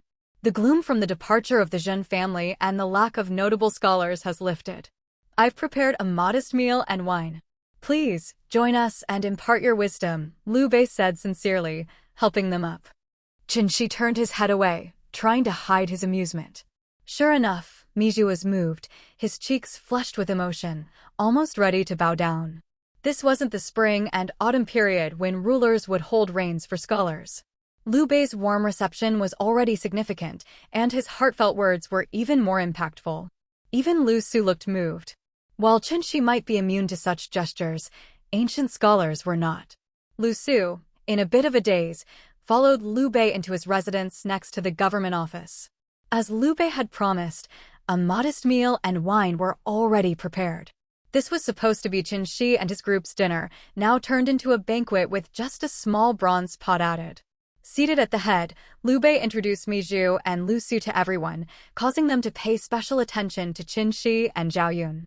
Despite hearing that Chen Xi was under 20 and that Zhao Yun's martial prowess rivaled Lu Bu's, without the ferocity typical of warriors, but rather resembling a scholar, they hadn't fully believed it. Seeing them now, the rumors proved true. During the meal, Mijou addressed Liu Bei with a changed tone, having already studied Liu Bei before coming. Seeing Taishan's construction had initially pained him, but once he changed his tone, he showed no more hesitation. Having acknowledged Liu Bei as his lord, Mijou frequently hinted at Lu Su to join Liu Bei's ranks during the banquet. Mijou knew his actions weren't entirely fair, but for the sake of Lu Su's potential, Liu Bei's forces, and his own future, Mijou hoped Lu Su would seize this opportunity to join Liu Bei. Before the meal, Chen Xi curiously observed Lu Su. With his insight, he could easily see Mijou frequently signaling Lu Su. However, Lu Su neither expressed any intention to refuse nor to join. What was going on? Was this guy here just to visit and tour? Chen Xi was confused, and so was Lu Su himself. Though Lu Su didn't have much experience, he could tell that Liu Bei's actions were genuine and not just for show. This made Liu Bei a more suitable choice for a lord compared to the impulsive Yuan Shu. Furthermore, with Mijou already pledging allegiance, Lu Su found himself in an awkward position. Following Mijou's lead and joining Liu Bei seemed like a reasonable choice. In Lu Su's view, personal virtues of a ruler were not as critical as their public virtues. As long as a ruler was willing to employ capable people, the actual governance would naturally be handled by those talented ministers. After all, even Du Quan of Qi once asked Guanzhong, Prime Minister, "Do you think I can become a hegemon when I love beautiful women, enjoy horse racing, hunting, and can't resist rare treasures?" Chen Xi guessed that Du Quan's voice probably got lower and less confident as he continued speaking, feeling a bit guilty about his indulgences. Guanzhong's answer was interesting. Glancing at Du Quan, he said, "It won't affect you." When Chen Xi read this part, he thought that Guanzhong probably found these issues trivial. Du Quan was delighted and asked, "Then what would hinder my path to becoming a hegemon?" This time, Guanzhong answered solemnly, "Not understanding the virtuous, knowing them but not employing them but not trusting them, and trusting them but allowing petty people to interfere. These are the things that hinder you, my lord." Hearing this, Du Quan entrusted Guanzhong with the administration of the state, and indeed, he became a hegemon.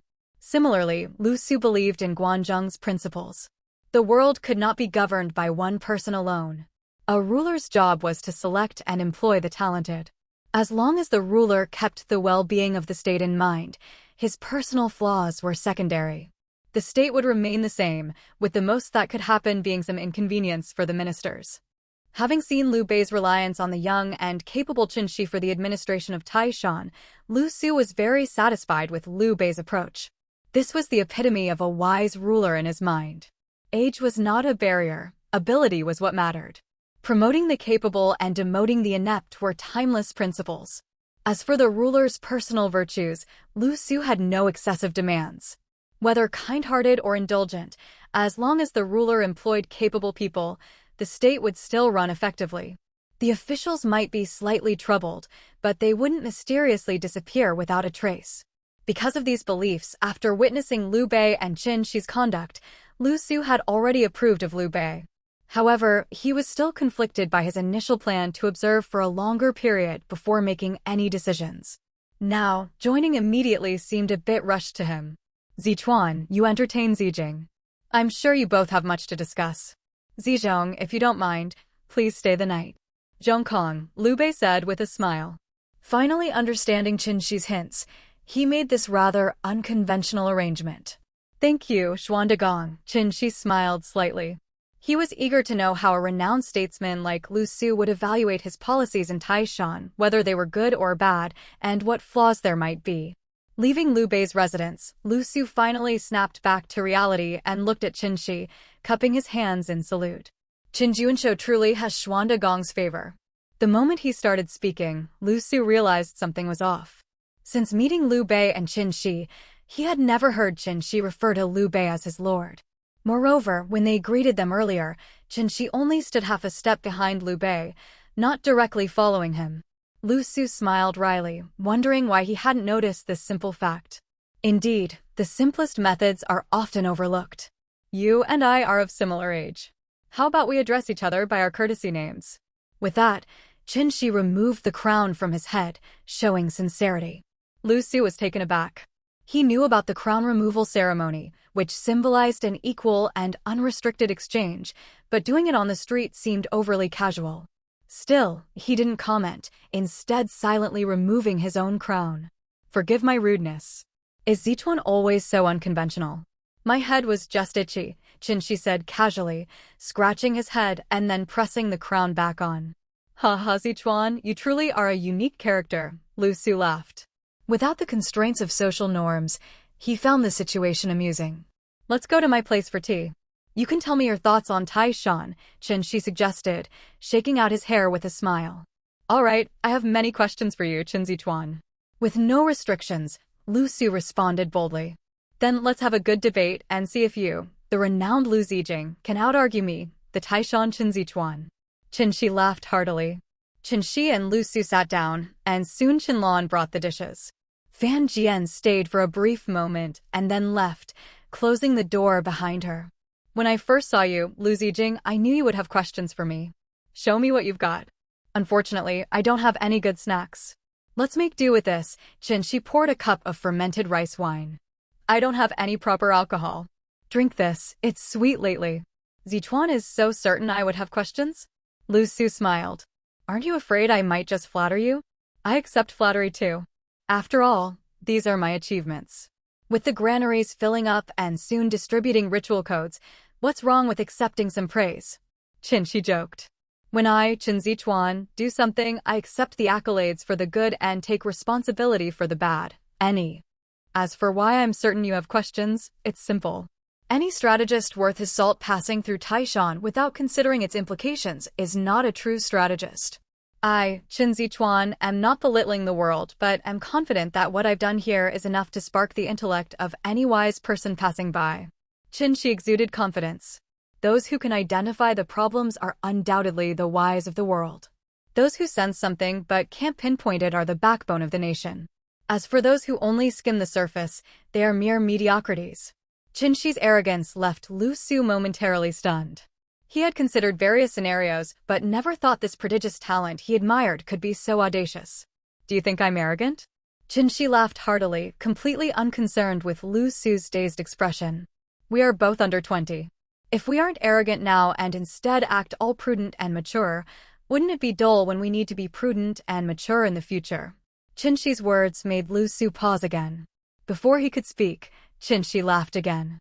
Under Lord Xuanda's rule, I'm the only one who can truly be called a civil official. The others, though holding civil positions, are temporarily filling such roles. I need someone who can help me.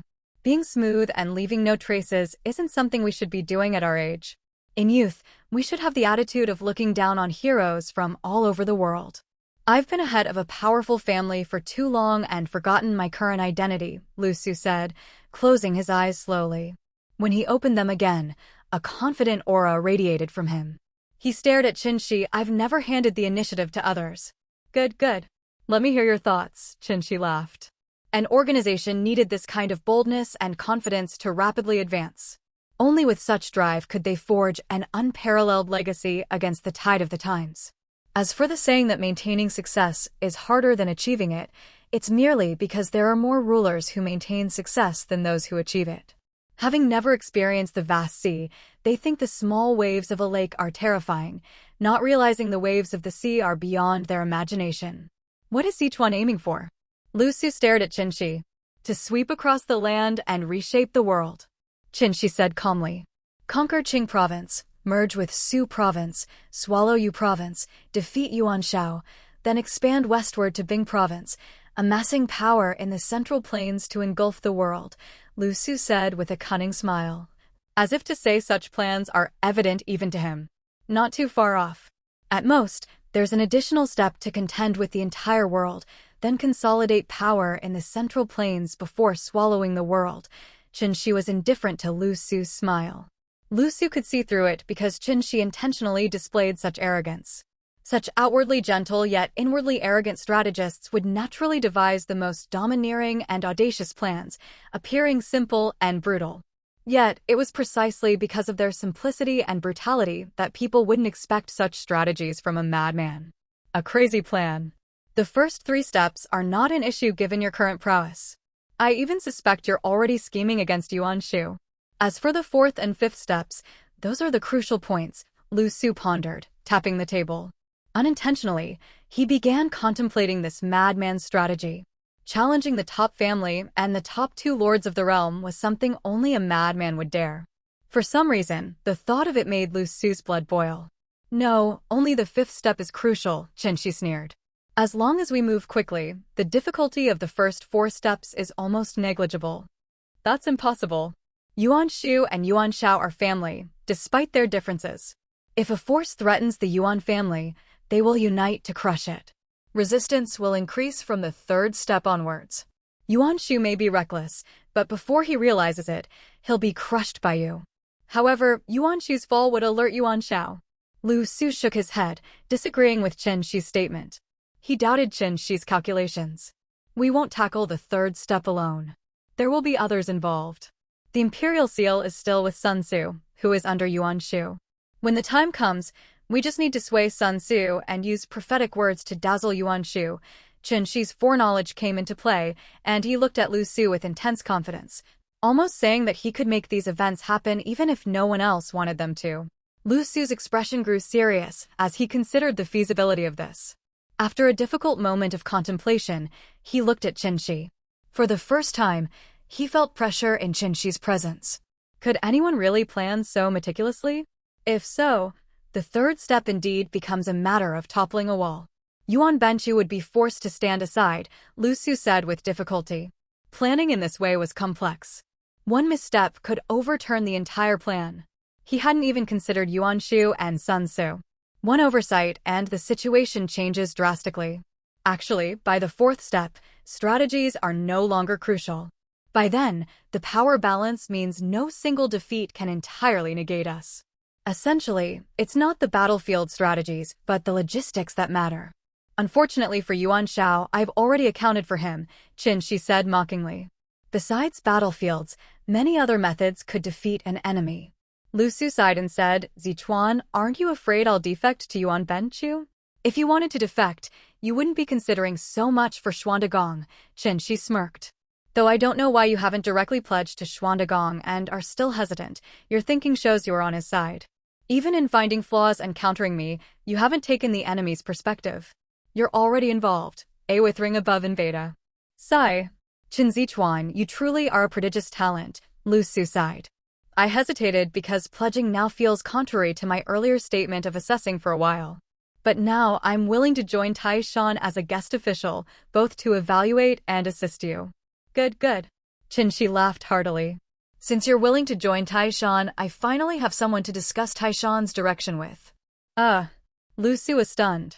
So, the previous talk about conquering Qing, merging Su, swallowing you, and defeating Yuan Shao was just banter? That couldn't be.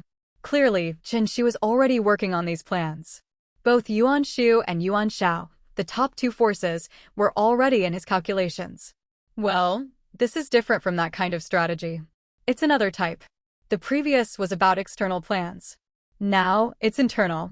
I've long wanted to study governance with someone, solidify the foundation, and strengthen our position until we achieve victory without battle, Chen Xi said with a smile, eyes closed. This was his true plan. I'm all ears, Lu Su said respectfully, bowing. Unlike the previous discussion, this time Chen Xi seemed ready to share valuable insights. Zijing, do you think strategists and commanders are vital in this chaotic world? Chen Xi asked solemnly. Very important. An excellent strategist or commander can fend off 10,000 troops, Lu Su replied, unsure of Chen Xi's intent, but stating his view. Yes, fending off 10,000 troops. What if an overly cautious commander, leading a few ordinary strategists and 10,000 well-supplied elite soldiers, faces an underfed but renowned commander with exceptional strategists leading 1,000 troops? Chen Xi asked, gazing out into the night. Probably. Lu Su pondered for a long time but couldn't come up with an answer. However, he felt he was onto something.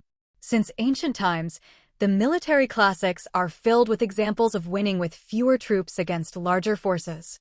However, with our knowledge, we wouldn't blindly believe everything written. Chen Xi's smile held a hint of sarcasm. Thinking of the battles recorded in the military classics, every victory described as outnumbered hardly ever depicted both sides having equal skills, let alone superior forces losing. Lu Su was surprised by Chen Xi's statement but nodded in agreement, saying, "Indeed, most of the battles recorded in military classics involve winning against the odds." However, historical instances of such victories are likely limited to those few examples. I once heard a saying, "Being undefeated in evenly matched battles is strong, but if others can improve while you only maintain, barely winning even becomes a form of helplessness." True masters leave no trace of their prowess, overwhelming the enemy with far superior strength. Even the most brilliant strategies cannot salvage a fundamentally losing position.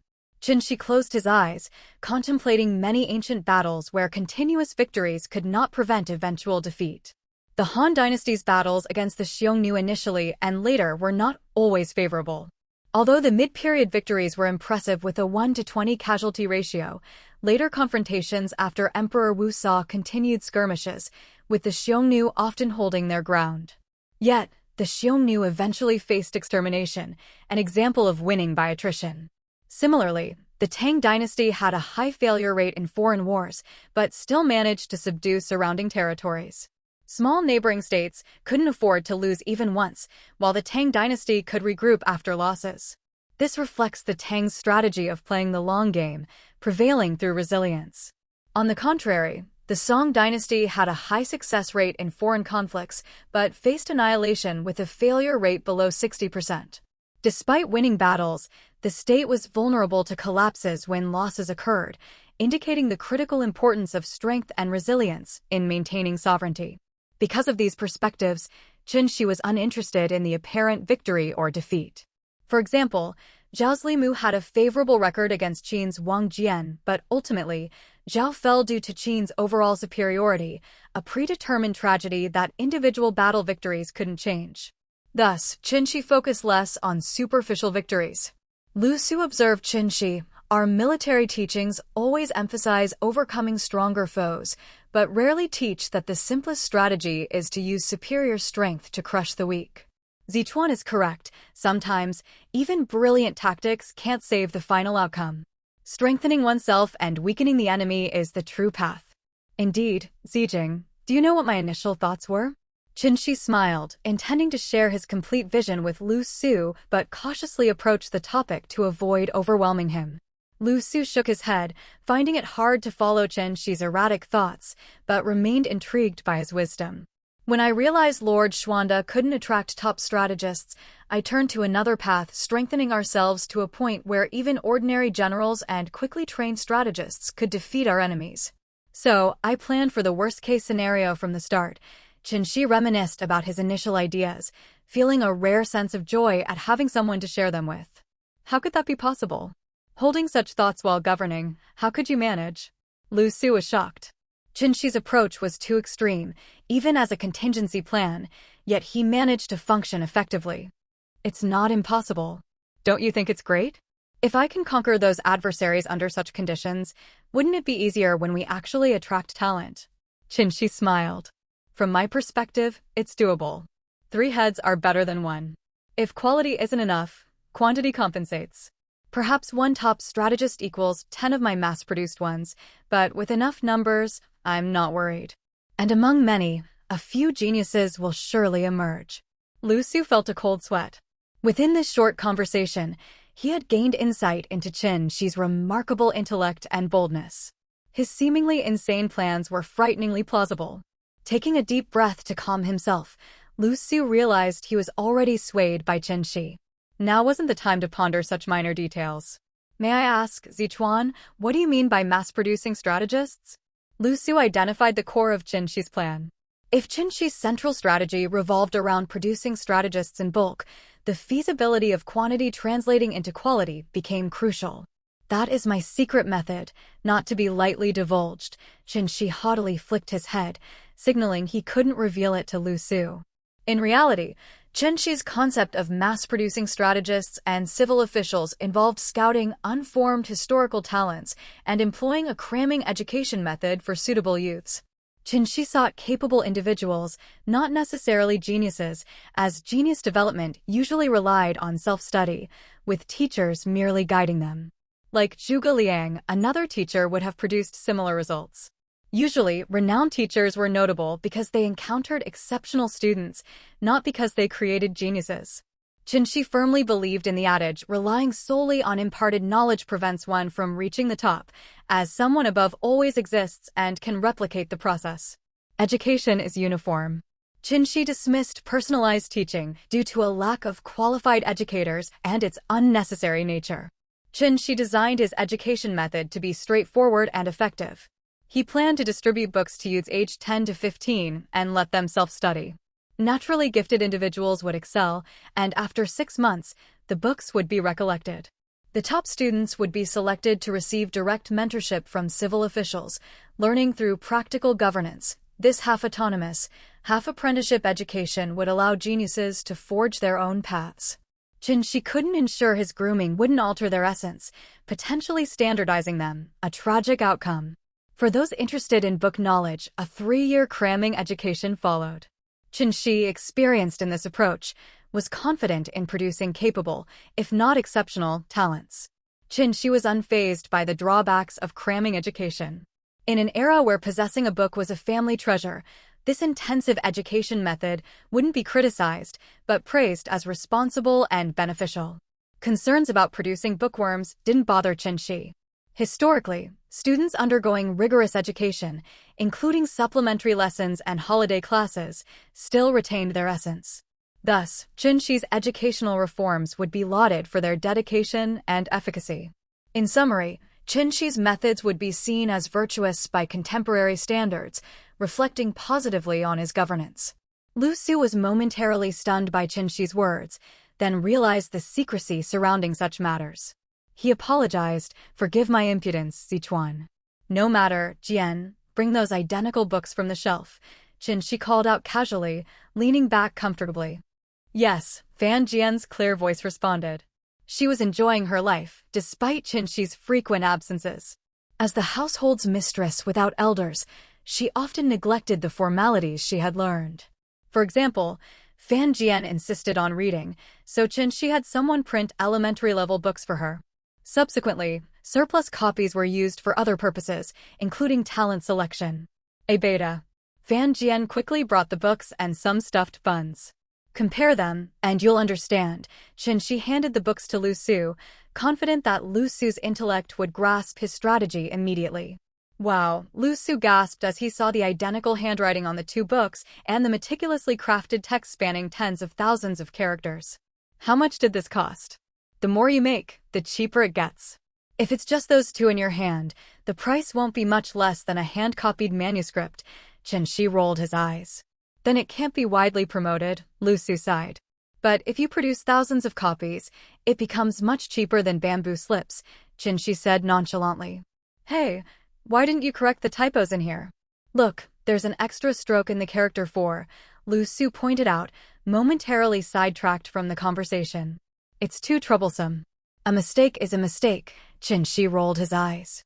"Mass production has its drawbacks, and the craftsmen who make these can't read. So, they can only carve based on what I write.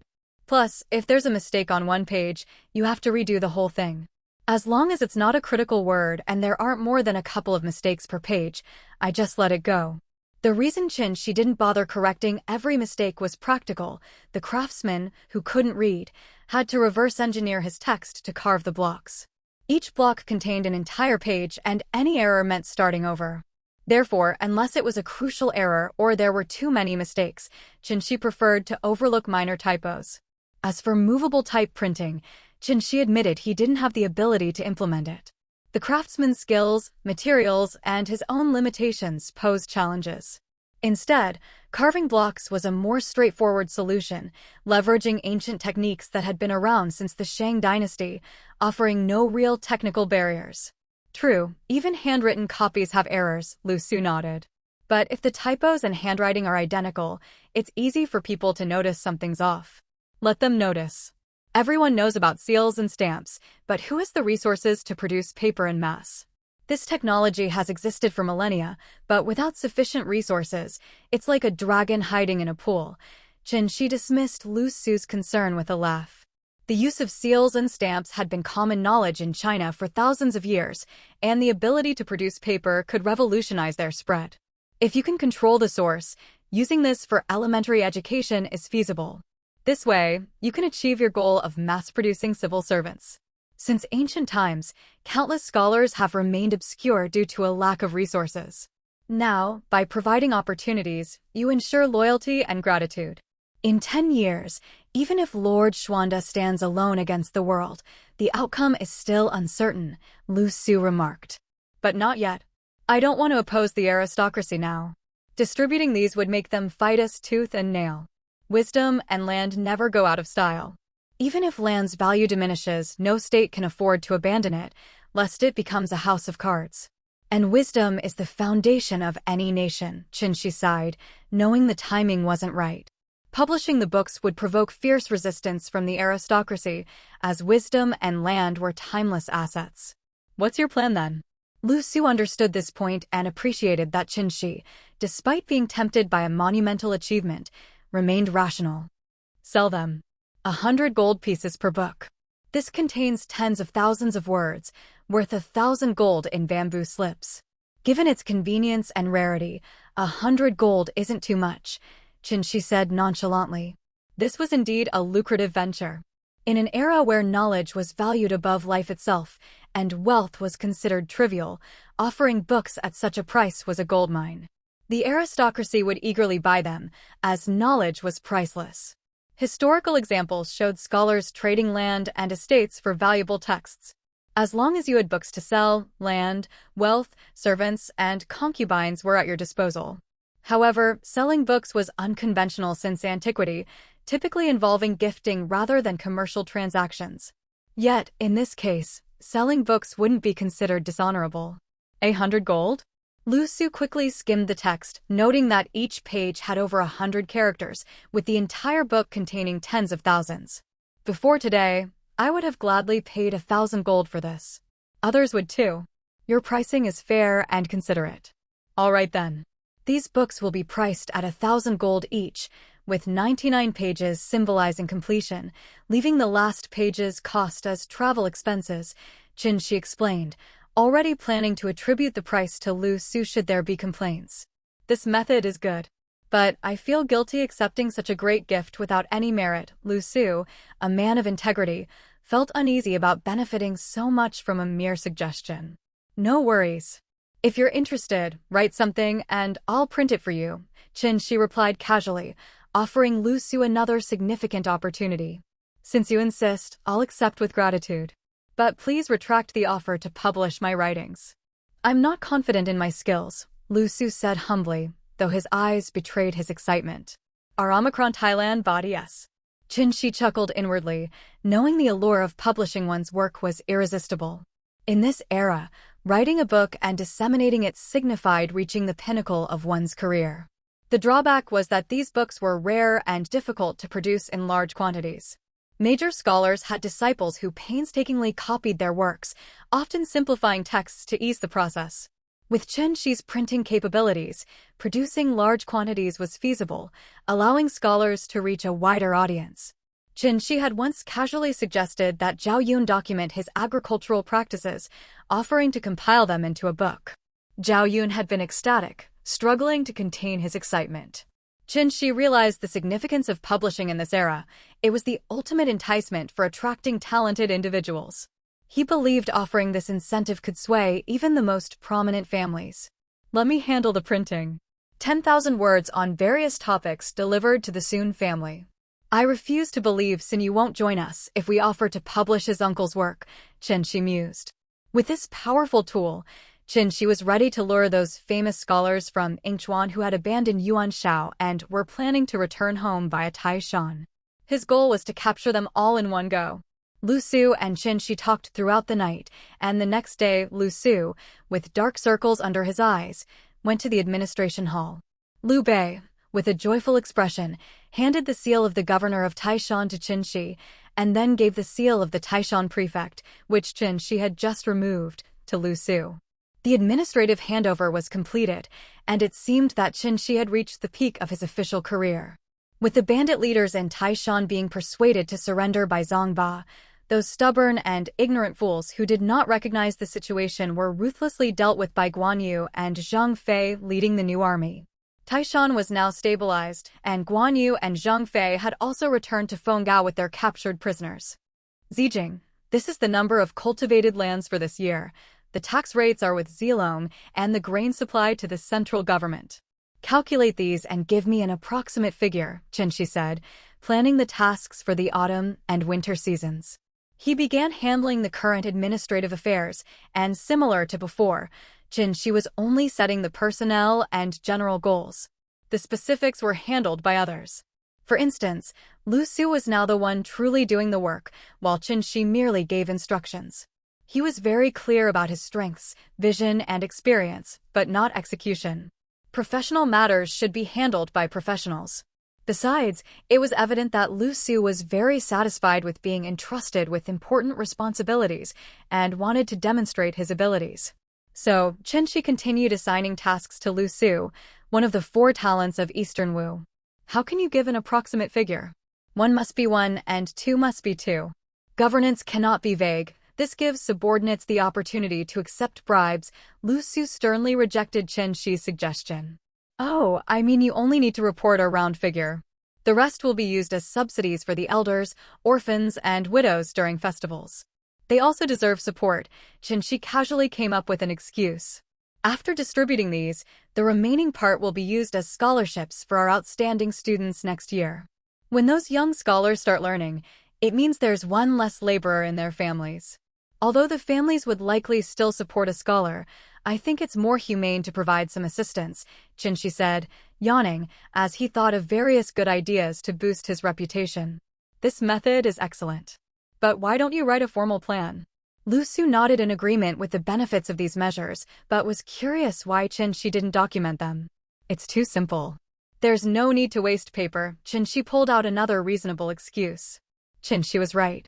Since paper began being used in the administration hall, Mijou had been eyeing it. After getting Chen Xi's approval to sell it, especially exclusively in the south, Mijou felt much more at ease. However, he still occasionally came to the administration hall to see if he could get more. A few days ago, Chen Xi had had enough of his prepared paper mysteriously disappearing, so he gave Mijou the exclusive rights to sell refined salt in the provinces of Yangzhou, Jingzhou, Yuzhou, and Xuzhou. He also gave him a letter to retrieve the salt from Su Shuang. By now, Su Shuang and Zhang Shiping should have produced enough salt to crush the competition from other major salt merchants. Chen Xi didn't know that Su Shuang and Zhang Shiping, in their quest for speed, had only done preliminary refining, ignoring the detailed secondary refining process that Chen Xi had written down. To them, the preliminary refined salt was far superior to the dark, yellowish blocks of Sichuan rock salt and didn't have any off-taste, so they skipped the final step entirely. In modern times, such shortcuts would have serious repercussions, but back then, even Chen Xi wouldn't have objected if he saw Su Shuang and Zhang Shiping doing this. When people were still using stones with a salty taste, what Su Shuang and Zhang Shiping did was genuinely beneficial. They sold the salt cheaply, which, by the prevailing moral standards, made them comparable to the benevolent merchants of the spring and autumn period. Seeing that Su Shuang and Zhang Shiping were eating their own salt, what more could one say? If the producers themselves trusted their product, what more could the consumers want? Chen Xi had no idea how much salt Su Shuang and Zhang Shiping had produced. Even if sold throughout the entire Han Dynasty, it would probably last until March next year. Skipping the final step made the production incredibly fast. Now, Su Shuang and Zhang Shiping were worried about how to transport all that salt. Reporting. From Officer Mijou, there is urgent business to report. A messenger ran over just as Chen Xi was assigning more tasks to Lu Su. Invite Officer Mi in, Chen Xi said, looking up with a slight frown. I wonder what brings Mijou back so urgently, Lu Su said with a smile. Chen Xi must be worried. Not really, just concerned that something has gone wrong in Qizhou. That's the foundation of my plans for next year. Chen Xi shook his head. Wait, we have plans in Qizhou? Lu Su looked at Chen Xi in surprise. He hadn't heard of such a significant plan. Yes, it's part of my commercial strategy. I showed it to you before. Chen Xi pointed to a pile of documents, indicating that Lu Su had seen them. The salt industry? Lu Su remembered Chen Xi mentioning developing the salt industry in Qingzhou. Yes, I suspect that's why Mijou is back. Let's see if the news is good or bad. I haven't contacted Su Shuang recently, Chen Xi admitted. Greetings, Governor, Prefect. Mijou hurried in, looking travel-worn. It was clear the matter was urgent, and even the usually composed Mijou hadn't taken time to freshen up before rushing to see Chen Xi and Lu Su. No, yes. No need for formalities, Mijou. You seem in a hurry. Did something major happen in Qizhou? Chen Xi's face darkened. It had been his decision to focus on Qingzhou, and if something went wrong, it would reflect poorly on him. Mijou quickly recounted the situation, and Chen Xi felt somewhat relieved. Lu Su, on the other hand, was stunned. There was too much salt to transport, and they needed the help of the Lu family from Jiangdong, who were renowned shipbuilders. This was big money and crucial for Liu Bei's plans next year. This was indeed a grand scheme. After Mijou took Chen Xi's letter to Qingzhou, Su Shuang and Zhang Shiping, who were worried about transport, were overjoyed. They couldn't transport the salt themselves, but surely Mijou, a master merchant, could. So, they assured Mijou that salt was not an issue. Mijou was stunned to see Su Shuang allocate 10,000 dan of refined salt for him, with Su Shuang even saying that he could take the salt first and pay later since they were all working under Liu Bei. They didn't even need a deposit and would settle the account after making a profit, only charging a small handling fee. Despite being a merchant, Mijou had a noble demeanor. Seeing Su Shuang and Zhang Shiping worried about transportation, he offered to handle it. But when he saw the entire salt stockpile, he was dumbfounded. Transporting this much salt using conventional methods without attracting attention seemed impossible. After much thought, Mijou decided that sea transport was the only solution, avoiding prying eyes. He had connections with the Liu family of Jiangdong, known for their shipbuilding, but he needed Chen Xi's approval to involve them. The Liu family of Jiangdong, later largely exterminated by Sun Tzu, is also the family that produced Lu Sun, one of the 4 great generals. This family is famous for shipbuilding and is one of the 4 major families of Jiangdong. Although not as wealthy as the 5 great merchant families, they are stronger than major merchants like Su Shuang and Zhang Shiping. The Liu family, huh? Chen Xi pondered the pros and cons. Since the 4 families of Jiangdong intermarried and shared a common interest, they basically advanced and retreated together. This meant that once the Liu family got involved, it would be like involving all 4 families, which wasn't necessarily a good thing for Liu Bei. Mijou, are you confident that you can ensure the Liu family doesn't inform the Zheng, Gu, and Zhu families? Or allow the Liu family to share profits with the other 3 families without involving us? Can you manage that? Of course, the Liu family doesn't need to hide anything, Chen Xi thought for a while before speaking. His desire for Lu Sun slightly outweighed his original plan. This shouldn't be difficult. The existence of noble families is all about their own interests. Therefore, asking the Liu family to keep this matter confidential shouldn't be hard. If necessary, they can even put the blame on me. After all, I'm a prominent merchant among merchants, Mijou responded almost immediately. What he said made sense. As a master merchant, Mijou's identity was enough to confuse most people. Even if someone suspected something, it would be hard to link it back to Liu Bei. All right, I'll leave this to you. Allocate Yangzhou to the Liu family as their sales area and Sichuan to yourself. Inform Su Shuang and Zhang Shiping to quickly deal with the Jin family. Once the Jin family is taken care of, Yangzhou, Liangzhou, and the Central Plains will be assigned to them. If they can't handle it, I'll revoke their rights to Jizhou. After passing another troublesome task to a professional, Chen Xi thought he should remind Su Shuang and Zhang Shiping once more, in case they got too focused on making money and forgot the bigger picture. The Jin family? Mijou frowned. Chen Xi, do you have a grudge against the Zhen family? If it's not a major grudge, I could mediate between you two. If it's not necessary, we should avoid provoking the Zhen family. Among merchants, whether they admit it or not, the Zhen family is definitely the strongest, even more powerful than my family. I don't want to, but the Zhen family has gone too far, so we need to teach them a lesson. By the way, what are the Jin family's main businesses? Chen Xi spread his hands helplessly, indicating that he didn't want this either. The Jin family deals in grain, salt, horses, cattle, sheep, tea, iron, smelting, silk, hemp, transportation, everything really, and each business is very strong. But if you have to say, grain, salt, and livestock are their main businesses, Miju explained with a bitter smile, indicating that he had no desire to clash with the Jin family. They really do have a vast empire in business. It's going to be tough to break them. Quite troublesome. Chen Xi scratched his head. If Miju acknowledged their strength, they must be formidable indeed. That's why I say, unless it's necessary, don't provoke the Zhen family. Their hidden strength is immense. Over the years, I haven't been able to gauge their full capabilities, Miju sighed, advising caution. Chen Xi rolled his eyes. If the Jin family wasn't strong, that would be surprising. Yuan Shao's son married Jinmi to draw the support of the Jizhou aristocrats. Later, Cao Pai did the same. A family that represents the wealthiest region at the time can't be an ordinary family. Let's take it slow. We'll poke them bit by bit. When the time is right, I'll handle them. The Jin family is strong, but not to the point of making me cautious, Chen Xi said nonchalantly. The Jin family is indeed powerful, but their foresight is poor. The top merchant family, aligned with Yuan Shao, suffered a severe blow after his defeat. Later, they linked up with Cao Pai through Jinmi, but the power struggle within Chao's family almost wiped them out. When they finally saw some light with Cao Rui's accession, Jinmi was dead, and Cao Pai wouldn't care about the Zhen family anymore. By the time Cao Rui came to power and Jinmi's son became emperor, the Zhen family had nearly collapsed.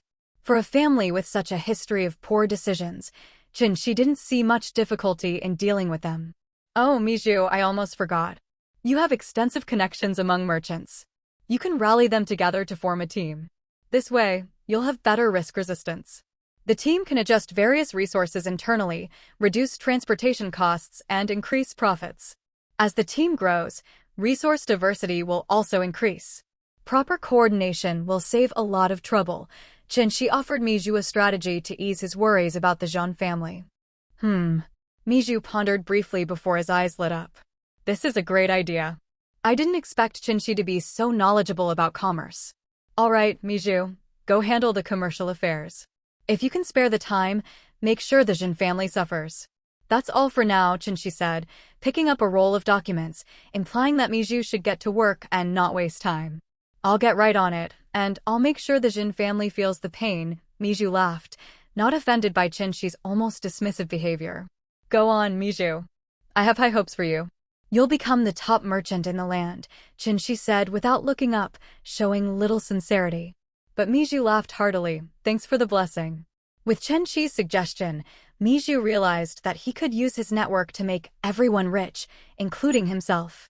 If he couldn't topple the Jin family with this, it would be his own fault. Thus, he left without any resentment.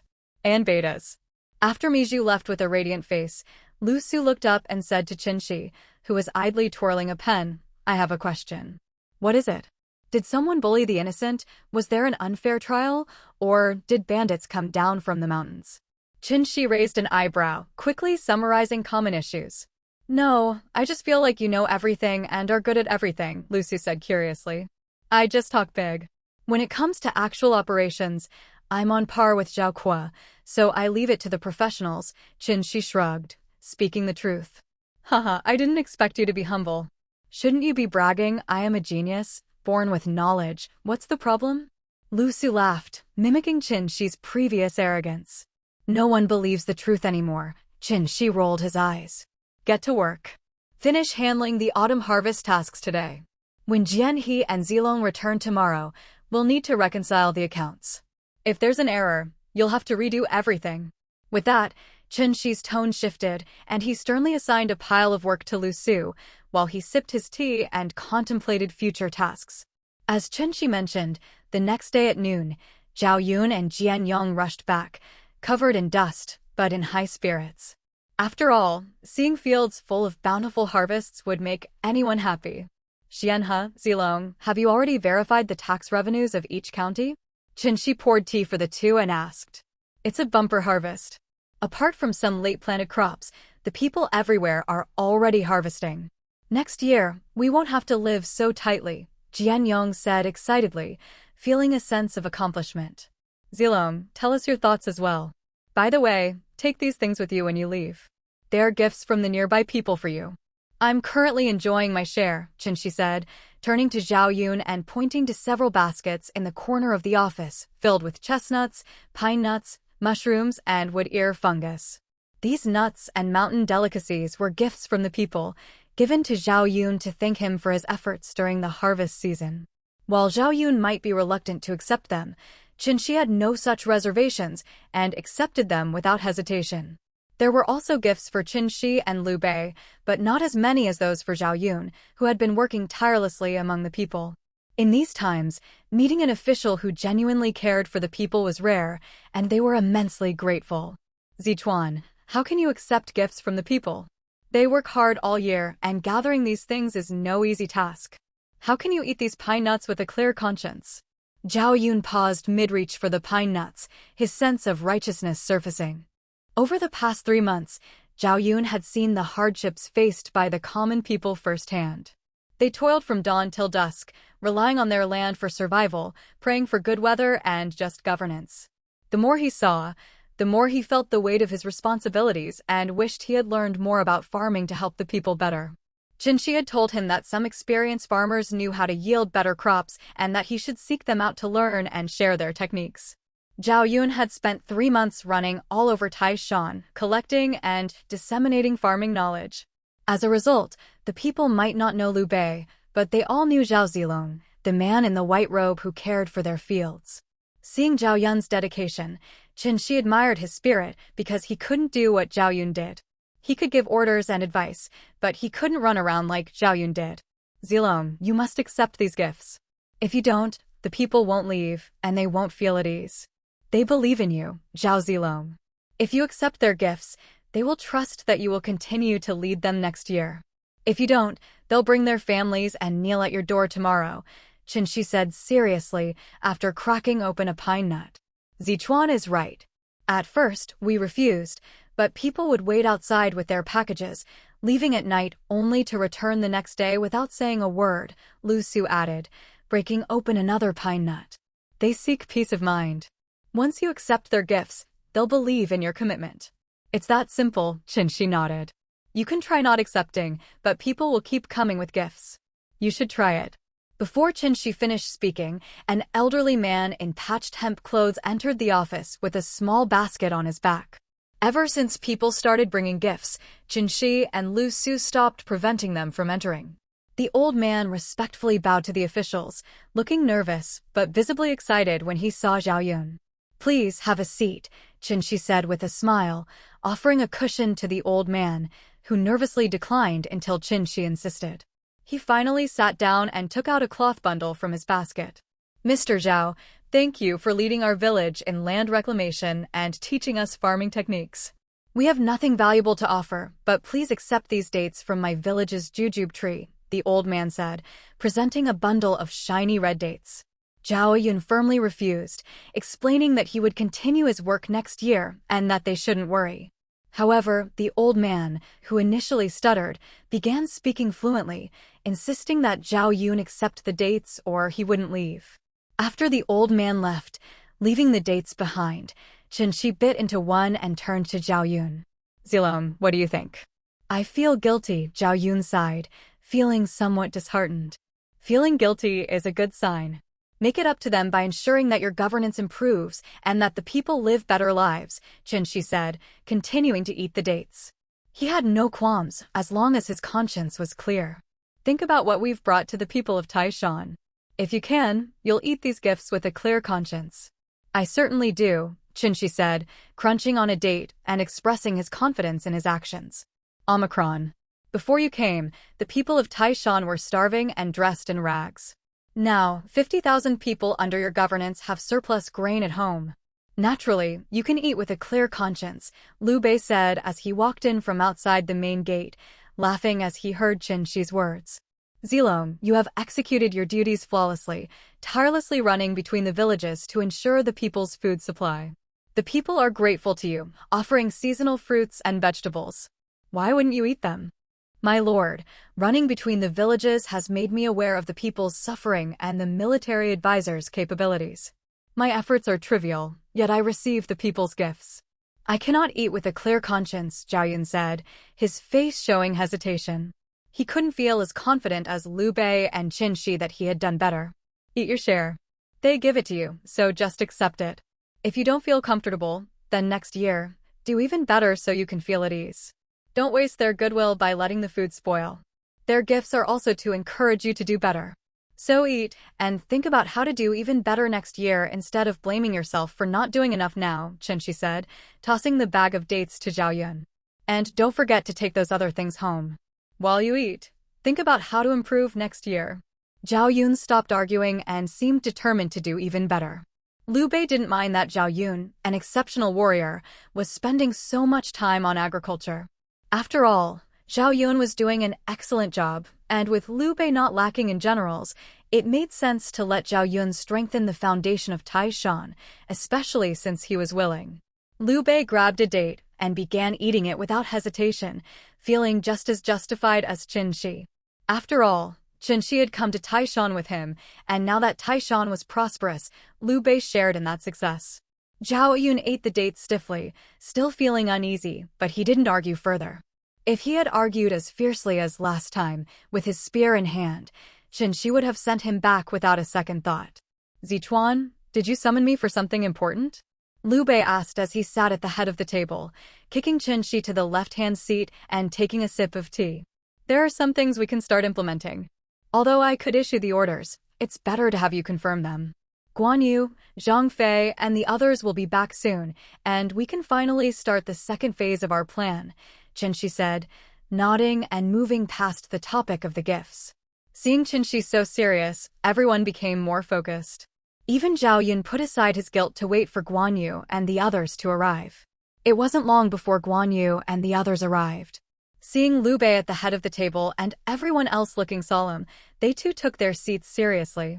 Zhong Kong, you personally guard the main gate and have your tiger guards secure the entrance. While we review this year's affairs and decide on next year's direction, no one is to enter, Chen Xi said to Su Chu, who stood behind Liu Bei. Understood. Su Chu responded, saluting with his large sword before stepping out. Let's talk about our current situation. In May, we took over Taishan and used public works projects to gather many refugees. Then Zhang Ba and Zhou Cong subdued the Taishan bandits, giving us a large labor force, which was the foundation for rebuilding Taishan. Over the past 4 months, we've built enough housing for the winter and roads between villages. Chen Xi began detailing the achievements of the past 4 months. With 50,000 people under his direction, the entire Taishan had been turned into a construction site, barely meeting his goals. Once again, I thank you for your assistance, Zichuan, Liu Bei said, now having a clear understanding of his domain's wealth for the first time. It sounds like a lot, but spread over 50,000 people, it's just enough, Chen Xi said with a sigh. We still have a shortage of land, but 1 million dan of grain should be enough to implement our plan slowly.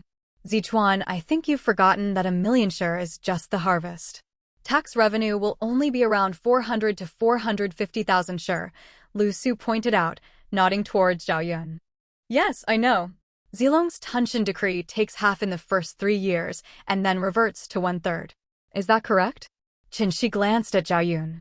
This method isn't bad. It makes it easier to gather refugees. After all, people are the most valuable resource in these times. Chen Xi had anticipated 1 million dan harvest, remembering that the Han dynasty at its peak produced about 12 billion share. Spread over a population of around 50 million, that amounted to about 600 jin per person, which wasn't much. These 12 billion share were mainly produced by the provinces of Qing, Su, Yan, Yu, and Ji, which hadn't been ravaged by war. This was why Tao Qian could easily allocate 1 million share of grain to Liu Bei, and why during the Battle of Guandu, Yuan Shao's vast army never ran out of grain while Cao Cao's forces often went hungry. The advantage of the Central Plains was this: these 5 provinces were the main grain producers. As long as they had good harvests, even if the rest of the country didn't produce grain, they could still manage. But the tragedy of the Three Kingdoms period was that these 5 provinces were eventually devastated. Nigeria Nairo. Later, places like Jingzhou, Yangzhou, and Yizhou became major grain producers, but this was because they were developed later, primarily during the Tang dynasty. Before that, these regions were mostly wild, uninhabited lands used to exile criminals. However, the Chengdu area in Yizhou was indeed a good place, transformed by the incredible efforts of Li Bing and his son. But that was just one area. Everyone valued grain highly. With grain in hand, there was peace of mind. In wartime, grain was crucial for political stability. With over 400,000 share of grain in hand, many plans could be implemented. Even if they couldn't take Qing province all at once, they could lure it in with grain and slowly nibble away at it. Who could refuse such generosity? They would be seen as benevolent for taking in refugees and providing them with land to survive. How noble they were! 400,000 share of grain should be no problem until next summer's harvest. Even if we need to take in refugees from Qing province, we can barely manage. My suggestion is to continue construction. Wherever we take in refugees, we should build there, and Zilong's Tunshan decree should be implemented there as well, Chen Xi said casually, holding a book and glancing at its contents. He didn't have the habit of starting with praises or unnecessary words, although sometimes it was unavoidable. Now it was completely unnecessary. Given the lack of grain, I plan to have the Mi family purchase grain in Ji province, Jing province, and Yi province. Similarly, Su Shuang and Zhang Shiping will also buy cattle and horses from the vast grasslands. As for the issue of northern wild oxen not being suitable for farming, we'll figure it out once we get them here, Chen Xi continued, increasing the emphasis on grain and fodder supplies. The salt industry in Qing province is ready with the resources to crush the Han salt merchants. Lord Xuanda needs to be mentally prepared for the retaliation from the families behind these salt merchants. There are two ways to handle this.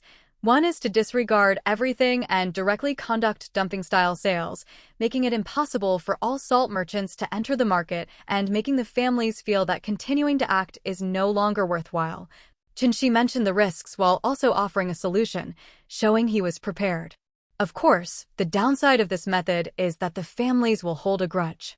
When they get a chance to strike back at us, they won't hesitate. The advantage is that no one can meddle, and as we grow stronger, they will gradually restrain themselves. So, this can also serve as a measure of how much we've grown stronger, though it will bring more trouble, Chen Xi said, looking at Liu Bei. Lord Xuanda, consider whether to use this method, Lu Su said with a bow, smiling at Liu Bei. Rest assured, Lord Xuanda, even if we use this method, Zichuan's caution won't leave the families any chance to turn the tables. Liu Bei nodded in agreement upon hearing this. Chen Xi glanced at them. Since when were they so confident in him? But without waiting for Liu Bei to speak, he continued. If they used the aforementioned method, they would undoubtedly make many enemies among the influential families. Although I don't particularly like families controlling essential goods, I think we can subdue them and make them our subordinates. As long as there are profits, there will certainly be families willing to submit, Chen Xi shrugged. Easing the tension between both sides is necessary. However, I believe the influential families in Yingchuan need to be dealt with. The latest intelligence shows that Sun Yu has already joined Cao Cao, who calls him my Zifeng. Combined with the previous attitude of the Yingchuan families, I think their arrogance will create enemies. I don't mind distributing the profits of the Yingchuan families to others. That way, there will naturally be people willing to help us deal with them. Cao Cao is truly arrogant, daring to call a civil official my Zifeng. How ignorant! Zhang Fei loudly mocked. How could a figure like Zhang Liang, who helped restore the Han dynasty for 400 years, be compared to an ordinary person? It was clear that Zhang Liang held a high position in Zhang Fei's regard. Although I am reluctant to admit it, the fact is, if Sun Yu had lived in the early Han dynasty, he probably wouldn't be inferior to Zhang Liang, Chen Xi said, glancing at Zhang Fei before speaking seriously. Chao Mangda is not one to flatter others. Hearing Chen Xi's words, Lu Su and Liu Bei exchanged helpless looks.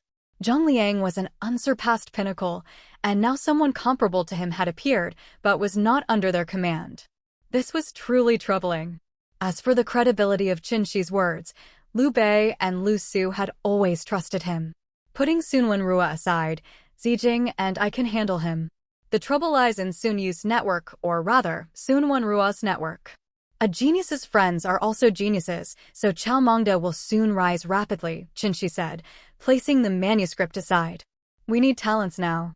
If we can't recruit from the influential families, then we should openly declare our need for talents. We will recruit talented people from all over the world. Chen Xi smiled, pressing a hand on his seat cushion as he stood up. Please, Lord Xuanda, issue a recruitment decree to invite talented individuals from all over the world, regardless of their background, asking only for their ability. Lu Su was stunned, then quickly reached out to pull Chen Xi's sleeve, hoping he would sit down. This was too shocking. If they did this, it would break the system of family recommendations, and those who violated common morals would be abandoned by the world. Liu Bei smiled bitterly. He finally understood that Chen Xi was blocking him here. He wondered if he could issue this decree. If he did, he would break the recommendation system that had lasted for 400 years, or even 1,200 years. But if he didn't issue it, seeing Chen Xi's resolute expression, Liu Bei knew he would lose him. All right.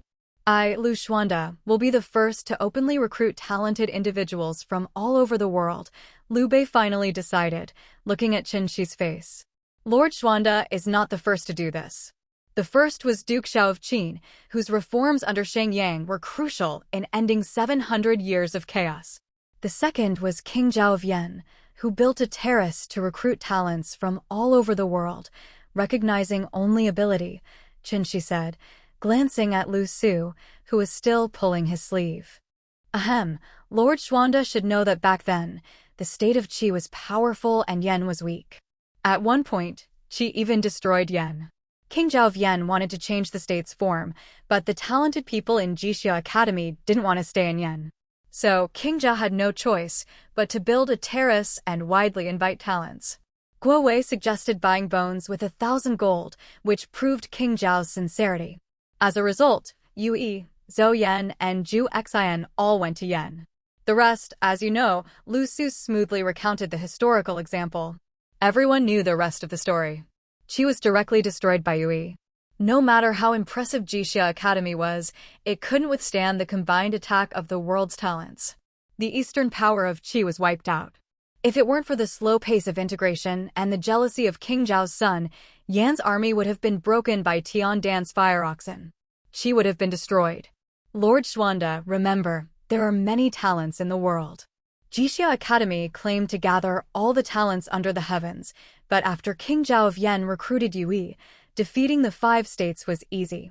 Similarly, the world's talents seem to be under the control of influential families now, but I dare say, if you issue the decree, there will naturally be enough talented people to defeat the family members, Chen Xi said, bowing. Please, Lord Xuanda, issue the decree. Lu Su also stood up and bowed deeply to Liu Bei. Please, Lord Xuanda, issue the decree. Then, everyone present stood up and spoke in unison. Please, my lord, issue the decree. They all came from humble backgrounds and had no family heritage.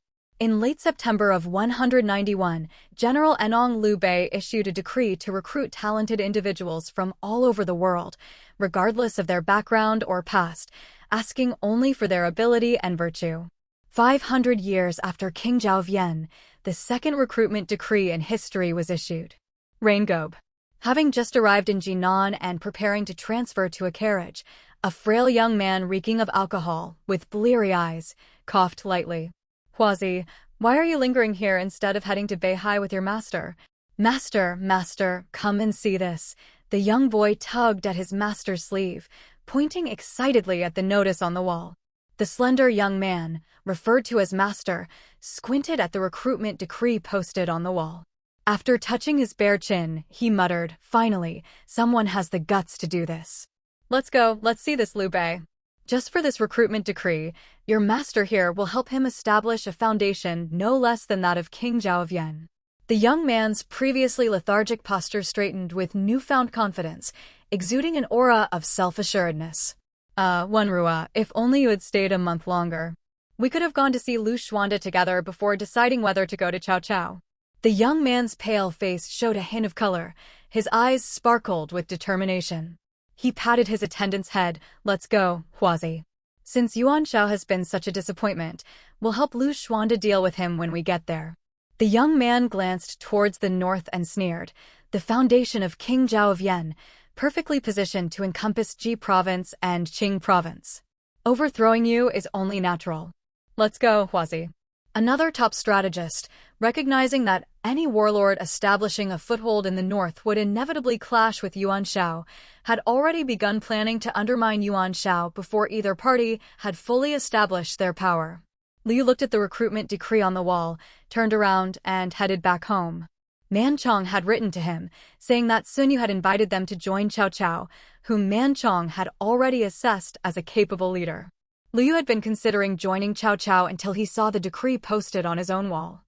As he walked back, Liu Ye's lips curled into a smile. The Liu family was not yet in decline. Why join others when he could follow his own kin? He was a true descendant of the Han dynasty. Serving others would never compare to serving his own. At least the emperor still bore the Liu name, and that alone was a significant endorsement. Steward, pack up our belongings and sell the property. We're heading to Mount Tai, Liu commanded his steward as he entered the house. Yes, sir. Though shocked by Liu Ye's decision, the steward did not question it. Liu Xuanda, I believe in your boldness. Lack of capability is not an issue. There are many talented people in this world. With the Liu family name alone, we can make a decent living. Mount Tai isn't too bad, though it's a bit small. Those fools at the Imperial Clan office have no vision. Liu muttered to himself, both scolding the officials at the Imperial Clan office and writing a letter to Man Chong. Liu Ye's letter contained only 2 sentences. My kin has issued a recruitment decree. You know what this means. Get back here quickly and come with me to Mount Tai. After finishing, Liu handed the letter to a servant, instructing him to deliver it to Man Chong as swiftly as possible. Liu Yi, who spent most of his time at home, had a close bond with Man Chong despite his perpetually stern expression. Although Man Chang's demeanor often repelled others, Liu Yi found it endearing and stuck close to him. Consequently, the friendless Man Chong cherished their friendship and shared any benefits he received with Liu Yi. This was why Man Chong, after spending a month secretly evaluating Cao Cao and confirming his worth, had quickly informed Liu Yi and waited at an inn for him to arrive so they could join Cao Cao together. After 5 days of waiting, instead of Liu Yi, Man Chong received a letter. Seeing the frightened servant who delivered it, Man Chong managed a rare smile, which only served to terrify the poor man further. Reading the letter, Man Chong remained silent. Both sides offered potential, but one had the call of a brother. One side had Sun Yu, the other Liu Yi. Ignoring Sun Yu, Man Chong left immediately. Brotherhood called, and that was all that mattered. In Fufeng County, the magistrate stared at the recruitment decree posted on the county office wall.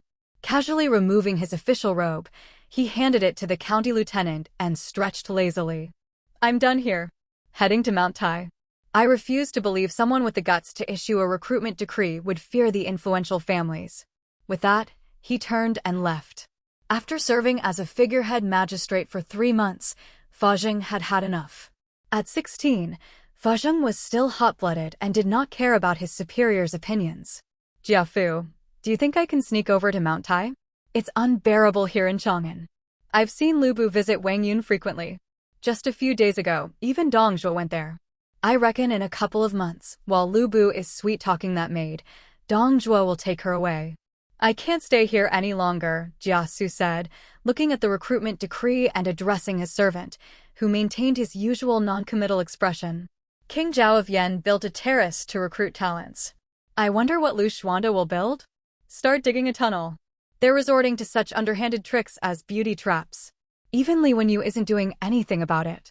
He's given up hope entirely, Jia Su continued, urging his servant to keep digging. He had already planned his escape. Dong Zhuo's fate was of no concern to him. If the fat man died, so be it. If it weren't for Li Ru dragging him into Dong Zhuo's faction, he wouldn't care. Once Dong Zhuo was gone, he'd be a free agent again, able to join anyone without reproach. A recruitment decree? Li Ru muttered, setting down the document in his hand. His eyes vacant, he stared at the ceiling. Wang Yun, do you really think I don't see through your plans? Separating the Flying Bear army, you're planning a coup. Fine, let it be. Zhongying won't listen anymore. After his death, destroy all his enemies' hopes, then die under a hail of blades. I have nothing left to strive for. I miss the old Zhongying. Li Ru's face showed an abnormal flush. Huang Zhong, holding his battle sword, sighed as he looked at the recruitment decree. When would his son's illness end? They had even arranged a marriage to lift his spirits, but instead of recovering, his son collapsed during the wedding feast and had been bedridden since. Would the Huang family line end with him? Huang Zhong had worked hard his entire life, mastering his martial skills by observing the flow of the Yangtze River. He was ready to showcase his abilities to the world, but his son's condition weighed heavily on him. What was the point of titles and honors if his lineage was at risk of dying out? All the achievements would be meaningless if there was no one to inherit them. Our section Zichuan, I heard a warrior has arrived and defeated Zijian in 10 moves. I plan to go and greet him. Want to join me? Liu Bei stood up excitedly after receiving the urgent report from his subordinate. He happened to see Chen Xi lazily perusing official documents while sipping tea and decided to bring him along. In Liu Bei's view, Chen Xi always managed to complete his work regardless of time, often arriving late and leaving early. What? Chen Xi nearly choked on his tea. He had just sent Hua Xiong away on an assignment and had Zhang Ba take Hua Xiong's place at the recruitment platform. And now, right after Hua Xiong's departure, another formidable warrior had appeared. A mighty warrior, Zijian was defeated in 10 moves, Liu Bei exclaimed loudly. Oh, I sent Zijian away. Zhang Ba is currently taking his place on the recruitment platform, Chen Xi said, turning his head with an awkward expression. I see. I was wondering how someone could defeat Zijian in 10 moves. Even Zilong couldn't do that in a sparring match. By the way, Zichuan, what task did you assign to Zijian? Liu Bei nodded, no longer surprised, and curiously asked about Hua Xiong's assignment. After finalizing the tax collection, I informed you that we would offer 100,000 shur of grain to His Majesty. Zijian went to escort the grain. Given the current instability on the roads, I felt reassured having him there, Chen Xi replied calmly. He had indeed informed Liu Bei of this. Oh, I remember now. Yes, with the bountiful harvest in Taishan, it is appropriate to offer tribute to His Majesty. Did Zijian take his elite infantry? Liu Bei asked, recalling Chen Xi's prior notification. Yes, the grain tribute is one part of it. The other part is that I have 2 troublesome friends there. I suspect my letter alone won't be enough. I instructed Zijian to bring them back if they refuse to cooperate, Chen Xi explained, a hint of frustration in his voice. You seem quite resentful. Are you sure they are friends? Liu Bei inquired curiously, leading Chen Xi outside. They are friends, Chen Xi grumbled. Friends I've admired from afar. They probably feel the same about me. Did they wrong you? Liu Bei asked, noticing Chen Xi's unusual irritation. They're too dangerous. You should know, when it comes to friends, they often share similar traits. What do you think of me, Xuanda? Chen Xi turned to Liu Bei with a hopeful expression, almost asking for praise. Liu Bei chuckled inwardly. He always found Chen Xi's occasional childlike behavior amusing, contrasting with his usual mature and far-sighted demeanor. Overall, Liu Bei regarded Chen Xi as a genius, except during his rare temper tantrums, which Chen Xi himself would derisively call moments of severely lowered IQ. After a long pause, Liu Bei finally spoke. If Cao Cao compares Sun Wenrua to Zhang Liang, then you, Chen Zichuan, are the heaven-sent Xiaohe to assist me, Liu Bei. Chen Xi halted his steps, turning to look at Liu Bei. He saw nothing but earnestness on Liu Bei's face, with no trace of insincerity. Xuanda, what kind of commotion do you think I could cause if I decided to stir things up? Chen Xi asked with a bitter smile. Likely one that could be described as earth-shattering, Liu Bei responded with a wry smile. You're not suggesting that your friends think this way, are you? Yes, one of them has a knack for exploiting opportunities to create chaos and cause unforeseen shifts in the situation. The other is less dangerous, but excels in everything from strategy to tactics. For our own sake, I believe we should bring them in. In terms of ability, they are on par with the greatest talents of our time, Chen Xi explained solemnly. A with tilde nu epsilon. So I instructed Zijian to ignore whatever they say and just bag them and bring them back. Then I can persuade them. Better that than having them cause trouble elsewhere, Chen Xi said vehemently. If Li Ru and Jia Su ran off, Li Ru might retire, but Jia Su causing trouble for Cao Cao would be a significant headache, especially if it resulted in Dian Wei's death. To be safe, Chen Xi ordered Hua Xiong to bring them back. Considering spring was nearing and Dong Zhuo would soon face his downfall, he estimated the timeline and set instructions accordingly. Chen Xi tasked Hua Xiong with pacifying bandits and spreading the word as he traveled. When spring was imminent, he was to reach Chang'an, deliver the grain, hide, find Li Ru and Jiasu, and on the eve of the news of the emperor's abdication in favor of Dong Zhuo, capture them. Then, regardless of any other tasks, he was to escort them back with good food and drink to keep them content. To ensure they could handle the journey, Chen Xi even prepared a team of 10 doctors. Naturally, Chen Xi also instructed Hua Xiong to continuously remind Li Ru that he was Li Yu, styled Wenru, implying that Liu Bei only needed a pretext. Historically, founding emperors were known to be exceptionally tolerant of capable individuals. With proper accomplishments, Liu Bei would overlook any past transgressions, allowing Li Ru to eventually become a founding hero, regardless of his true identity. Given Li Ru's capabilities in governance, strategy, diplomacy, and more, he was a versatile asset that could fill any vacant position as needed. Such a top-tier all-rounder was indispensable. Liu Bei would come to find him irreplaceable, the perfect secretary who could handle everything except combat. Back when Yan Zhaowang issued his recruitment edict, he built a grand platform, referred to later in Li Bai's poem as Golden Terrace for the honored guests, Qing Jade Table for the wine. The original high platform thus became the Golden Terrace, giving rise to the saying Golden Terrace for recruiting guests. With such a precedent, Liu Bei also needed to build something following the ancient rites after issuing his recruitment edict. Even if someone were to question it, there was the long-dead Yan Zhaowang as a precedent. Liu Bei initially planned to build a platform 5 zhang and 9 qi high. Unlike Zhao Wang's lavish 20-acre platform, Liu Bei aimed for a smaller mound about 200 meters in circumference. He was, after all, just an Anong general, not a spring and autumn hegemon. Before Liu Bei's suggestion could gain consensus among his advisors, Chen Xi outright vetoed it. If everyone agreed, his veto would seem contrary to popular sentiment. A smart person always positions themselves with the majority, or at least with the ability to dominate the majority. Now, Chen Xi hoped Liu Bei would stand by him. "We should build a library," Chen Xi suggested with a smile. "With our block printing, we can produce 300 to 500 books a day. While Yan Zhaowang had his Qing Jade wine table, we could offer everyone a book." Chen Xi's proposal was immediately vetoed. While the initial idea of a library was good, the notion of giving away 1,000 gold-worth books was too extravagant, and Lu Su was the first to disagree. Realizing his mistake, Chen Xi adjusted his suggestion. Unlike his era, where mass-printed books were common, here a 10,000-word book was a family heirloom. Distributing them was indeed overboard. "All right, how about we place the over 10,000 books we've printed in the library? Those we select can borrow them for a month to 3 months for study. As for the library, it can be divided into 2 sections, one for military texts, the other for various literature. Between the two, we can build a small altar for martial demonstrations."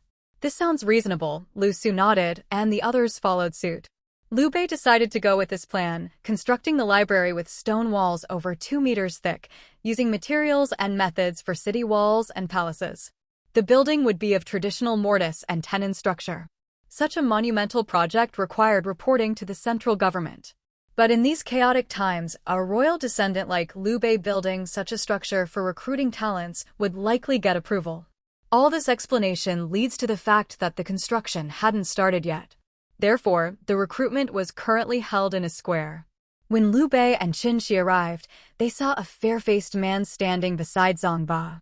He was carrying 2 short halberds on his back, a long bow in his hand, a sword at his waist, standing at 8 qi tall, looking both imposing and dignified, with a fine steed at his side.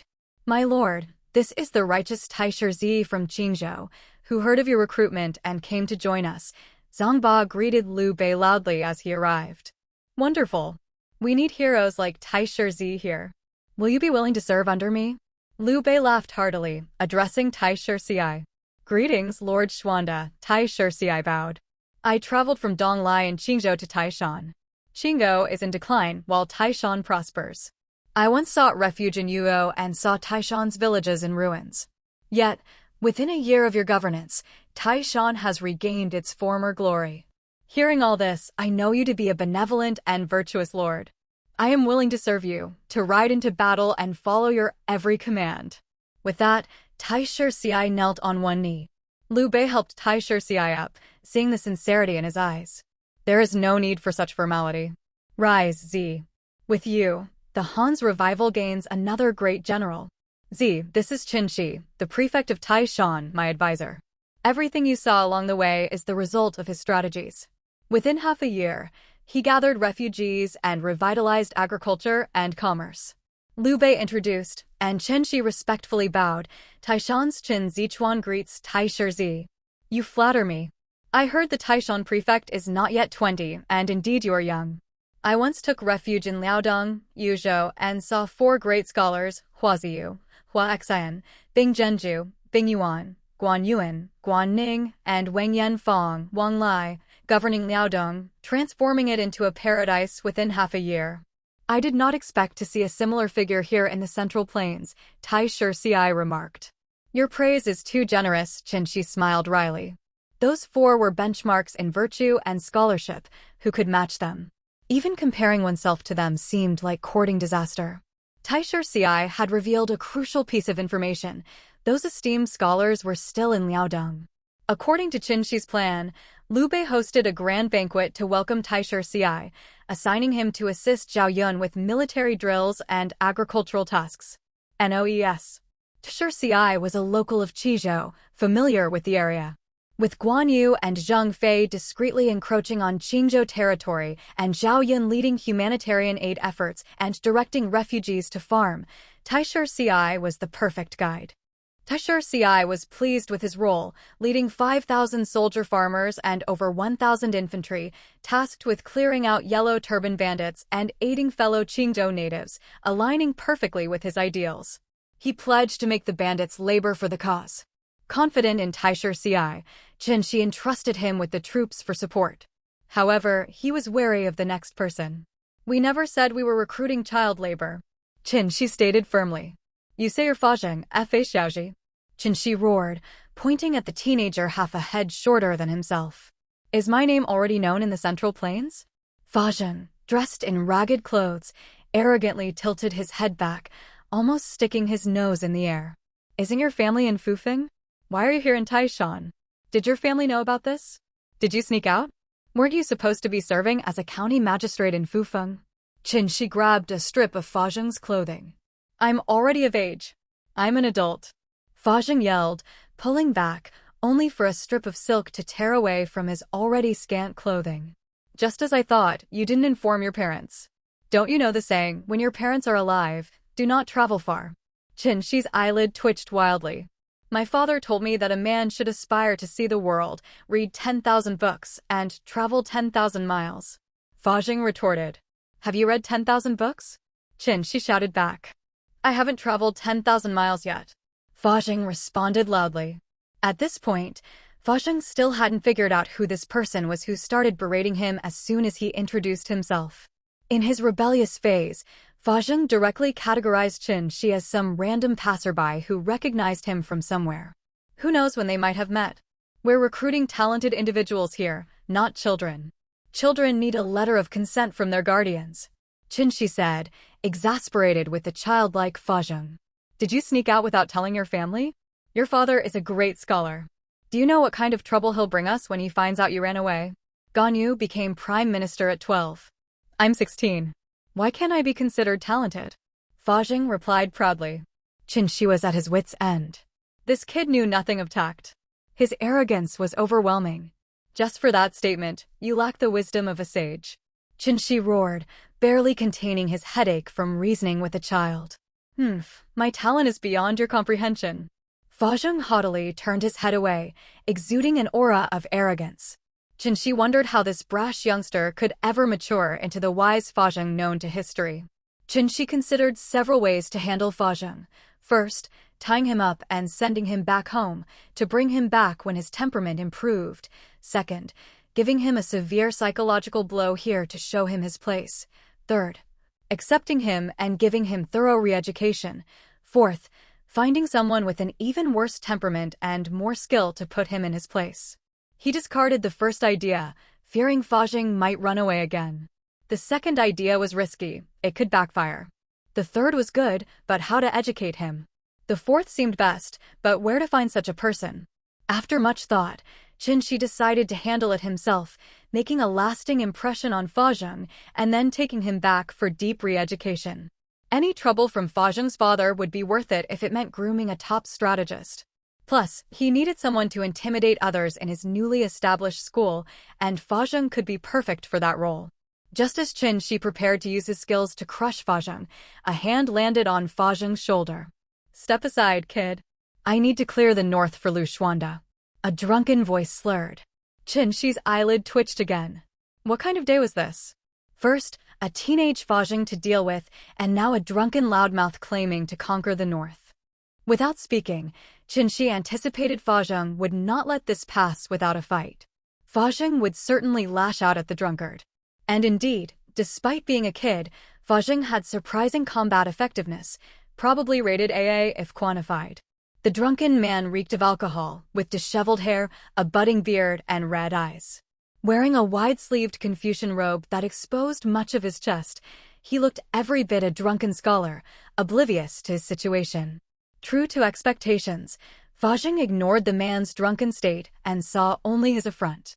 He divided people into categories, himself as a proud scholar and this man as a mere drunk. Labeling done, he launched his verbal attack. 15 minutes later, Fa Zheng was defeated. Fa Zheng stood there, shattered.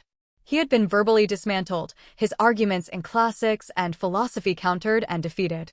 Switching to his prized strategies and statecraft, he was crushed even faster.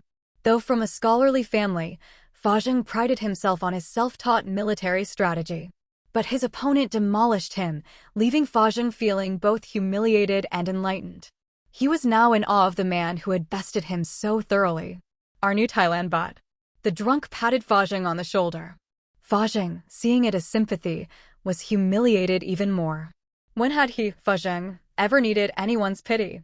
Chen Xi covered his face. Fa Zheng, despite his inexperience, was soundly beaten by this man in strategy and debate. Even Chen Xi had to admit the drunk had a remarkable intellect beneath his disheveled exterior. As he observed the drunk more closely, Chen Xi saw beyond the outward appearance. The wide sleeves fluttering in the wind, the gleam of intelligence in his eyes, the casual elegance of his attire, it all spoke of the unrestrained and transcendent spirit of the Wei Jin style. The man's drunken state represented a detachment from worldly concerns, embodying a true intellectual's disdain for societal norms. This can't be the same person I mistook for a drunk earlier. I must have been too angry with Fa Zheng, Chen Xi thought, shifting the blame entirely onto the young boy. "May I ask where you hail from, sir?" Chen Xi asked the drunkard with a smile, realizing he had to show respect to a talented individual, even if they appeared inebriated. "Chen Zichuan." The drunkard turned his head slightly, thinking for a moment before speaking. "I come from the north." Chen Xi was taken aback. He hadn't revealed his identity yet. How did this man figure it out?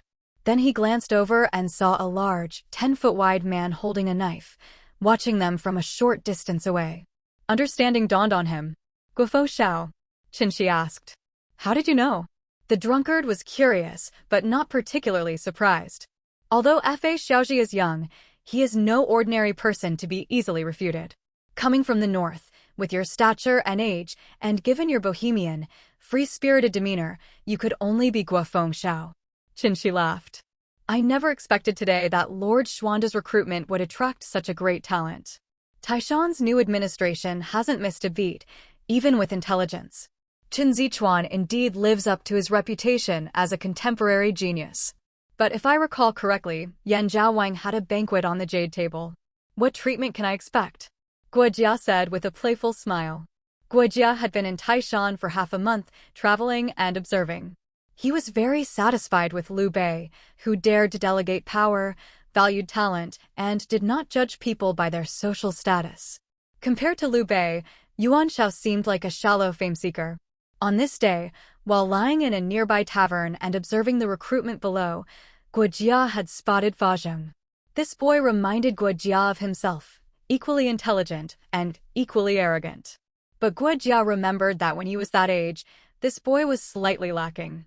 Perhaps he hadn't seen much of the world yet, specifically people more intelligent than himself, who could crush him intellectually. Guo Jia enjoyed a perverse pleasure in verbally sparring with and defeating intelligent youths. When he was young, he had been repeatedly humbled in such battles, and the one who bested him had told him that high IQ youths could only grow through constant intellectual beatings. Guo Jia quickly descended from the tavern, seeing that Chen Xi, whom he presumed was the observer, also seemed eager to engage. Seeing an arrogant youth, Guo Jia couldn't resist giving him a lesson. Sure enough, the arrogant youth didn't need much provocation to start a fight. The boy launched into classics and philosophy, nearly overwhelming Guo Jia, who broke out in a cold sweat. However, when the conversation shifted to strategy and statecraft, Guo Jia found his footing. He expertly dismantled Fa Zheng's arguments, leaving him bewildered and stunned. Guo Jia patted Fa Zheng on the shoulder and shook his head, feeling a sense of achievement. He now understood why his own tormentor had taken such pleasure in these battles. High-quality youths were rare, and watching them repeatedly return for more verbal sparring was a unique joy. Guo Jia looked at Fa Zheng, estimating he could continue humbling the boy for several years. The poor kid, to even hold his own against Guo Jia in strategy, would take another 5 or 6 years. Surpassing him? That would depend on luck. Yan Zhaowang's golden platform and the jade table banquet are nothing, Chen Xi haughtily declared, feeling no need to be overly polite with the likes of Guo Jia. So what? The jade table is quite valuable, Guo Jia said, patting his empty money pouch. Chen Xi felt his forehead veins throbbing. Where's your scholarly dignity? Aren't scholars supposed to disdain talking about money? Confucius didn't think it was shameful. Do you, Zituan? Guo Jia retorted, looking every bit the righteous scholar. Oh, I'm saying it's shameful coming from you, not talking about money in general. As for what you'll see, just wait. Lord Xuanda will be here soon. After Fa Zheng's defeat, Chen Xi had sent Zhang Ba to inform Liu Bei. He should arrive shortly. Chen Xi's views differed from many in his time. He believed a ruler shouldn't handle daily affairs, but should instead balance his subordinates, place them in appropriate roles, and unify their efforts while being a spiritual symbol for his people. Chen Xi had carefully instilled these ideas in Liu Bei, who executed them well. Liu Bei focused on what he did best, sitting at the center, distributing responsibilities, and serving as a spiritual symbol for his subjects. Liu Bei had perfected each of these tasks. This made Liu Bei the ideal king in Chen Xi's eyes. As their governance expanded, they would face no obstacles when ascending to the throne, as their support would come not from officials, but from the common people. As such, Liu Bei didn't handle many daily affairs. He mostly trained new troops with Eugene and personally greeted every scholar and warrior who came to Taishan. Chen Xi had specifically asked Liu Bei to personally greet and arrange positions for all scholars and warriors. Particularly distinguished individuals would receive a special banquet from Liu Bei. Chen Xi also instructed Liu Bei to hold a joint banquet for groups of recruits and personally see them off, making everyone feel Liu Bei's sincerity. Liu Bei excelled at this, winning over the recruits with his hospitality. Many came to Taishan admiring Liu Bei's boldness, and after the banquets, they were deeply moved by his kindness and sincerity, swearing loyalty. Liu Bei noticed that these banquets had a side effect of attracting more recruits. Each time he saw off a group, others would come, moved by their reports. Thus, Liu Bei found great joy in these events. Guo Jia was by far the most formidable strategist that Taishan had recruited. When Chen Xi called Liu Bei over, he specifically told Liu Bei to make as grand a reception as possible. He also hinted that the young Fa Zheng was crucial and should be well received. Liu Bei fully understood Chen Xi's intentions. He personally led all the remaining civil and military officials to welcome Guo Jia. To Chen Xi's amazement, Liu Bei even brought over a chariot with a canopy, a top-tier welcome. Liu Bei personally helped Guo Jia onto the chariot, then climbed up himself, pulling Chen Xi along. This left Fa Zheng, who was watching with envy, standing there. Liu Bei extended his hand again. Xiaozhi, come up too. Though you are young, you are not inferior to your peers. Today, I will bring you into the city. Remember this day and never be embarrassed among your peers in the future, Liu Bei said with a smile, extending his hand to the envious Fa Zheng. Fa Zheng was stunned. He hadn't expected there to be a place for him. He had felt Chen Zichuan's capabilities since entering Taishan, and Guo Fengxiao's intelligence was enough to command respect. Fa Zheng had no complaints about their place in the chariot, despite his envy. Seeing Liu Bei's encouraging expression, Fa Zheng dumbly extended his hand, allowing Liu Bei to pull him up. Sitting in the chariot, Fa Zheng swore that Liu Bei was the leader he had been waiting for his entire life. Although he might not yet be worthy of this position, he vowed to earn it as quickly as possible. I, Fa Zheng, will never be inferior to anyone, Fa Zheng resolved inwardly, staring at Guo Jia with burning eyes. The first person I must surpass is this guy. Only by surpassing him can I feel worthy of this honor. Guo Jia glanced at the determined Fa Zheng, understanding instantly that this kid was fired up and would likely aim to topple him. How naive. Seeing Fa Zheng's eyes, Guo Jia thought of the man who had once tormented him. Hearing that man had now gone to Cao Cao, Guo Jia felt a surge of anger. He, too, wanted to humble his former tormentor who had bullied him mercilessly. Calm down, calm down. Why does thinking of that guy always make me so angry?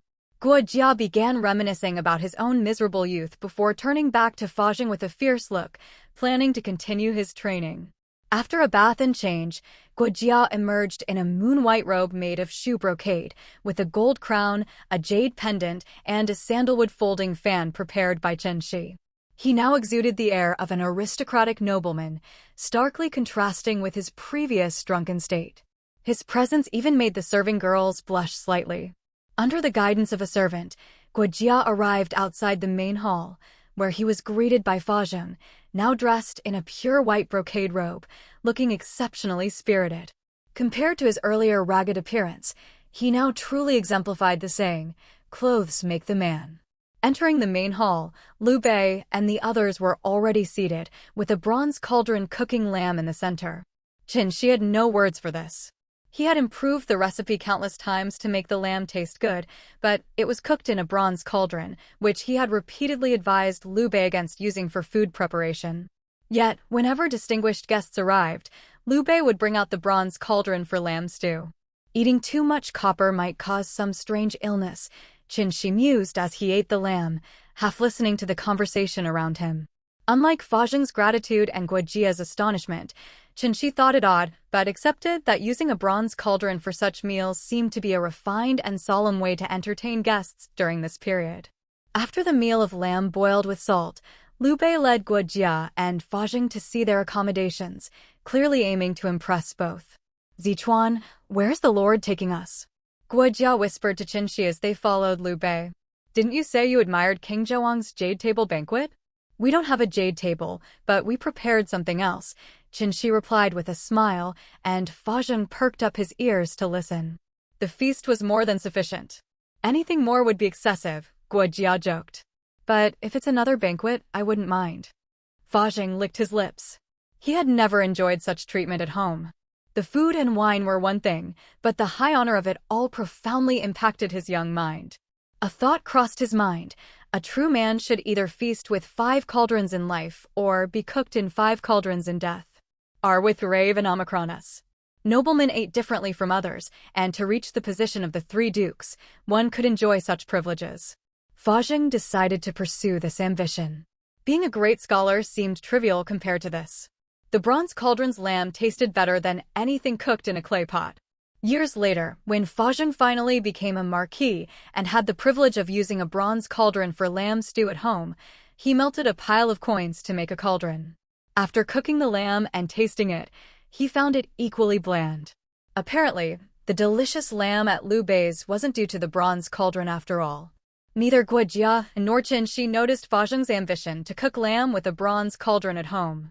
Even if they had, they wouldn't have minded. It was a noble aspiration, achievable only at the level of a marquis, a title many never attained, like the original flying general Li Guang.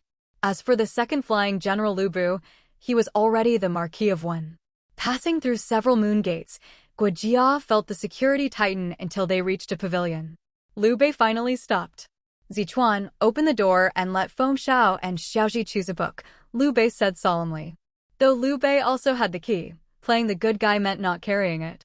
"Well," Chen Xi hesitated, glancing at Fa Zheng before looking back at Liu Bei. Everyone present understood what that meant.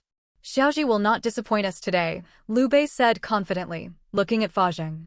All right, if the Lord guarantees it, Chen Xi sighed, taking out the key to unlock the pavilion. Pushing open the door, a wave of fresh ink filled the air. Here are about 10,000 volumes of essays. More will be added in the future. Fingxiao's gift is the right to choose a book here and the privilege of borrowing any book you need in the future. Chen Xi sighed. The same goes for Xiaozhi. Seeing the room full of bookshelves, Guojia realized that the paper here differed significantly from Kaiho's paper. As Chen Xi said, this gift was indeed perfect for scholars, far more suitable than the Jade Table Banquet. Fajing couldn't hear Chen Xi anymore. He was stunned by the room full of books, already pulling one off the shelf. 10,000 essays? No exaggeration. With these, the king's path is much smoother. Guojia realized the significance of these books. The identical handwriting suggested a specific method of production.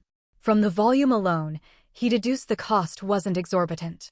These books could eliminate many obstacles. Lu Ye's arrival was marked by solemnity. First, he submitted a formal letter of introduction, then sought endorsement from the Imperial Clan office before officially joining Liu Bei's ranks. This method of entry made future betrayal unthinkable due to the immense shame it would bring. Historically, Liu only defected to Cao Cao's side when he saw no hope left. With hope restored, he was willing to take a gamble.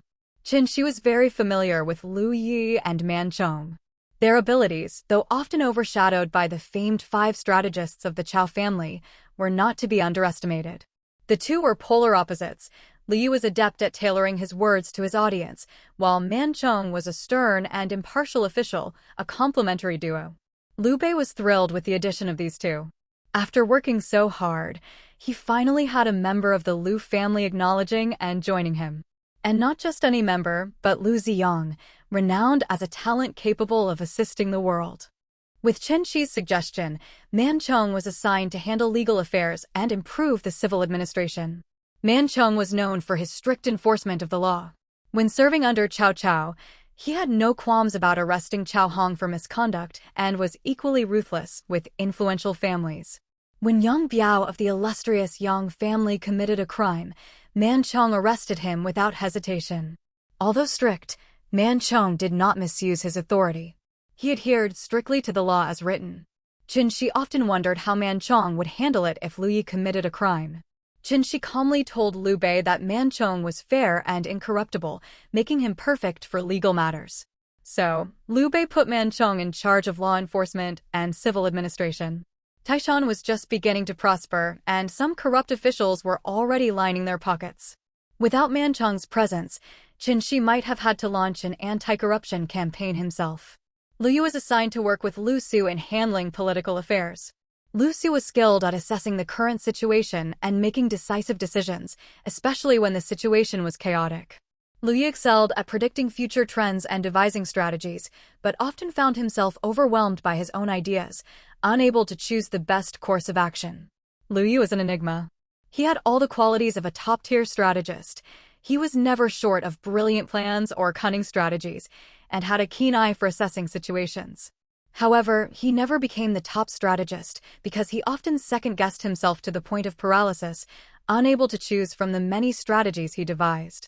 When Chen Xi handed Lu Yi to Lu Su, he told Lu Su not to be swayed by Liu Ye's seniority and to treat him as a subordinate.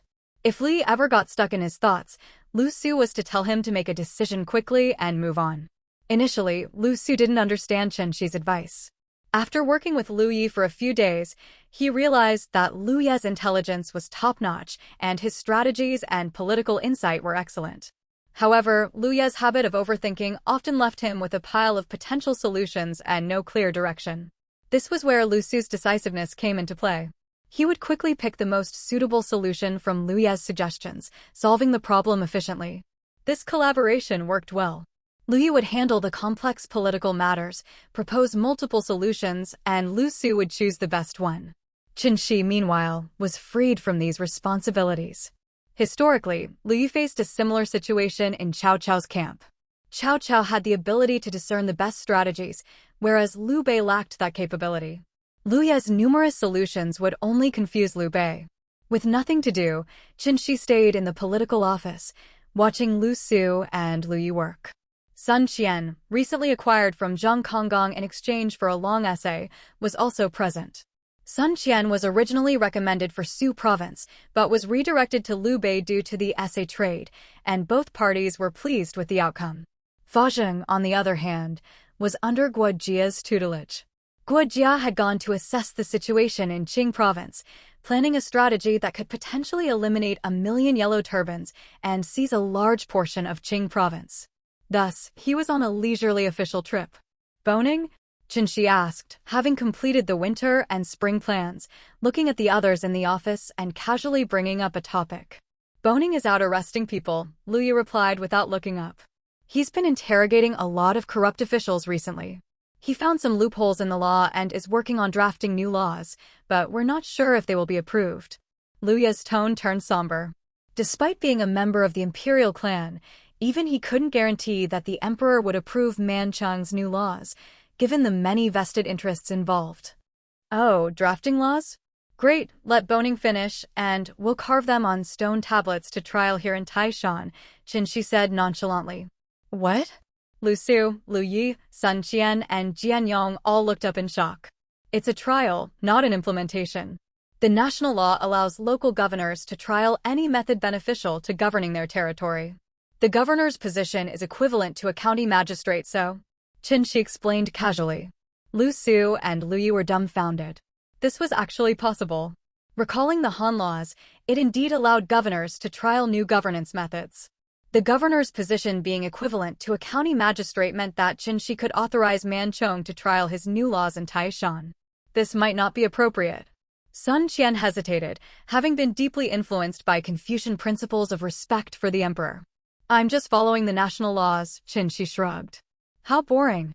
You guys continue with the politics. I'll go check on the talent recruitment platform. So far, we've mostly recruited officials. When will we get more talents like Zijing or another like Fo Xiao? Chen Xi sighed as he sneaked away. He was tired of staying in the political office. According to Han laws, one wasn't allowed to leave before the designated time. Even if sick, one had to lie inside.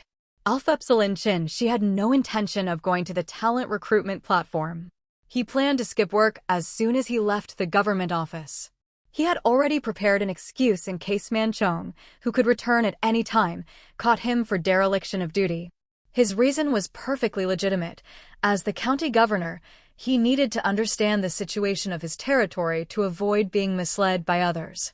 When he got home, he found Fan Jian reading.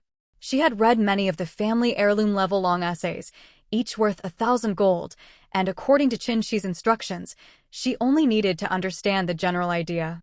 Jianer, want to go out? Chen Xi pushed the door open and saw Fan Jian quickly hiding something under the blanket. Ouch! Fan Jian, hiding something, seemed to have accidentally touched something sharp, and she winced in pain. Embroidery.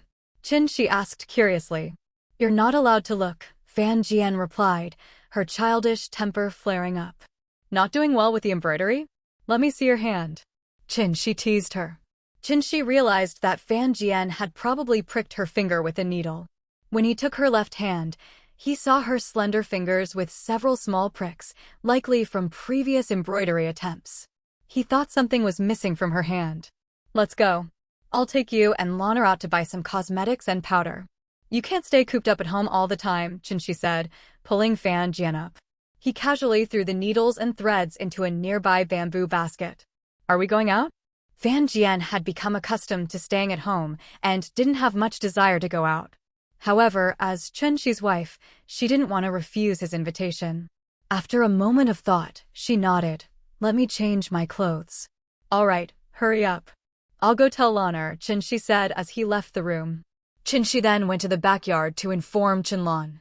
After being expelled from the Chen family, he had lifted Chen Lan's status as a servant, making her a free person.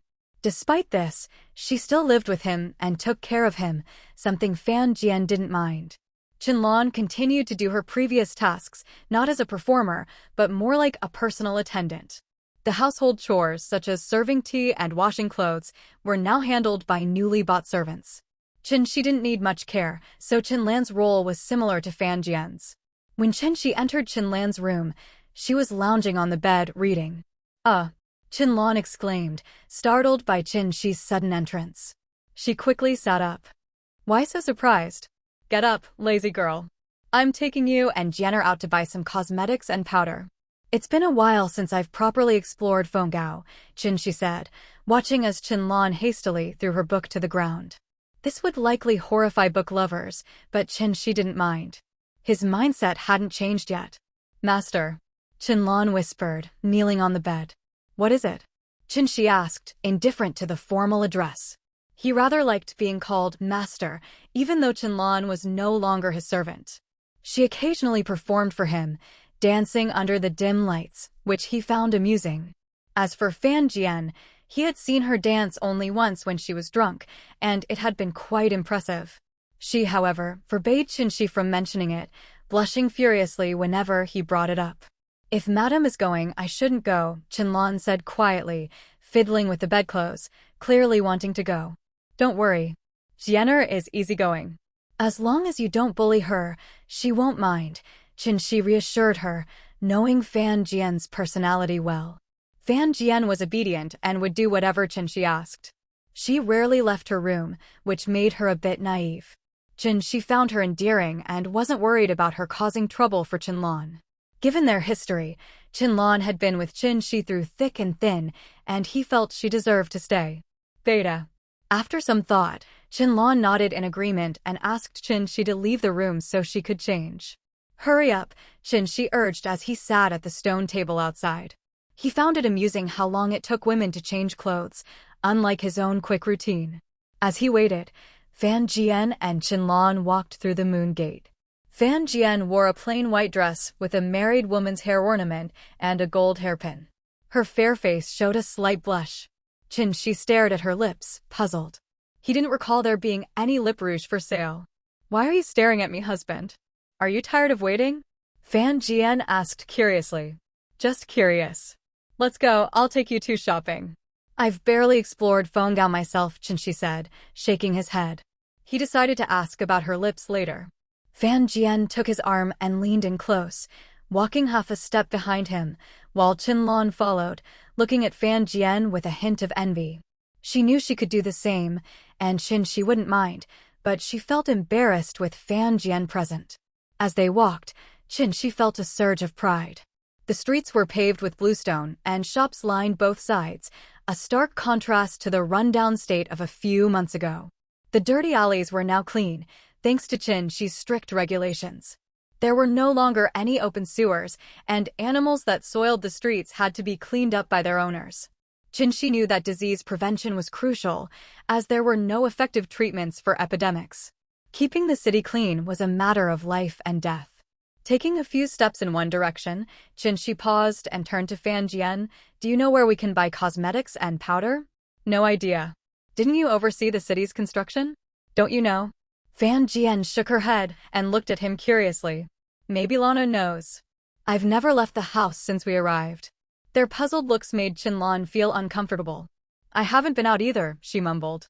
The three of them, all homebodies, stood at their gate, sighing in unison. Chen Xi laughed.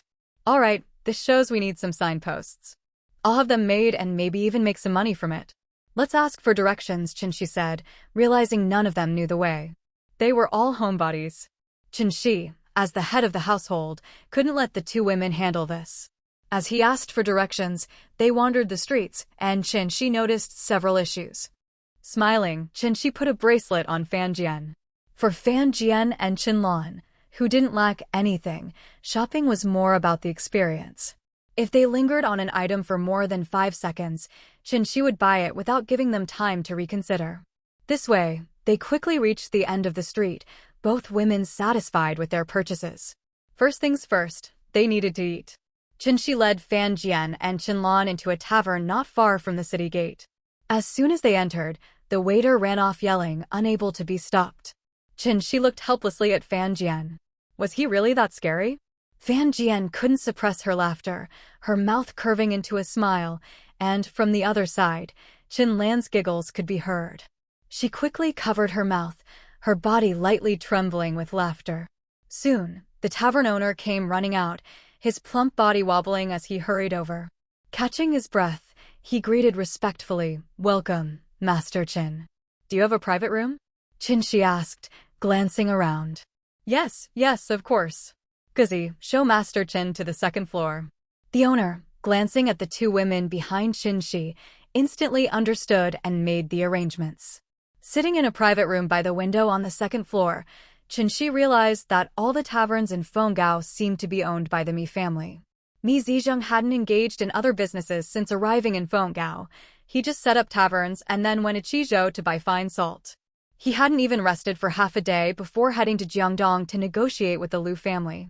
But why hadn't anyone informed them about the situation with the Liu family? Soon, 4 dishes were served, 2 cold and 2 hot, with steamed buns as the main course. Now, steamed buns had become the new staple food, competing even with white rice. It was said that this type of food was spreading across the Central Plains. Chen Xi couldn't control the spread. One reason was the simplicity of the method, and another was that it was more economical and easier to digest than unleavened bread. Considering that, Chen Xi didn't mind its proliferation. Chen Xi wished he could produce some vegetable oil, but the time wasn't right. He hoped to use soybeans to make soybean oil. As for removing the beanie taste, that was beyond his knowledge. As for the soybean meal left after oil extraction, Chen Xi planned to make soybean meal cakes, a natural and eco-friendly product that didn't even require added oil. Chen Xi felt his products were much better than those made by unscrupulous modern merchants. Who knew what those people added to their products? At least his were green and harmless. The food during the Three Kingdoms period was indeed bland. There were few seasonings and the variety of ingredients was limited. However, it was absolutely safe. Chen Xi could swallow anything dipped in soy sauce, vinegar, and salt. He really wanted to eat beef, but unfortunately, there hadn't been any accidental deaths of cattle recently. The noblewoman's habit of silence during meals made the dining table extremely quiet. With Fan Jian sitting there, the aura of a 1,000-year-old noble family unfolded, leaving Qianlan with no choice but to eat obediently. Chen Xi could have spoken, but no one would respond, so it was better to stay silent. Sigh-bored, Chen Xi turned his head to look out the window, wondering if raising such a wife was a good idea. Her presence was overwhelming, making it difficult for him to relax during meals. Chen Xi leaned against the window, head tilted back, looking at the city gate. He didn't notice the smile on Fan Jian's lips. Chen Xi noticed a large caravan below, with a huge Liu character on the leading cart's flag. After a moment's thought, he realized these were likely merchants from the Liu family of Jiangdong. A Liu character flag means they're from the main Liu family. The only person who could come here now would be Liu Jun. Chen Xi pondered as he watched the caravan below.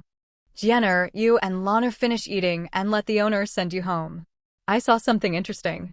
I need to check it out, Chen Xi said with a smile. All right, husband, go handle your business. Lana and I can go back by ourselves, Fan Jian replied without looking up. I'm leaving, Chen Xi said, getting up to leave. Standing at the tavern entrance, Chen Xi frowned, thinking about the Liu family's actions. He didn't believe Miju hadn't informed the Liu family to be cautious and avoid getting involved with Taishan. Yet here they were, openly arriving. Something didn't add up.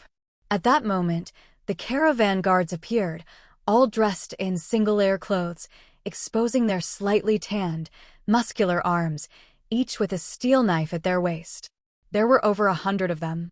Finally, a carriage pulled by a well-dressed man, with a broad 5-foot-long sword strapped to his back and chains rattling with every step, came into view.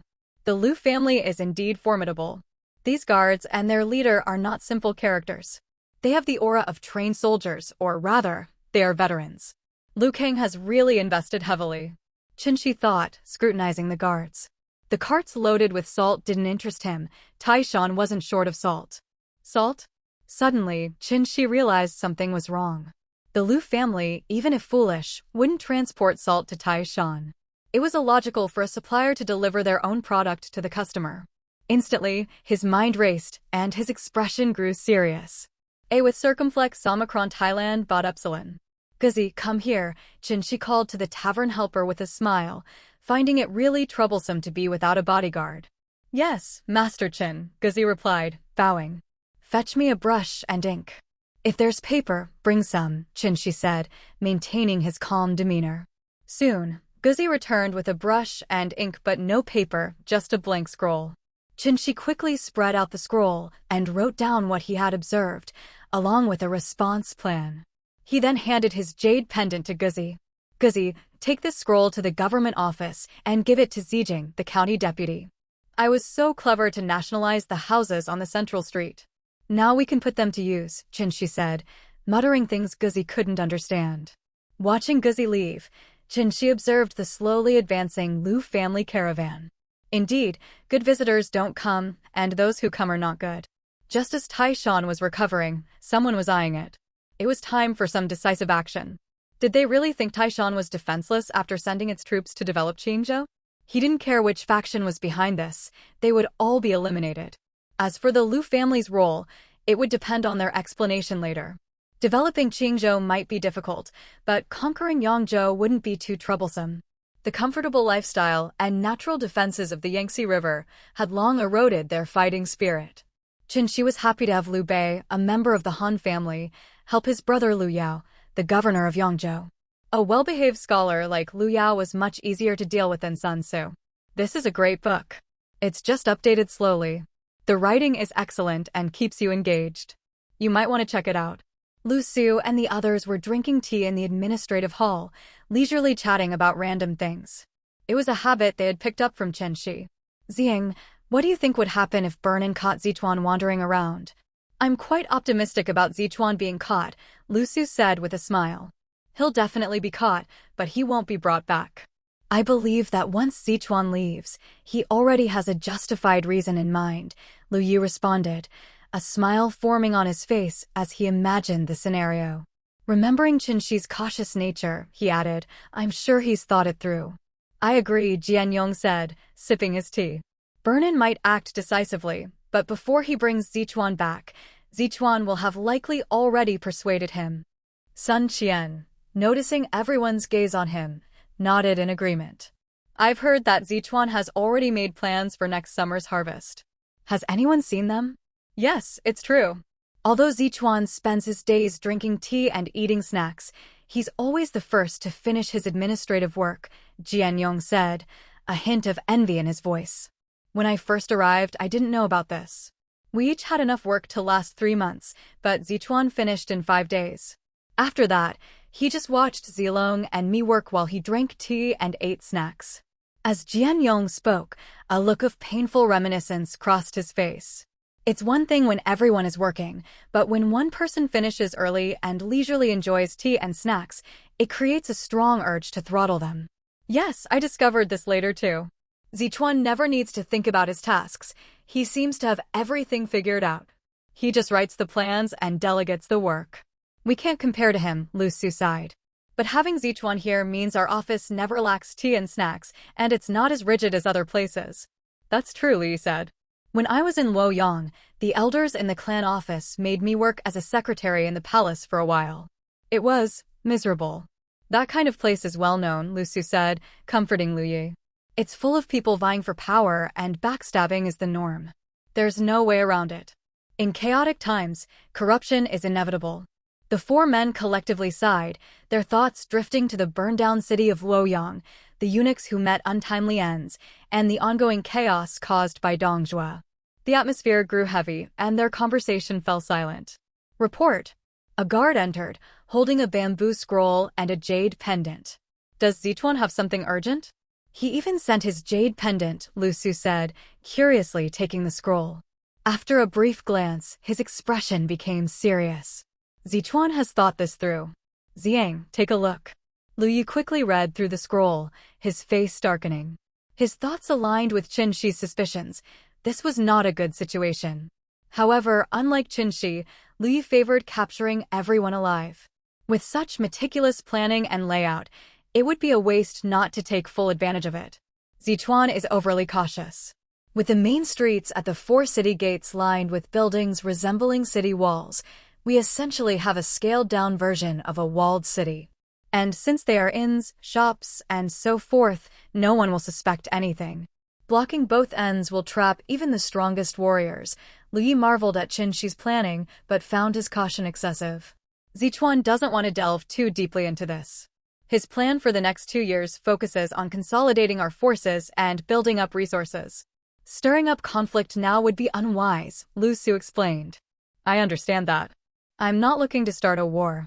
With our abilities, we can infer who is behind this even if we kill everyone. This would serve as a warning and show that we don't want to escalate the situation, Li said. However, if we capture them alive and keep them from sending out any messages, we control the narrative. All right, I'll create some rain to clear the streets and send the townsfolk home. That way, no one will know what happened, Lu Su agreed after some thought, recognizing the merit in Lu Ye's suggestion. Chen Xi's idea of killing everyone was primarily for safety. Sun Qian and Jian Yong also read the scroll. I'll draft the orders, and Gong Yu can seal them. Leaving the official seal here really is a good habit of Zichuan's. Otherwise, he might have to rush back, which could be too late.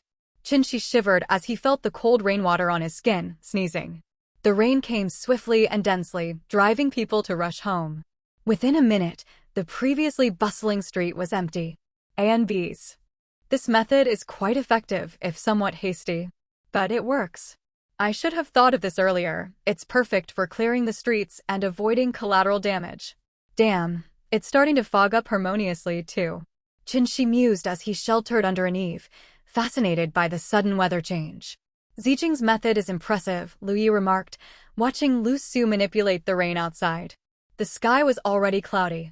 I just gave it a little push, Lu Su modestly replied, not revealing his full abilities. He wouldn't mention his talent for controlling moisture and mist, which would soon chill those caught in it.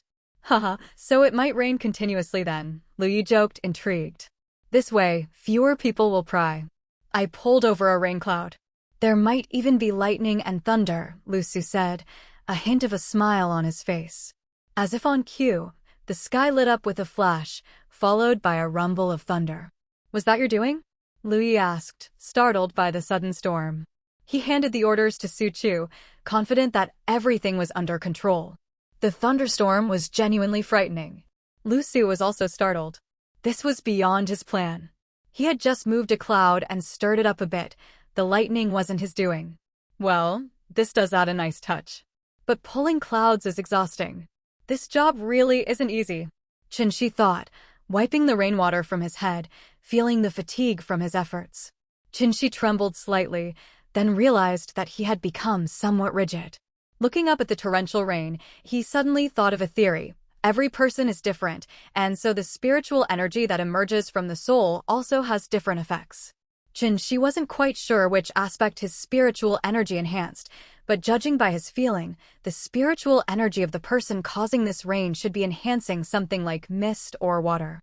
It looked like ordinary rain, but with just a little bit of spiritual enhancement, the slight chill could cause the unprepared to react a fraction of a second slower when ambushed, and that fraction could determine the outcome of a battle. Lu Su also stood at the entrance of the administrative hall, reaching out to catch the raindrops. The coolness seeped into his skin, reminding him that aside from wisdom, this was the one thing he took the most pride in, such a small difference, but enough to disrupt the balance when least expected. Before long, Liu Bei arrived with Su Chu and Eugene. What Lu Su had told him made Liu Bei's heart grow cold. Just as Tai Shan had been newly established, someone had already started plotting against it.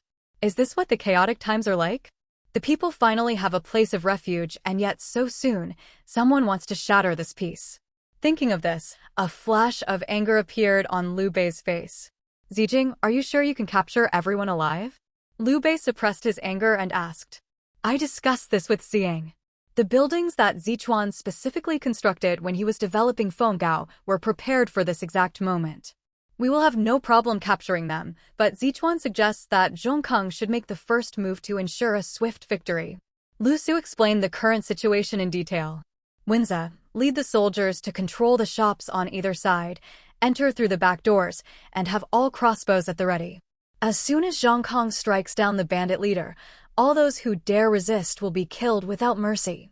Liu Bei's eyes flashed with cold light.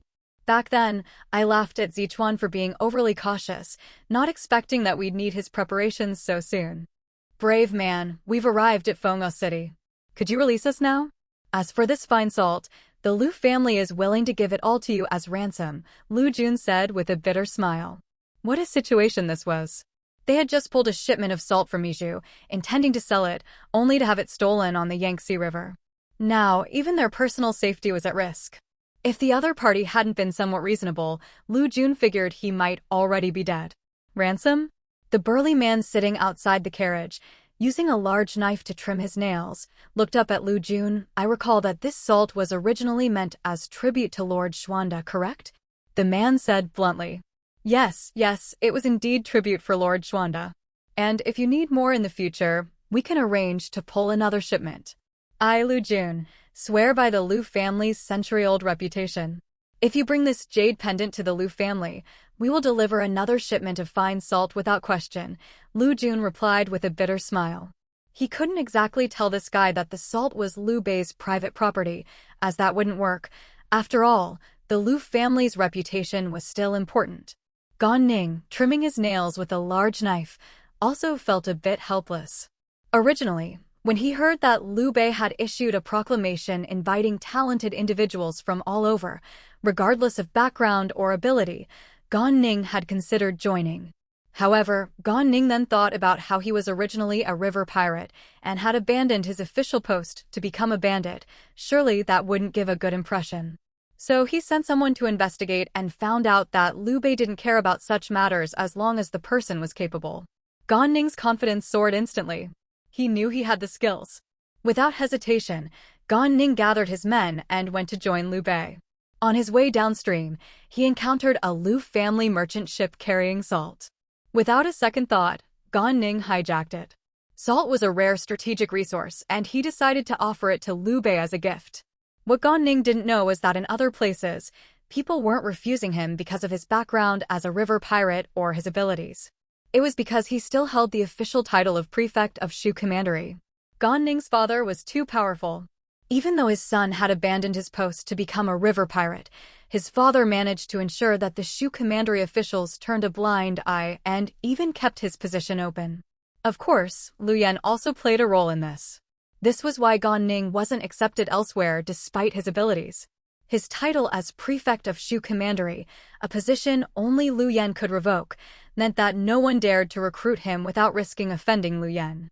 People like Liu Biao, governor of Jingzhou, and Liu Yao, inspector of Yangzhou, knew that Gan Ning was a preordained naval commander for Liu Yan. As such, they turned a blind eye to his activities, knowing he wouldn't kill but merely rob the rich to help the poor.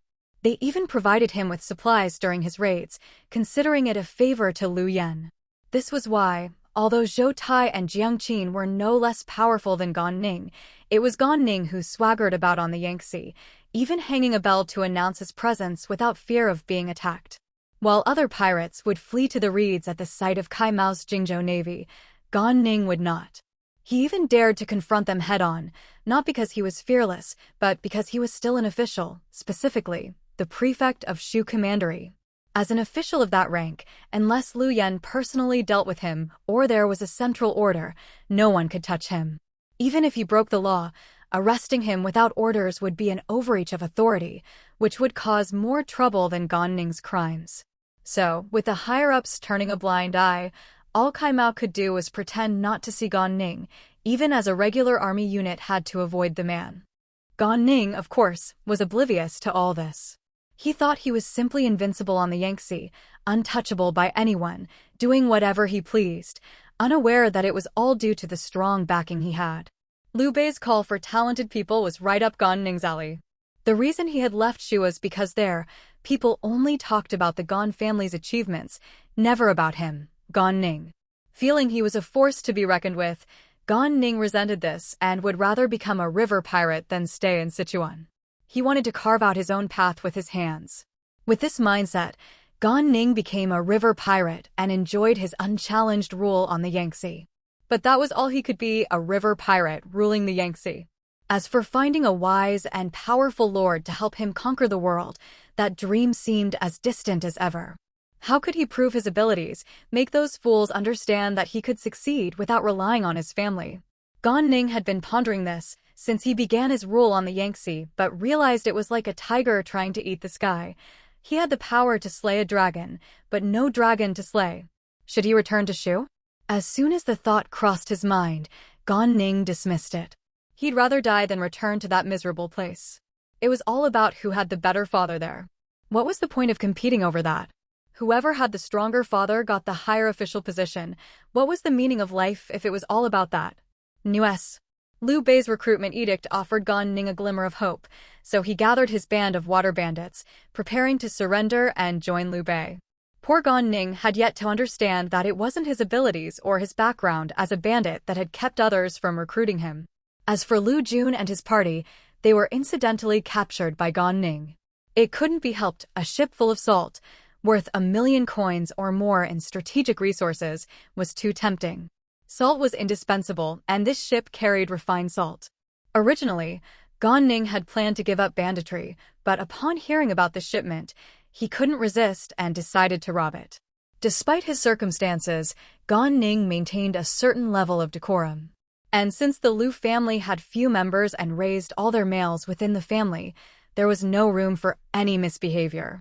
The family adhered to strict principles, and Lu Jun's exemplary behavior made Gan Ning feel almost like a nobleman rather than a bandit. As long as no one was killed, Gan Ning felt he could make any demand he wanted.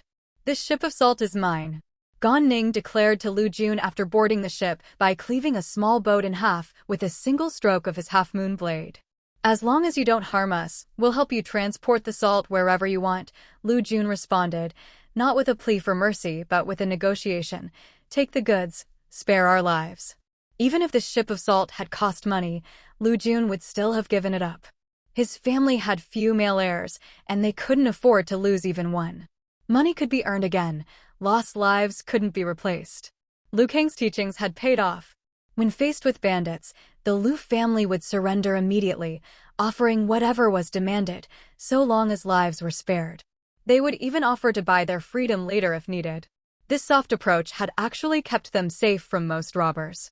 Water bandit leaders like Zhou Tai and Jiang Qin would even escort their ships sometimes. They valued the regular tribute more than the sporadic windfall from robbery, and over time, they found it easier to let the Liu family's ships pass in peace. This unspoken rule had been established. A Liu family ship could yield 100,000 coins.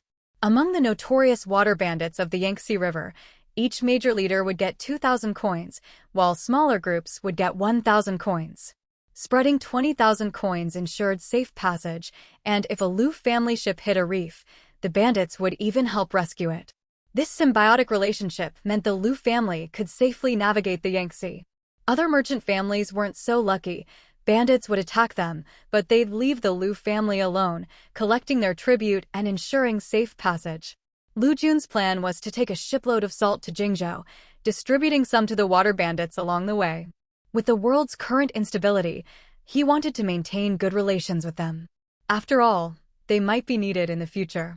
He figured it was better to use this shipload of salt, which cost them nothing, to secure the goodwill of the bandits. This strategy proved to be a lifesaver for the Liu family. 3 years later, when Sun Tzu overran Lujiang and sought to exterminate the Liu family, 12-year-old Lu Sun and his young brother Lu Ji managed to escape to their ancestral home in Jiangdong, thanks to the water bandits who remembered the family's kindness.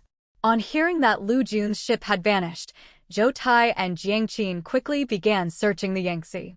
Normally, by this time, the Liu family ship would have reached Zhou Tai's territory. When it didn't, he sent his men to look for it, fearing it had wrecked. Their initial search turned up nothing, so they intensified their efforts. After all, the Liu family ships were their lifeline, ensuring steady income. Losing them meant a return to the unpredictable, dangerous life of constant raiding. This search involved nearly all the water bandits on the Yangtze, causing panic in Jingzhou's governor Cai Mao.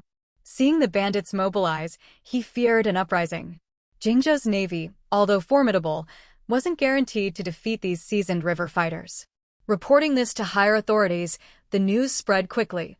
The disappearance of a Liu family heir had mobilized the entire Yangtze's banditry. The Liu family's seemingly harmless facade now appeared far more intimidating. Meanwhile, Gan Ning, unaware of the turmoil he'd caused by robbing the Liu family, leaned against a wall to avoid the rain. He didn't realize that every water bandit on the Yangtze now wanted to kill him for disrupting their system. Nigeria Nairo. The Liu family's soft approach had earned them protection and respect. Messing with their ships was akin to committing suicide. Gan Ning had unknowingly antagonized the entire river's underworld, Gan Ning stood under an energy shield, leaning against the wall of a shop, lost in fantasies about how his offering of a shipload of salt could benefit Liu Bei. Little did he know that inside the building behind him, Su Chu was already poised to strike. "My lord, please step back." Su Chu, peering through a window slit and observing Gan Ning, wore a serious expression. "Zhongkong, is the enemy that formidable?" Liu Bei was taken aback. He had never seen Su Chu this serious since joining him. In terms of internal energy, he is likely a top-tier master. "But my lord, please step back. Watch as I take him down," Su Chu said as he slung his large knife over his back. "Scoundrel, prepare to die." With Liu Bei safely away, Su Chu crept up to the window next to where Gan Ning leaned against the wall. He gathered his energy in his abdomen and roared, pouncing like a tiger. He pressed down on Gan Ning's shoulders and launched both of them into the air. As a cautious bodyguard, especially with his lord nearby, Su Chu chose not to use his large knife, which might have slowed him down. Instead, he opted for a direct attack, ensuring he could swiftly remove Gan Ning without giving him a chance to react and possibly harm Liu Bei.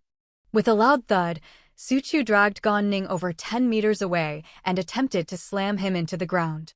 Just then, Gan Ning, who had been stunned, regained his senses. The azure energy surrounding him intensified, and with a powerful stomp, he broke free from Su Chu's grip and landed firmly on the ground. Before he could question the attack, Su Chu charged at him like a bear, swinging his large knife overhead. Cursing his bad luck, Gan Ning drew his own large knife, coating it with a ripple-like internal energy, and clashed with Su Chu's attack. With a loud clang, Gan Ning was pushed back, sliding across the ground. Su Chu, unaffected, continued to charge. In that instant, Su Chu concluded that Gan Ning was not a weak opponent, but instead, a formidable one.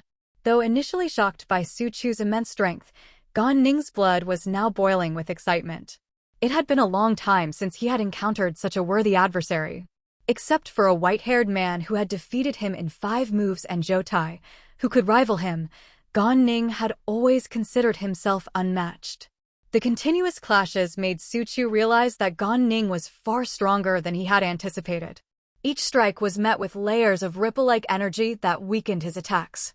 Despite this, Su Chu remained steadfast in his approach, believing that sheer force would eventually break through Gan Ning's defenses.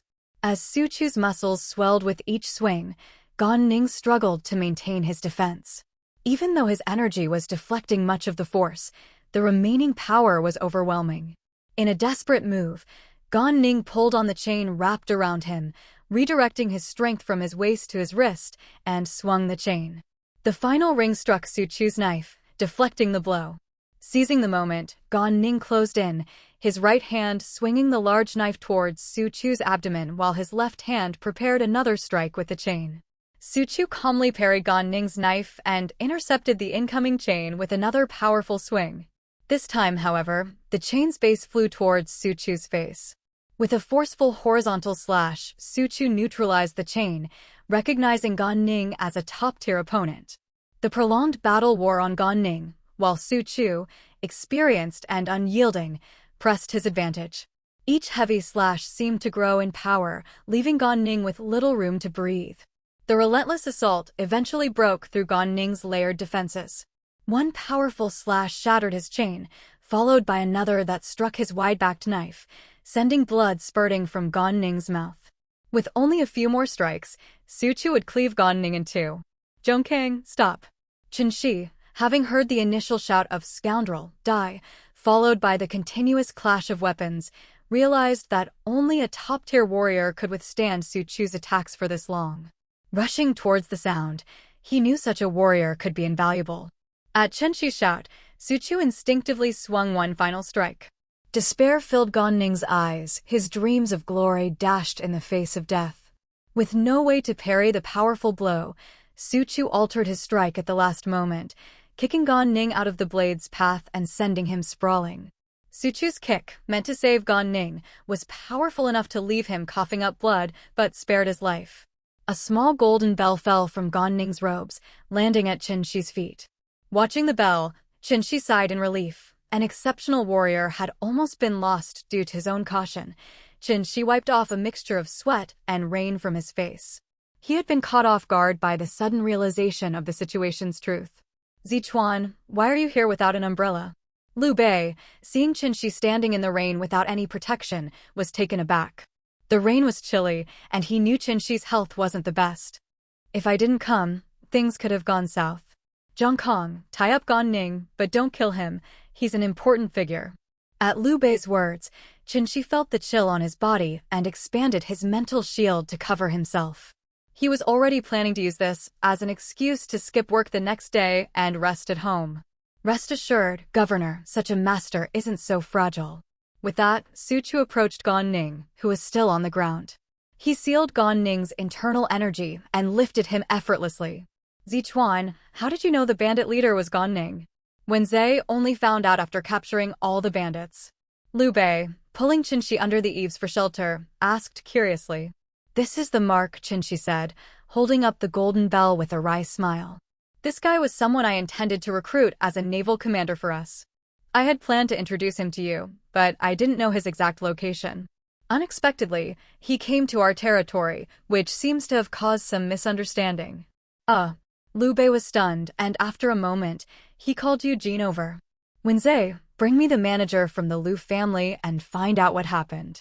Soon, Liu Jun, dressed in scholar's attire and looking slightly pale, approached.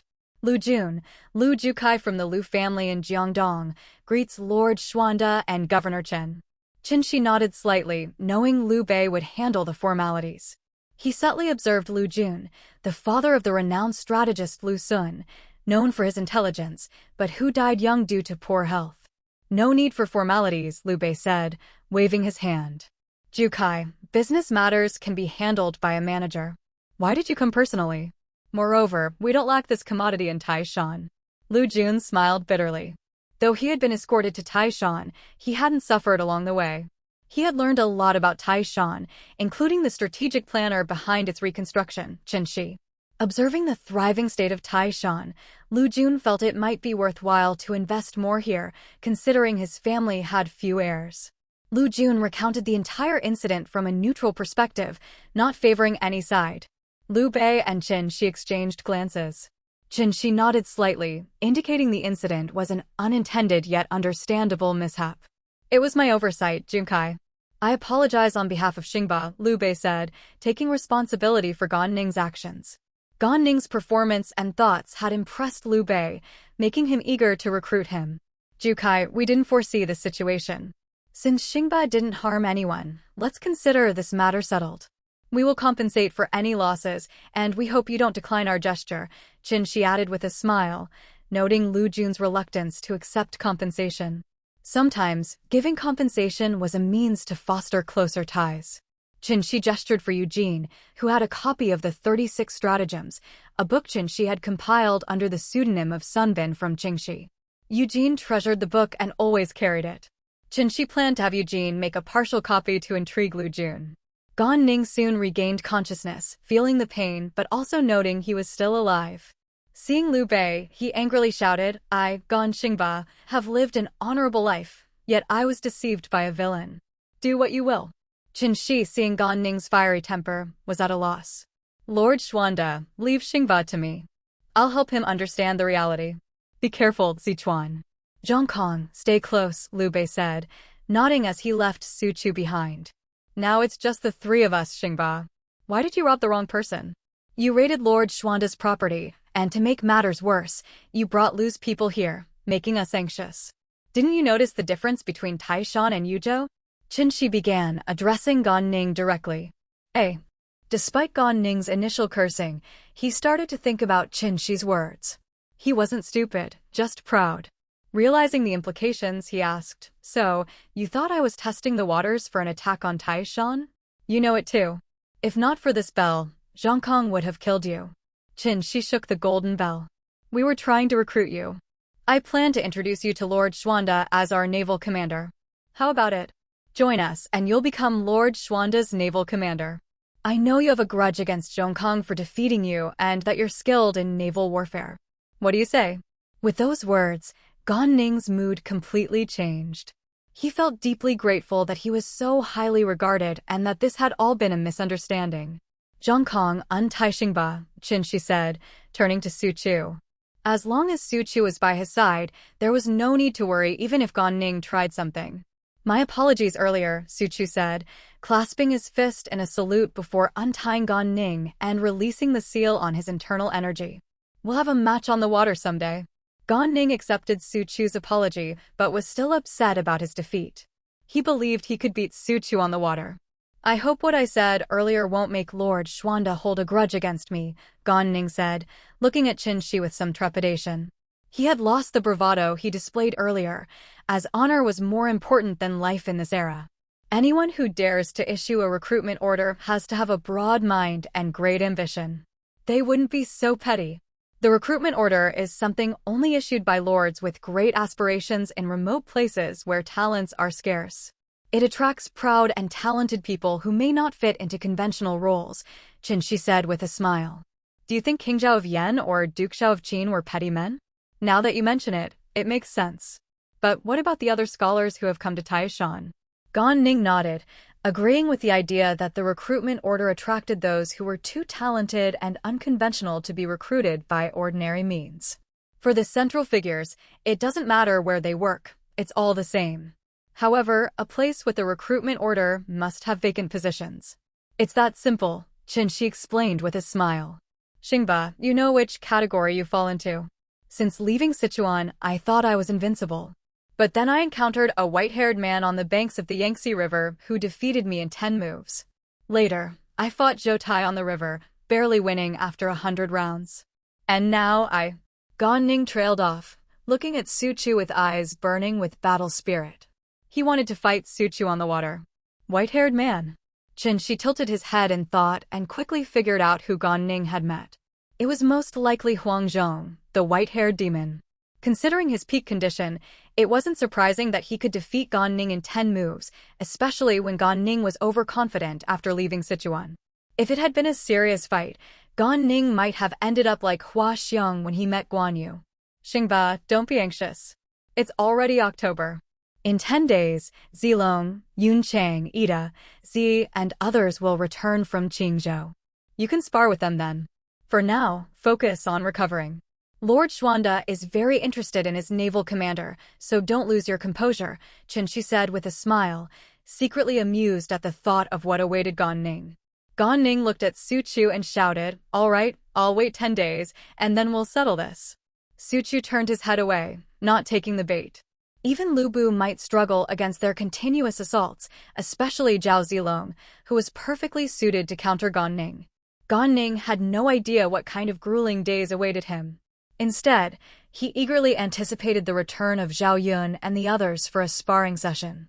Now that it's settled, Xingba, come with me to see Lord Xuanda and Lu Jukai. Please keep the salt trade incident to yourself.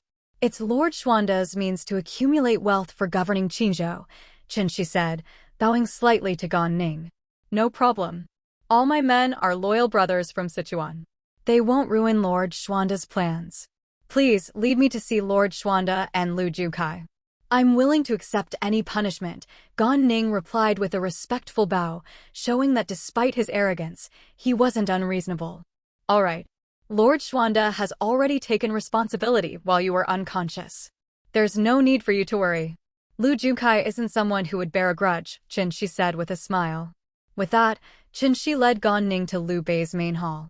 As expected, Liu Bei had prepared the usual bronze cauldron of boiled lamb, a simple and uninspired dish, but Lu Jun seemed quite satisfied. It was clear that he valued the high regard shown to him more than the quality of the food.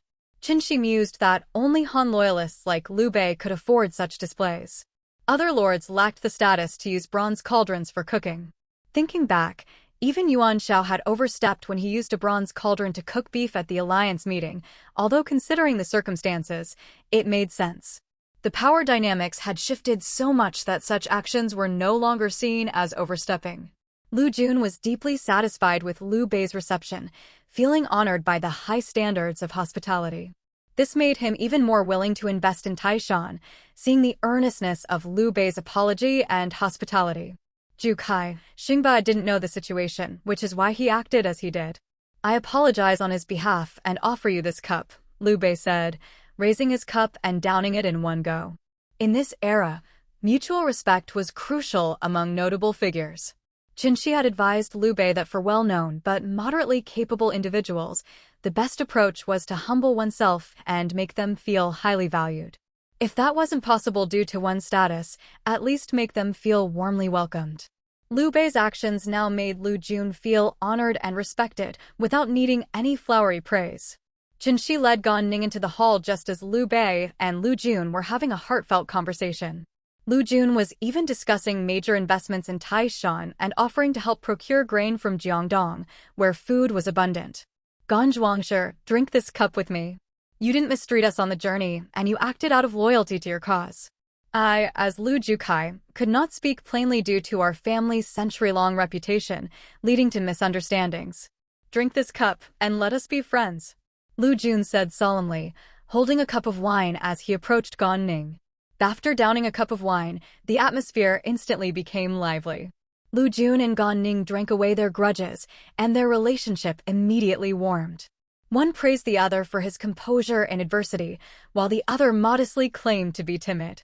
One admired the other's martial prowess, and the other politely said he still had much to learn and practice. Lu Jun wasn't foolish. He could sense Liu Bei's sincerity and was naturally willing to get closer to him. He wouldn't offend Liu Bei over this matter, especially since the biggest hurdle between them was Gan Ning's recent actions. Lu Jun readily brushed the matter aside, much to Liu Bei's satisfaction. Gan Ning, already impressed by Lu Jun's calm demeanor during the journey, found himself further charmed by his deliberate flattery, making the host and guest enjoy each other's company.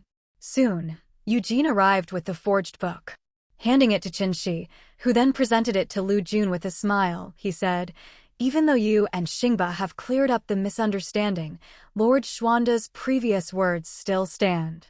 This is a gift for you, Junkai. Zichuan, there's no need for this. As you said, Xingba and I have resolved our differences. There's no need for a thank you gift. Please take it back," Lu Jun declined without even looking at the item. Haha, once a gift is given, it cannot be taken back. Besides, Jukai, you haven't even seen what it is.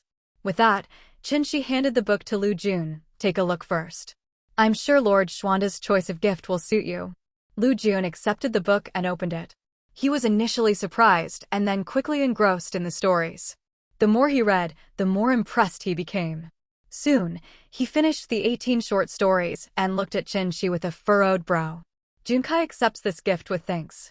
Please keep an eye out for the second volume of this marvelous book. It's regrettable that it's incomplete. Of course, Chen Xi replied with a smile. As I said, Lord Xuanda's choice of gift is perfect for you. A fine book of 36 stratagems, written as stories of the author's life, though unfortunately incomplete, Lu Jun said with a look of regret. Nonetheless, he quickly wrapped it in silk and tucked it into his robe, fearing that Chen Xi might retract it due to his earlier words. Haha, Chen Xi chuckled without further comment. In fact, the book he wrote was based on a TV series about Sun Bin's life, transforming his experiences into 36 stratagems. He remembered this version well and naturally wrote it in this style. The banquet was a success, with the host and guests all in high spirits. The leftover food was cleared away by the maids. Shivering slightly, Chen Xi hurried home. Despite the rain being summoned by Lu Su's magic, it showed no signs of stopping and even seemed to be getting heavier, possibly turning the pleasant autumn weather into a cold season. Gan Ning, of course, pledged loyalty to Liu Bei, who appointed him as a subordinate official due to his limited titles. Liu Bei's current rank as General of Pacification was fully staffed, so Gan Ning was listed under Chen Xi's jurisdiction. When Chen Xi was about to assign military duties to Gan Ning, Lu Su handed him a document with a wry smile. Chen Xi was taken aback to find that Gan Ning was still listed as the deputy prefect of Shu County, with a salary of 600 stone, equivalent to Lu Su's rank. Are you kidding me? Chen Xi turned to Lu Su, but his mind had already pieced everything together, understanding why such a brave and talented individual like Gan Ning had not been accepted by anyone. It's true, Lu Su replied with a bitter smile. Xingba has been out of office for 2 years and 9 months, but Shu County still holds his position. Oh, I see, Chen Xi nodded. What should we do? Clashing with Yizhou now isn't ideal. Even though they can't reach Taishan due to the distance, they have the capability to cause us trouble. Moreover, he was once the chief of records. If he mobilizes the royal family, we will struggle to cope, Lu Su said. Don't worry. Call Xingba here. This matter is easily resolved, Chen Xi replied without looking up. With the situation changing, the naval training plans needed to be restructured, but thankfully Liu Yan's days were numbered. Otherwise, the entire plan would have to be scrapped and redone. All right, it's the only way, Lu Su said, nodding. Compared to Taishan's current situation, Gan Ning's importance was relatively low. After all, Taishan neither relied on the Yellow River nor the Yangtze River. Without Yangguang's Grand Canal, developing a navy was quite troublesome. Just call him, Chen Xi said, raising an eyebrow. Don't say anything extra. Gan Ning is an important general under Lord Xuanda, especially for the future. So, no talk of giving up. Lu Su sighed. He understood Gan Ning's importance. After all, Taishan had cavalry, infantry, training, and commanders. The only piece missing was a navy, essential for future southern campaigns. Soon, an excited Gan Ning arrived. Greetings, Governor. What does the governor require of Xingba? I have 2 tasks for you, Chen Xi said, looking at Gan Ning. First, this task is very dangerous. It requires a brave and resourceful general, skilled in water combat and leadership. Oh yes. Before Chen Xi could finish, Gan Ning thumped his chest. Governor, just tell me what to do. You can trust in Xingba's abilities. Good. As you know, there are no large rivers or lakes near Taishan, making naval training difficult. So, I plan to send you to the offshore waters of Qing'ou for training. As for ships, don't worry. The Lu family has sea vessels, and the Mi family has money, Chen Xi quickly explained. Ignoring Gan Ning's excitement, Chen Xi continued, due to a shortage of manpower, I won't assign anyone to assist you. You will take your men to the offshore waters of Qingzhou. There, you will be the commander. Your men will be the core team. You can do whatever you need there. I'll allocate 20 million coins to you. I expect a well-trained navy in 1 year. Zichuan, 1 year is a bit short. The people of Qiu are landlubbers. Gan Ning was so excited he forgot to address Chen Xi as governor, directly using his courtesy name. Despite his excitement, he understood the risks of failing to fulfill the mission. I didn't say you couldn't reform the river pirates of the Yangtze, the bandits of the Yellow River, or any other pirates. Listen carefully, once you're there, you're the commander. You can even attack other states if you want. I'll give you the highest authority. Just give me the navy I need. Chen Xi roared. His tone was just short of calling Gan Ning an idiot for not understanding he could recruit and reform pirates. As soon as Gan Ning heard that he could proceed as described, he was overjoyed and cupped his hands in a salute. Xingba will not disappoint the governor. Good. Remember to send Junkai back home, since his family has the sea vessels. Train a decent navy within a year and notify me. Only then will I give you the second task. Otherwise, Chen Xi said with his sinister smile. Did you hear me? Yes. Gan Ning answered loudly. Prepare for departure. I'll write you a letter of commission so I can cover for you if anything goes wrong. But if you fail, I won't help you at all. Chen Xi said as he started writing. Once done, he stamped it with the governor's seal, then wrote another note for funding, allowing Gan Ning to get money from Su Shuang, Zhang Shiping, and Mi Zhu. Take this as well. You can use it 3 times. The first time, you can request up to 20 million coins. The second time, you can request only half of that, and the third time, only half of the second. If by the third time you still aren't self-sufficient, you better come back. Chen Xi said as he handed over the note to Gan Ning while shouting. I will not disappoint the governor. Gan Ning said loudly. Take the note and leave. I have other matters to attend to. Chen Xi waved his hand, signaling Gan Ning to stop lingering. Overjoyed with his orders, Gan Ning left quickly. Zichuan, won't this cause problems? Lu Su said with a bitter smile. Aside from the issue with the governor of Yizhou, isn't your way of handling this a problem? Even if Gan Ning has joined us now, we can't use him openly. Does it matter? Chen Xi rolled his eyes. Gan Ning just transformed from a Yangtze River pirate into a sea pirate. What does that have to do with us? Anyone trying to connect us is just throwing mud. The ships are Lu families, the people are pirates, lake bandits, and river thieves. Do we have any of our own people involved? Also, have you ever seen a military training outside of its own territory? And what general has such authority? A commander. You know what a commander means? It means you can do whatever you want. Who can authorize such power? Chen Xi's words left Lu Su stunned. He vaguely grasped Chen Xi's idea, but being a smart man, he quickly understood. Are you saying you're just fooling Xingba? If Xingba realizes you're deceiving him, you won't even have a friend left. Hey, Zijing, be careful with your words. Don't accuse me of slander. And keep in mind, I appoint the judge. Didn't I give Xingba 20 million coins as startup capital? Who would deceive someone like that and invest so much of their own money? Am I stupid? Chen Xi rolled his eyes. When have I ever deceived Xingba? Come on. Lu Su was slightly sluggish, as it was his first time dealing with such matters. After pondering for a while, he finally understood. Sighing, he said, this approach can only work temporarily. If Xingba trains his troops and the governor of Yizhou recruits him, we can't let a navy holding Xingba go. It would be better to handle it now. What's there to handle? Even if the governor of Yizhou wants to recruit Xingba, he has to find him first. And even if he does, after getting used to being a sea lord, will Xingba go back? Plus, I don't have high hopes for the governor of Yizhou. He doesn't have much time left, Chen Xi shrugged. Of course, I understand your concern about giving Xingba too much power. But don't worry, he won't betray us. Even without that position, we wouldn't be able to control him. We have no experts in this field. Rather than having outsiders command insiders, making everyone unhappy, it's better to give him full authority. Chen Xi said, seeing Lu Su's hesitation. All right, I trust your wisdom won't lead to making someone else's wedding dress. But I'm worried about other generals. Giving Xingba too much power makes it hard to place others, Lu Su sighed, agreeing with Chen Xi's idea but pointing out another issue. Yes, that's a problem. But such authority should be limited. There's a saying, a general in the field has command over the king's orders. Given this, we'll directly address the issue. Commanding generals on a mission will be granted full authority, which will be withdrawn upon their return. Chen Xi said, looking at Lu Su. This method is good, Lu Su contemplated for a long time, aware of its drawbacks. But compared to the potential rift between generals and the ruler, this approach clearly had more benefits. As for Xingba, it will probably take a year for him to train a usable navy. If by then, the governor of Yizhou still wants to recruit him, I'll give him the second task.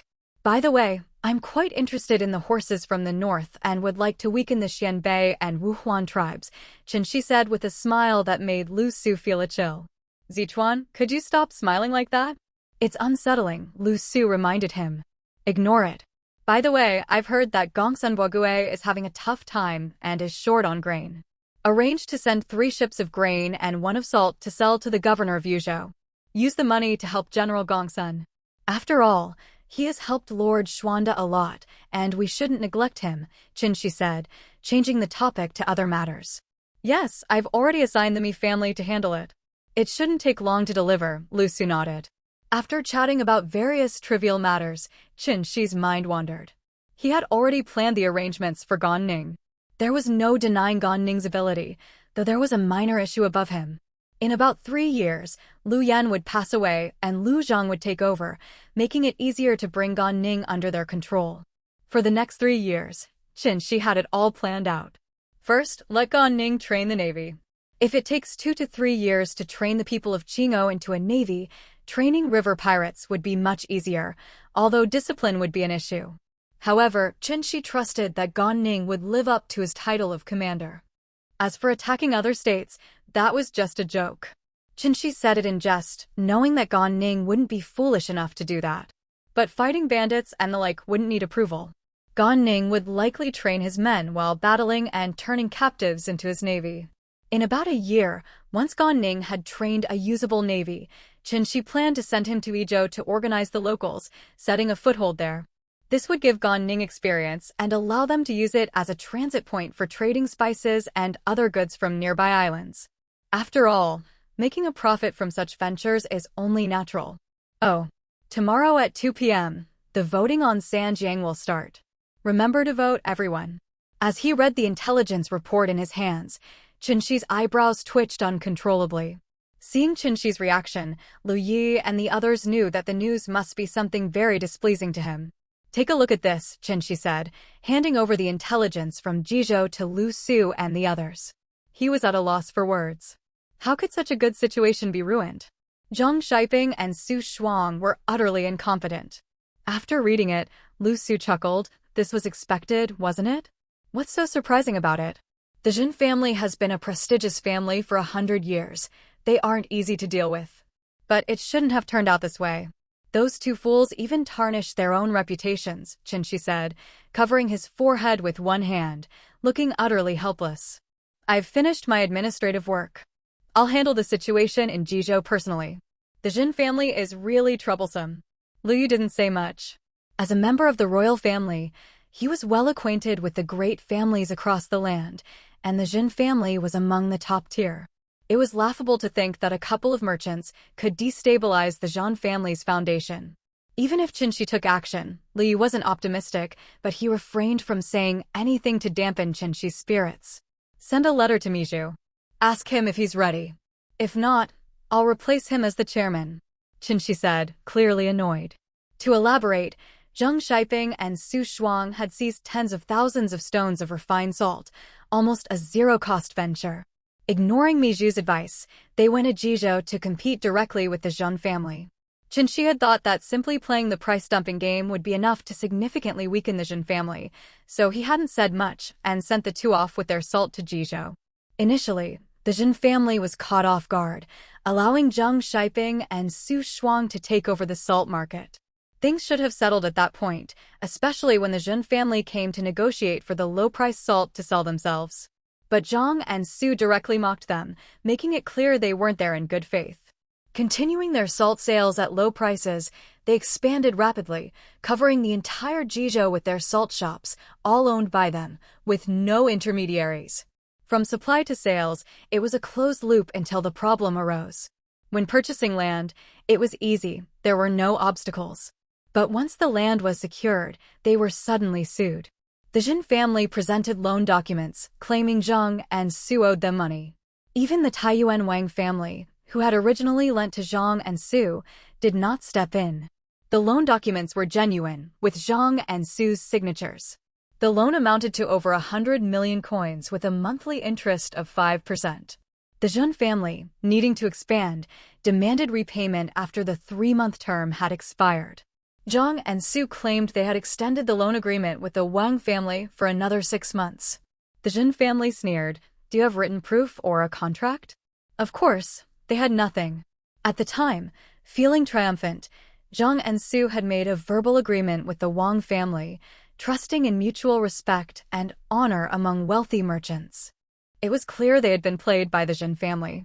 With no choice but to pay their debts, their assets were liquidated at depreciated values, nearly reducing Zhang and Su to slavery.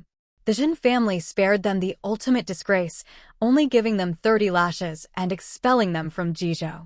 What should have been a triumphant return turned into a disgrace, ruining their reputations. When Mijou heard the news, he was deeply troubled. His allies had failed him spectacularly. They could have asked him for a loan. 100 million coins wasn't an issue for him. He had many associates, and even 10 times that amount wouldn't be a problem. Looking at Chen Xi's plan, Mijou furrowed his brow. The plan was too ruthless. What had the Jin family done to infuriate Chen Xi so much? This approach would reduce the entire Jin family to slavery. However, since Chen Xi had given the order, Mijou complied and began mobilizing his commercial network as instructed. Mir, Jinmi's mother, called to her daughter, who was sitting with a troubled expression. "Why do you look so unhappy?" "Mother, I am thinking about the fate of Zhang and Su," Jinmi said, her delicate face clouded with worry. "They challenged the Jin family, and the Jin family gave them what they deserved." "Isn't that natural?" her mother replied with a proud air. The Jin family was currently led by the matriarch due to a lack of male heirs. Bees. The Jin family doesn't reflect on its own mistakes, but instead crushes anyone who challenges it. "This is a recipe for disaster," Jinmi said, closing her eyes as if envisioning the scenario. "If we don't reflect on our own faults and continue to use our power to crush opponents, we will eventually fall because of our past mistakes. Is it worth it to ruin Zhang and Su for their wealth?" Mir, you don't understand. If we don't show them our strength, other families will think we are weak and easy to bully. That would lead to our downfall, her mother said with a cold smile. At that moment, a servant came in with a bamboo slip, handing it to Zhen Mi's mother. Go back to your studies. I need to manage the family's business. Remember, you're the hope for our Zhen family's rise. Be good. Zhen Mi watched her mother leave, feeling lost. She couldn't understand why her mother, who usually listened to her, was so hurried today. She felt bored and pondered whether wealth was really that important. Zhen Mi clearly remembered her father telling her when she was 4 that the Zhen family's wealth was enough to last several lifetimes. They had moved past the bloody phase of wealth accumulation and now needed to walk a righteous path, doing proper business. No one could defeat the Zhen family with its deep foundation. Unfortunately, her father, Chen Xi, passed away not long after, leaving the family in her mother's hands. Unlike her father, her mother was determined never to suffer losses. The prophecy by Lu Liang, saying Zhen Mi was destined for greatness and had the bearing of a phoenix, only boosted her mother's confidence. As Zhen Mi grew up, she understood the impact of that prophecy and her mother's ambitions. She read extensively, including books on physiognomy, numerology, and the I Ching. Looking in the mirror, she could only sigh and acknowledge her extraordinary destiny. But recently, while examining herself, she found everything seemed vague. The once clear prophecy of greatness had blurred, as if someone had casually wiped away the established fate, reshaping the world's order. Seeing the situation, Zhen Mi extinguished all her previous fantasies. Everything she saw was merely an uncertain future. If someone could erase the established trajectory, could the Zhen family avoid it? With this thought, Zhen Mi sighed helplessly. As her mother, Lady Zhang, held control of the Zhen family longer, the traditions left by her father, Chen Xi, were increasingly discarded. Although the Zhen family seemed to grow richer and more prosperous, since noticing the change in her reflection, Zhen Mi had felt as if the family's current state was like cooking oil over a fierce fire, or flowers in full bloom, beautiful, but the last moment before decline. Zhen Mi strongly hoped her mother would change course and restore the old ways. Unfortunately, she was just a caged canary in the Zhen family, with no real power. Though intelligent and full of potential, as an 8-year-old girl, she could only voice her opinions on inconsequential matters. Lady Zhang might listen to those, but she would never let Zhen Mi interfere in decisions that truly determined the family's direction. Cooking oil over a fierce fire, flowers in full bloom, the last beauty before destruction, Zhen Mi mused as she looked at the sky. Snowflakes drifted down gently, mirroring the gloom in her heart. Who would know that a little girl had such deep thoughts? After handing the plan to Mijou, Chen Xi stopped worrying about it. After all, the Zhen family had just swallowed up Zhang and Su's assets and were as smug as Zhang Xiaoping and Su Shuang had been when they first returned to Zhongshan, full of pride and satisfaction. It's snowing, Chen Xi remarked, standing by the window and watching the snowflakes drift down. He reached out to catch one. I wonder how well Zijian has set things up. Winter has come, and when spring arrives, kidnapping will begin. I hope he doesn't target the Weiwu camp. Greed can blind people to danger. Still worried about Zijian? Lu Su asked, wrapped in a fur coat and sipping ginger tea. The southern boy had never seen snow before and couldn't handle the cold. A bit worried he'll bring back some unexpected things. Oh well, let him be. With the 4,000 infantry under his command, there aren't many who can defeat them head-on.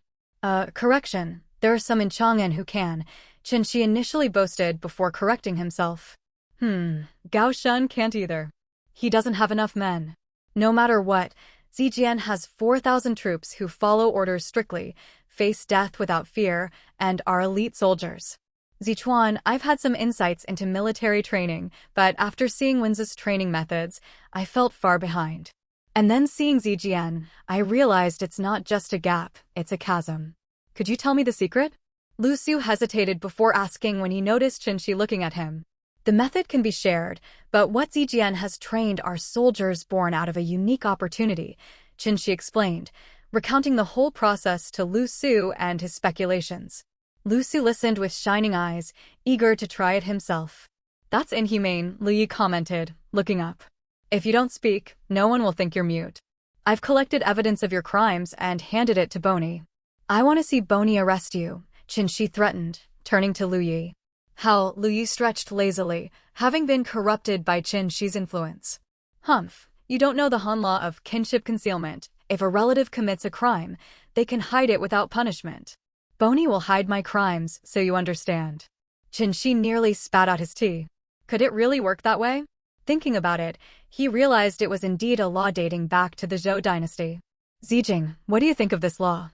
Chen Xi asked Lu Su, hinting at him. Poor Lu Su, wrapped in a fur coat and sitting by Chen Xi's brazier, was still shivering. He couldn't read Chen Xi's expression and just nodded, saying, "This law is very appropriate. Laws should align with human emotions. A system without empathy doesn't suit human nature. Laws and systems are enforced by people, so it ultimately comes down to rule by humans." Pass, Chen Xi said, turning back to Lu Yi. The days are short now. Why don't we go have some fun? I have some singing girls at home. Zichuan, Zijing, want to come? Lu Yi suggested, changing the topic since he could see Chen Xi was bored. Crack, the door of the government office opened, letting in a cold wind. Chen Xi shivered, and Lu Su curled up even more, glaring with fierce hostility at the person entering. Liu Bei, who entered, saw Lu Su's strong resentment but just laughed. He closed the door behind him. Zijing, if you're too cold, we can move the government affairs to my sitting room. I've lit 3 braziers there. It's much better than this empty hall, Liu Bei offered with a smile. He didn't want his aides to suffer for the sake of a bit of administrative work. Thank you, Lord Xuanda, Lu Su said, shivering. Chen Xi glanced at Lu Su, knowing that with such a thick fur coat, it couldn't be that cold. It was just that Lu Su wasn't used to the northern climate. He'd be fine in a couple of years. It was more of a psychological effect than actual cold. Where are Feng Xiao and Xiaozhi? Liu Bei asked, noting the empty hall. Feng Xiao said he took Xiaozhi to experience the sufferings of the common people. Chen Xi replied with a strange smile. You could just say they ran off. I wouldn't mind. I'm actually surprised Zichuan is still here, Liu Bei immediately understood. Experiencing the sufferings of the common people likely meant going off to drink and listen to music. I'm here because there's work to do. I need to calculate the timeline. Feng Xiao's scheme is too grand. We might need to prepare early, Chen Xi sighed. Combining plots and open strategies in Qizhou, the yellow turbans will have no choice but to rise. Food remains a problem. The grain from the Lu family hasn't arrived yet. The Mi family is still suppressing the Zhen family and can't help. By late March, Feng Xiao's bait will hook a group of fish. I'm just worried we'll be overwhelmed. Yes. Crack, the door opened again. Oh, Zijing is still so afraid of the cold, came a voice. The newcomer didn't close the door. Greetings, Lord Xuanda. Feng Xiao, close the door. Lu Su shivered even more, ignoring decorum entirely. It's said that to overcome your fears, you should face them more, Guojia muttered, pulling in Fa Zheng, who looked a bit dizzy. Upon approaching Chen Xi, Fa Zheng smelled a strong scent of makeup and even noticed some residue on Fa Zheng's face. He was startled. Hey, Fo Xiao, don't go too far. Xiaozhi is still young. Be careful, he can't handle it, Chen Xi said, raising an eyebrow and looking displeased. He didn't want Fa Zheng to become a playboy, as he was supposed to be the star student at the Taishan Academy Chen Xi was building. If Guojia ruined him, it would be a tragedy. Chen Xi still planned to use Fa Zheng to deal with students like Pang Tong. Fa Zheng still seemed dazed, looking almost wasted. Guojia, with a mischievous smile, bowed and said, My lord, please forgive Xiaozhi's rudeness. He is deeply immersed in thought. Liu Bei smiled and didn't mind such trivial matters. Jian Yang would often eat with him, taking off his shoes and grabbing meat with his hands, so this was nothing. Hee, I took Xiaozhi to a place. Guojia's face showed a knowing smile. Everyone understood and said nothing. Even Chen Xi occasionally went to such places since Fan Jian could only be admired, not touched, and he didn't want to keep other women at home. Turns out Xiaozhi is still a virgin. Guojia exclaimed with surprise. He resisted, but I dragged him along anyway. The resistance was strong, so I had my guard captain, Ruan Yuliang, help drag him in. Hee. I should ask why you bring guards to such places. What habit is that? Forcing people into it? Don't you know how people look at you? Chen Xi covered his face, feeling that Guojia's sense of propriety was quite lacking. Huh? Now that you mention it, people do look at me strangely. Guojia suddenly realized. Lu Yi felt his face twitch, while Lu Su, wrapped in his fur coat, trembled, either from cold or laughter. I think I need to reform the government. Liu Bei felt the blood vessels in his forehead pulsing. These two were turning Taishan's atmosphere into a mess. Bony, come see me immediately. Crack. The government office door was pushed open again, and a dark-faced scholar in black robes, looking like a grim reaper, walked in. Greetings, my lord, and all colleagues. Check for me how many infractions Fo Xiao has committed since he returned. Liu Bei demanded. Initially, Liu Bei just wanted to scare Guo Jia a bit and didn't expect Man Chong to have collected such information. But Man Chong, being the typical black-faced judge, listed Guo Jia's infractions without hesitation. Listening to the list, Liu Bei himself was shocked. In 35 days, Guo Jia had arrived late and left early 36 times, owed debts at the government office 8 times, and had never been seen since Zhao Yun and others returned from Qingzhou. Moreover, he had even been accused of extorting favors. His chosen old soldier guard, Wan Yuliang, mainly served to block the way, allowing Guo Jia to escape. Fo Xiao, did Bony make any false accusations? Liu Bei asked, still appreciating Guo Jia's abilities and hoping Man Chong might have exaggerated. None, Guo Jia answered solemnly. Liu Bei had come to understand that Man Chong was indeed an excellent judge, a ruthless but fair adjudicator who wouldn't slander others. Liu Bei's question was just to give Guo Jia an out, something to laugh off. Everyone knew what Guo Jia was like, the others were no different, even Chen Xi, who was drinking tea as the county magistrate. This level of seriousness was uncalled for, making it hard for Liu Bei to excuse him. Chen Xi saw the situation and knew it wasn't good. Guo Jia had jumped the gun, preparing this while Chen Xi was still planning. Normally, Chen Xi would admit his mistakes and Guo Jia would defend him, not the other way around. Now Chen Xi had to defend Guo Jia. At this moment, Chen Xi couldn't kick Guo Jia out, so he had to follow the script. Cough, Lord Xuanda, why not look at Feng Xiao's work first, he said, handing Liu Bei a stack of documents. Liu Bei eagerly took the documents, hoping to find an excuse to let Guo Jia off. Apart from the military, the entire Taishan government was as lazy as Guo Jia, especially in winter. Even Liu Bei himself had planned to move the government office to his warmer sitting room. Reviewing Guo Jia's work, Liu Bei nodded in approval. Despite his unreliability, Guo Jia's capabilities were undeniable. At the last document, Liu Bei paused, looked Guo Jia over, and sighed, handing it to Man Chong. Bony, what do you think of this proposal? Zichuan, you look too. This is your forte. Chen Xi quickly read the document and realized today was all Guo Jia's plan. During their discussion, Guo Jia must have already decided to act, with Chen Xi as a backup. This proposal fits us well. Our plans for Taishan are laid out until next year, but strategies need to adapt to reality. Our discussions might be obsolete by then, Chen Xi said after some thought. He had long wanted to slack off, and now, with the opportunity, he had to support Guo Jia. He nudged Lu Su with his foot and signaled to Lu Yi, indicating they should all support this. Liu Bei smiled wryly. They wanted to slack off, but found such a formal excuse. Still, considering the talents present, it made sense. Managing a county, or even a state, was within their capabilities. Locking them in the government office seemed pointless. If you want to skip work, just say it.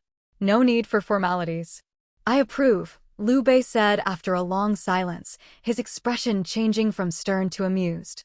But only for you lot, and only if the work is done. Thank you, my lord, Lord Xuanda, cousin. They all replied in unison, including Man Chong. The county's judicial officer was used to handling judicial matters across 10 states at his peak. A single county was beneath him. With Circumflex knew. With such a guarantee, Chen Xi was so delighted that he almost laughed out loud. He only needed to make plans, and his subordinates would handle the implementation. His most capable aide was Lu Su, who could assist with anything. Chen Xi had already planned up to next autumn, and now he could take a long break. Seeing their cheerful expressions, Liu Bei smiled and said, judging by your happy faces, I guess you've finished all the government affairs. Come, I have just prepared some fresh lamb and tofu. Let's eat and warm up. Xuanda, you're mistaken.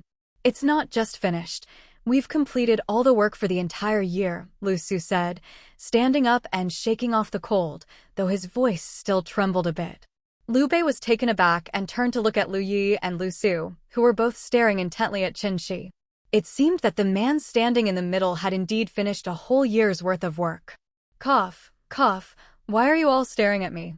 Chen Xi coughed a couple of times and then, seeing no reaction from them, said domineeringly, "Come on, let's eat." Freshly cooked lamb and tofu, delicious and warm. I'm heading out first. Tofu existed as early as the Western Han Dynasty, but the quality was poor. The tofu Chen Xi ate was an improved version. In China, with a large population, as long as you were willing to invest, someone would always figure out how to improve things, even innovate, as long as it wasn't too unrealistic. If you had the funds and people, it could be done. Chen Xi had grown tired of seeking craftsmen for help. The variety of his requests was too diverse to find a suitable craftsman easily. So, he got smart. As the governor, he only needed to issue orders. He put up notices, and naturally, someone would get the job done and receive rewards accordingly. Initially, Lu Su tried to prevent such seemingly frivolous activities. But Chen Xi ignored him and issued notices under the banner of establishing government credibility. Who dared to stop him? Chen Xi began posting notices every now and then. At first, people were skeptical of these notices, which seemed geared towards eating, drinking, and entertainment. But once someone completed a task and got paid, they had to believe it. As Chen Xi said, establishing government credibility worked. Now, for any government notice in Taishan, regardless of how absurd it seemed, the people took it at face value and followed it. They trusted the government completely. Seeing this effect, Lu Su didn't know what expression to wear when looking at Chen Xi. His gaze always carried a mix of helplessness and curiosity, wondering what was in Chen Xi's mind. Why hadn't anyone thought of this simple method before? Lu Su asked Chen Xi, who replied that this was nothing new. Shangyang had done it long ago. History recorded it as under great reward. There are brave men, but in effect, it established public trust. He was merely replicating the method. Chen Xi had developed a habit of posting random notices. Fortunately, any notice required his approval and seal to be valid, so unofficial notices were ignored. Recently, Chen Xi's notice was about getting people to collect ginseng from Yuzhou. At this time, ginseng was cheap, even less valuable than radishes, which were still rare.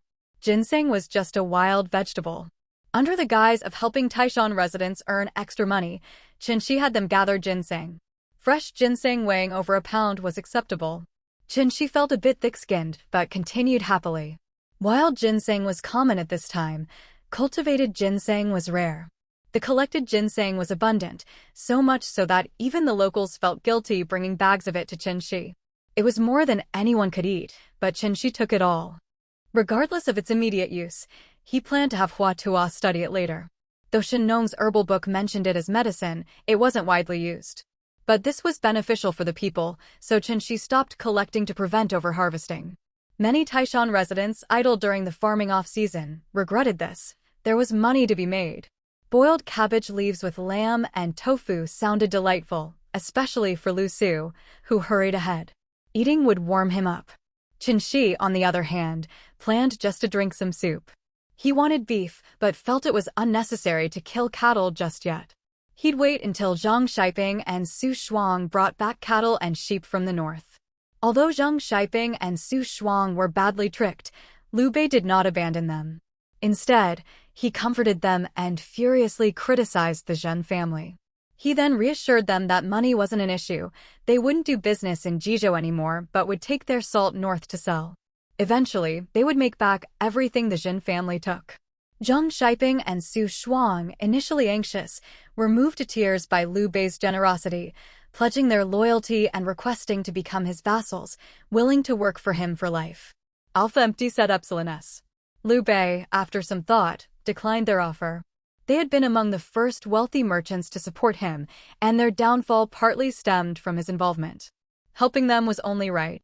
He provided them with funds and salt equivalent to what they had lost, sending them to do what they did best, trade cattle, horses, and sheep from the north.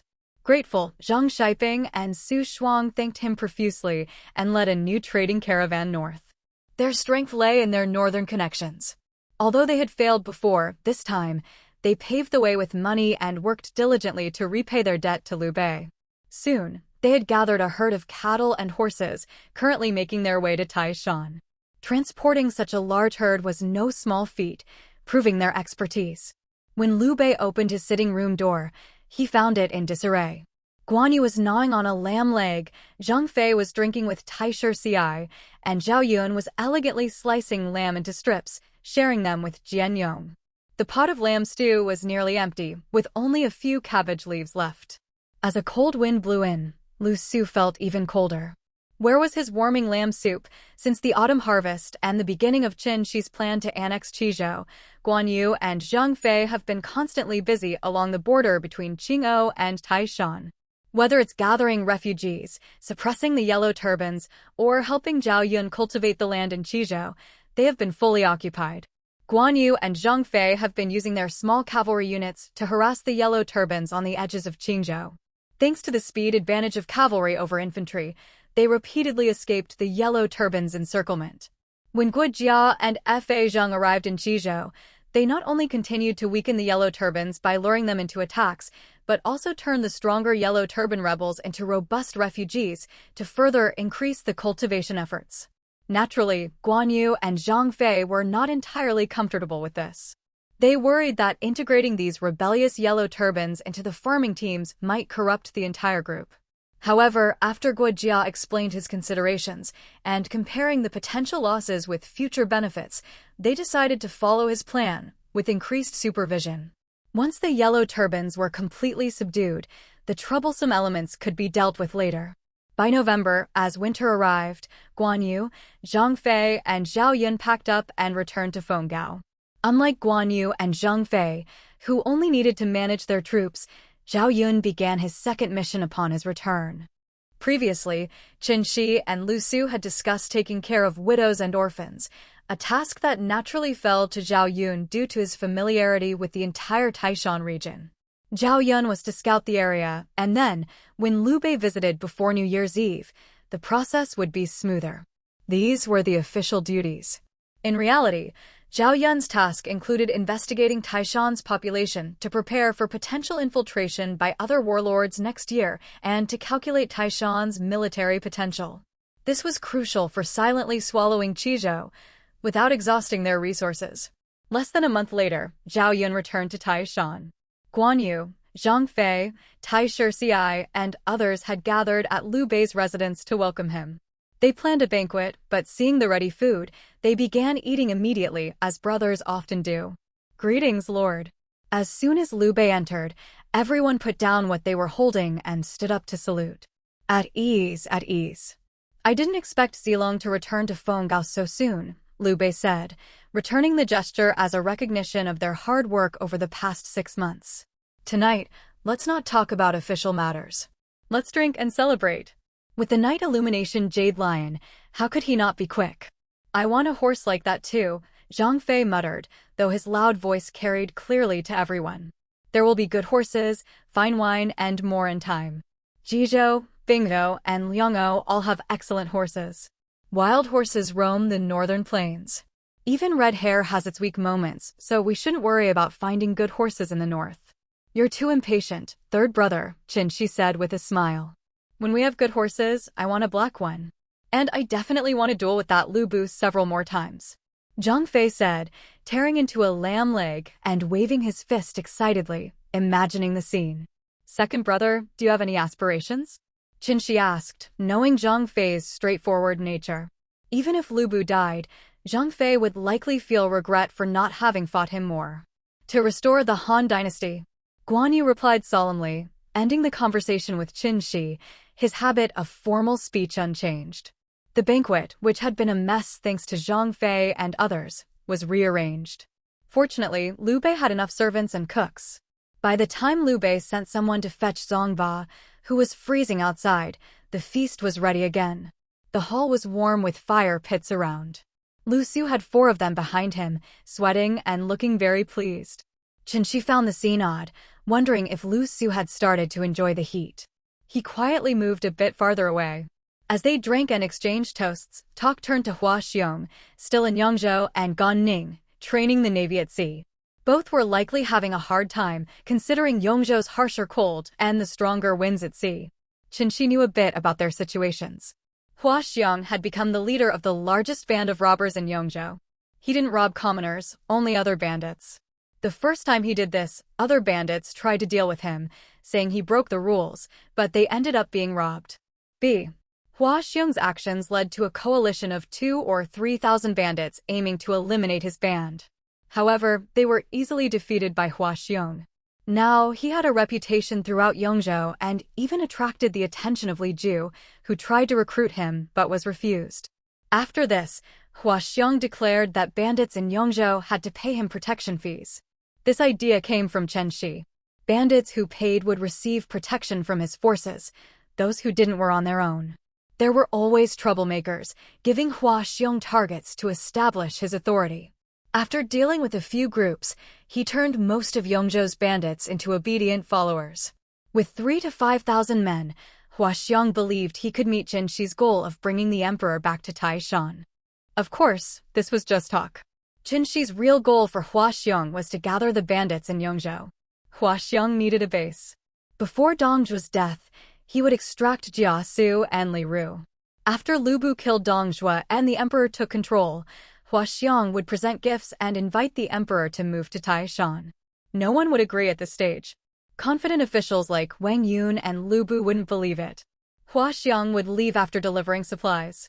When Li Ju and Guosi threatened Chang'an, Hua Xiong would pretend to fight for the Han, then retreat in defeat, explaining that even Lu Bu couldn't win.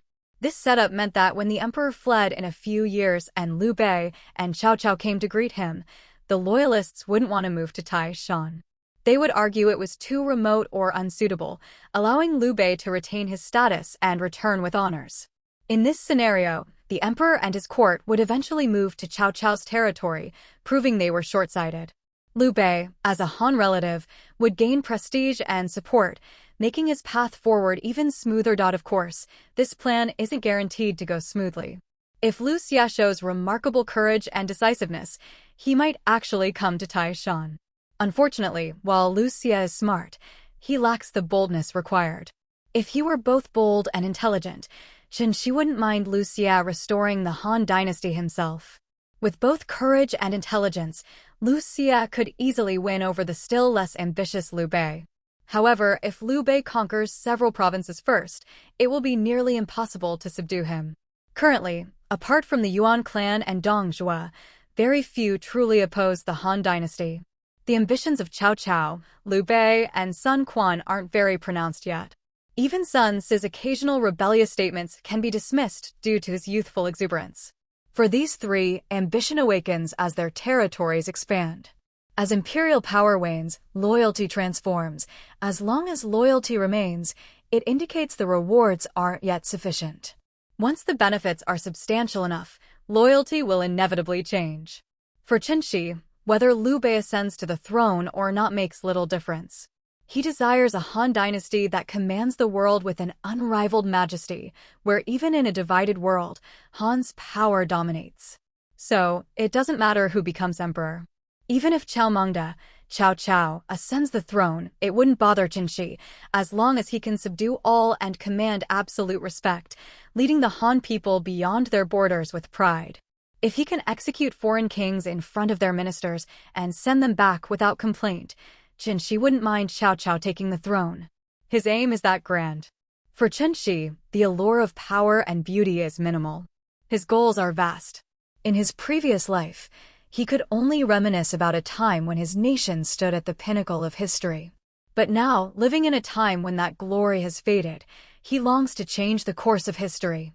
Nomadic civilizations, to him, are akin to bandit cultures, essentially trash. Chen Xi has been considering ways to eradicate nomadic civilizations at their root. For the internal issues of agricultural civilizations, he aims to recreate the flourishing intellectual era of the Spring and Autumn and Warring States periods, which could sustain a civilization for millennia. However, recognizing the dangers of such an era, Chen Xi often reconsiders. Given his intelligence, solving these issues seems impossible. Without other options, the best path is the only path. Whether it's dangerous or not, another era of 100 schools of thought would set a pace other civilizations could scarcely match. If it fails, future generations will suffer. If it succeeds, it will be legendary. Accepting the risk of future consequences for the potential glory, Chen Xi decides to act. If it results in unparalleled cultural prosperity, his name would be immortalized. This motivates him deeply, accelerating his thoughts and fueling his ambition. Chen Xi contemplates deeply, knowing that dreams of unification or personal desires hold little sway over him now. He might find someone attractive, but true excitement is rare. Accepting his arranged marriage with Fan Jian and acknowledging Fan Lan's love, he realizes he's become indifferent, merely seeking a partner to spend his life with. Sometimes, Chen Xi wonders if his preoccupation with grand plans is a way to avoid thinking about personal desires he yearns for. Zichuan. Chen Xi snaps out of his thoughts, masking his emotions with a gentle smile as he raises a cup to everyone, covering his moment of introspection. Zichuan, what were you thinking about? You seemed deep in thought. Liu Bei asks after finishing his drink. Were you missing your wife? I hear you're very fond of her. Liu Bei laughs heartily. I was just reminiscing about the past, which includes matters of marriage, Chen Xi admits with a smile, not denying it. Nowadays, he frequents the pleasure districts with Guo Jia, despite his earlier disinterest. Zichuan, you and Lady Fan haven't formally married yet, right? Would you like me to arrange it? Liu Bei suggests. Chen Xi considers briefly. Let's wait another year. We'll marry when Jianer turns 16. There's no rush now. With the new year approaching, Fan Jian would soon be 16. Liu Bei, interpreting Chen Xi's response as a preference against a winter wedding, laughs. Then, I'll arrange the marriage when she turns 16. How about taking a concubine first? I've heard Qianlan has been loyal and is quite beautiful. Making her a secondary wife wouldn't be bad. What do you think? Caught off guard, Chen Xi sees Liu Bei's goodwill and thinks of Qianlan. Realizing Liu Bei's sincerity, he nods, all right. With the new year coming, marrying Qianlan would bring her from the outer courtyard to live with me. It would be more convenient. Everyone initially reacts with surprise, followed by congratulations.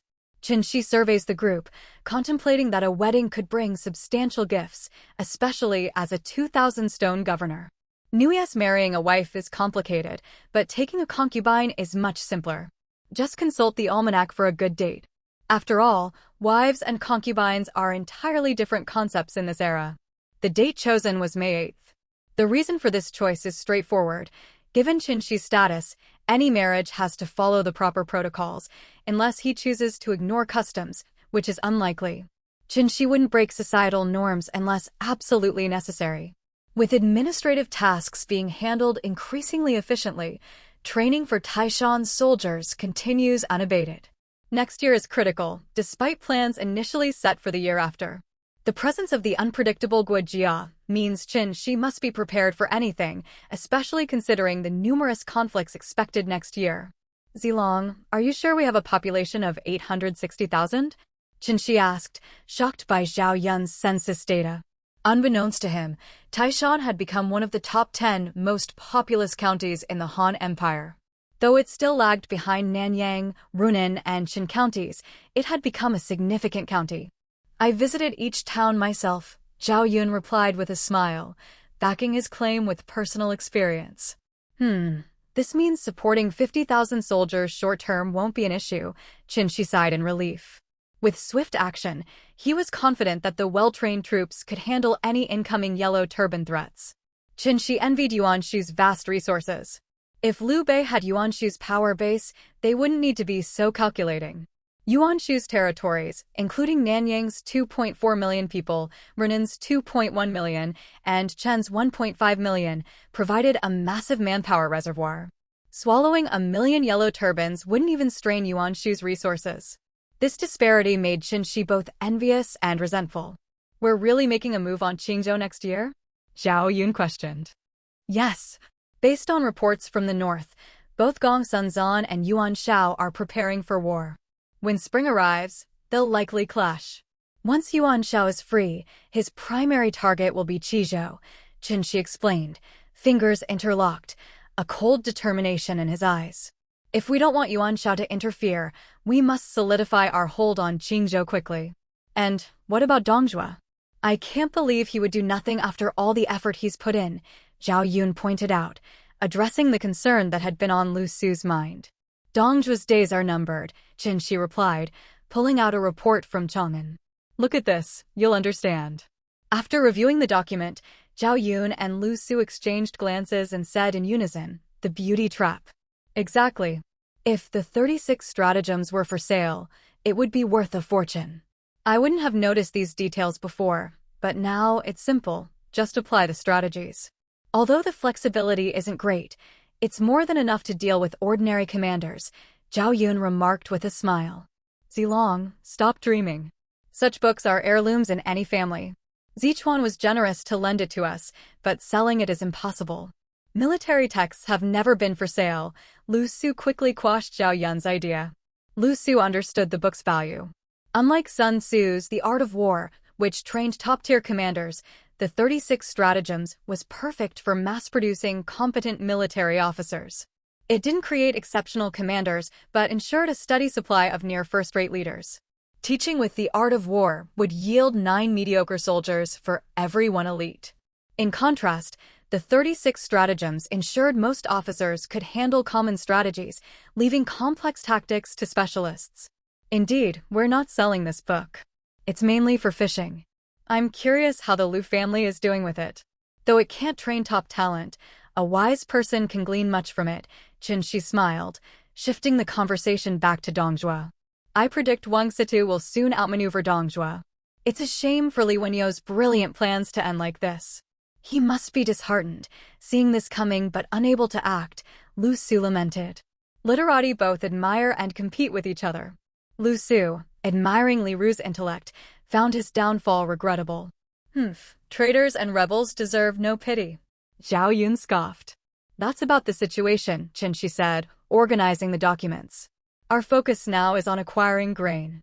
With this year's summer and autumn harvests in Jiangnan being bountiful, we must buy as much grain as possible before April. In Yenzhou's Chenlu, Chao Mengde was struggling through a harsh winter. Despite support from noble families, the lack of resources made his situation worse than Liu Bei's. Even with Sun Yu's efforts, Cao Cao couldn't alleviate the pressure. Without a stable Chenlu, the Chao family hesitated to invest heavily. As a result, despite capturing Chenlu in 191, Cao Cao missed his first chance to thrive. However, if he survived the winter, Zhao Zi's land reforms would bear fruit. Missing the summer harvest by 2 months had already planted the seeds of hardship. Meanwhile, in Yuzhou, Yuan Shu lived comfortably, controlling fertile lands. After learning of Sun Jian's defeat by Liu Biao, he took in Sun Jian's family. With troubles in Nanyang, Yuan Shu decided to punish Liu Biao for interfering, planning to avenge Sun Jian. Regarding the imperial seal, Yuan Shu knew Sun Ce had it but refrained from asking. His aristocratic pride wouldn't allow him to stoop to such levels. Conflict with Sun Jian was one thing, but stealing from widows and orphans was beneath him. Instead, Yuan Shu hoped to earn the Sun family's loyalty, expecting them to eventually offer the seal. For now, his main concern was consolidating power and preparing for future conflicts. Chen Xi, monitoring Yuan Shu, noted a significant development. Zhou Yu had joined Yuan Shu, likely to rally Sun Ce's ambition. Su Province's Tao Qianzhu continues to strongly support Liu Bei. Aside from borrowing and lending goods without expecting returns, he also sells large quantities at low prices. Honestly, Liu Bei's well-being is largely thanks to Su Province. Otherwise, given Taishan's current development, life would be much tighter, especially with over 300,000 extra mouths to feed. Chen Xi has already started organizing efforts to raise chickens and ducks, not only for meat, but also to counter the biannual locust plagues. Starting with small-scale trials, once successful, they plan to distribute breeding stock widely. With roughly 200,000 households among the 800,000 people, providing 2 million chicks could make a significant impact on locust control. At least, that's the hope. In Chen Xi's calculations, 1 million chicks would cost about 300,000 coins. Distributing them, even if it failed, wouldn't draw much attention. If successful, it could increase public satisfaction.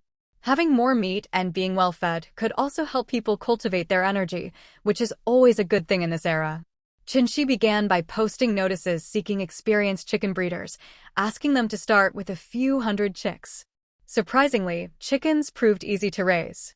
Upon reflection, Chen Xi realized that creatures had likely evolved over 400 years, increasing their energy levels even if their appearance remained unchanged. With this unexpected success, Chen Xi felt more confident.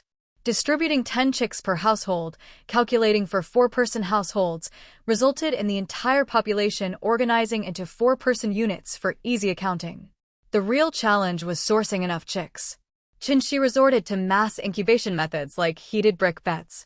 Controlling the temperature and ensuring viable eggs weren't his problem. He trusted that among so many people, some would know how to manage it. After tackling these tasks, Chen Xi realized why large-scale poultry farming wasn't common in ancient times. There simply weren't enough breeding stocks. Collecting 1 million hatching eggs wasn't an issue, but with each hen able to incubate only 20 eggs at a time, they needed countless strong hens. The sheer logistics were mind-boggling.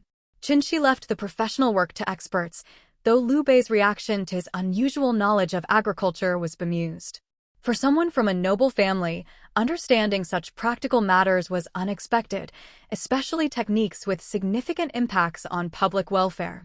Ignoring his colleagues' curious looks, Chen Xi continued his plans. He was also intrigued by the possibility of extraordinary animals emerging from large populations, like Lu Bu and Zhao Yun among humans, or red hair and night luminous among horses.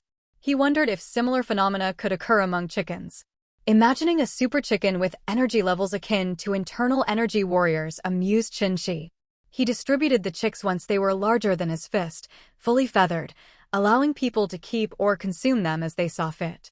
Knowing the locals, he was confident they wouldn't eat their hope for the future. Extra roosters were assigned to a recruited chicken farming expert, now a servant of the Chen family. Chen Xi relocated him outside the city to raise the surplus poultry, with Tai Shan providing feed. All excess roosters would eventually become meals for the military, since Chen Xi still marveled at how the locals could identify hens from such small chicks, maintaining a 9-to-1 ratio.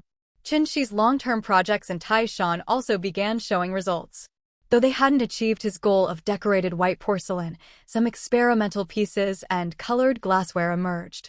While their first clear glass cup was riddled with cracks, it was still functional, earning Liu Bei's admiration as a marvel of craftsmanship. Given this, Chen Xi sealed the kiln, deeming the pieces as prototypes and reserving them for special purposes. He kept 3 sets for himself, leaving the rest for Liu Bei to distribute as he saw fit. The pristine white porcelain and glassware became rare treasures, used for diplomatic gifts and fostering alliances. Liu Bei even gave Chen Xi the cracked but leak-proof glass cup, which Chen Xi accepted amid envious glances, planning to display rather than use it. Liu Bei sent the finest set to Chang'an, with others going to Kongrong and Taoqian, keeping only practical gifts like grain for Gongsunzan. Curious about Hua Xiong's delayed return, Liu Bei trusted Chen Xi's judgment. He never doubted Hua Xiong's capability or his elite troops' resilience. With Chen Xi's foresight, Liu Bei remained patient, unaware that Hua Xiong was busy subduing bandits in Yongzhou. Hello, everyone! As we wrap up this video, I want to share a quick note. I have a Patreon account. If you'd like to support me and enjoy on-demand audiobooks, you can become a Patreon member. Alternatively, you can check out my Google Drive link, which has 500-plus novel audiobooks available through my Ko-fi or Patreon shop. I appreciate your support.